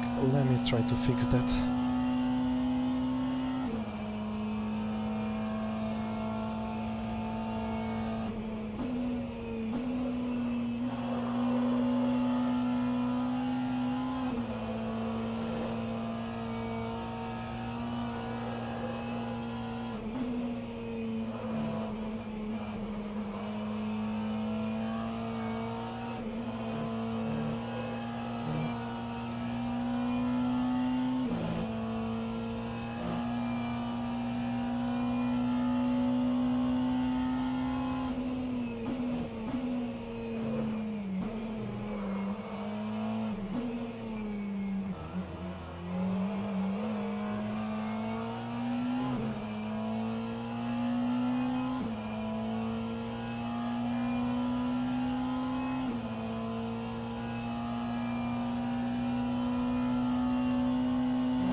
room tour video. Yeah, I have it in my to-do list.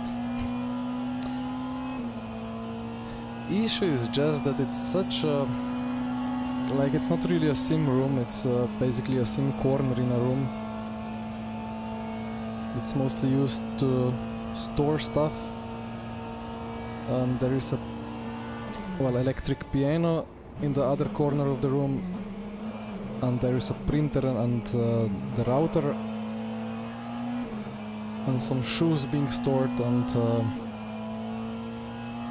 then there is these 2 square meters for the sim, and usually it's full of laundry being dried, so it's not really a glorious sim room, but it's a glorious sim corner. So always when I work on the rig, it's quite a workout to get like to the pedals.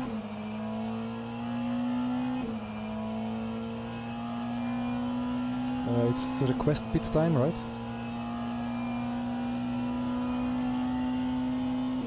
Pit request. Done. Full tank, no swap.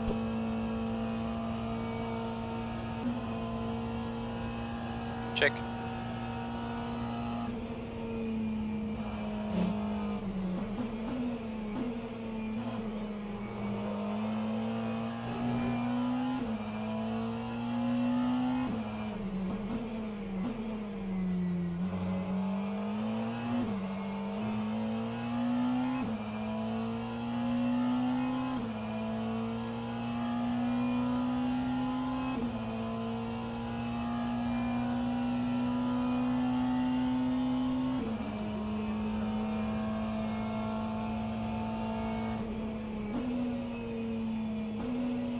Died.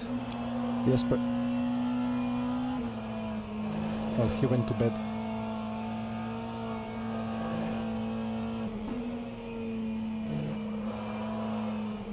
Jesper went to bed.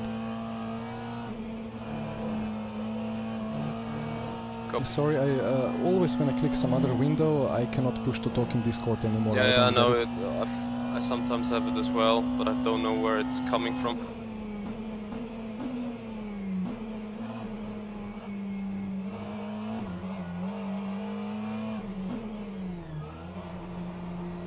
Was there something about the wide lines into the pit entry? So now we got the cut when he went into the pit entry and then continued on. No, I mean, I was in the chicane and I left the pit lane. Yeah. I mean, I don't think you really fully left it. You didn't gain any time there. The question is, what is in the rules? I can't remember. Is it no touchy-touchy of the wide lines anyway? No, that's... I think 2 wheels inside. Anyway, good stint. 1 more, and then it's the night party. Thank you.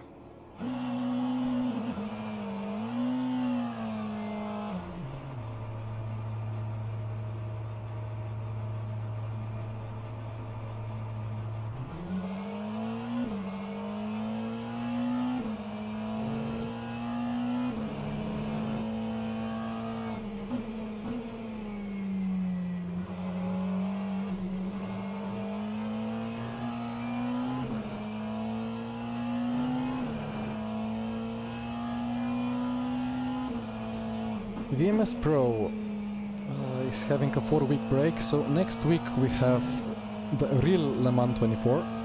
Well, not we, but we will be watching it. I will not be because I'll be far away on holiday. But I will be back in the evening, and in case next Sunday there is a special event, such as Le Mans 2.4, I'll be trying to do that and stream that. And then in 2 weeks there is a VMS Pro at Le Mans, but 2 hours and 40 minutes. And that's gonna be fun as well. And I'll be back into the Peugeot hypercar, hoping for some good top speeds.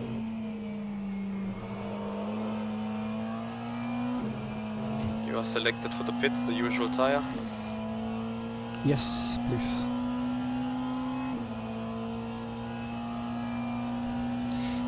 But anyway, like I will do a room tour at some point, or a sim rig tour.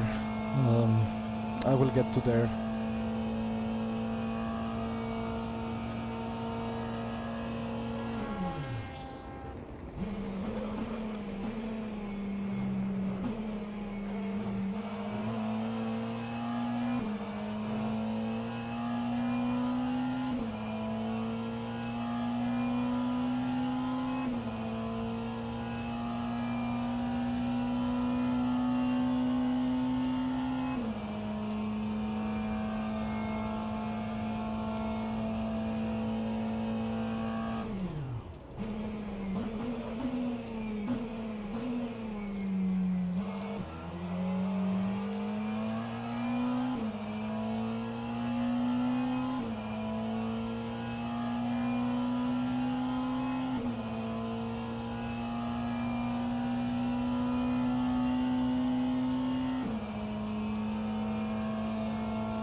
So Kamal comes in now for a driver change, I assume. Could be.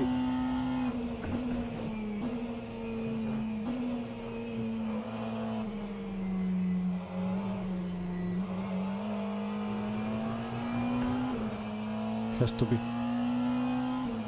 Copy.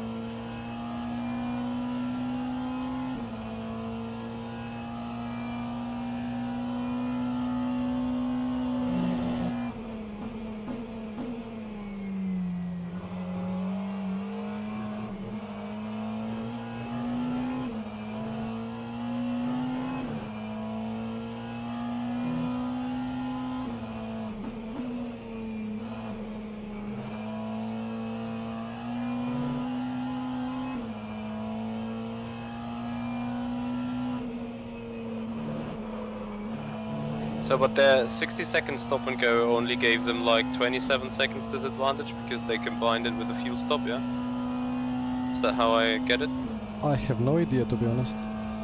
Because, I mean, if they're boxing now, that they just boxed this lap, which means they box next time when we are pitting, which is after 12 stints, or 13 Yeah. stints.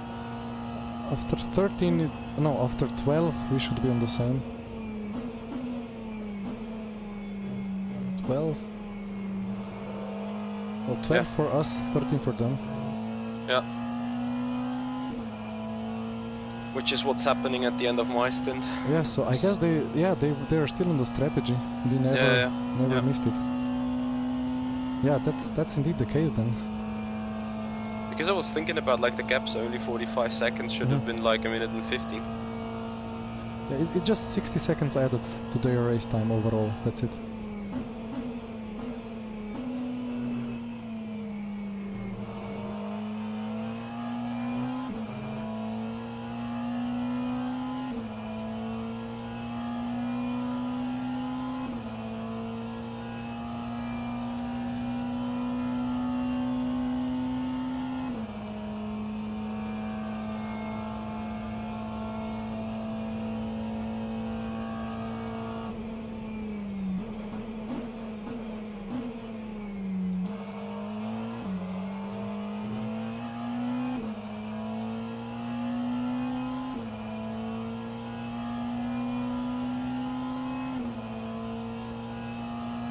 their driver? Is it Jäger or is it Juba? Jäger.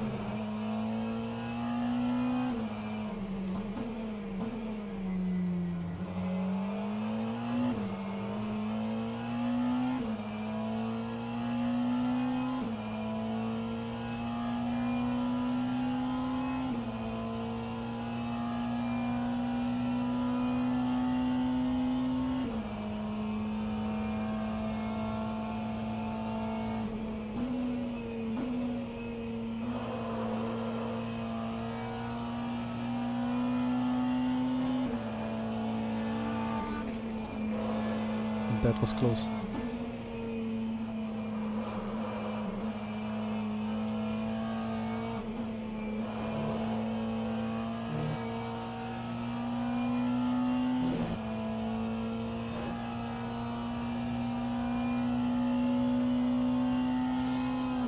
Okay. Yeah, strategy is pretty loud and clear there. there. You just have to be reminded of it.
Daniele, we did not get a penalty.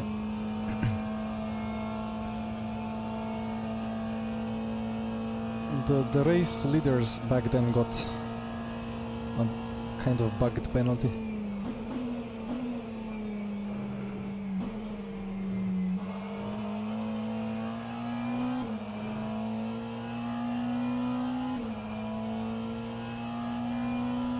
I mean, yeah, it's kind of not so nice, but for our race position it is indeed nice. Now they're having a fight of their own for P2, P3, P4.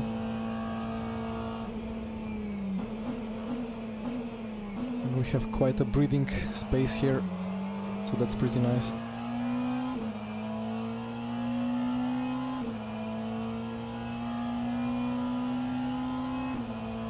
Man, the strategy looks so good on paper. I wish I could show it to you.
Michi, I will quickly restart the game and rejoin. Yeah, no worries.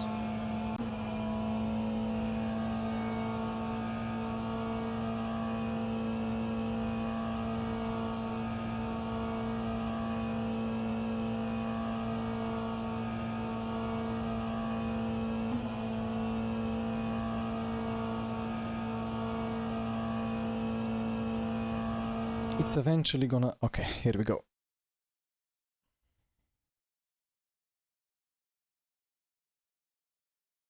Well, we are not going yet.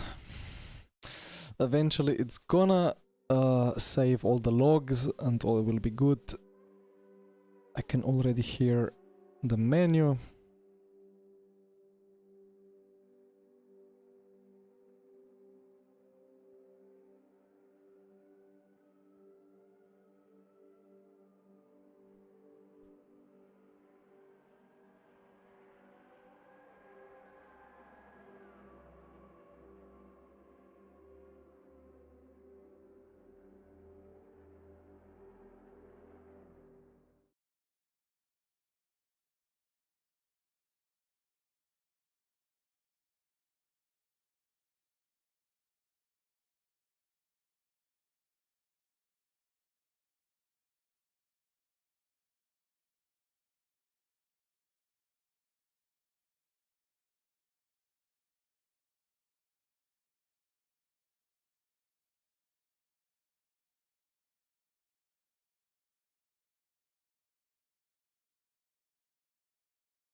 Of course, no sound, sorry. Thank you, Raven. No, I had to cough before because the virus is still attacking me. And my, I'm surprised I still have voice at this point, but no, I was saying that seems like the image, like the graphics driver is a bit broken. But let's see. Just might have to restart the PC, but I really don't want to do it. It should work. Like the desktop wallpaper looks a bit weird sometimes, and then I restart PC and then it's fine.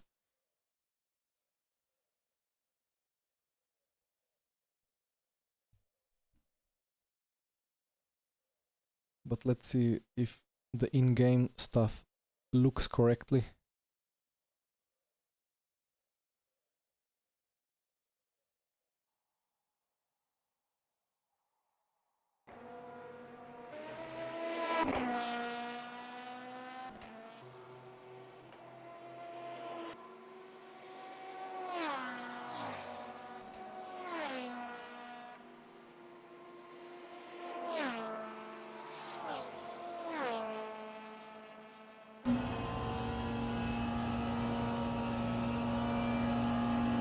I mean, stuff looks good to me, so I don't know.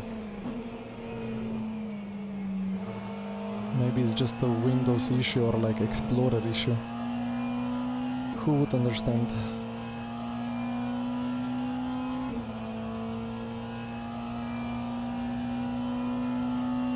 So how many laps do I have? I think I have 8.5 to take over. A bit of a stretch of my back.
Wow.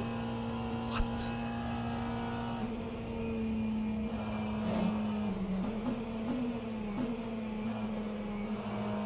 Why did it thing open on my main monitor? Wait.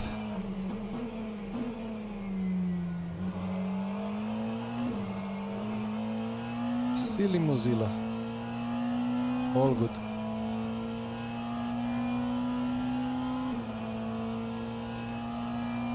All is good.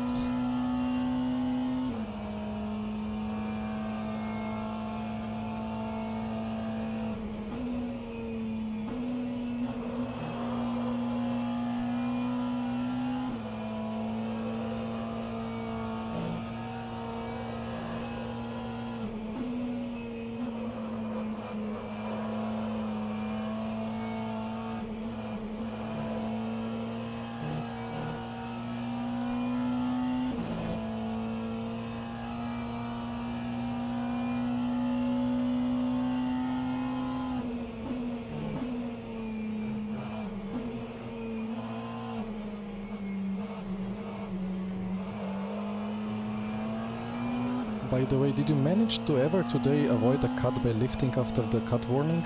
Negative. Yeah, same here.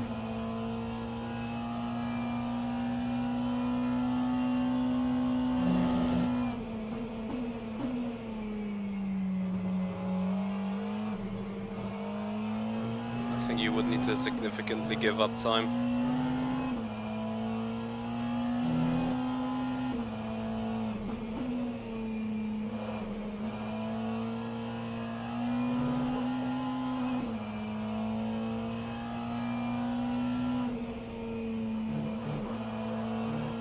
But it's weird because sometimes I know that I'm going to go off and I just fully went flat out. It went yellow, it went orange. I just kept it floored and the max that I ever got was 1.25. I didn't go that deep into that analyzation. Like, I don't know, do you remember the amount of cuts you gave the car to me? 17. 22.5 now. Okay.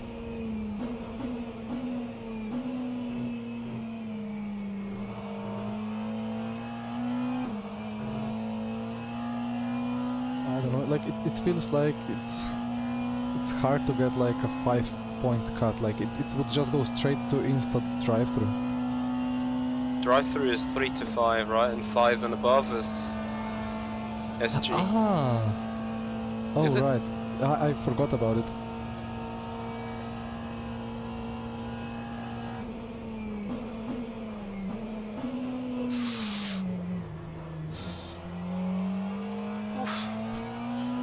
I got the first calculation that was green. Ah. You got the green one. Yeah, I got a because white I one. was so, yeah, I got so slow because I don't know. What's the difference between white and green? Like I got a white one that disappeared. Never got a green one. Dear Dennis.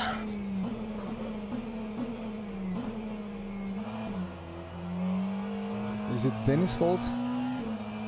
I don't know. I would say it's historical fault. Yeah, They just fucking left it there. I guess. I mean, there's a reason why we are moving to LMU. Yep.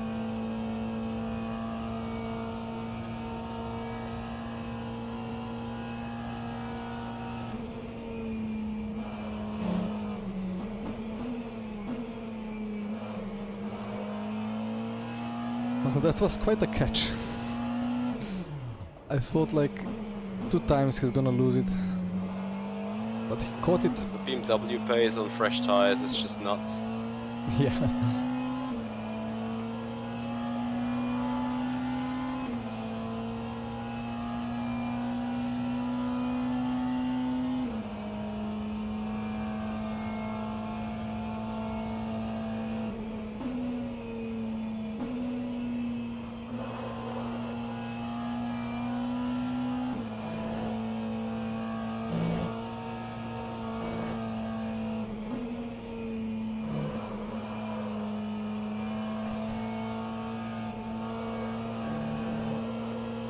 I mean, McLaren fresh tire pace is good as well if you make the setup that works for the first 3 laps, Yep. but the issue is you have to make a setup that works for after 3 laps.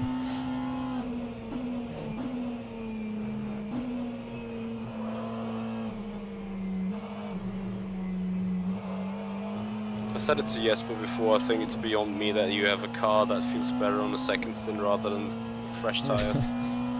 It's mind-blowing. My car feels best in the last laps of third stint.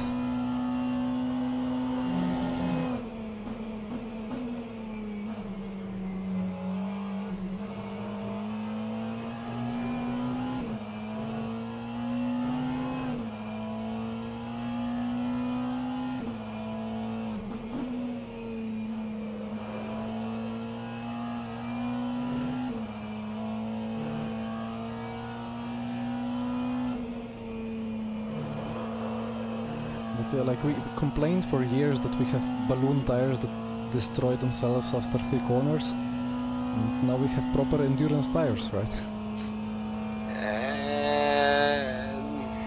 Well, to an extent.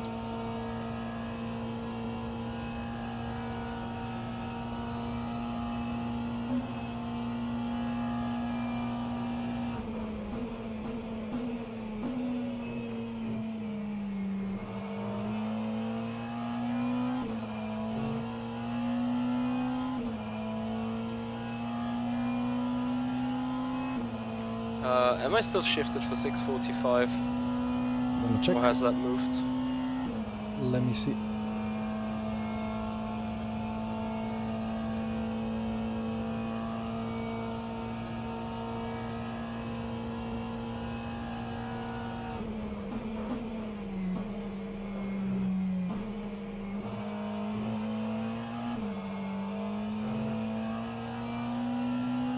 Well, as it stands now, the plan is fully cooked, and you basically don't have a morning stint, you have it later. You will see. Oh, will I take the car home? Awesome. Yeah. Amazing. What an honor.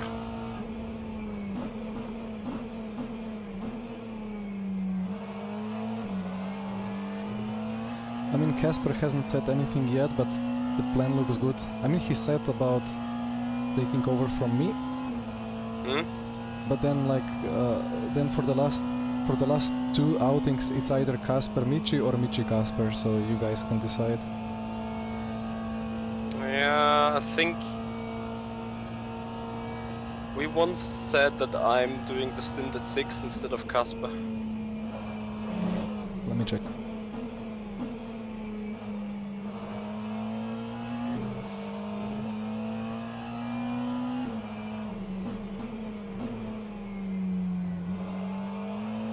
At 6, Jesper will start his second stint.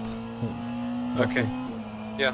Then so Kasper I'll just takes over at like 8, but you can do that, and then Kasper finishes. It's okay, no, that's fine. That's fine to me.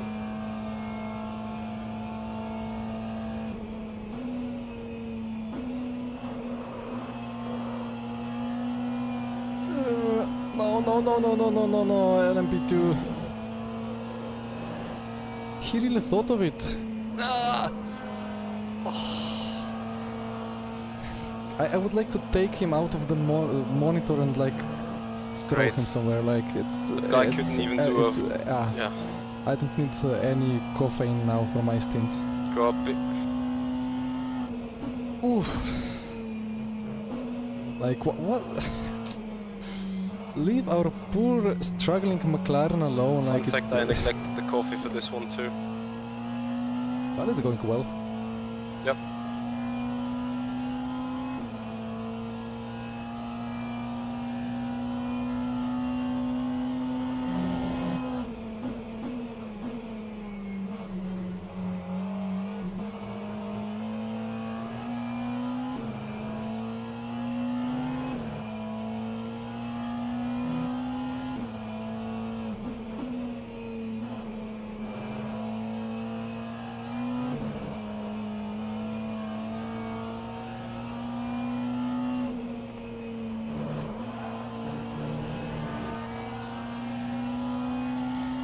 sure if I would have wanted him to send it or... Like, the arrow push from behind is nuts. Yeah, yeah. And we are already dying alone. Yeah.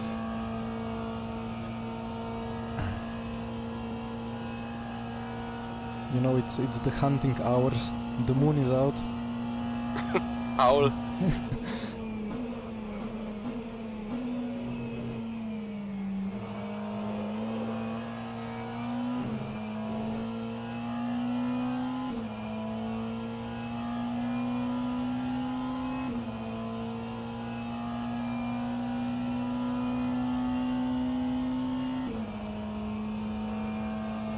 Jaeger got 12 seconds out of me. He's on a fresh tire.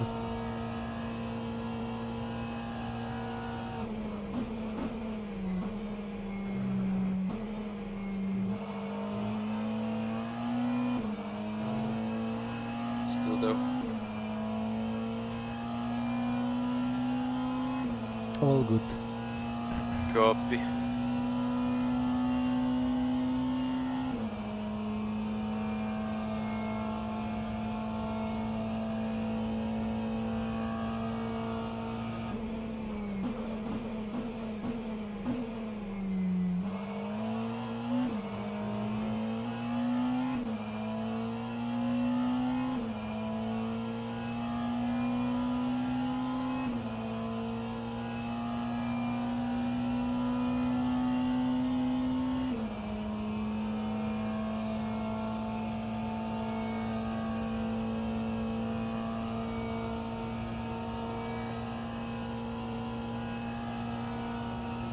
Bye bye rF2.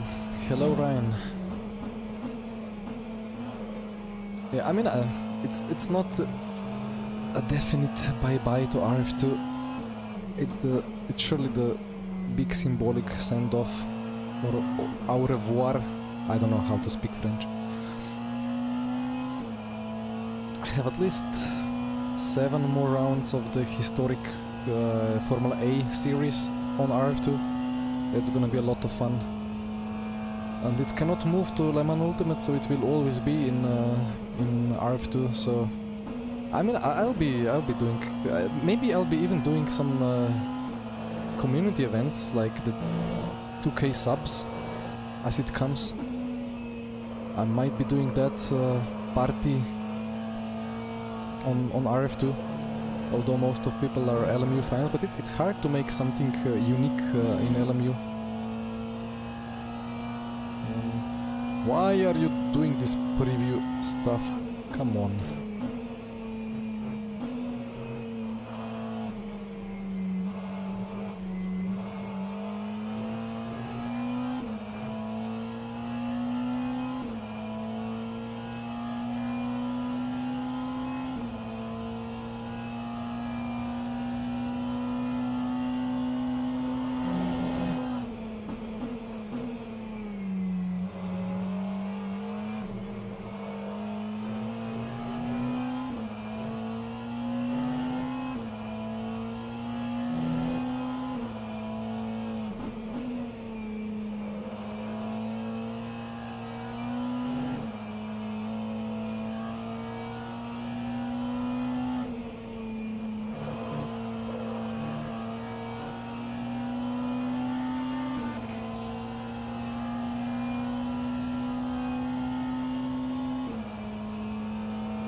Okay, so last thing I must not forget is to go to Tiny Pedal on Michi's in-lap and disable the spectate mode.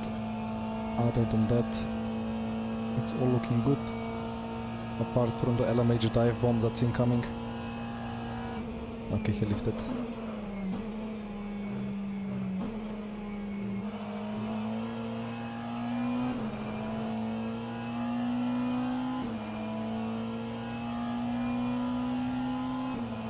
I need more backstretch.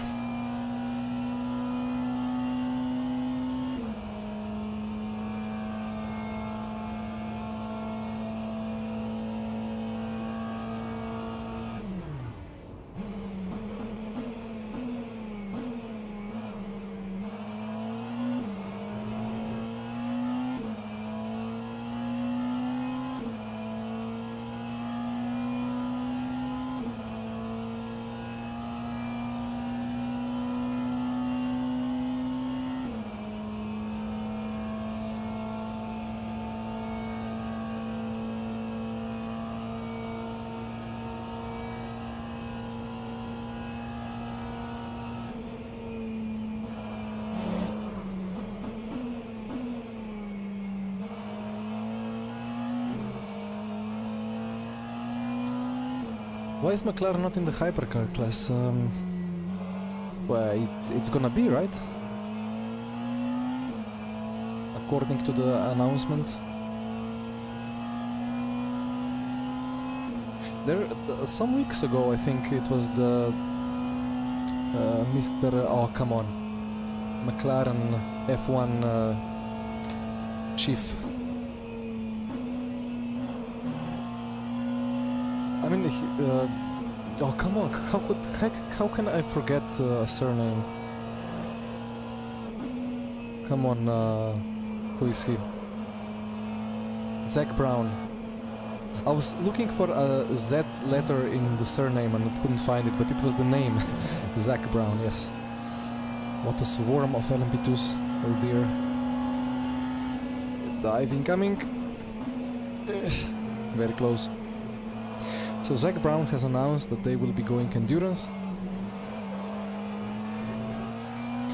but we don't know what year. How is it possible that even in the slowest class car you have to complain about traffic? Yeah, very much so.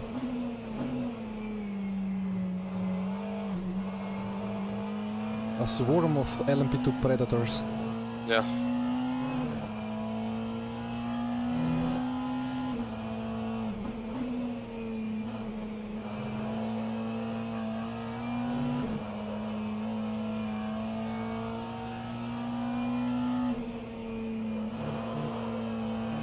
Then if two go through, the third one will go for sure, because like if I heard correctly, then the herd instinct is even greater during the night, which makes sense. One move heroes, yeah, everywhere.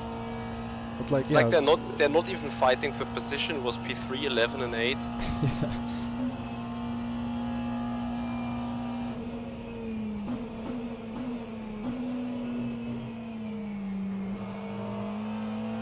But like if two go through, the third one has to find a way somehow, because he cannot get left alone in the darkness. Yeah. How could they?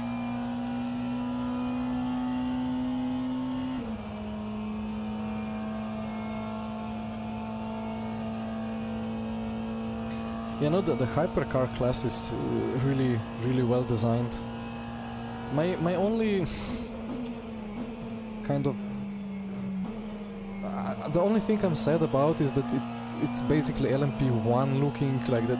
I cannot distinguish it from LMP1. Anyway, 2.7 to go. Indeed.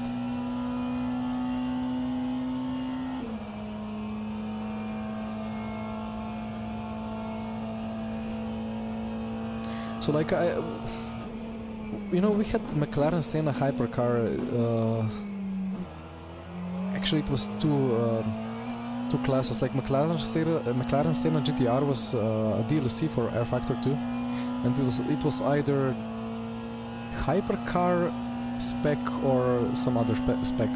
And I thought that that's how hypercars will be, like actual road cars, just adjusted for track, really fast with a lot of downforce. But it turned out that they went for basically prototype route. And it would be really good if they looked more like the top class in the past.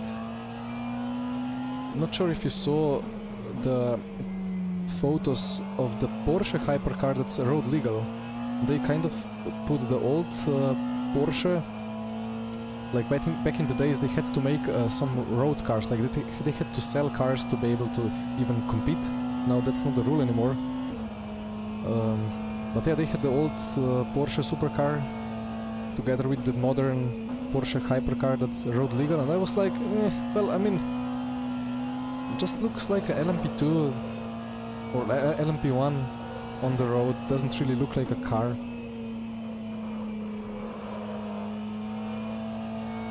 Although then, I mean, you have GTs that are basically cars.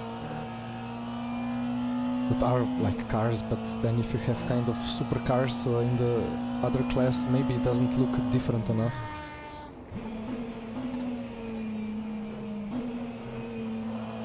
So fair enough, you know.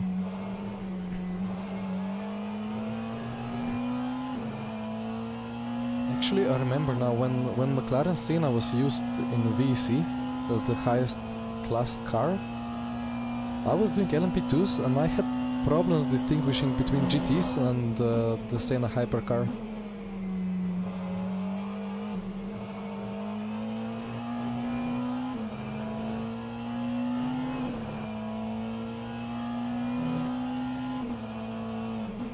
I hope my throat doesn't fully kill me.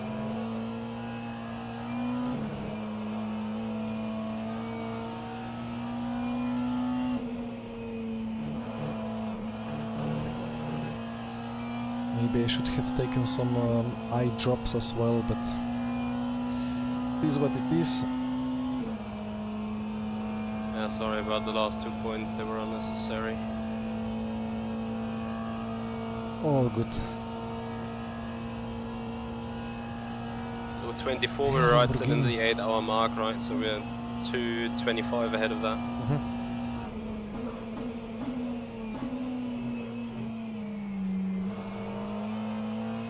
Wait, what? It's not 8 hours in, it's 10 hours in? Yeah. But like 24 would be the value that we were allowed to have after 8 hours. Yeah.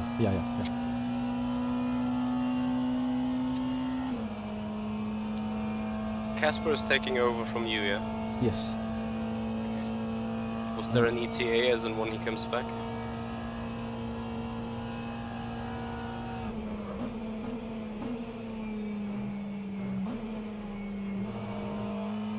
Because I would probably then stay for as long as Kasper needs. Thomas will be here as well. Ah, okay, yeah, as soon as Thomas appears. Yeah, Thomas will come here during my first stint. Okay. So he will engineer. Yeah, just check the strat sheet after your stint and you will see. Yeah.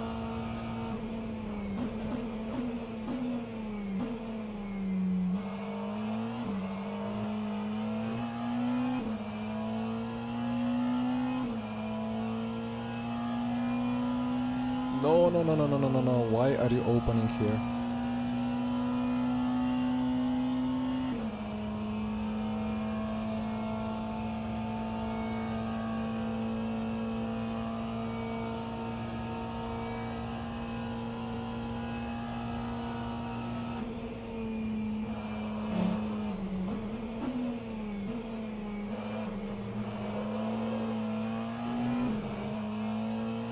Yeah, I really don't know about what Lambo is doing. It's quite weird to see these companies deciding... Third stint tires are not as good as second stint tires in the end, but it's okay. I kind of agree with that, to be honest. Copy. Is your tire wear kind of marginal or... 2021. Should be good. Okay.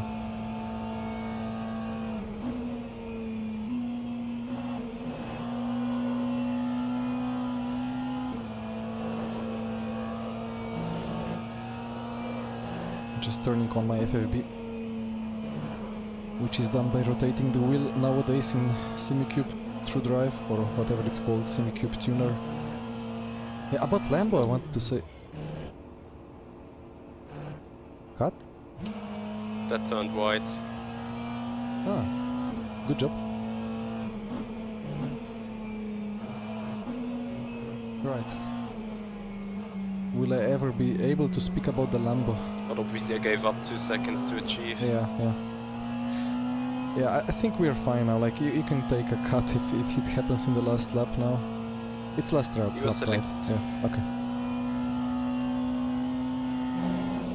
Oh, Michi! You really want to wake me up, right? You'll do mega lap times with the caffeine you just have with the adrenaline from watching.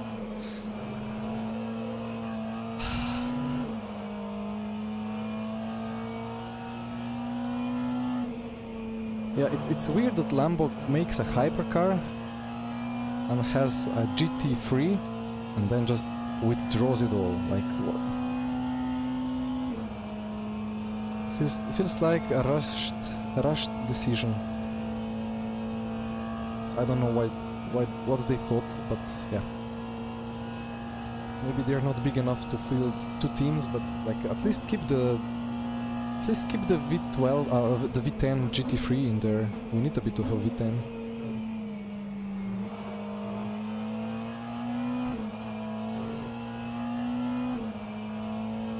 Okay, tiny pedal, disable the spectate mode.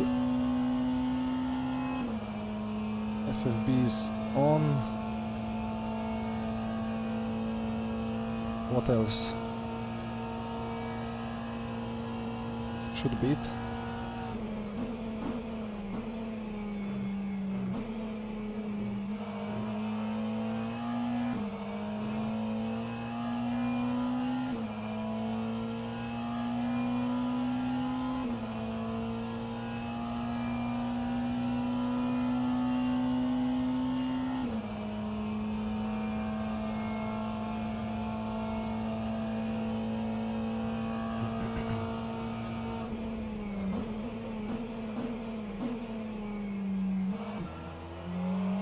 I'm so happy that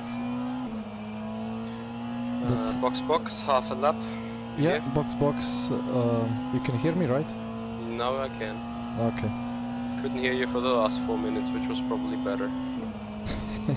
Okay. New tires. Myself in the car. Full tank. Copy.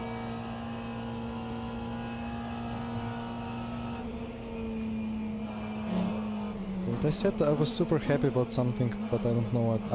Yeah, that I was left alone in the bed in the morning so I could sleep till... I overslept the alarm. I was like, oh no, what is the time? Because, well, I had the alarm at 10. Obviously, well, I woke up before, but I was left to sleep further. And I really need all that sleep now. I'm not a coffee person. And then I woke up, it was 10:40, and it said that the alarm volume was low or something like that, like, come on Android.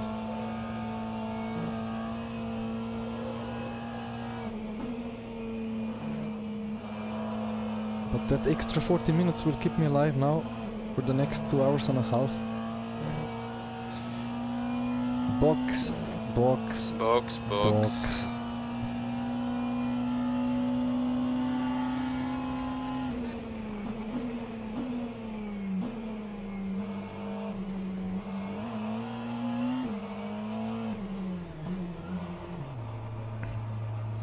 Alright, good stints. Thank you. Now I have a PB to beat, right? Yeah.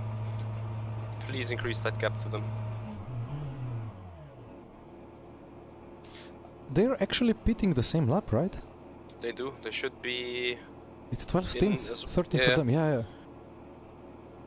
So they will block our... block the pits? Not sure. Either way, the gap should be like 30-ish seconds, 26. Which means I lost 25 in that stint. Wait, does that make sense? I mean, yeah, I had a couple of shit laps in. It makes sense. First Anyway. stint versus third stint, so yeah. Extended the other way around now, twice. Thank you.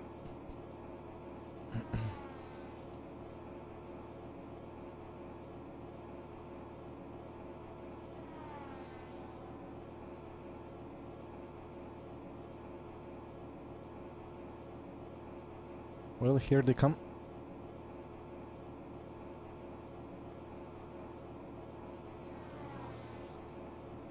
What a party in the middle of the night.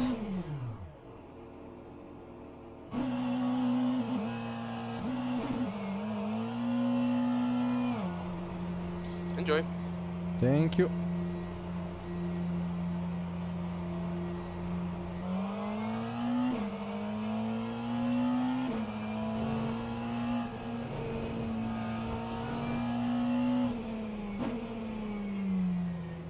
Right into an incident. Nice. Please lift, thank you.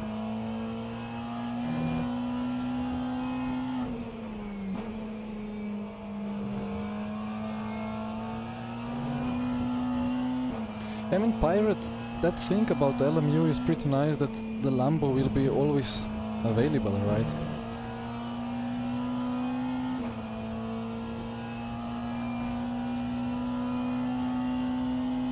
Although it's gonna be used less and less, depending on which season pack. Beautiful stint plan. Oh yes. I hope you can hear me still. I can. Good. Just had to minimize Discord, the last thing I did on the other screen. Yeah, yeah. Copy.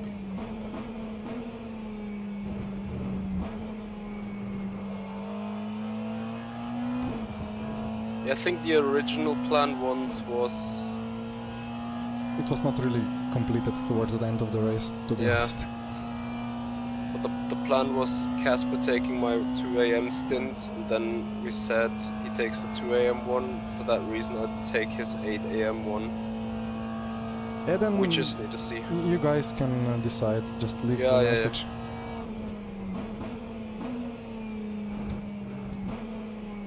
I'll put him at the end so that he can reply. I'm gonna to be up for the 8 AM one, regardless, I guess. Yeah, Like okay. just from being awake.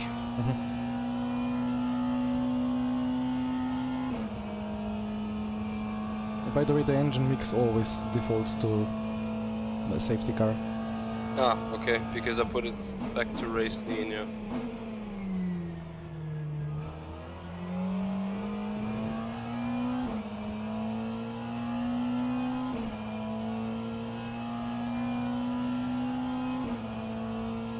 Yeah, also for the Glickenhaus, the Van Valde Sota, really good to have them, just for the sake of it.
Oh, Juba.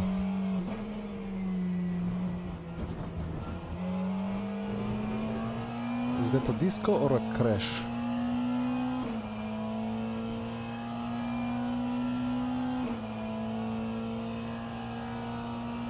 Poor guy. He was in a good spot.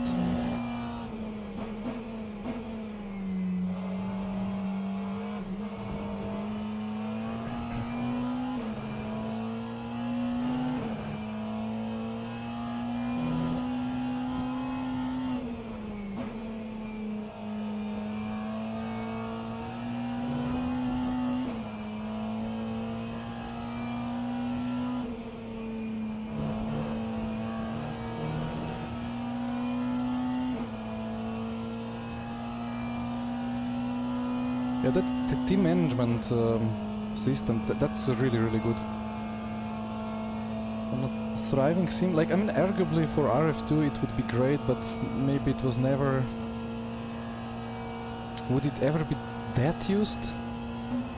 Maybe it wouldn't be worth the resources.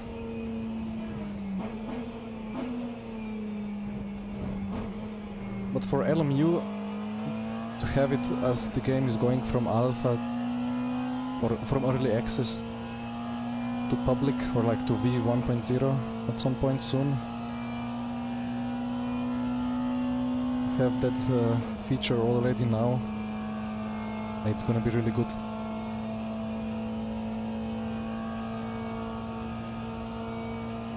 It would be a bit of an annoyance, like if you have a game that already goes for 5 years and everyone is used to everything already, and then a big reward gets released. But LMU is not in that stage yet, where anyone would get used to anything, so it's gonna be really nice.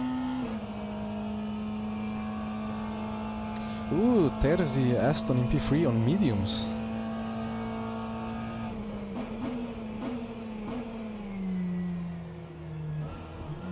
Interesting.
Such nice conditions to drive in.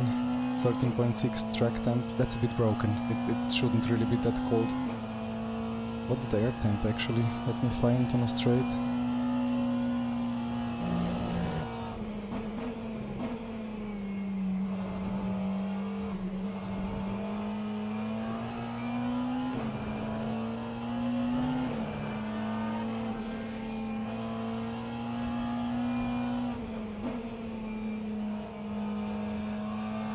Wait, that info is not available in RF2, right? You need to have a widget or overlay.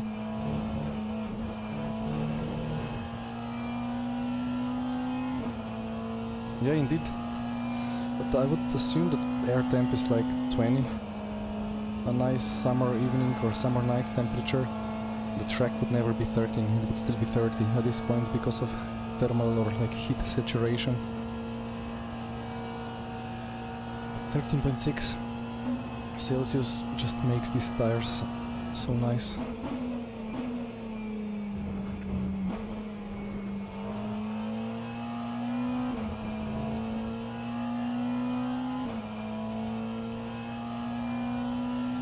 Drink button. Actually, there is FFB reset in there. I had FFB reset somewhere else, but it turns out it's quite a useful feature, like it gets clicked often, so I just put it there. Might need to find an FFB sticker. It just looks better with the stickers on, so just put some random ones. Like the DRS. I mean, I did some Formula Sim racing with it. But in endurance racing there is no DRS, so...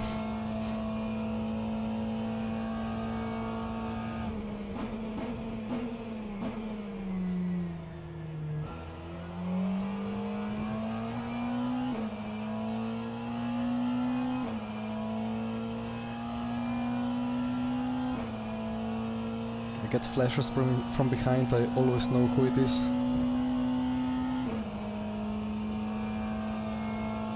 14-15 air temp. Ah, copy.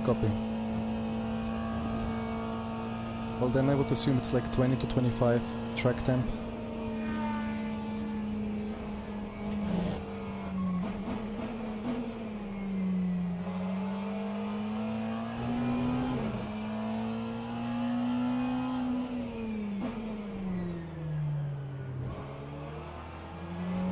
VC still uses here the real, like, it's a plugin for real life weather or real time. Just not sure how it works and so on. And Jimmy, the admin, has all the powers to cheekily avoid some rain if he doesn't want to risk stuff.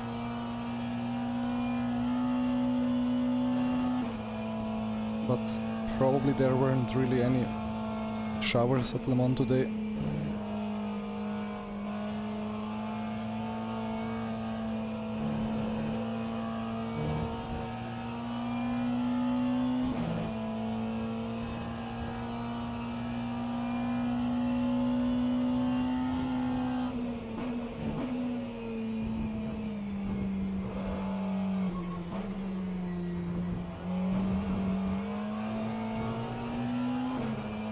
What lap times am I doing?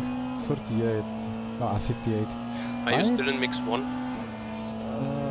No, I was just enjoying the balance, but realizing I'm not driving the rF2 way now. I will push. Okay. No, it's fine, it's just... I was surprised.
Did you see what happened to Juba? Disco or crash? No. I can check.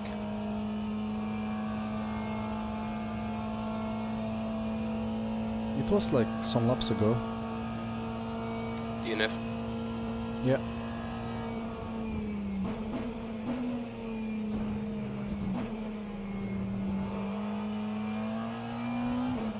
Yeah, he left the server, but it was like... The timing was kind of sufficient for it to maybe be a Indy King crash, but it could also just be in disconnection.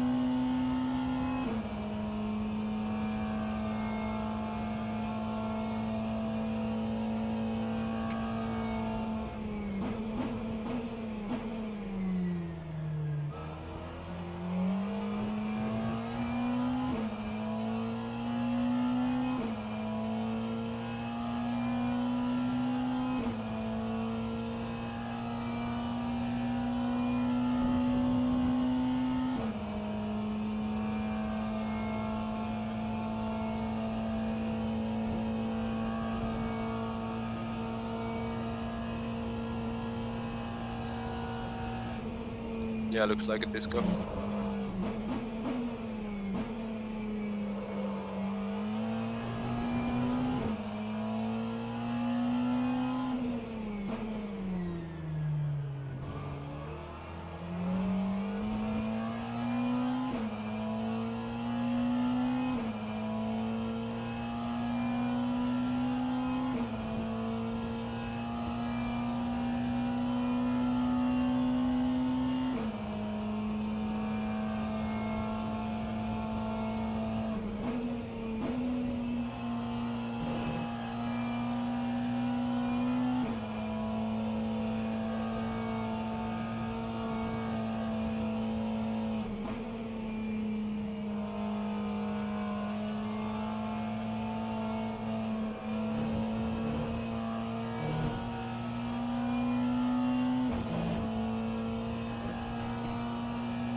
56.8. That's better.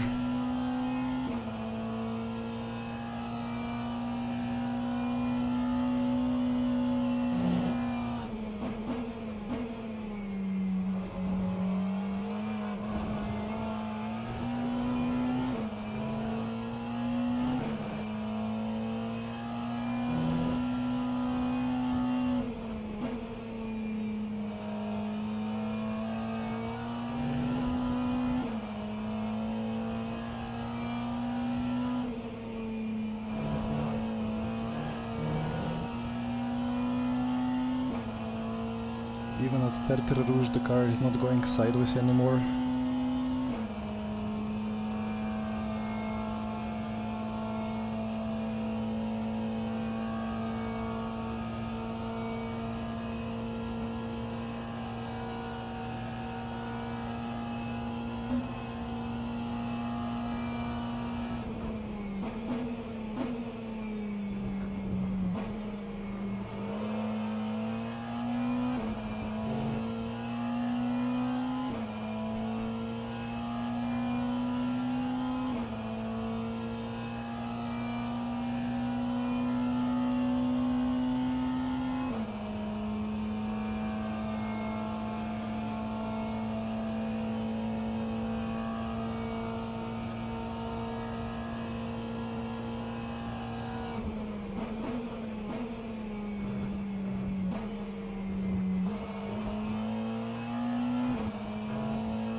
Juba is back.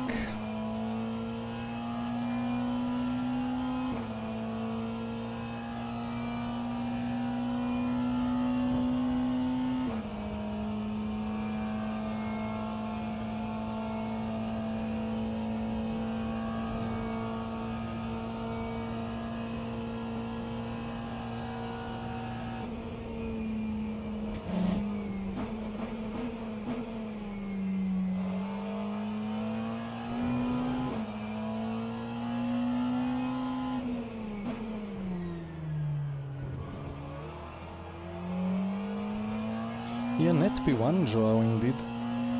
After Black Hawk, that are currently in P2, got the weird 60-second stop and go.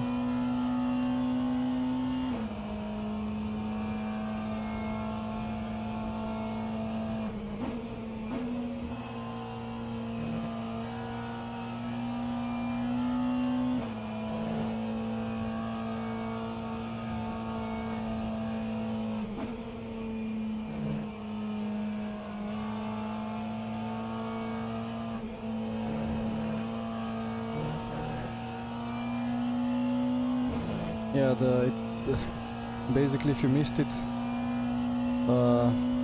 Kaman Naui did kind of this line that I did now, just he went full into the pit lane and cut back across, and then the BMW glitch happened with the track cuts. It was instant, I guess it counted like instant 10 cut points or 20 or whatever. So it instantly went to stop and hold 60, which is supposedly coupled together with the pit stop. So he just had to add, they just had to add another 60 seconds to a normally scheduled pit stop.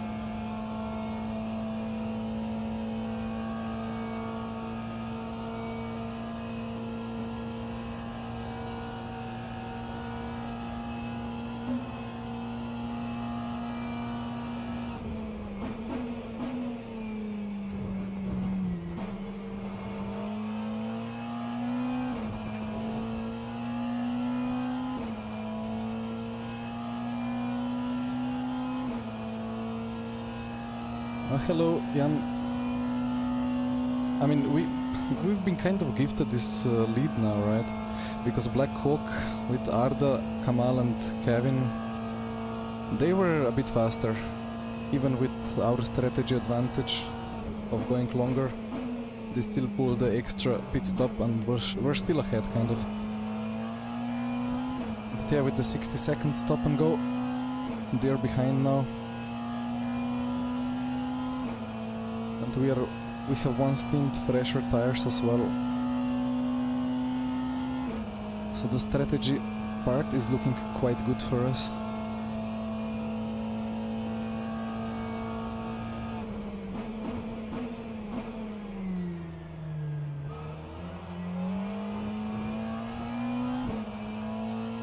Oh, hi Pedro. Thank you.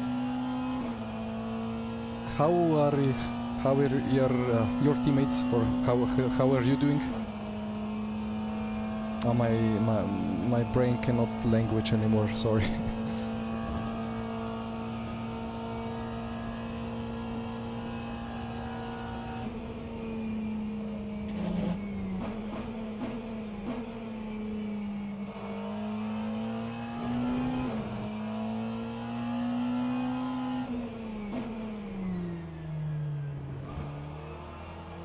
Well, Jan, it's maybe you can find it in the stream, but maybe difficult to catch. So basically BMW has this weird bug that some cuts are suddenly extremely exaggerated. Maybe you remember Michi's team at Bahrain getting a cut that instantly gave them stop and hold 60 seconds. Same thing happened today to Black Hawk for taking liberal space on the like going kind of into pit entry and cutting across to have a better space, better line into the fourth chicanes. And game dimmed it a cut. Like I'm going half a car in there, they went full car. Game dimmed it a cut and dimmed it the most severe cut you can do. And it was instant stop and go. He almost stopped on track to avoid it, but it was unavoidable.